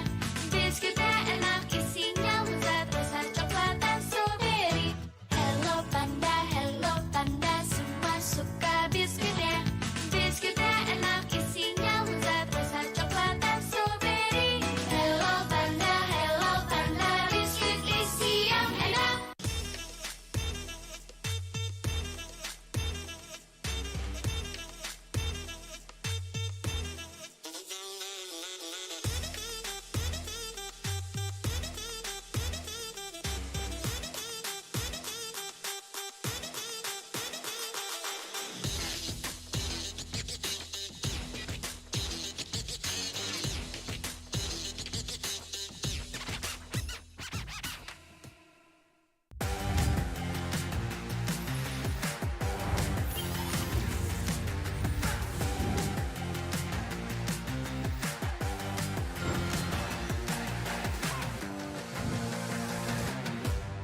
Sempet down karena kayak hal yang aku suka itu ternyata orang tua tuh kayak lebih khawatir kali ya. Aku sih lihat malah papa tuh nggak suka, ngapain sih, yang bener-bener aja lah.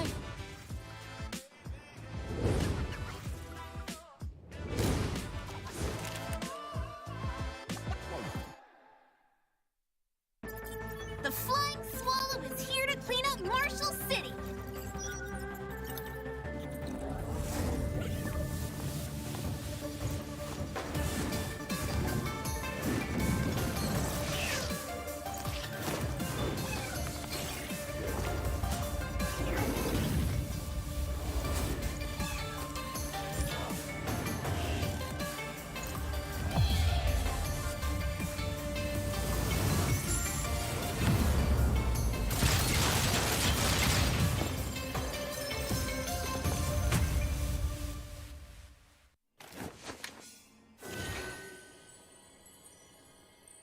Sosok leader juga ada di dalam tubuh dia, yang mana di pikiran kita susah cari sosok seperti Vin. Ya ini kesempatan yang bagus buat Araki sama gue buat move on lah.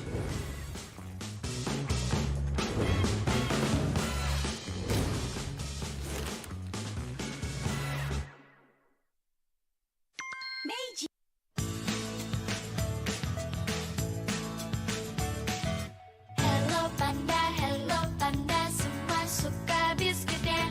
Biskuitnya enak, isinya lezat, rasa coklat dan strawberry. Hello panda, semua suka biskuitnya. Biskuitnya enak, isinya lezat, rasa coklat dan strawberry. Hello panda, biskuit isi yang enak.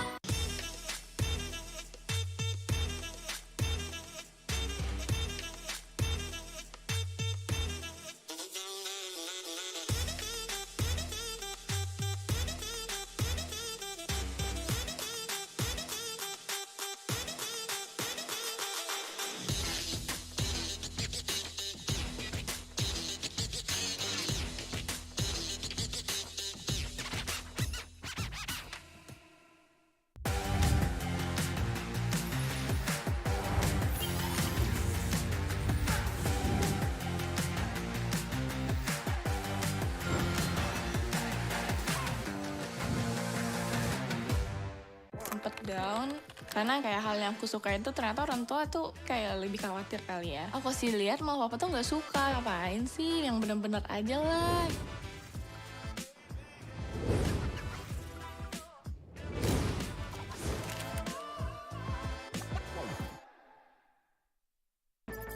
The Flying Swallow is here to clean up Marshall City.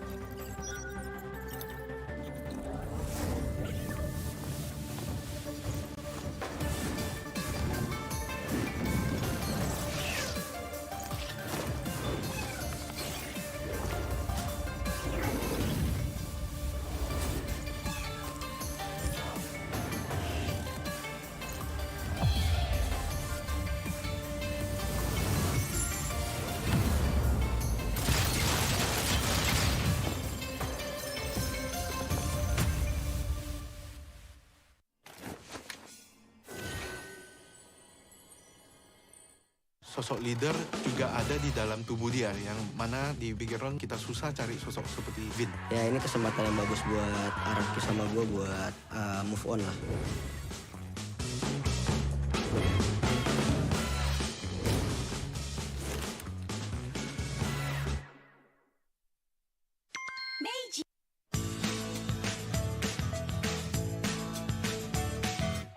Hello panda, semua suka biskuitnya. Biskuitnya enak, isinya lezat, rasa coklat dan strawberry. Hello panda, semua suka biskuitnya. Biskuitnya enak, isinya lezat, rasa coklat dan strawberry. Hello panda, biskuit isi yang enak.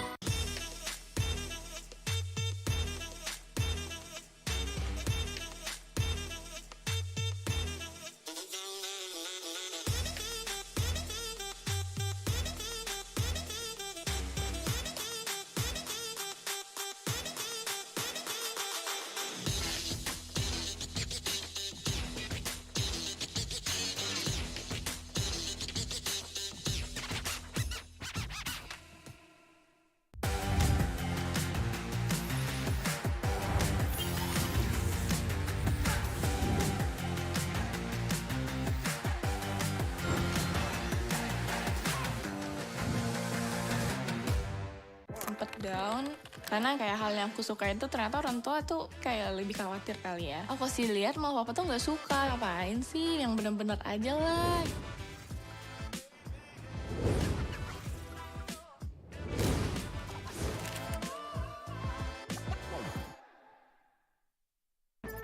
The Flying Swallow is here to clean up Marshall City.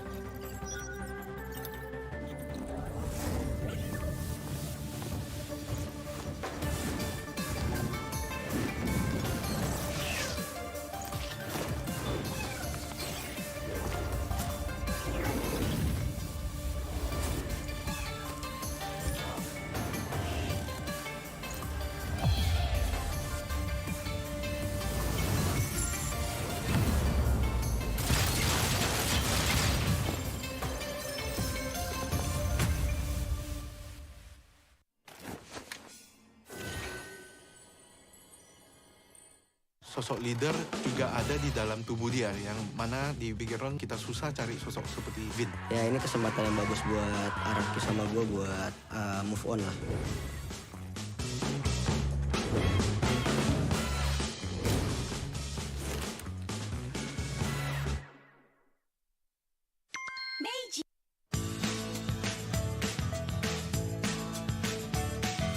Hello panda, semua suka biskuitnya. Biskuitnya enak, isinya lezat, rasa coklat dan strawberry. Hello panda, semua suka biskuitnya. Biskuitnya enak, isinya lezat, rasa coklat dan strawberry. Hello panda, biskuit isi yang enak.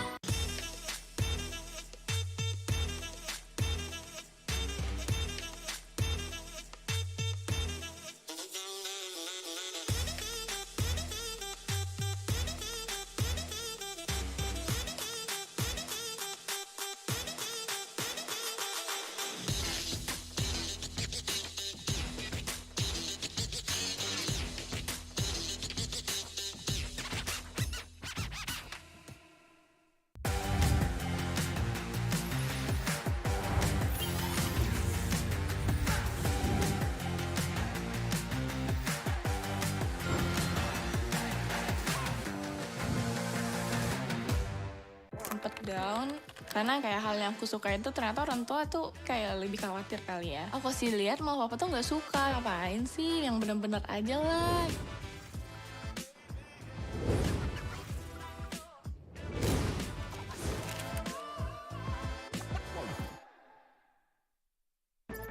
The Flying Swallow is here to clean up Marshall City.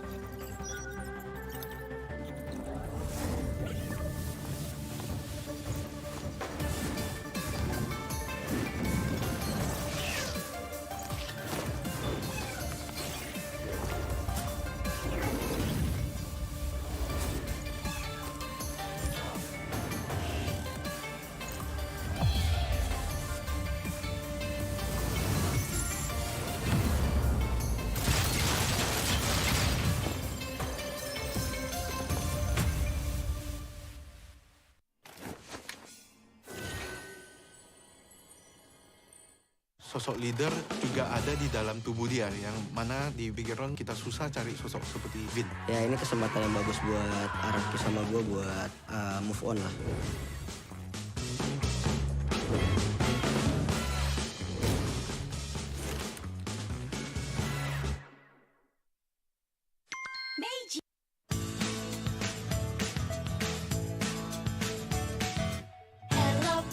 Hello panda, semua suka biskuitnya. Biskuitnya enak, isinya lezat, rasa coklat dan strawberry. Hello panda, semua suka biskuitnya. Biskuitnya enak, isinya lezat, rasa coklat dan strawberry. Hello panda, biskuit isi yang enak.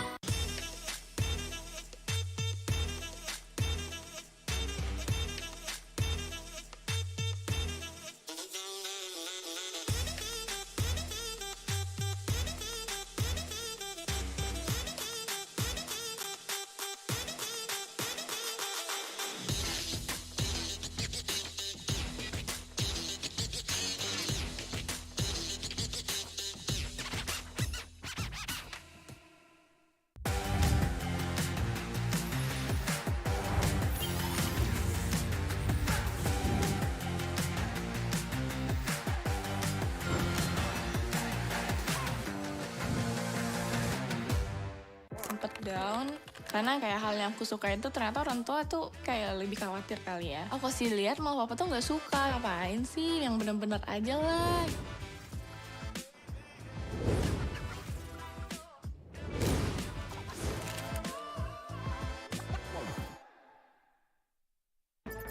The Flying Swallow is here to clean up Marshall City.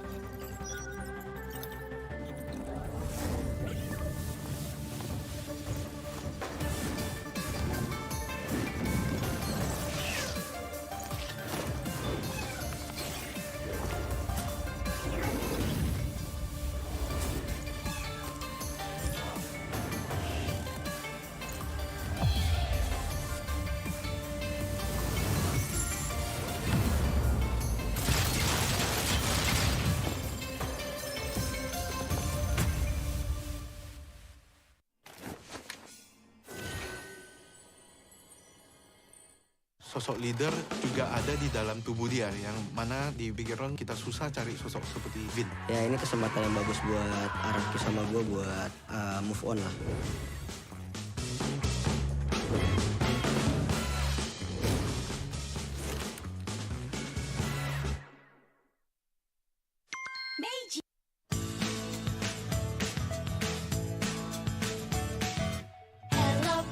Hello panda, semua suka biskuitnya.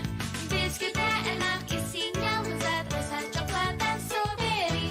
Hello panda, semua suka biskuitnya. Biskuitnya enak, isinya lezat, rasa coklat dan strawberry. Hello panda, biskuit isi yang enak.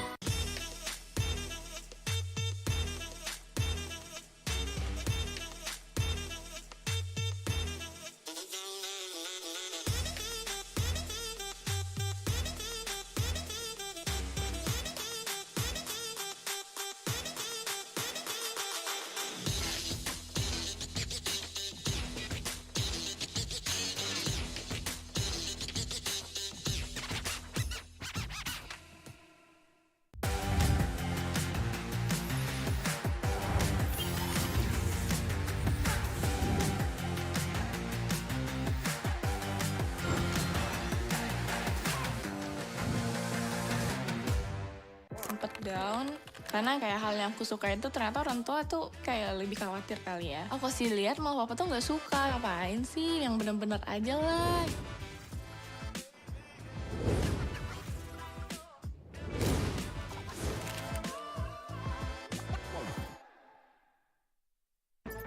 The Flying Swallow is here to clean up Marshall City.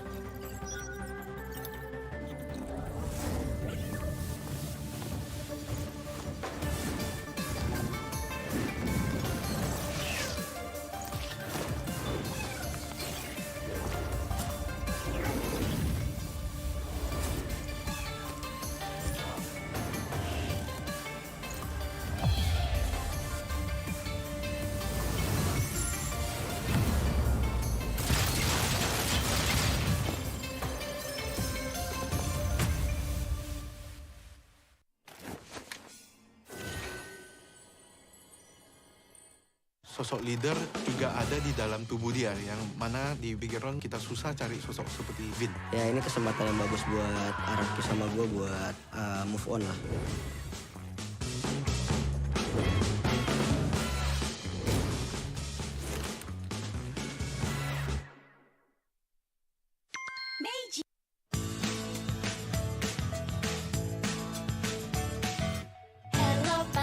Hello panda, semua suka biskuitnya.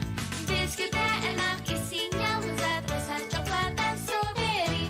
Hello panda, semua suka biskuitnya. Biskuitnya enak, isinya lezat, rasa coklat dan strawberry. Hello panda, biskuit isi yang enak.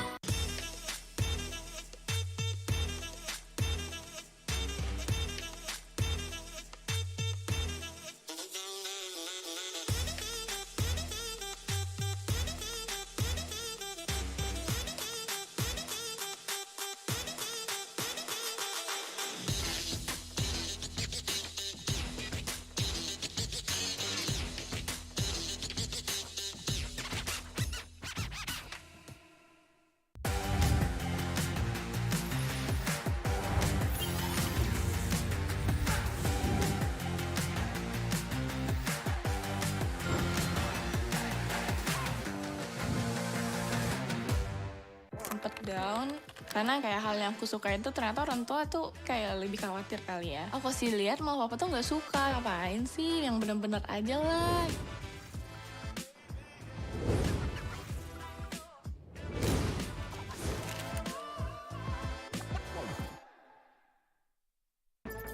The Flying Swallow is here to clean up Marshall City.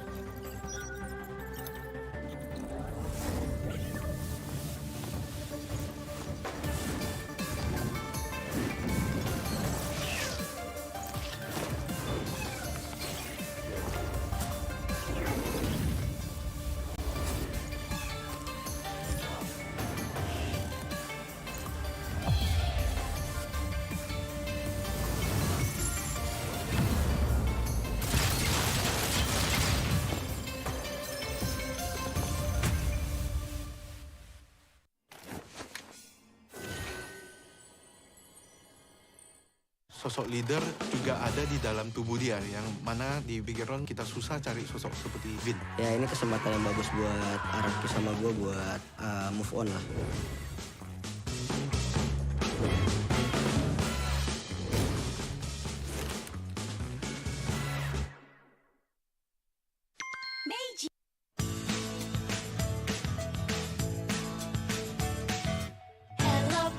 Hello panda, semua suka biskuitnya.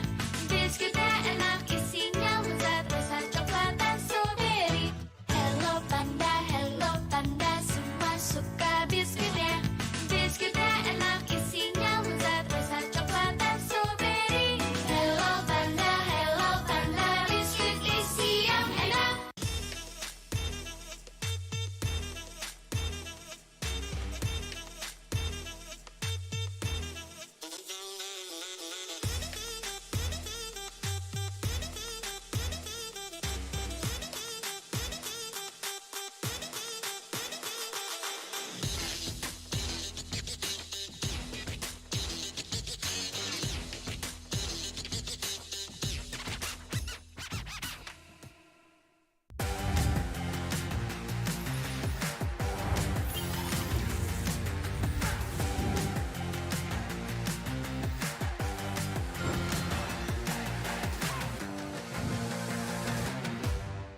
Sempet down karena kayak hal yang aku suka itu ternyata orang tua tuh kayak lebih khawatir kali ya. Aku sih lihat malah papa tuh nggak suka, ngapain sih, yang bener-bener aja lah.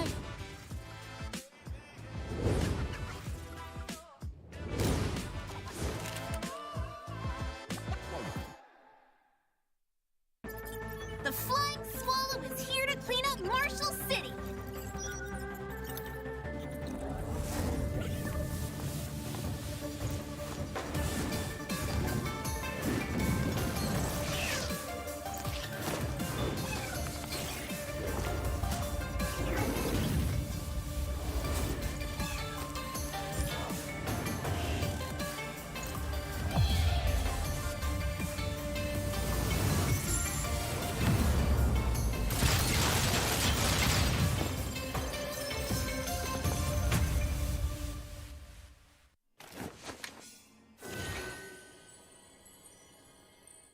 sosok leader juga ada di dalam tubuh dia, yang mana di background kita susah cari sosok seperti Vin. Ya ini kesempatan yang bagus buat Araki sama gue buat move on lah.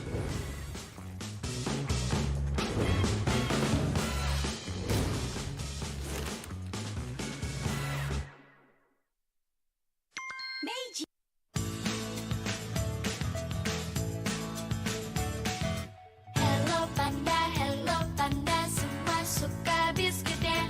Biskuitnya enak, isinya lezat, rasa coklat dan strawberry. Hello panda, semua suka biskuitnya.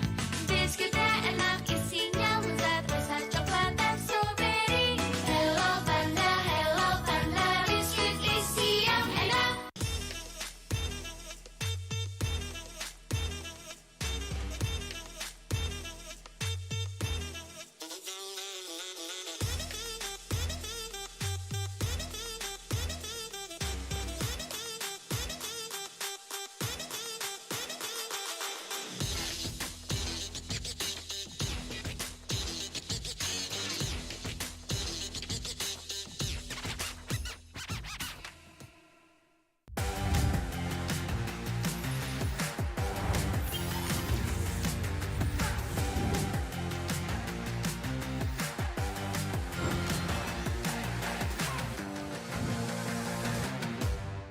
Sempet down karena kayak hal yang aku suka itu ternyata orang tua tuh kayak lebih khawatir kali ya. Aku sih lihat malah papa tuh nggak suka, ngapain sih, yang bener-bener aja lah.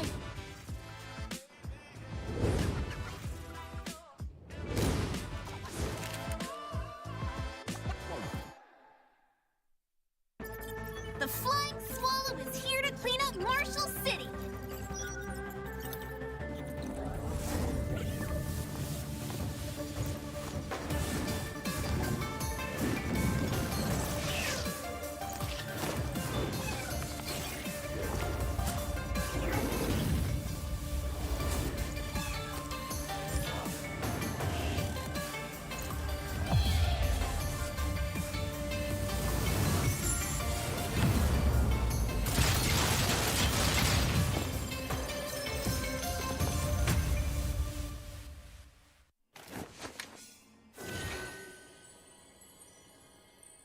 Sosok leader juga ada di dalam tubuh dia, yang mana di background kita susah cari sosok seperti Vin. Ya ini kesempatan yang bagus buat Araki sama gue buat move on lah.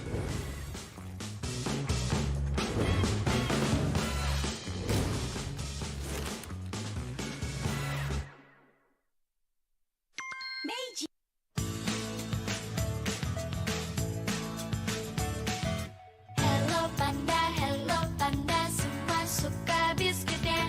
Biskuitnya enak, isinya lezat, rasa coklat dan strawberry. Hello panda, semua suka biskuitnya. Biskuitnya enak, isinya lezat, rasa coklat dan strawberry. Hello panda, biskuit isi yang enak.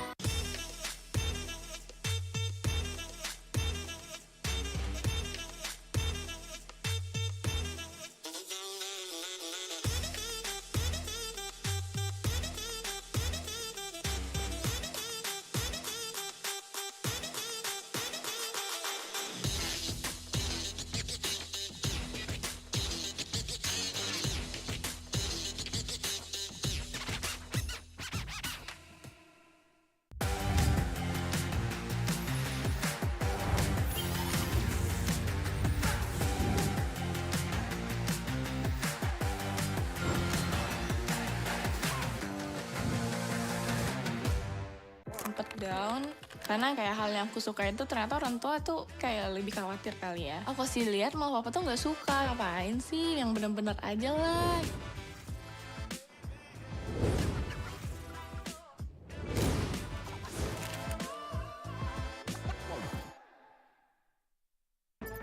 The Flying Swallow is here to clean up Marshall City.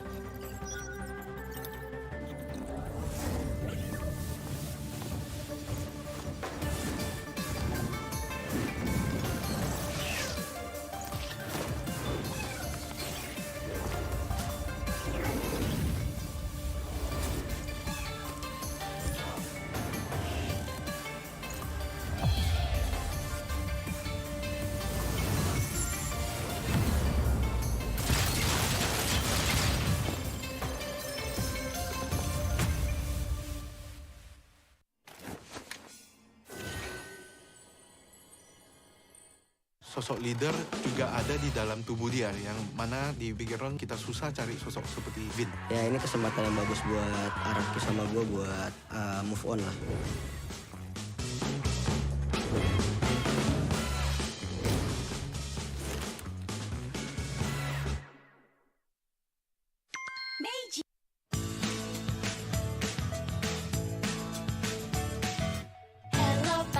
Hello panda, semua suka biskuitnya. Biskuitnya enak, isinya lezat, rasa coklat dan strawberry. Hello panda, semua suka biskuitnya. Biskuitnya enak, isinya lezat, rasa coklat dan strawberry. Hello panda, biskuit isi yang enak.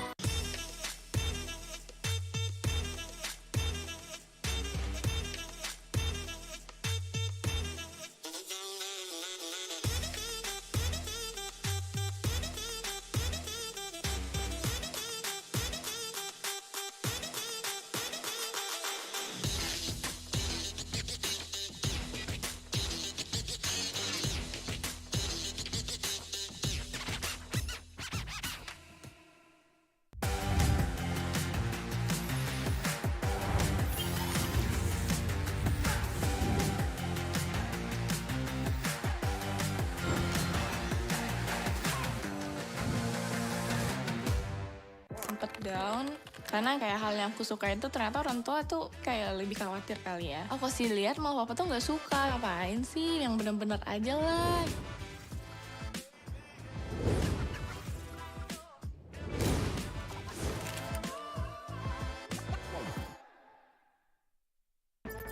The Flying Swallow is here to clean up Marshall City.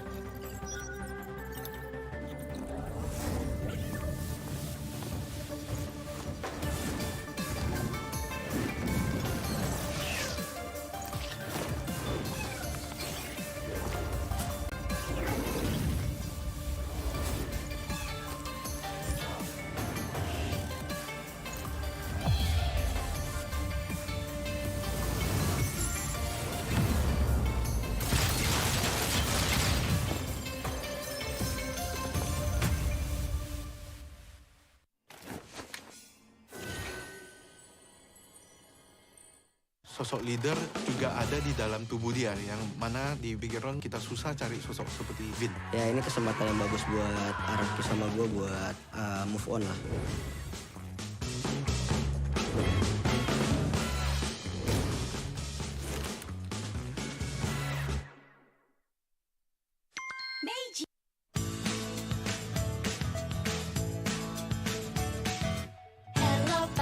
Hello panda, semua suka biskuitnya. Biskuitnya enak, isinya lezat, rasa coklat dan strawberry. Hello panda, semua suka biskuitnya. Biskuitnya enak, isinya lezat, rasa coklat dan strawberry. Hello panda, biskuit isi yang enak.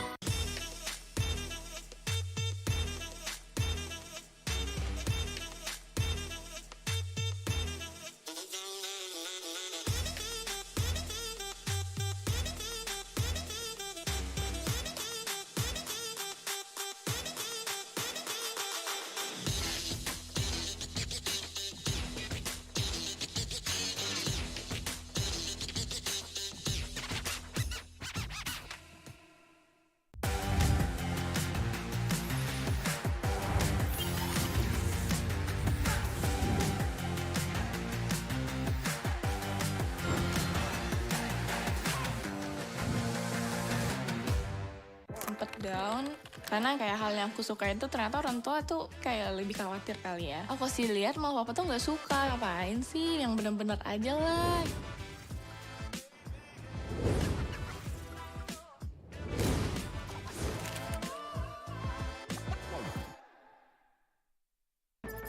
The Flying Swallow is here to clean up Marshall City.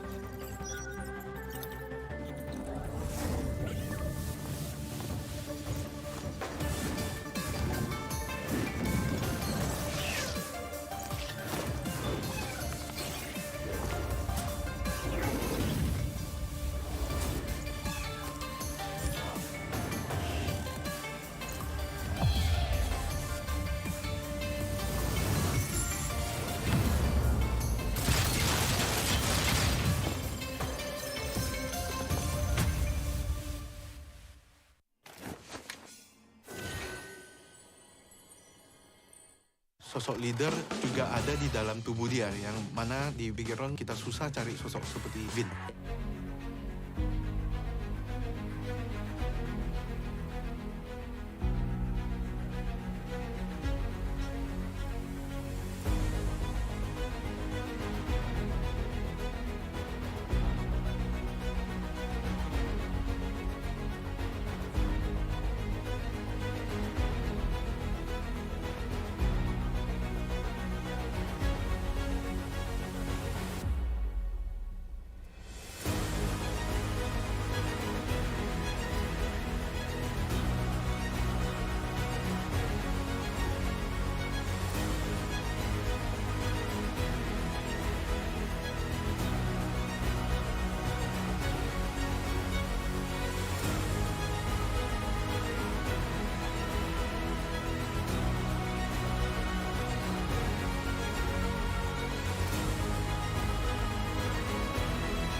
Welcome back to MPLI 2023. You're still with me, Rose and Clara, and now we will be witnessing the final match of the day. Another lower bracket matchup, and this time it will be between HomeBois and RSG Philippines.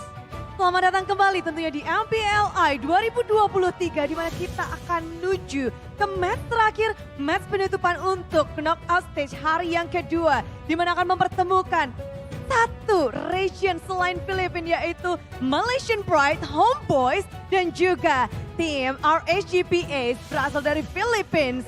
Lagi, di sini kita akan menyaksikan satu tim yang harus tereliminasi jika mereka kalah. Yes, indeed. The team that wins will make it into the top 3 of MPLI, and the team that loses will have to say goodbye to the MPLI stage. But before anything, and if you guys remember, I mentioned that when Demon Kite was in RSG Malaysia, they have not won a game against HomeBois. Will RSG once again fall to the hands of HomeBois, or will it be a Filipino Grand Finals tomorrow?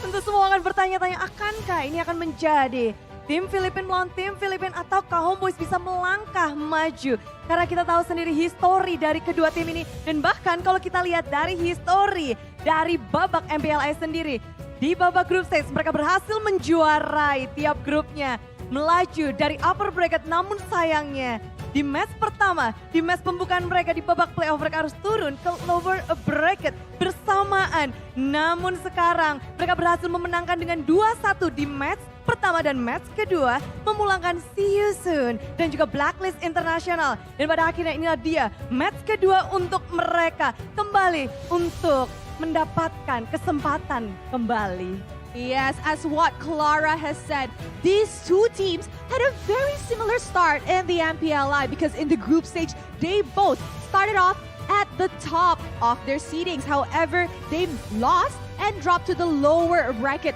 in the playoff. They are both now at their final life. It's what I would say in Malaysia, dying without immortality, because the team that dies in this match will bid goodbye and say their farewells to the MPLI stage. So Clara, I'm sure the Malaysians and the Filipinos alike are ready to know who will be making it to the lower bracket finals tomorrow. Yes, not only Malaysian and Filipinos but also all around the world. They want to see, semuanya ingin melihat dan menyaksikan seperti apa pertarungan dari best of 3 series di lower bracket ini untuk menentukan top 3 untuk esok hari. Siapakah yang akan melaju ke lower bracket final esok hari? Akankah menjadi HomeBois ataukah akan menjadi tim RSGPH? Mari kita saksikan bersama-sama. Rose dan juga Bude Clara Monster bersama kalian semua. Mari saksikan, inilah dia match lower bracket.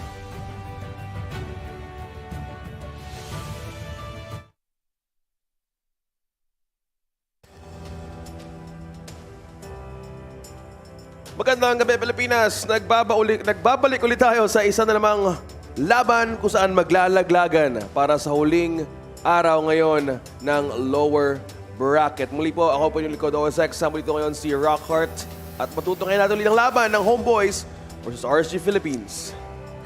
Laglagan na. Yup. As our friend Naisu was, laglagan na. Bakbakan na. And laglagan na. Yeah. Whatever he says. Yeah, so ito na yun guys. This is it, pansit. Winner here is going home. Joke lang.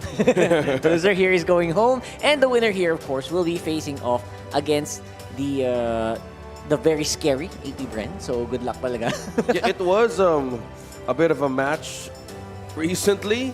AP Bren versus Echo. Parang napunta lang tayo sa MPL Season 12.5. Yes, exactly. Na naglaban sa MPLI, pero ngayon, matutunghayan naman natin ulit ang HomeBois. The HomeBois! Kanina, kahit kami, ni Renmar, nahirapan kami mag-ano dun. Blacklist versus HomeBois. And yeah.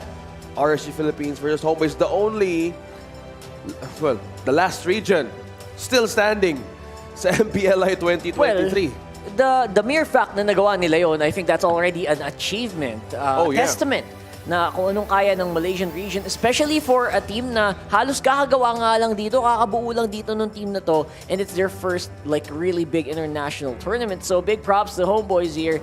And if you want to watch, of course, yung victory naman nila Vin and nila Una as they go through the process of being an esports, an esports influencer as well as an esports player. Watch that video on Omni by scanning that QR code.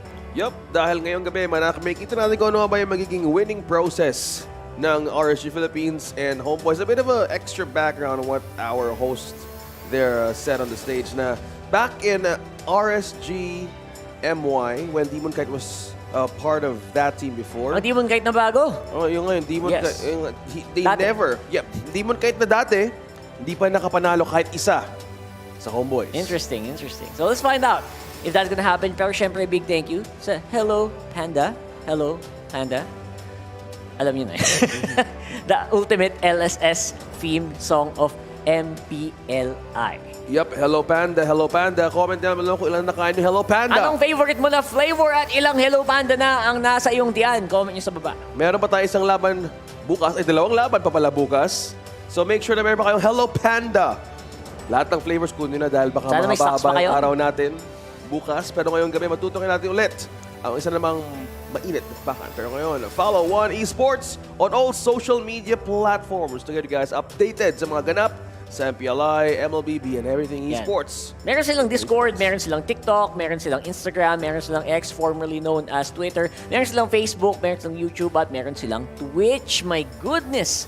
You can also watch alongside the big esports fans from One Esports. Follow nyo lang yung mga social media nila dyan. Yup. Get you guys updated with all of One Esports dahil ngayon, we will get you in the know-how kung ano nga ba yung mga susunod na mga ganap. Pero bago lahat, isa namang uling chance para makakuha ng 4,000 diamonds. Basta pangalanan nilang ang hero. Ayan. Yan, QR code! Scan the QR code! I-scan nyo na, please! I-scan mo na! Para malaman mo, para makahula ka kung sino ba ang hero na yan. Actually, they're also, nagpapahula din sila sa page nila eh. Yeah, nakita ko lang kanina. Di ba, so, no? may iba-iba, hindi lang pala itong si Glue. Mayroon pang iba doon. So, check nyo na yan. I-scan nyo na yan. Yeah, hindi lang to katulad yan si Glue na Si Glue yan. ice cream na skin. Oo, si Glue yan. Kahit anong, si Glue, ano yun eh, parang jelly ace yun, di ba? Kahit saang ano yan, kahit saan, pwede mo ilagay yun. Pwede mo siksikin i-form, dyan. no? Pwede mo i-form. So, Pwede si yung Glue yan, mapinbok. si Glue yan. Huwag ka mag-alala.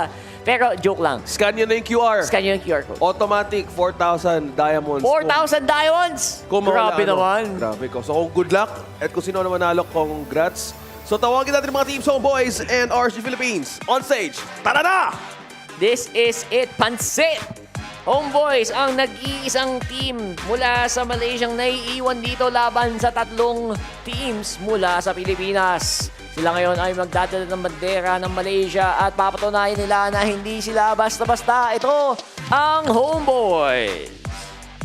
Yun. Wag daw kayong maingay. Masyado daw kayong maingay eh. Ang ingay-ingay nyo naman dyan, natutulog sila Natutulog. Natutulog si Zorn eh. Nagbabalik na naman. Aba! Nagbabalik na naman ng HomeBois para isa na namang laban. At tawagin na natin. Gusto ko eh. Mga gusto ko eh. Mga aura eh. Papasok pa lang sa stage. Naglalabas na kaagad. Oo. Palaban eh. Ganun na kaagad. Tawagin naman natin ang ating representative sa Pilipinas. Yo! Muling nagbabalik. Ang pagbabalik ng RSG Philippines nagdadala ng kulay asul na bandera dito sa MPLI. Sila ngayon ay secured ng top 4 for sure. And of course, is lower bracket, uwian na pag ikintalo dito. So right now, ayan na, nagkano na sila. Patsi, kailangan na yung hoodie kailangan natin yung hoodie ni Nuts eh. Yung hoodie na kay ano ngayon. Hinira muna nila. Kuha Charla Dibon kahit yung hoodie. Yan, di mo na flag mo na ngayon siya. Flag bearer mo na. Flag bearer. Pag flag bearer daw, kailangan i-flex mo yung maskels mo eh. Ayun yung maskels. Kailangan naman na ma-flex. Siyempre, mabigat din yung flag na yan.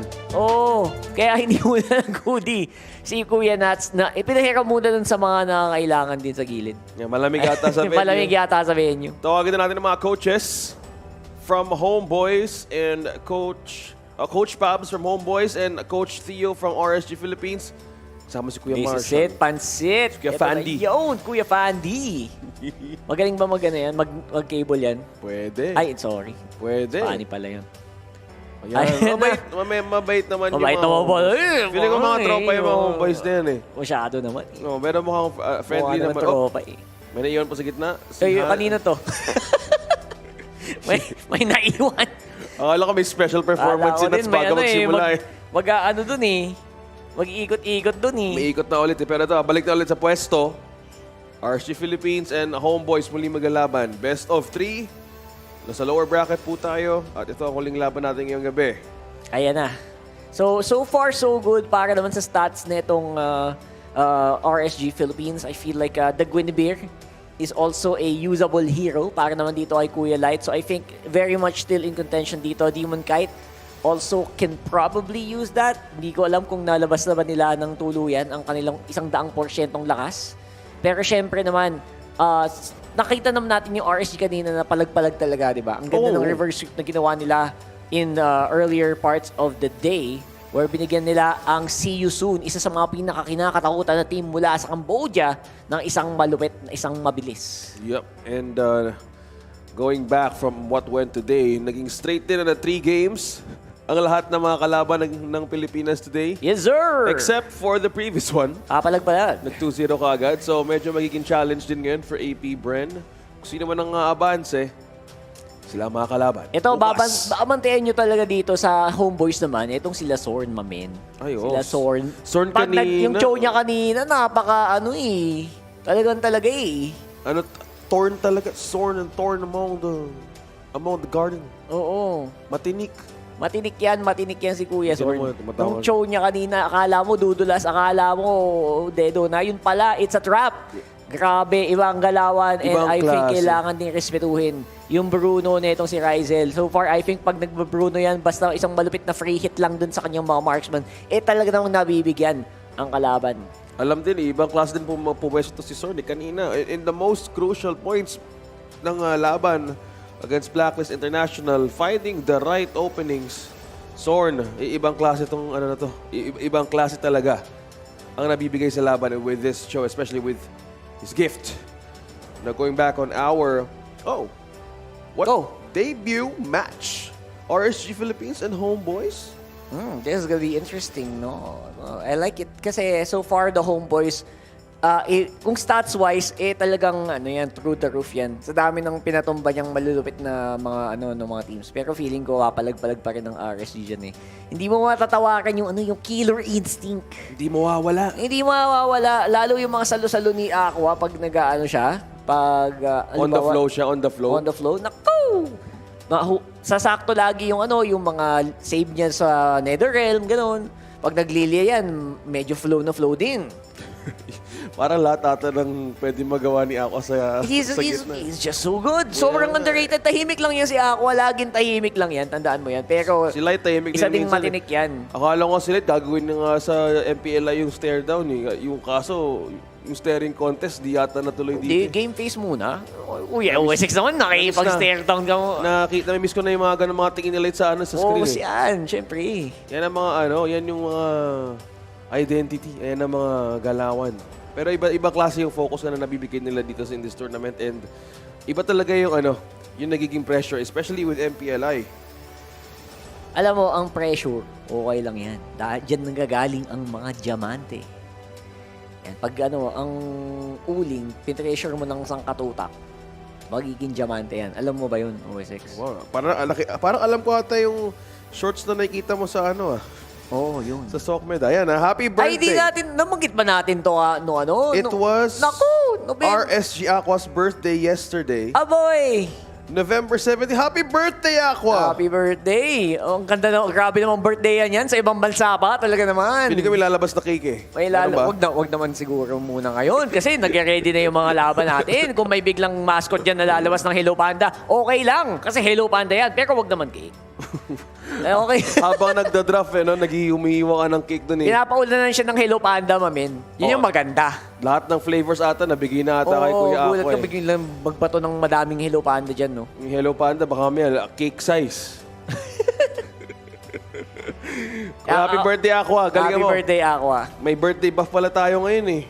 Kahapon. Kahapon eh. Pero ngayon pa lang Pero ulit. sana hanggang ngayon. Hanggang ngayon sana. Sana. Siguro. Well, kanina, kita mo naman yung play nila, nag-reverse sweep. So, malay mo, kumakagat pa rin ang Bops. Oo, ngayon lang dumating yung natin eh. Yung how did you know facts. Kaya medyo na-traffic yata sa airport. Kaya ngayon lang natin na ulit. Ngayon lang natin na-recall. At least nahabol, di ba? Kasi kahapon kasi masyadong clutch time eh. Hindi na siguro namanggit. Pero ngayon, ayan na, drafting phase na mga kaibigan. Ano bang mga hero ang inaabangan yung lumabas dito? I-comment nyo din yan, babasahin din natin yan. Well, now we're looking at the focus on the power picks. I think the same ones as well. Yung Angela, madami tayo nakikita ng mga teams. Usually, pairs this up with a great XP laner, with an assassin jungler, with a versatile jungler choice. Pero with RSG's Philippines playstyle, ito yung ginagawa nila na ayaw nila mapantayan kaagad yung kanilang early game na pwede talagang guluhin o istorbohin. And one thing also na kailangan din naikutin is yung threat din ng Martis once mag-first pick ng Baksha.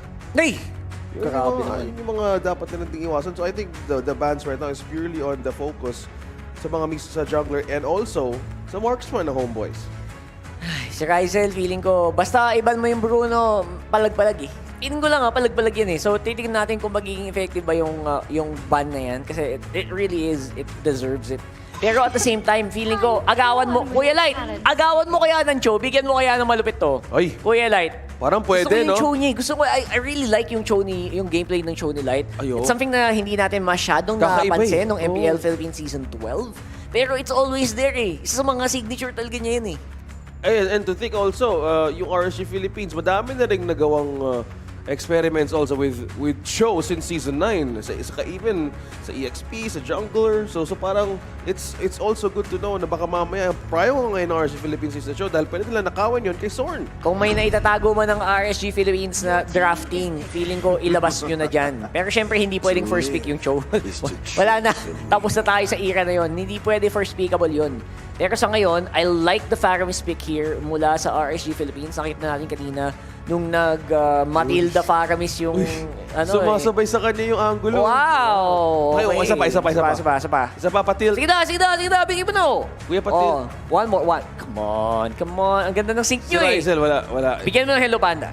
Ayaw. Sa kanya lang sumunod yung angulo ng camera. Ano daw maganda daw yung flow niya ngayon. Ibang klase. Si Rizel, everyone, ng HomeBois. So, ban out na yung Guinevere, as was the Fanny and the Matilda. So, things to be considered as well for this. Kung open nga dito tangan na nila yung Joy! Matilda. So, Joy as well has also been a great pick ng HomeBois. Maasim-asim yun. Nag-gamit either for EXT or the jungle. So, this might be still a great start for HomeBois to stick on their cover spells for the power pick. Oh, I like it. Pwede natin, pwede natin gamitin yan as a very beautiful way to counter. Dito pa rin sa starting lineup din na ginagawa ng HomeBois. Cho bagay din talaga dito. Cho talaga eh. Pero either kunin ni RSC or kunin lang ni HomeBois. Yun lang. Oo. Pwede sila mag-Kaja-roam siguro pero hindi ngayon. Baka mamaya. Mahirap din pabayaang magwala yung yung Joy kasi. Oo. Iba na yung timing ng crowd control immune niya sa dulo na banda, sa mismong sayaw na. Pwede rin maging makati. Kaya na yung cage, ka-J. Pero inagahan na nila kasi alam nilang mababan eh. Alam mo na, pag may Joy yung team mo, alam mo nang ibaban nila yung yan para hindi sila ma-counter. Pero ayan na nga, inagahan na ng RSG Philippines. Yup, also. I like it. With the pick up with the Baksha, so para nakita ko na rin tong yung patutunguhan ng HomeBois na ano ba patutunguhan? Ito since inuna nga nila dito yung mid and alam na nila kung saan papunta dito yung RSG Philippines dahil meron na silang Kaja. So, slowly until the end of their draft, yung mga photogenic pala yung mga HomeBois natin dito. No doubt, syempre. Hindi aabot yan dito, hindi photogenic yan, man. Requirement yan, man. Diba? Tapos ito since Lilia nga na-pick up din nila dito, what's left for them is either the tank and also their marksman. So, dahil wala pang marksman dito, ang RSG Philippines, they would actually either consider in banning out 1-1. 1-1's out. Mahirap din nga ikutan. Paikutan nga sila dito ng It's my way. Honestly, I was gonna say pwedeng mag-eat siya dito yung RSG Philippines pero parang ibang marksman yata ang nasa isip nila. Most likely, they will also ban out the Bruno in the next one pero titignan pa natin. Right now, it would be weird. Baka maubusan ng hero dito pag nagban pa ng marksman yung HomeBois. Ano kaya iniisip nila? Actually ito Lilia, Bruno makes sense kung iba nila. Either ban nila or take it. Nakaban na yung Bruno. Yeah. Kanino ba? So naban na ngayon Bruno. So yung Cho na lang. Cho talaga eh. Feeling ko, tanggalin mo na yung Cho. Kaso, may mag-show pa ba? Wala na yata ako eh. Hindi, wala na. HomeBois. I think gold laners. Ayan na, gold laners. Gold laners na rin yung naging target nila dito. So, Brody ban. Bigay mo na. Biban mo na. Pahirapan nyo yung... Yan na lang. Will that be still a Brody? Kasi dalawa yan, Brody or Claude. Dalawa lang. Brody, Claude. Brody, Claude. Unless mag-aano ka din, magli-Leslie ka din. Ewan ko lang, mahirap gamitin yun. Mahirap. Wait. Binabalikan ko nga dito kung paano yung ikot nito eh. Kasi kung mag-chosen, they would really need someone who could actually reach. Tapos makapabigay ng magandang free. So, Claude still make a good... Ay, Minotaur ba? Yeah, Claude still make a good... Ikaw na bahala dyan? Claude or Brody. So, Cho still open for HomeBois to take. Yeah. And of course, Soren is very much comfortable na mag-take ng Cho na yan. Siyempre, wala na yan para sa RSG, pero maganda din, nakakatakot din mag-Cho at the same time kasi pag nagkamali ka, pag hindi mo na-activate agad yung sipa mo, may hila ka eh. Pwede ka't mahihila ka na itong si Light pag dito sa Kaja na to. Yeah. So, ayan na yung Claude. Claude makes sense. Okay.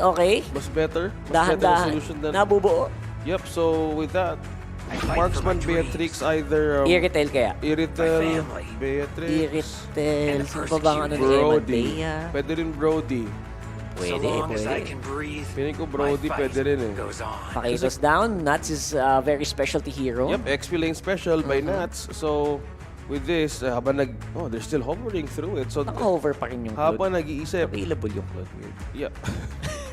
Napik na, di ba? Baka delayed. Baka delayed. Baka nga naman delayed. Delayed kasi lang isang oras. Pwede.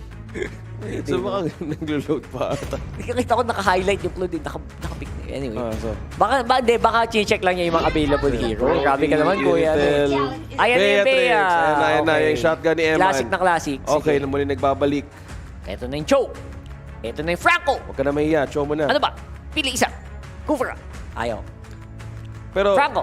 delikado din kasi with the Kaja. So, depende na lang sa kanya kung kaya talaga tagilid yun. Oo. Depende na lang sa kanya kung talagang matapang ka ba? Oo, kung matapang ka talaga. Kung matapang ka talaga, no? Sige, labas mo yan! So, Kufra, Franco, yung Cho talaga tagilid, pero Franco ang ganda. Oo, mas ano yung Franco. Atlas. Kung malakas talaga loob niya, sige, go. Cho mo na kung malakas talaga loob. Pwede naman, sure ka ba? Pwede naman. Hindi naman laging may hila yan. Minsan, naka-cooldown naman yung hila yan. Bakit hindi? Uunahan ko na lang, coach. Tingnan natin. Ano nga ba huling wow! Sabi, kaya naman smile siya. Kaya ko naman yan eh. Kaya ko yan. Sige lang, hilain mo ako. I like it. The confidence. Yeah, sabi niya, pag nahila naman siya, at least hindi na may hila yung marksman ko. Pwede akong alay, okay lang. Pero kung gawin mo yun over and over again, matutuwa din yung RSG. So, audience prediction... Ay, talaga ba? 90. Wow! 92%. May konting I like the confidence, ha? May confidence. May confidence. Confidence, ha? Pero kaya. Tingnan natin masaya laban to. Ilang naging ganyan yata yung prediction meter natin. Kanya-kanyang kampo, ha? We'll have to wait and see kung ano nga ba ang magiging resulta nito. It is a best of 3. Again, guys, for the survival of their teams, the winner of this match will face, kung sino man, will face AP Bren tomorrow. And syempre, yung manal doon, he'll be going to the final. Yup, naghihintay na rin po ang Echo sa Grand Finals. Pero ngayong gabi, itong ating focus for this one, huling laban, a best of 3. Sinong didiretso bukas at makakalaban ang AP Bren? Let's see how this goes. Will it be favored by the Malaysian team or Team Philippines? Game number 1. Warlord, try to spark out more vision here habang sinisimula ng tatlong miyembro ng RSG. Ang purple, meanwhile, Sorn nandito rin. Magaling TP Pero ito yung confidence na gusto ko kay Sorn. Gusto ko Hindi nawawala yan May mga shush-shush kayo, tapos may mga tipi-tipi kayo. Yan, maagang-maaga kayong magganyan. Tama yan. I think it's a thing. It's a thing. Yun talaga yung it's not a bad thing. It's not, parang... Gusto ko yung ganyan Ganda yun Papakiliti kasi yun. Papakiliti. Siya yung siya yung appetizer, siya yung, tawag na to, siya yung kropek. Where you going? Sit down. Zor, nahihila muna sandalian, bahagya. And syempre naman dahil doon, RSG, medyo aabanse ng konti dito sa gitna, makakahuha ng informasyon. Nasaan ba si Chibi doon? Ayun, nandito pala siya sa purple buff. So far, maganda rin na nagiging pacing dito ni Light. Pag once online na rin ang Divine Judgment, ito yung latigo na kailangan hindi mo dapat matanggap. Mahirap Mahirap ang latigo na yan ni Light. Pero si Sorn maganda rin. Hindi rin kinababayaan. Sige lang, mag-TV ka lang dyan. Pero slightly, ayoko mag-TV Ginagawa ko lang trabaho ko. Mag-ikot muna ako. So far, ang control din nila dito sa item with the river and focus also with the gold lane. At panindigan mo yun hanggang mamaya. Tumatalon-talon si Kuya Chibi dito. And there you go with the electrifying beats. Medyo malalim and one hit could have taken him down. Eman with the snipe getting ready. Wala pa naman siyang ultimacy. So level 3 pa lang yan. Si Light makakadali kaya. Wala pa namang hila. So okay lang. May hila nga si Aqua though. Pero si Sorn pwede mabangga dito ni Demon Kite. Ayan. Nanganganib yung buhay. Naku po, nanganganib. TP ka ulit. Ayaw mag-TP. Hindi mo na. Takot. Okay lang. Kalmahan mo lang. Nirespeto niya yun. Sige. Wala ka bang mag-sticker Wala pa. Tama yan, Kuya Sword. Tama yan. Do it! Wala pang level 4. Wala pang Way of the Dragon. Sino makakuha nito? Si Demon Kite na bago. Yan ang nadadala. Now, level 3 pa rin ang kanyang show. At ngayon, sino pa? Nauubos na isa-isa. Ang HomeBois, double kill para kay Nats. It is showtime para sa pakita niya. A double kill start for the EXP. Grabe, hindi pa iiwanan. Wala pa ila. Wala pa. Wala ulti. May flicker sila pero walang ulti. Tama. Wag muna. TP ka ulit. Inaano lang, sinusubukan lang yung Ring of Order na mag-expand. Siyempre naman. Gusto ko yan pag at least consistent naman yung RSG na nagpa-punish pa ulit-ulit, no? So, they are showing na hindi ka pwedeng basta-basta lang na nakasilip-silip lang dyan. Hindi Mapapunish ka ni Kuya Light. Yeah, nahihirapan din si Seba to actually hold the lane. Sa nakikita natin, half of the outer turret energy shields ang nakuha by Nats. Nice hit. Yan nga ba? Nahuli ba si Kuya Light? Hindi, medyo makunat. Pero ayan, nahila pa si Chibi. Where is the damage coming from? Eman, didikit dito mula sa likod. And of course, Demon Kite naman nasa harap. So all is good in the hood. Just some ultimates and some battle spells already used up para dito sa magkabilang panig. Yup, nagamit na rin ng Way of the Dragon. Flicker still available though. So ito yung mga combo ng mga Shunpo. So na pwede nang gamitin in possibly in 38 seconds sa paglabas ng unang turtle. Pero ngayon, Eman though, with really still 6, no gaps at all. Hindi naman, okay naman. So maintaining the distance pa rin. Kahit taken away, para mahirap din kasi. Laging priority talaga ni Chibi na bisitahan yung gold lane para hindi din ma-istorbo dito si Rizel. And so far naman, si Chibi medyo markado na din siya Markado na hindi ka pwedeng basta-basta bumisita Kasi binabantayan ka ni Kuya Light. Ayan si Kuya Sword. Ayan. Sige, emote sa gitna. Let's go. Ayan, pwesto na. Yep, Aqua, of course, is gonna have that Shadow Stampede. May konting delay lang sa XP ni Sword. Pero ang ganda ng pwesto na tatlo dito. RSG, Seer, Demon Kite, Light, and Eman. Nako, Sword, pwede. Nako, Sword. Ayan, tama yan. Sword! Mila. Ayan. Sige. Mag-recall ka pa. Recall ulit. Ay, hindi. Nag-recall na pala. Nasa base na. Ayan na. And here we go. It's gonna be a 5v4 around the turtle pit. Chibi, nice red tree. Para naman dito, nice save din. Mula dito kay Ako on the flow. It's a kill for a turtle. And so far, so good, Chibi. Maganda ang retribution range on that Joy. Yep, nakuha man nila yung objective, pero dalawang kills on to Eman. Still a win for RSG Philippines with the gold lead now. Still maintaining their start more gold. in the gold lane. Paubos na rin po outer 30 shields, pero hino-hold pa rin ang HomeBois. Meanwhile, Sorn though, still maintaining vision as well. Yeah. So, in a way, kahit nakuha din ng HomeBois, yung lead is still with the Raiders. At naghahanap ng pwedeng basagin ang HomeBois sa gitna. Yan, si Demon Kite umikot-ikot din, just making sure na meron siyang vision din. At pwede din yan takutin. Ito si Warlord doon sa magandang hila dito, din ni Aqua. Nice activating reset. the black shoes. Yep, na-force nga doon ng ang black shoes. So, dito natin nakikita on how Ako wants to... Oh, may nasipa, may nasipa. Way of the Dragon May hila. straight into... Ayan! Mabigyan na naman! Ay. Ayan, siya naman. Si Emma naman daw. Yun ang ano. Si Emma naman daw. Yun yung latigo na dapat... Ang latigo! Dapat hindi mo dapat makuha. Napakadelikado talaga nun. Ultimate na binuhusan lang ni Eman right onto the perfect red carpet na Grabe yung ginawa ano ni Light. no? Grabe yung Bennett's Rage ni Eman no? Parang kalahati pa yung buhay ni Zorn doon. Nadali agad. Pero look at Light, nakakatakot din ngayon itong si Chibi. Medyo mas, siya ay very, very scary. Yeah, hinold na rin yung position. Pero ayun, napakahapdi. Grabe naman talaga. Ay, hindi kaya tiisin si Kuya Eman dito sa banda. Warlord with a beautiful black shoes. Hinahabol pa rin ni Demon Kai dito. Vroom, vroom, vroom. Aqua on the flow. Ghostbusters para lang takutin. And of course, si Chibi nakipagsayawan sa shotgun ni Eman. Ito, ang shotgun ni Eman. Hindi mo ba alam yung kanta? Ano ba yan, Kuya? Ibibigay natin, Rakat, yung link. Yung link, bigyan mo lang. Link mo kasi. Ibibigay natin yung link. I-QR code mo kasi yung kanta. Ibibigay Hindi natin yan aware Ibibigay natin yung link ng rap battle para ano, yun ang tinatawag naming shotgun ni na-cancel. Shotgun ni Eman. Magre-recall na sana si Eman. Teka lang, nakaramdam ako shotgun mo na shotgun. Nagulat ako, naka-shotgun siya actually. Hindi nag-sage ka. Hindi ko akalain magsha-shotgun siya doon. Pero napakagandang pwestuhan. Actually, hindi nga masyadong fancy movements eh. Hindi. Talagang tumayo lang siya eh. Hindi, parang in a way na nakita na nung kinancel na. The only thing na naisip niya kailangan ko mag-switch. Kasi kung hindi nila switch yung kagad, kulang sa damage din eh. Kulang talaga yun. Kung naka-Nibiru yun, lugi siya dun.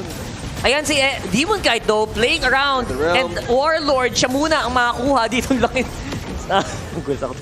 Siya ang makakuha muna dito ng Turtle. Pero magandang save naman mula kay Aqua with, of course, the Netherrealm. Dalawang turtle na nga nakuha ng HomeBois. Medyo nagulang doon sa pag-take ng objective, but still RSG still looking for a way to maintain their gold lead on 1.2.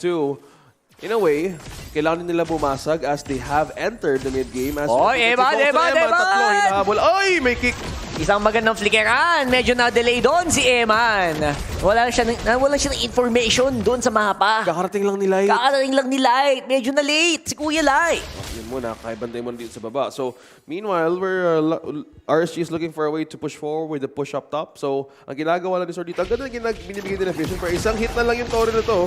At dito na nga nakuha ang gitnang depensa ng RSG Philippines. Meanwhile, ang pinakaunang nabasag dito na Aroy, sakit. So, mas ma-open. Sakit ni Warlord. Yeah, si Nats, muntik na rin si Nats. Pero si Zorn mo, akala ko. Okay, good vision mula dito kay Zorn. Nakuha niya kung nasaan ang mga miyembro dito ng RSG na nakot muna ng Cell Demon Kite Light. Pero aware kasi din sila HomeBois na wala pa talagang bawas yan hanggat dumadating sila Eman. Pero may call, may nagkod sila There's kaagad. the call. Oh my goodness, that's gonna be sebat na sebat, literal, doon sa Gedli. That's gonna be a Terizla going down. And nasa taas pa rin naman, tahimik lang na nag-farm si Kuya Rizel. Yeah, and slowly, napupunta sa HomeBois ang konting bahagya ng gold lead. Meanwhile, apat na... 2v4! Oh! May appearance na nga. Ay! Naku po, parang ilang bala lang ang dinali nung siklod na yun. Apat. Apat na bala lang yun. 4-man engage up top. Warlord pwedeng maipit dito. May black shoes available. Pwedeng ma-force out pero hindi pa niya bibitawan. Yeah, bantay sarado na din si Kuya Light dito sa kanyang mga miyembro tulad nila Eman at nila Aqua. Just making sure na walang maiisa dito. And there you go! With the flicker divine judgment natin na. Naku, galit na po si Aqua ay si Eman. Naku po. Kaya daw kasi HomeBois high blood na high blood yung kalaban. Kaya kailangan mag-recall ka ng mag-recall sa kalaban. Na ano tuloy na nahila ng divine judgment ni Light. Ginusto mo yan eh. Ay, patayan germs. Mula dito kay Seban. And nasaan ko naman si Warlord at si Chibi. Hinahanap si Eman. There you go. The Netherrealm. Making sure you're alive. Sebat down na naman. Ito na nga, inahabol nga si Warlord. Tatlo ang gusto kumuha sa kanya. Nag-reset pa. Pero that's a double kill for Nats. At may libreng Lord or sa RSG Philippines. May Eman nakabantay pa rin sa taas. Nakabantay. Ang ganda ng control ngayon ng RSG Philippines. Meanwhile si Sword may immortality. Pero nakita na nga niya si Chibi. Pero back away muna, nakuha na ng objective. Finally, RSG getting the first Lord. There you go. At habang tumatagal naman, syempre, gumaganda ang itemization nitong si Rizel na naiiwan din sa kusina. Sandalian lamang, sabi ni Nats, meron naman akong Pakido para ma-take down itong Claude na ito. So, hopefully, meron namang sagot namin si Kuya Nats, no? Kasi, yun yung threat ng HomeBois. Kanina pa nilalagaan. Oh yeah, and kung aalagaan nila, make sure na in the end, especially na napapunta na rin sa late game, kailangan yung winning condition nila mas solid, also with the damaged item. Ayun na, si Demon Kite. It's the go May signal. conceal. Taas na din naman, napakaganda. Si Sepat, nakuha niya ng maganda. Ayun na si Chibi. Sa likod! Sa likod. Nice save mula dito kay Aqua, pero parang hindi yata sapat. Napakahapdi na talaga ng damage ng Joy na ito. At habang nasa likod naman, ito matrabaho. Itong sila Nats at sila Demon Kite, pero looks like wala na ang damage dealers nila. Aqua and Demon Kite are gonna be left here alone in the map with the Lord. Doon sa baba, iniwan ng HomeBois yung Lord. Chibi with the ambush. Nahati mismo doon ng RSG Philippines. Na-hold nila si Eman. Na-Way of the Dragon si Eman sa likod. Hinold din mismo ni Zorn na hindi makapagbigay ng extra knock-up and also burst. So, naiwan lang si Light tsaka si Nats. Wala silang choice but protektahan din sana si Eman. Pero yun yung naging casualty. Hinati din mismo ni Chibi. Hindi rin nila nahuli ka agad eh. Noon, to be fair, mahirap talaga. I mean, full-on Netherrealm na nga yung ginamit. Diba? And tumagos pa rin si Chibi. Ganun na nakakatakot ngayon. Itong Joy niya na meron ding Feather of Heaven. Yeah, and... tama ba? I think it's Queen's Wing. Was that Queen's Wing? Hindi ko napansin. Yeah, balikan natin. Basta yun! Balikan natin yung replay. Ito yung nangyari kanina. Ang ganda ng pagka-intercept dito ni Chibi. Si Emma nang naunang naging target dahil na-force na dito yung Red. Didiinan eh. Doon mismo yung way na parang doon lang mababali mismo yung team fighting capability ng RSG Philippines. At sa likod, nung nahuli na kaagad mismo ni Zorn, si Nats hindi na pinakawalan. Kasi that could end up a different way kung hindi na nahuli kaagad si Nats. Hindi talaga pwedeng iwanan si Eman, min. Kailangan at least dalawa nakabantay lagi kay Eman habang tumatrabaho sila Nats and Demon Kite. Kasi pag nasalisihan kayo, si Eman, kahit sabihin mong may flicker yan, kahit fed yan, mabibigyan at mabibigyan ng isang Joy eh. Lalo may kasama pang may kasama pa na Lilia. Nako, pag na-FF pa ni Zorn yan, katapusan talaga. Pero so far, so good. At the very least, quits pa rin tayo sa gold. At si Ryzel, ang pinakamadaming na farm kasama si Nats. And isa pa yung hope natin, di ba? Si Nats. Oh yeah, of course, si Nats with the EXP rin. Iba yung nagagawa din ng push. Kasi kanina, tinamay mo sa baba, hindi pa rin nawawalan doon ng push. Kaya ngayon, napabalik nila din mismo si Claude, si Ryzel sa base. Dahil ang ginagawa ni Nats kanina is purely clearing the waves. Dahil yun yung magiging answer nila. Dahil meron din silang Beatrix in the end. Just in case magkaroon naman pagkukulang in the clearing. So dito pa lang, they have more control. And mas na-occupy nila yung plano ng HomeBois. Ayan na nga ba ang sinasabi ko, kuya. Kuya Usapan Ryzel. pa lang natin eh. Kakasabi lang eh. Blood Wings pa by the way. Blood Wings. Blood Wings yun. Highest magic power yung Blood Wings. Wala eh, malabo na ang mata ng kuya mo eh. Eto na, magsisimula na mga kaibigan ng RSG Raid with an almost -1 kasi lumayo naman ng malayo. Etong si Nats.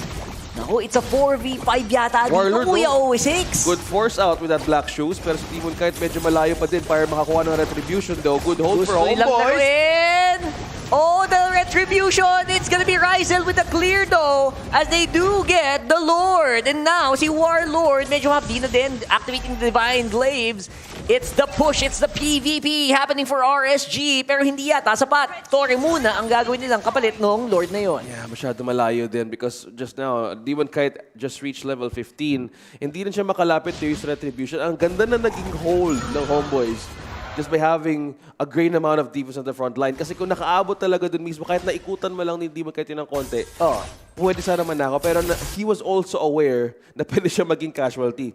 Kulang pa din kasi. So, ayaw nilang mapunta yung sobrang kalamangan sa HomeBois na dahil kailangan pa nila mag-defense. Grabe, hapdi na nito. Activated na yung mga Malefic Roar tsaka yung Divine Glaive. Yeah. Chibi tsaka Ryzel, scary na yan. Maximum damage output na. Ika nga nila. Ayun, naghahanap na ng targets pero looks like ang mauuna pa yata ay mababagsak ang front line dito ng HomeBois. Eman is still alive. It's -2. Make it -3. Naku po, biglang bumaliktad ang storya. Ang ganda sana ng knock-up pero doon mismo, sa tamang pagkakataon, sa pagbitawan ng Netherrealm, sa pag-hold lahat ng pwedeng mahuli din ni Light, doon nakaroon nagbawi. Doon nagkaroon ng bawi yung RSG Philippines. Naku po! Naku, nagpupush na rin. May hila pa. Mayroon pang hila yung si Kuya Light. Hindi ka pwedeng basta-bastang lumapit, Kuya Chibi. And here we go. Ayan na, suppress. Hindi na nakagalaw. At yun na, tuloy-tuloy na yatang maging ibabaw. Ang RSG Philippines isn't endable with a clear from Ryzel. Looks like you're gonna go down. Open ang base. Wala pa kaso walang minions. Open ang base. Walang minions. It's an official wipeout. Pero looks like makakabalik na ang mga miyembro ng HomeBois. Philippines. Ayun lang. Yung tamang recall mismo ng minions, nagkulang din ng extra amount of push. Kasi kung bumabad ito ng RG Philippines, pwede din silang makuha. So, still a good way to retreat back. Pero still open na rin yung base para sa kanila. Ayan! Napakaganda! From the downtown, ito si Eman, and they are gonna go, titiisin na lang nila, 1-0 muna! RSG Philippines with a 1-0 laban sa HomeBois. At ang Raiders, ang unang nanaig sa ating best of 3. And yung mga high fives and mga Raiders, they're really happy with the result. Napakabilis na naging turnaround doon. Muntik na din sila mapush. The Lord was with the side of HomeBois. At kung saan sana na nakakuha sa tatlong magandang knock-up and setup, hindi din nakatulong na nga din yung Lord sa pag-knock-up eh. Oh, mission. Basta overall mission success. Okay na. Yung part na hindi nila binitawan kaagad yung Netherrealm, ang ganda na naging suppression din ni Light nun. Aqua super underrated, especially on that defense dun sa baba, sa bandang base ng RSG. At kita mo naman, biglang nabaliktad how the turns have tabled. Yung kwento na yon. Nakalain mo nga naman. So, let's see kung ano masabi ng ating tropa peeps na si Athena dun sa laban na yon. Wow! Yun talaga yung isa sa naging reaction namin, Biden is ni Raptor. Kasi imagine, that was just a split moment decision that turned the tables around. Diba? For RSG Philippines, getting that game number 1. But this is a best of 3 series, so may chance pa makabawi if ever man dito ang HomeBois. But definitely, RSG Philippines showing us that it wouldn't be an easy feat for them. Kasi simulan muna natin yan onto breaking down, onto what happened onto game number 1. They're fighting for that spot and pinatunayan lang nila even onto the draft na there are certain adjustments and as well as yung inay out nila sa isa't isa sa mga prior series or matches na nilaruan nila dito sa MPLI 2020. So unahin natin for the side of RSG Philippines that Paramis Prayo pick. That was a very beautiful pick or strategy, especially for Coach Teo laban dito sa HomeBois. Ang HomeBois naman on the other hand, syempre nakakuha pa rin naman sila na magagandang comfort picks even for Rizal with his Claude, and hindi natin ma-deny yung damage and as well as yung wolf or capability niya to farm even though he was continuously hunted down even by Nats from the back lanes. Yung last big show though for the side dito ng HomeBois is definitely something remarkable sana na makukuha nila yung mga squishy heroes and as well as yung mga very viable targets such as Eman, which is our MBB for game number 1. The KDF 829 and kill participation or team participation of 89%. Definitely nakapag-lock item na siya dito with an extra physical penetration as well with a Malefic Roar. And imagine, naka-rose gold pa siya dito. Nakita kasi natin na isa rin talaga siya sa ina-eye out. Under early phases of the game, mamaya sa ating MVP highlights, mapapansin or mapapanood din natin yung naging outplay niya. Especially na akala nung lahat mahuhuli na siya. Pero, syempre, that's Emma that we're talking about. What a sought after top gold leaners here in the Philippines. And looking back dito sa early phase, mapapansin natin na maganda sana yung naging initiation din nila Zorn as well as Chibi. Pero ang problem kasi doon, napapakawalan lang si Nats with his Pakito. Bukod sa makunat, masakit pa siya. And he's able to jump onto the backlines. And this specific instance, ito yung sinasabi kong na-outplay pa ni Eman si Chibi. And take note, that's a solo kill. Hindi pa nga umabot doon si Demon Kite. And Eman still prevailed. Nagawa niya pa rin depensa ng sarili niya at mas napabuti pa to for RSG Philippines. Up until dito sa first ever Lord Dance, mapapansin natin maganda sana yung positioning dito ng RSG Philippines pero hindi sila tinatantanan dito so far ng HomeBois, and they actually managed to get the first Lord. But the next problem is, eto medyo nagkagulo-gulo na nga lang sila. Yes, we have the idea that Nats will try to reach the backlines over and over again. Pero the moment na makakita ng window dito, ang HomeBois na andito na si Natsel, let's give it our all. And napansin dito ng mga casters natin, hindi na nila pinalagpas yung opportunity. And speaking of opportunity, HomeBois actually has the chance to close off this round. But they were a little bit too greedy na nga lang din sa pag-push off nila onto the top lane of RSG Philippines, knowing na meron pang Netherrealm si Aqua. And so far, no, looking at the KD of Aqua as well, 2-0-11. Underrated, he's one of the unsung hero for this round at that finishing Renner's apathy paves the way for them to get this game number 1 laban sa HomeBois. HomeBois definitely did their best to try and defend, prolong things up against dito sa RSG Philippines. And kanina binabanggit mo nga na ang RSG Philippines, there were slight hiccups na nga lang din. Pero still, mapapansin natin na most of the kills will go to the side. That's 19-8 on the kill score. Looking on the goal difference naman, around 5K yung naging goal lead dito for the side of RSG Philippines, well established. Pero dito tayo magkakatalo onto getting turtles and as well as yung ibang objectives. Nakakasabay ng konti dito yung HomeBois and as well as dun nga sa turtle take. But what happened was that si Nats talaga din, ang ganda ng mga panglilikod niya dito onto HomeBois and as well as yung specific pick-off kasi na meron si Light. Isa sa pinaka-early or maaga nilang pinuruan ni Saxter si Zorn, na si Zorn yung inaasahan din sana natin na magiging main initiator for HomeBois. We get the idea and we get that Zorn is trying to reach or even na nga lang din si Eman, but pag naunahan kasi siya dito ni Light, which is over and over again na ginawa nila, nakita natin na medyo nag-falter down yung tinatry na opensa ng HomeBois. You have that Arisla, yes, but after that, what's next? Without Zorn, with a Chu, medyo hindi pa ganun kabuo yung magiging ultimate offense nila laban sa RSG Philippines. And looking at the post-game, mapapansin din natin dito na si Tarisla or si Sepat here, multiple deaths yung na-acquire niya for this round kasi nga naman isa rin talaga siya sa ini-eliminate na threat agad ng RSG Philippines. Diba nakita natin yung prevention dito ng RSG Philippines sa magkaroon ng magandang set yung HomeBois, although we noticed some 1 to 2 instances na nagawa yon ng HomeBois and after that, medyo nag-scatter around the map dito ng RSG Philippines. They tried to prevent na makakuha na magandang play muli ni si Zorn.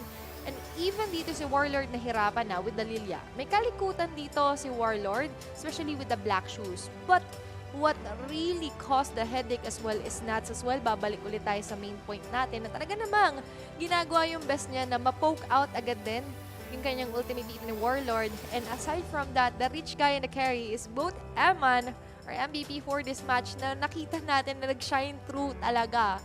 And most of the stats as well ay nagsaside here. Even with the titles, all signing with RSG Philippines, the Raiders are alive and they're kicking out HomeBois na nga ba dito sa series na to. But still, this is a best of 3 series so may chance pa makabawi yung HomeBois if ever man. And even on the draft, there will be an adjustment, I'm sure of that, especially na nakita nga nila yung capability dito ni Aqua with the Faramis. Beautiful plays, beautiful timing. Especially na akala nung iba it was over na kayang i-push off na ng HomeBois yung base ng RSG Philippines. That was a very crucial moment na na-activate yung NetherRealm. It's not over till it's over talaga. Even looking at the goal difference over time, there was a slight blue that nakikita natin dito sa graph natin. Pero after that, binawi muli ng RSG Philippines onto their side. And pinatunayan lang nila na the dream is still alive. 3 Philippine teams pa rin ang buhay here on the MPLI 2023. Pero syempre, marami pa tayong masasaksihan on the game number 2. And I know you're excited ka naman. Let's throw it over to our casters. Maraming salamat, Athena, sa ating analysis. And that is RSG Philippines taking the win. At sa unang serye, syempre, Pilipinas pa rin ang nakatayo. Syempre. Yes, Pilipinas pa rin ang naiwan. Pero ngayon, tingnan natin kung paano makakabawi ang HomeBois dahil ang iba na yung naging priority nila dito for this game. Oh, syempre. Sabi nga natin gusto ko lang i-highlight yung yung analysis ng ating mga nanonood. Oh, sige. Na sabi ni Midnight, ang tapang kasi na yun. Nakita ko lang according to Midnight, medyo scary yung Cho pick into a Kaja. Pinag-uusapan na natin kanina. Kung pipiliin mo yung Cho, ganun talaga yung confidence mo. Tama nga yung observation din ng mga player na manonood natin. Yun yung first day high confidence na parang, sige game, Choco na to. Choco na to. Pero technically, or like in-game language speaking, parang, di ba ang hirap? Tagilid, Tagilid talaga. Hindi aminin naman natin yun. Kasi kanina may mga moments, nakakaisang sipa. Yeah, pero hindi consistent Yeah, ang hirap din kasi maging consistent. Kung lahat umabot na ng level 4, either hihilahin ka na lang ni Light, yayakapin ka na lang niya. Ang dali para kay Light. Yun na lang yung mangyayari. And the joy was okay, pero hindi ka nagban ng kadya, di ba? Mga ganong bagay lang naman. Anyway, binabati ko ang ating mga tropang casters noon din. Miss ko na kayo. And syempre, ating mga tropa views dyan, please guys, download nyo na ang One Esports app. Stay on top of the trending news and exclusives dito lang sa One Esports. Download na sa Google Play and Samsung Galaxy Store para updated naman kayo sa mga ganap natin dito sa MPLI. Ang sarap mang basa sa One Esports, na totoo lang. And you can also join their community sa oneesports.gg/community. Yan, may QR code na nga para madali ang buhay nyo. Scan mo na or i-type mo oneesports.gg/community. Community! Sila kahit may community din, pero napakalupit na mga ganitong klase mga discussion. Meron akong community. Wala mo siya. Meron ba? Nandun ako kasama ko Discord. Oo. Nandun ako. Kaya kung gusto nyo, meron kayong mga gusto makalala, madami gusto pag-usapan, gusto nyo update sa lahat ng news sa MPL at sa One Esports, go ahead and join the community ng One Esports Community. Tama. Kasi naman, pag walang community, ikaw lang yun. Pag walang community, ikaw lang yun. Mag-isa ka lang eh. Mas maganda pag may community. Yeah, community dahil merong unity. Sige. Yes! Sige na nga, OSX! At nandito na, RSG Philippines. Sa ating mga screens at nakafocus ngayon ang ating camera sa ating mga players dito sa Pilipinas. Pag-ilechi talaga. Pero okay lang yun. Basta ang RSG, masaya sila. Si Coach Teo talaga, ayan o, paborito ng camera. And I would say na he's doing a very good job na, alam mo yung, hindi yung kanina, yung kanina talaga, talaga yun eh. Basta over. Alam niyo na yun, hindi ko na kailangan paliwanag, kitang-kita naman sa ebidensya eh. Oo nga eh, pero tama ka din kasi. So, yung focus, ano? Nakatuloy ako. Ano ba ang focus? Ano yung magiging focus ngayon ng HomeBois? Kasi kanina, they wanted to push something in their own flavor para mapunta sa kanilang favor. Kaso technically talaga, it won't actually work. Pwede maging Kufra, pwede maging Franco. Yun lang talaga yung possible way. So, kung babalikan din natin yung mga naging choices din nila, ito, pull up muna tayo sa ating draft na naging tracker natin sa HomeBois. So, gumagamit din sila mostly na Angela that was banned out in the first game. Yung Grok, Kadita, Iksha. So, there's a lot of possible answers. You know, even Minotaur, na lagi din nirespeto against HomeBois. So, it's a big factor once yung choices ng, yung choice ni Zorn, pwede ma-disable. Actually, yung pinaka punto doon, aside from kay Zorn, is yung kay Rizel talaga. Kita mo nung hindi niya nahawakan yung Bruno niya, ang laki ng pagkakaiba sa HomeBois. Isagutin niyo agad yun. Nung Claude, parang kiliti movements eh. Alam mo yun? Nirespeto din kasi ng RSG. Nung the moment na nagsimula talaga yung drafting ng game number 1, they really know already kung sino targetin. Yes. And that's a sign of a good drafter. Yung last pick nila, mapapawalang no choice sila, yung mga last 2 picks. Pag feeling mo ipit na ipit sila, that means maganda yung ginawa ng draft ng kabila. Completely.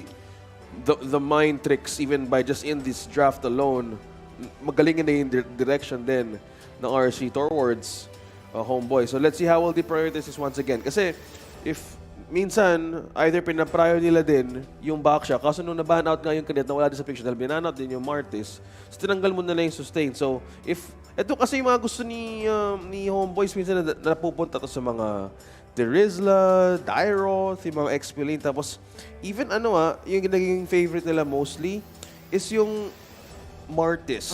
Martis, pwede din, no? Pero yung mga, na yan, secondary na lang yung pag no choice ka na talaga, feeling ko. At this point, you still want to prioritize your gold laner, no? And sa ngayon, hindi naman masyado na-ban out yung mga hero tulad nila Frederin so far. Na-open sila Baksha din.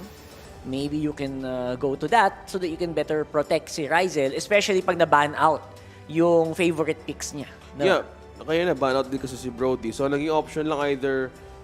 Brody, no. Yung naging option lang sa kanya was... Claude or Brody. Either nag-irita siya kaso medyo mas yun, no? Medyo challenging. Iksha was bad. Ang ganda rin naging ban nila on the second phase ng RSG with the Iksha.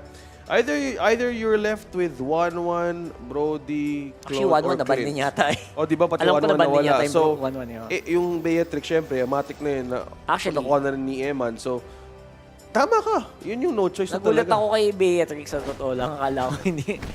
It's very underused, pero as you can see, if you get it in the right moment, gana. Tignan mo, camera So ka far, agad kay Eman. Sabi niya, Rockard, pag shotgun ni Eman, matik Beatrix kahit anong mangyari. Kumana, and nakita natin yung the rare, the legendary shotgun ni Eman dun sa game na yun. So I'm very impressed. I wonder kung makita ulit natin, pero right now I'm sure na mabibigyan nyo ng mas malupit na respeto mula ng HomeBois. Yep, kanina nag-prior sila sa Faramis. Now, pwede rin ma-open ng Joy. Pwede pa rin ulit. Yeah, pwede rin nila gamitin ulit. Ma-open nga din yung sometimes the priority on the Valentina or the Arlot. Depende nila. Pero since Guinevere is out, either they would actually prioritize Baksha.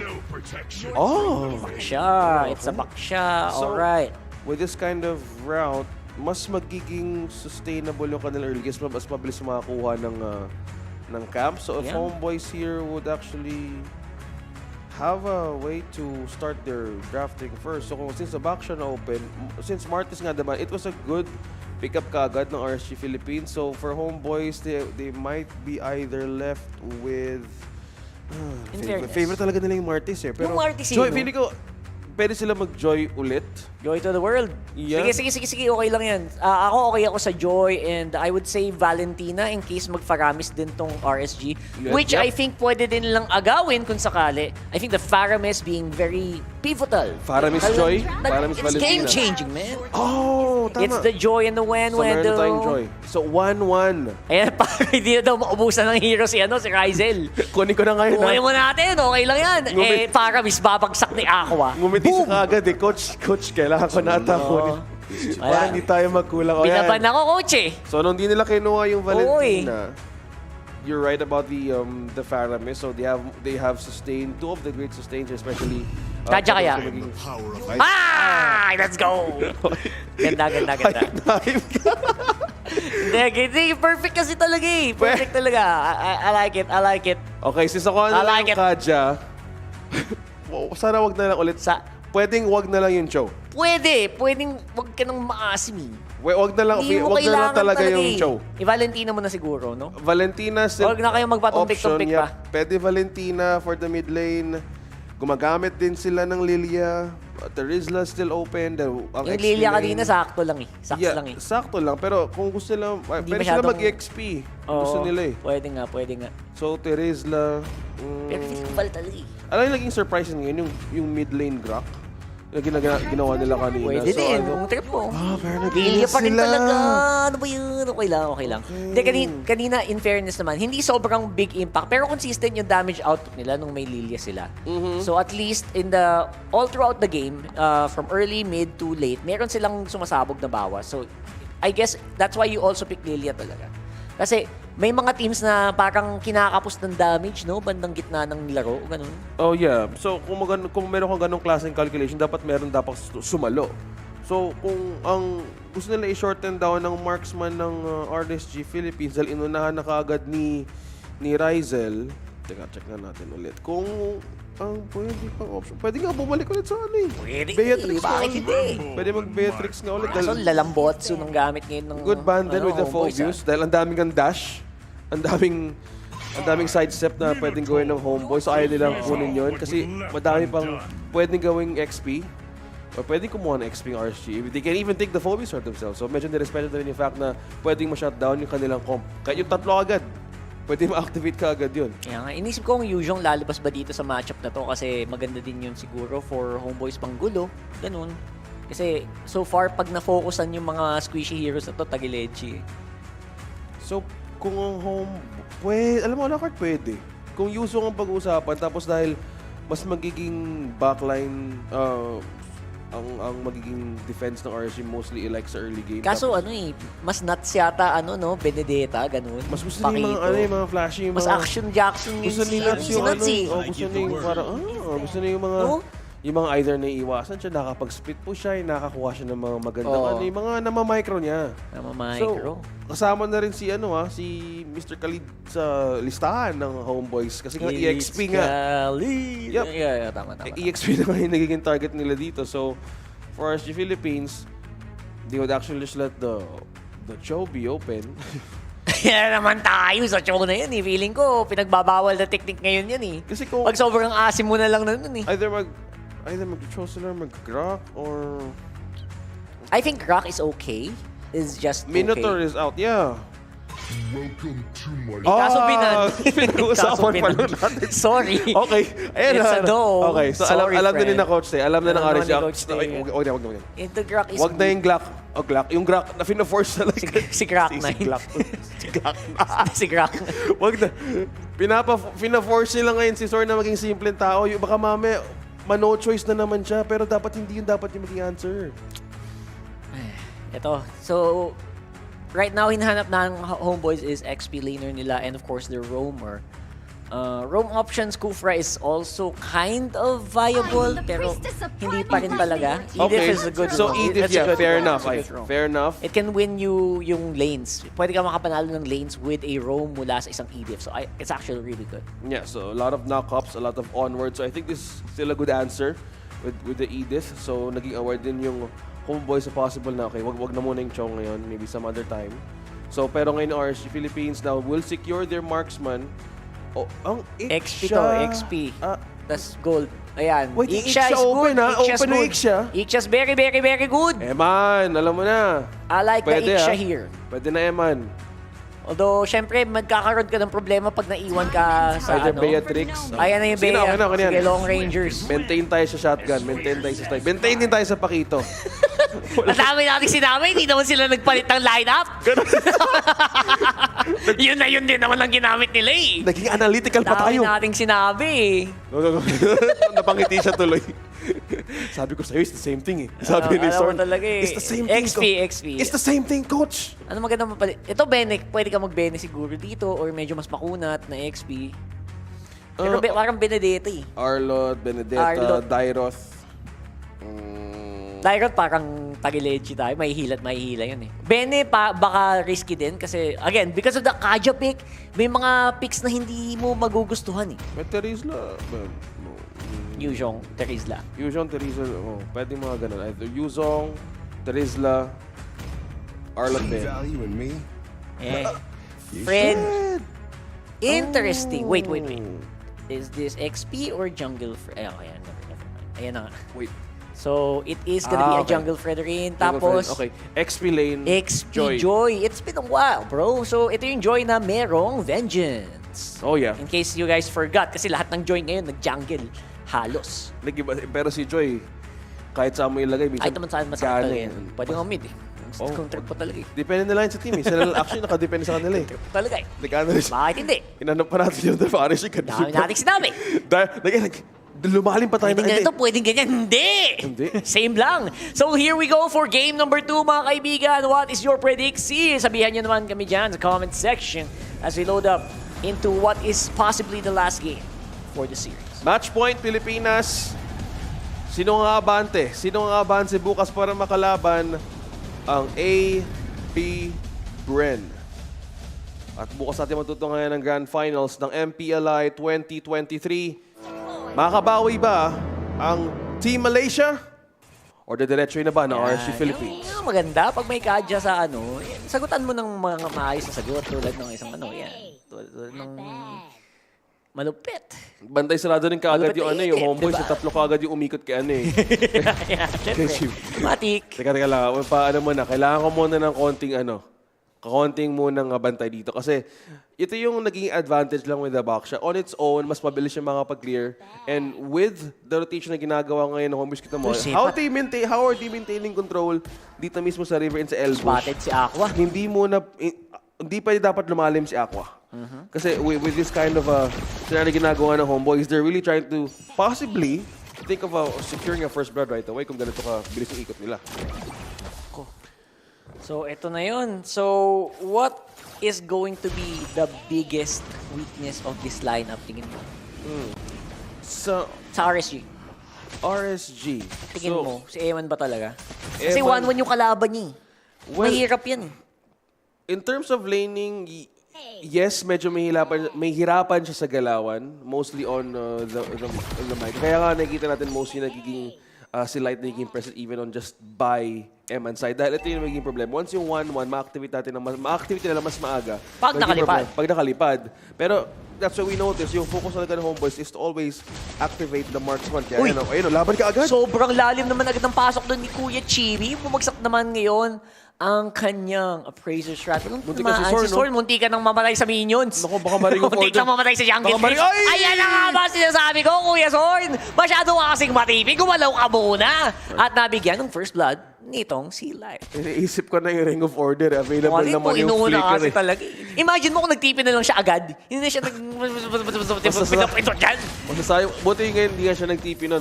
Pero nakabandi ka agad yung HomeBois sa turtle na to. Ay, magandang aggression to 4v4. mula dito sa HomeBois. Maganda pasok dito, of course. Activated na ang NetherRealm Nuts. Makatakas pa naman for the meantime. Sebat, do maganda ang chase na ginagawa niya. Si Nuts! Gumagalaw! Oh my goodness gracious! Si Sword na naman ang magkakaproblema dito. The turtle still goes over to HomeBois. Okay. Na-secure pa rin ng HomeBois sa objective, pero munti ka na doon si Nats. The micro play, pero hindi pa rin tapos. Pwede ma-sandwich na lang. Na-sandwich na yata si Kuya Chibi. Ay, nako po, si Sepat. Nasa Gedlin, medyo kinakabahan yata ka dito. Sexy. May konting kabay, no? Ramdam mo yung galaw ni Sepat nung parang hindi siya sure. Teka, nandito ba talaga si Nats? Doon nawala na si Nats doon sa bush. Sa bush? Nag-disengage siya agad eh. Si Nats yung micro niya doon. Inactivate niya yung shield ng Pakito. Galing. The timing. Commending Nats on that move. Still surviving that possible takedown. Wala pa rin casualty sa RSG. So HomeBois now, kailangan i-maintain yung mismong abawi na ginagawa. Binabawi nilang sa laning, especially for the gold lane. At the very least, yung HomeBois nakakuha pa naman ng objective because of the risk na ginagawa nila. Ang problema lang, yung risk nila, yung buhay mismo ng mga naiwan sa mapa. Yeah, So, with that kind of problems na sabi mo, Rockhart, so kailangan din makakuha ng magandang vision si Sorn. Vision, yep. Vision ni Sorn as well as vision din ni Warlord. So, we're looking at the focus and the rotation ng HomeBois is just the gold lane. Kailangan nilang extra damage now dahil sa threat ng NetherRealm at yung mismong pick-off or pwedeng maging hila ni Light. So, possibly, their focus is hindi dapat ma-take down or makuha ng kill si Rizel. That's why ang focus nila is just completely with the 1-1. Hindi nila binibitawan yung era na to. The 1-1, syempre. Si Sorn might as well tumambay na lang dito just to make sure na may konting threat na mapupunta kay Eman kung sakaling mag-overstep man siya. Which is ngayon, ang RSG naman, sabi nila, go na go, G na G. Bigyan natin to. Gusto nila makipaglaban. Ayan, binigyan nga ng laban. Napakagandang hila mula kay Light. And it's a -1-1. Kasi na-1 sila. Rizel out of position. Malayo din mismo si Sorn para makuha ng mismong reinforcement na an open turtle for RSG to take. Meanwhile, lalaban pa rin ng HomeBois though. Oh boy. May retribution. Ako po. It's a 4v5. It's a 4v5. The damage is real. Chibi going down. Pero ito pa rin si Kuya Sebat. Demon Kite na secure ang turtle with the retribution and looks like naiisa-isa na ang ating mga HomeBois mula sa Malaysia. Nag-iisa na nga dito kanilang pagkakataon but di mo na mag-back down ng RSG Philippines. Rizel nanggagaling dun sa orange pero gusto pa rin nila makahold dito sa mid lane. Ayaw nila bitawan. RSG Philippines will back away. Konting restore muna dito ng buhay. Holding still their lead. 3.3k as of now. Push muna sa baba si Nats. Malinis itong trabaho ang RSG ngayon, Kuya OSX. What do you think? Parang nakakaamoy ka ba? Importante, basta magsimula ka. Dapat kung magsimula ka talaga ng game, dapat kalmado ka lang talaga. Kalmado. Tama yun. Trabaho muna. Uy, grabe naman yung doon, yung feel ni Nuts. Si Sepat mapapauwi sa base. Slowly will try to recall back and heal. Pero kita mo si Nuts, hindi siya pinapauwi. Doon pa lang sa mismo nagka-cutlane din, ha? Tapos Naku po, nabigyan ng solo dun sa baba. Hindi kinaya ng bilis ni cameraman. Yung kill sa baba. Nitong si Kuya Nuts, tinipiyan po. Hindi ko nakita. Tinitingnan ko pa lang sa tinitingnan ko lang sa menu. Hindi binibitawan Nuts, inikutan na doon sa kabila. Ayaw momoy, ha? Hindi talaga Yun ang ngayon pa yun yung pagkakataon. So seize the moment ngayon ng RSG Philippines. Ang taas na kaagad ng gold lead of 4.2k. Dahan-dahan nila sinisira yung mga depensa. Mid lane na lang ni iwan for the first tier turret. Pwestuhan mo lang kay Light and Ewan. Nagiging solusyon ng RSG Philippines para makaspot na pwedeng i-take down sa kampo ng HomeBois. Nakaja difference talaga to no? Pag parang may mamali lang ng pwestuhan. Tapos talaga. Ang boxing ay pwede matapos. Wala pa rin na nakakuha sa RSG Philippines, still maintaining 0 deaths. Oracle Pest now for Nats, makakasustain na rin, mas magiging mataas yung regen. Kung paano na-utilize kayo ng shield ni Paquito on that passive, ganun na ganun. Mas mapapatagal pa rin niya yung laban. Madami siyang pwedeng micro-hit. As now, he is completely maintaining the XP lane. Daming gold yan. Yup. Diba? Ang daming gamit niya si Nats din. Nasi-set up na din ng maayos ang Turtle para kay Demon Kite. So may vision and control din sila. So they're leaving HomeBois to answer more of the problems from mid lane. At hindi sila ipapa-contest at all. Wala. At Demon Kite, freely securing this Turtle para sa RSG Philippines. Hindi makalapit, mamen. And just like that, another turtle buff going over to RSG Philippines. Kita niyo naman, talagang malinis all around the map si Sepat. Kasi that's walang katakot-takot, no? Lumalaro talaga sa ilalim ng tore. Kina-cut lane na lang. Nandun na nga lang nasa tower lang talaga yung Joy. Pero may hila mula kay Light, Naku po! Parang nahila yata palabas pero okay lang. Still a kill para dito sa RSG. And Nat, sumasayaw dito sa Gedli. Pwede bang lumipat si Rizel? I don't think bibigyan siya ng opportunity. Speaking of opportunity, ang mid lane ang pwede maging target ng RSG para mangbasag muna ng base. Now has the game entered in mid-game, mas magiging open ngayon ang kampo din ni Fredrin. Wala bang flicker onward tong si Soren? Feeling ko nag-flicker onward na lang sana to or something. Pero minsan... Kaso may save din kasi si Aqua, no? Dahil nga sa threat ng frontline, yung threat ng frontline ng RSG Philippines, kailangan... wait lang. Tama yung calculation talaga ni Soren to pull that flicker onward. Ang hirap din kasi minsan i-pull off yun eh. Mahirap din Tapos depende kung gaano kabilis pa yung trigger finger ng kalaban mo, depende sa activation ng Netherrealm, di ba? Yeah. Talaga naman. Pero ang problema dito sa HomeBois ngayon, puro react na lang, men. It's not a good sign. That's not looking good. Sepat, pwede pa rin. Kinabahan. Nag-recall pa lang ha. Nuts. Ay, sayang. Sinek lang. Kinabahan ako doon ah.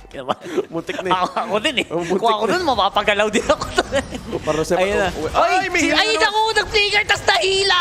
What a timing! At yan si Eman, madadali ba? Pero nice save na naman mula kay Aqua on the flow. Magandang damage mula dito sa dance netong join na ito. Pero looks like it's gonna be Demon Kite still surviving. What? Nakalipad si Rizel. What?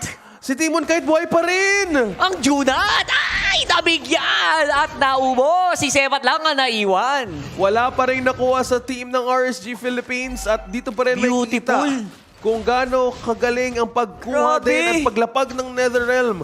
Kahit si Demon Kite nabuhay pa rin. Beautiful ML talaga! What the heck? RSG Philippines, kinukuha na lahat ng pwedeng makuha na resources ng HomeBois. Soren just by looking at the bush vision. Si Sepat nakabantay din dito ah. Sepat getting ready. Can't do anything. Wala. Huwag mo na mag-overcommit. Tama ka doon. Huwag kang mag-overcommit muna. Dahil walang magaganap. Hindi ka jungle, Joy. Huwag mong kakalimutan. Huwag muna. Delikate na. Hindi ka jungle. XP ka. Kung titingnan mo yung oras natin na 9:50, yung gold, sumasabay din mismo. Yung gold ng RSG Philippines. That's a sign, bro. Lagpas ng, abot na ng 10K yung gold lead. Ayan, 10K na. At 10 minutes, sakto. 1,000 gold per minute. Sync na sync. Yep, this is not looking good for HomeBois. No kill, no trade, no possible translation. Oh, may hila kay Light! Tunaw si Soren, my goodness! Did you see that, Kuya OSX? Tunaw, Chi. Hindi makakapag-set up ngayon ang HomeBois. Ako, nasa base na rin. Oy, si Nats, di na iwanan si Sepat. Habol! Ano pa eh, may spin move pa eh. Tinapos na. Tinapos na ni Kuya Nats. Nagalit na si Nats. May conceal mula kay Light. Gusto pang humila. Hindi pa ata na kontento. Gusto pang humila pero back away muna. Wala minions. Nice snipe. Coming from Eman, of course. Napaatras itong si Rizel. Now si Chibi at si Warlord ngayon going for the clear. Trying to make sure na hindi mahawakan ang kanilang tore. At ngayon sila ay aabante muna for the meantime. At least nakuha nila ang kanilang na-clear nila, rather, ang mga minions. Yup, nakapag-clear din sa baba si Nats. And that is slowly just the problems of HomeBois. Defend, base defense, damage na kailangan ibigay sa RSG Philippines. Holy Crystal and Divine Glaive present for Sepat, but to check on Rizel. Gross Strike and Demon Hunter Sword against a BOD Malefic Roar and Has Claws against Eman. So that if damage is concerned, mas lamang ngayon si Eman, especially with the momentum. So 2 deaths onto this 1-1. Kailangan din masupplement ng damage ng mismong Lilia, but as of this point, it's just completely mana and cooldown. So medyo kulang talaga. Either they will still wait, push for more time, but for this, the advantage is with RSG. Sep at backline though. Oh, papasok si Zorn. There you go. Nice save na naman mula kay Aqua. Wala na namang nagawa mga kaibigan. Buhay pa rin. And that's at -2 agad para doon sa HomeBois. Nice. Man, sobrang consistent ni Aqua sa game na to. Mapapansin mo ba? Parang alam na alam niya na magagaling yung kalaban. Aqua on the flow. Parang tubig. Dumadaloy na parang tubig. Hindi mapipigilan. 30 seconds for the Lord. Players gold. Lahat ay nasa RSG. Si Light lang. Andun sa baba. Basically, parang na-enable. Itong sila Eman at Completely. itong sila ano eh. Sila Nats. Kahit anong gawin nila, save sila eh. Light on 13 assists. Yan yung mga best wingman natin. The best wingman? Yan yung mga best wingman. Ayan. The expert wingman. Ay, Rizel out of the position. Grabe, that's entertainment! Grabe talaga. Walang marksman, ba't nandun si Rizel? Far off the map, hila malaki. Ay!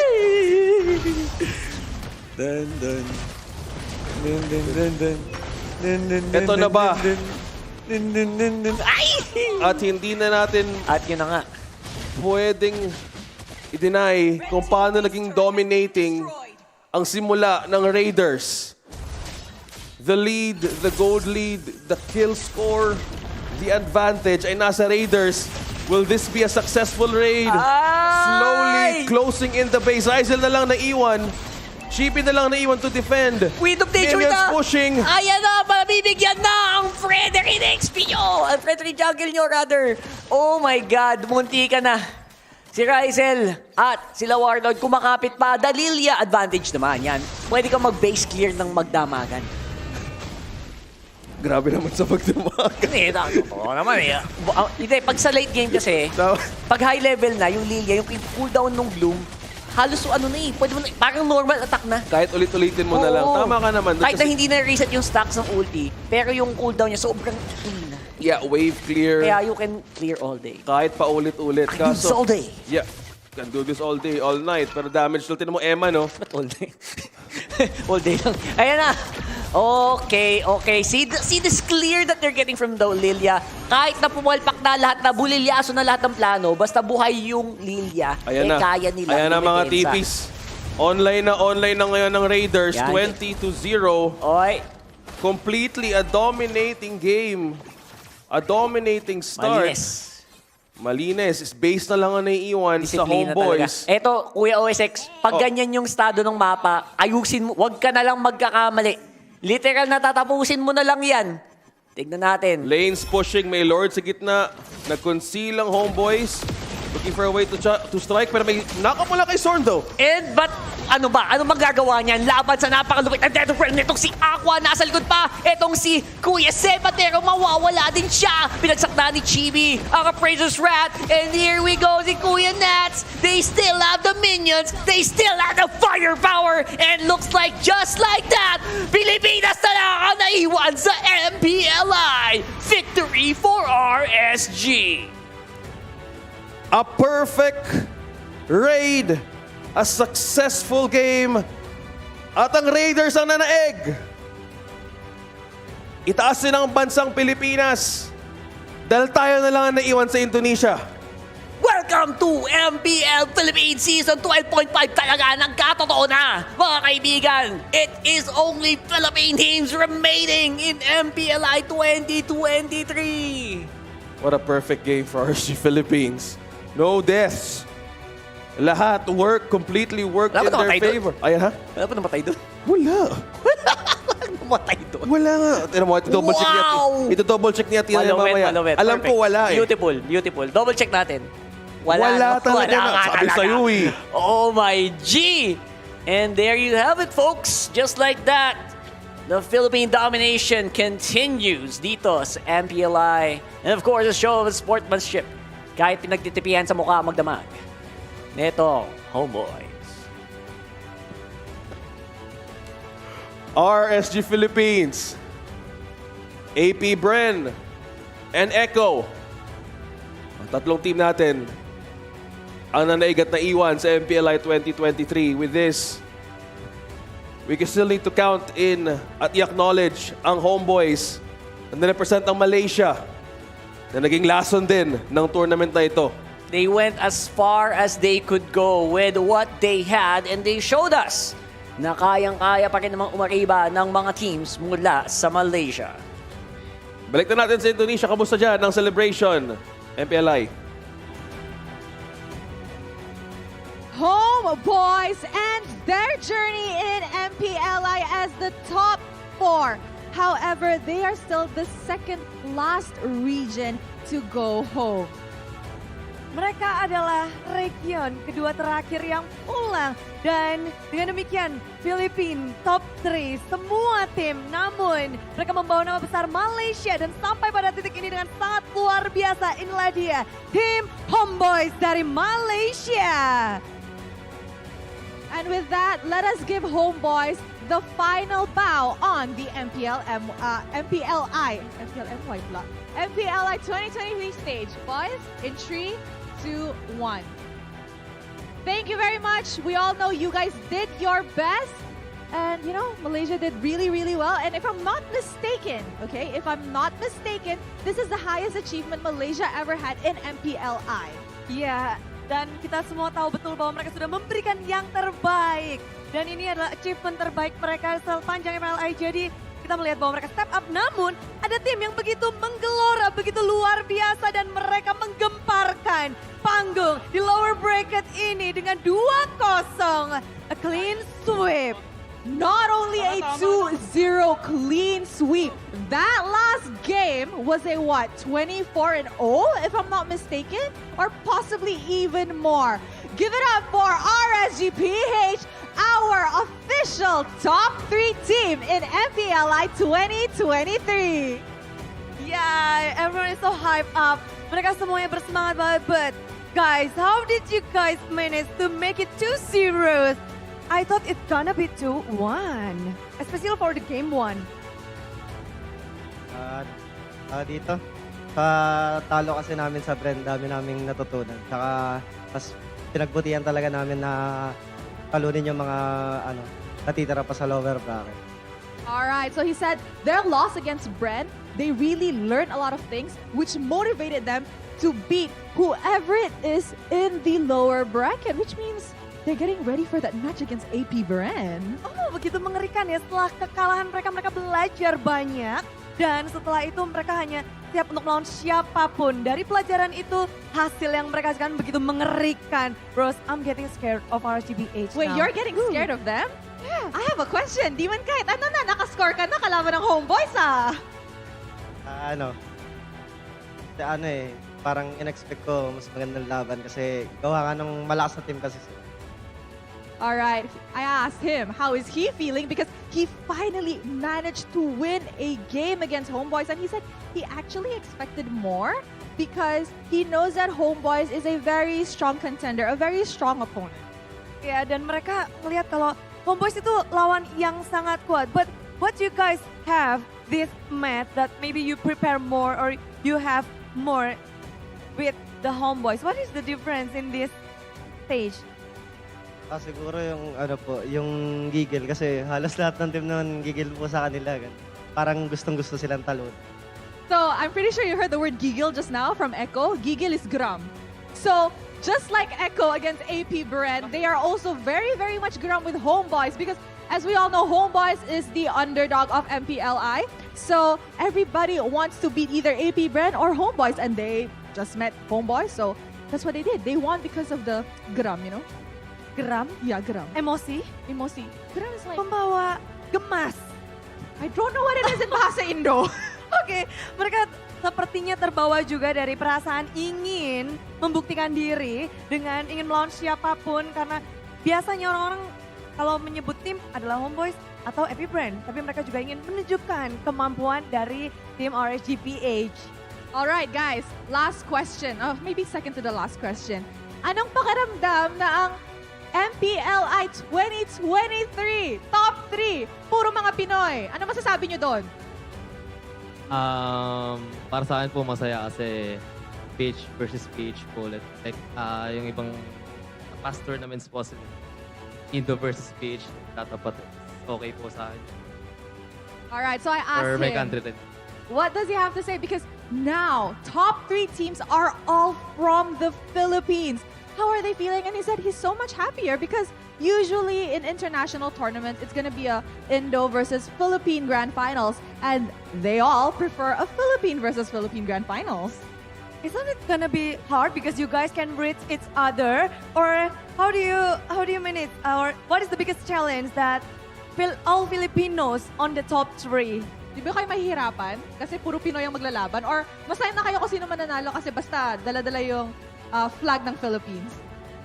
Mahirap kasi parang alam na namin yung laro ng isa't isa. So parang madali nang basahin. Unlike sa Indonesia, parang ibang meta, ganun, tsaka ibang galaw. Gusto rin sana namin Indo makalaban kasi tinalo nila kami sa Snapdragon. Kaso wala natatalo agad sila. Okay, so actually, he prefers to meet with an Indonesian team because he said that, like what you mentioned, they're from the same region, so they know how they play, they know their strats, and so if they were to meet up with an Indonesian team, they would be able to give a surprise factor. Oh, jadi ketika ditanya gimana ini semuanya Philippines rupanya sebenarnya kalau di final lawan Indonesia mungkin mereka bisa memberikan banyak kejutan dibandingkan dengan Philippines sesama region yang tentunya mereka lebih hatam satu sama lain, mereka lebih tahu satu sama lain. Namun apa daya sekarang top 3 adalah tim Philippines. Last word from RSGPH. Do you have anything to say to your fans all around the world that is watching you right now here that you are on the top 3 of MPLI?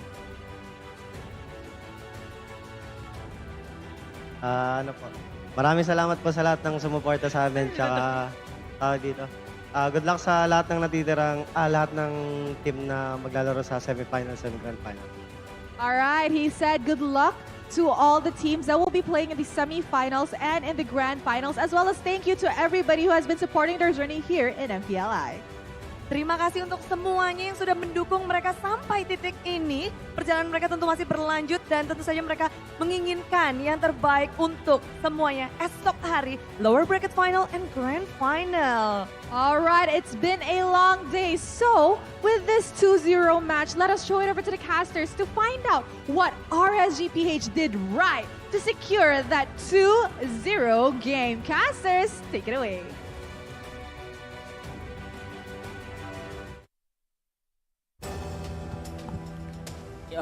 You know what they did right? You see this phone, they don't do that. What? The recall. They don't do the TPs? The recall, the TP. That's why Miss Rose. Yes. Yun na nangyari. 25-0. Wow. Parang grabe pag sinabi mong ganun, no? Ako, I still can't believe it. Ako din eh. Like, wala namatay. I think highlight lang yon sa consistency ni Kuya Aqua din. And the positioning of everyone in RSG Philippines, diba? Yeah, But, very impressive. Muli po isang karangalan na makapaglingkod sa inyo para sa MPLI 2023. Sana nag-enjoy po kayo. Sa muli po natin pagkikita, ako po si OSX, ako din si Rockhart. At mamaya-maya... Si Rockhart? At ito si Rockhart. Okay. Ikaw, kung ano-ano naririnig ko. Guys, muli po kayong magbabalik. At Ina, i-breakdown mo na yung nangyari sa laban. Good luck.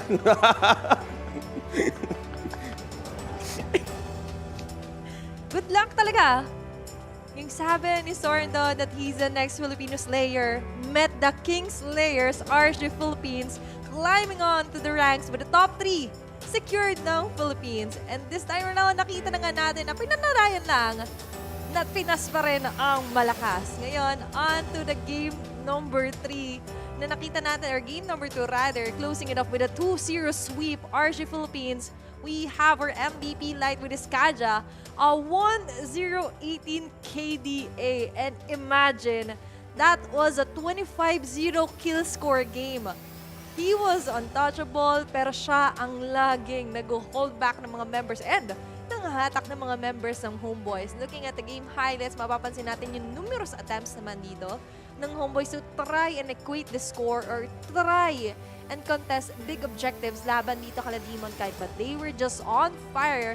And especially dito kay Aqua, onto the second time around, getting the Faramis onto RSG Philippines was a very beautiful pick. And as well as ilang 15 fights yung talagang na-eliminate niya yung risk factor na may mamatay sa kanila. Sobrang clutch lagi ng Netherrealm niya. And definitely dito, yung specific moment na napawow tayo kasi lumipad na dito si Ryzo with a crossbow tank. Nakaligtas si Demon Kite and that enabled Nats and even Eman to totally soar off dito yung mga members ng HomeBois. Up until this specific instance, mapapansin natin na nagkaroon na agad ng established 10k gold lead yung RC Philippines. Masasabi mo lang, HomeBois, wait lang. Kailangan nila mag-back down muna, panandalian, try and look at the bigger picture here, pero hindi sila hinahayaan doon ng RC Philippines na basta mag-back down.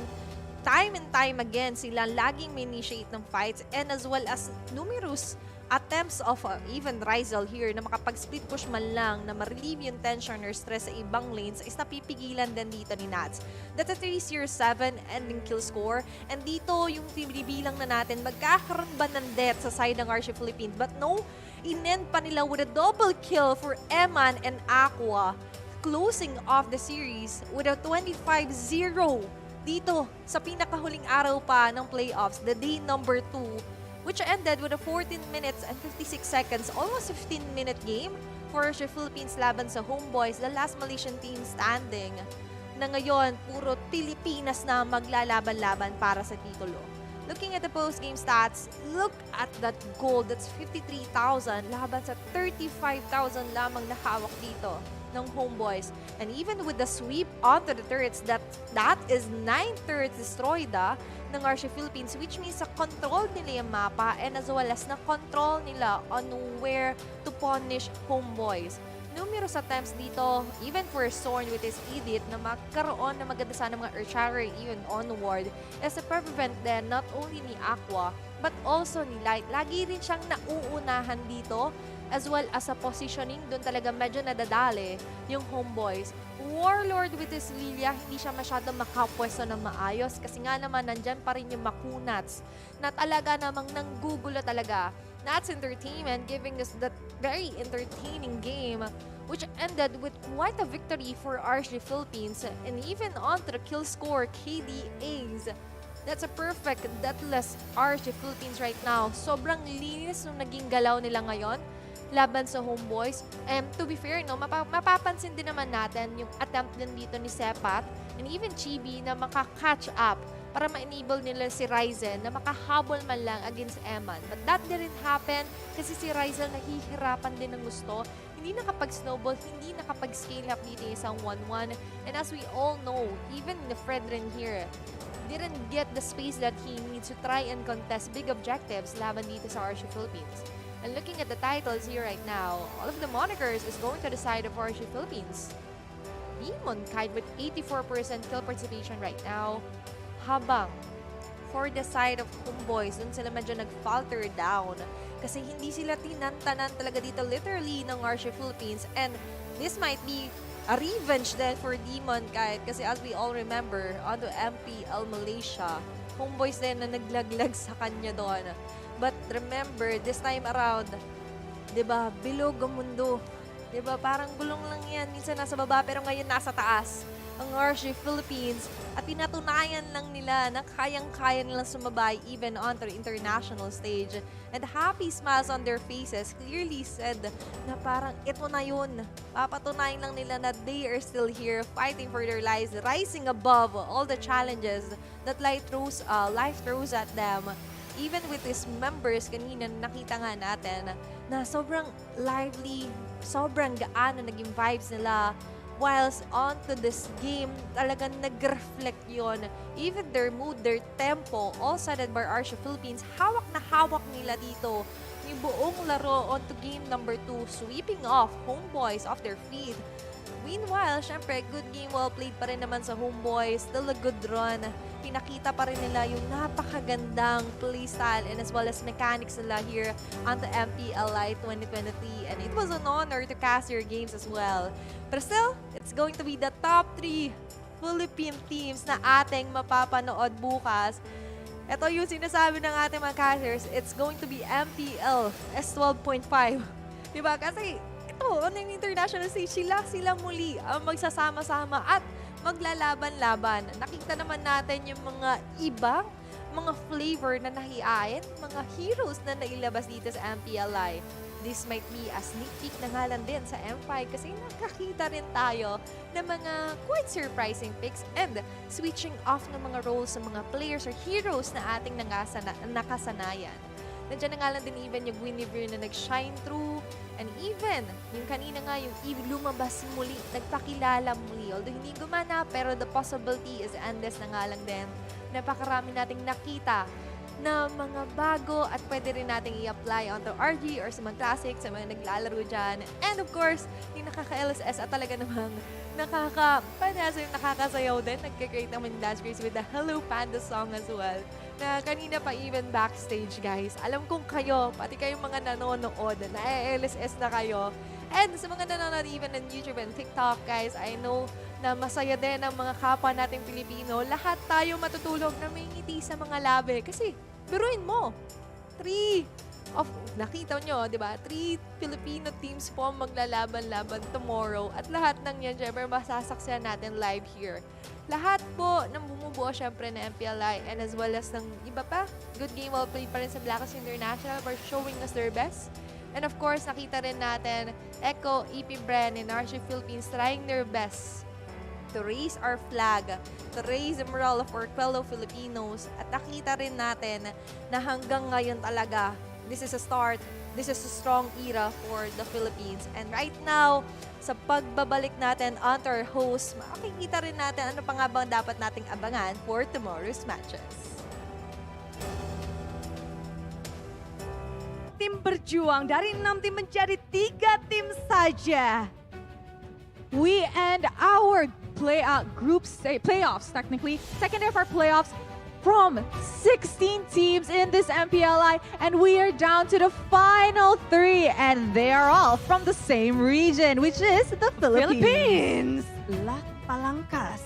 Pinas lang talagang malakas. I can definitely say that they have dominated this MPLI, and guys, the top 3 teams, super duper unexpected for it to all be Philippines. Yes, ini semuanya juga pasti tidak menyangka bahwa 3 tim yang benar-benar superpower dari Philippines. Kita punya EP Bren, Echo, dan juga RSGP8. Dan buat kalian yang penasaran seperti apa perjalanan dari tim-tim yang sudah berjuang, let's check out how the bracket is going, Rose. Yes, all right.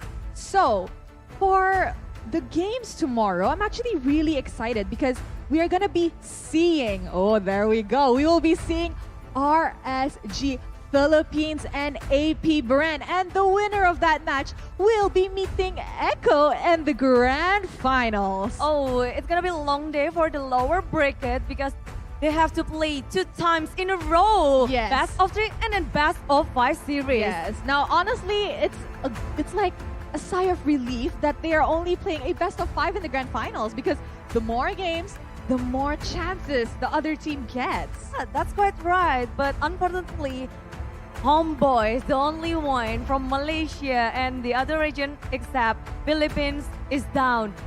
Sayang sekali dari Malaysia harus tertunduk dengan 2-0. Banyak sekali yang tentu saja lagi bersedih nih kayaknya ya di kolom komentar. Yes, I agree. So, for the first match of our lower bracket finals tomorrow, RSG Philippines will be going up against AP Bren at 3 p.m. Indonesia time, which means they will be live on 4 p.m. in Malaysia, Philippines, and Singapore. And our grand finals will start at 6:30 Indonesia time, which means 7:30 p.m. in Malaysia, Singapore, and the Philippines. Ya, jadi catat jamnya. Pasang di alarm kalian, jam 3 akan dimulai dari lower bracket final dan dilanjutkan dengan jam 6:30 untuk grand final. Jadi Budi Clara Monster juga Rose akan mengundang kalian semua langsung kemari, tentu saja di Basketball Hall GBK.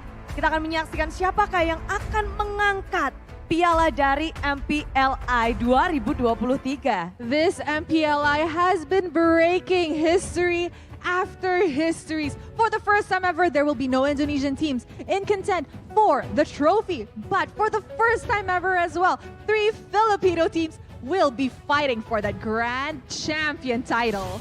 Yes, they're so powerhouse, mereka sangat kuat dan mari kita menjadi saksi bersama-sama akan seperti apa perjalanan untuk final day esok hari. So unfortunately, we would have to end our day 2 here. However, let us know on the social media and in the comments down below who you think will be the grand champion. Will it be AP Bren, Echo, or will it be RSG Philippines? Yap, siapakah yang menurut kalian akan mendapatkan kemenangan, yang akan menjadi juara di MPLI 2023? Tulis di kolom komentar. Siapa dari 3 tim Philippines ini? Tapi the one that I know, the Filipinos will win. Yeah, I agree. Yes. No matter what, we will win somehow. Yeah, Philippines will win. Oke, tapi terima kasih semuanya tentunya yang sudah datang kemari dan juga yang sudah stay tune bersama kami di hari yang kedua di MPLI 2023. Yes, thank you to everybody tuning in today. And on behalf of One Esports, the production, and our partners, thank you to our official partners, Meiji and Omni by FWD. Supporting partner, Samsung, PBSI, Wonderful Indonesia, and MRT Jakarta. Supporting radio partners, Prambors, and the support of Munton Games. This is Clara Mongstar. And this is Rose, signing off. We shall see you tomorrow. MPLI 2023, rise above!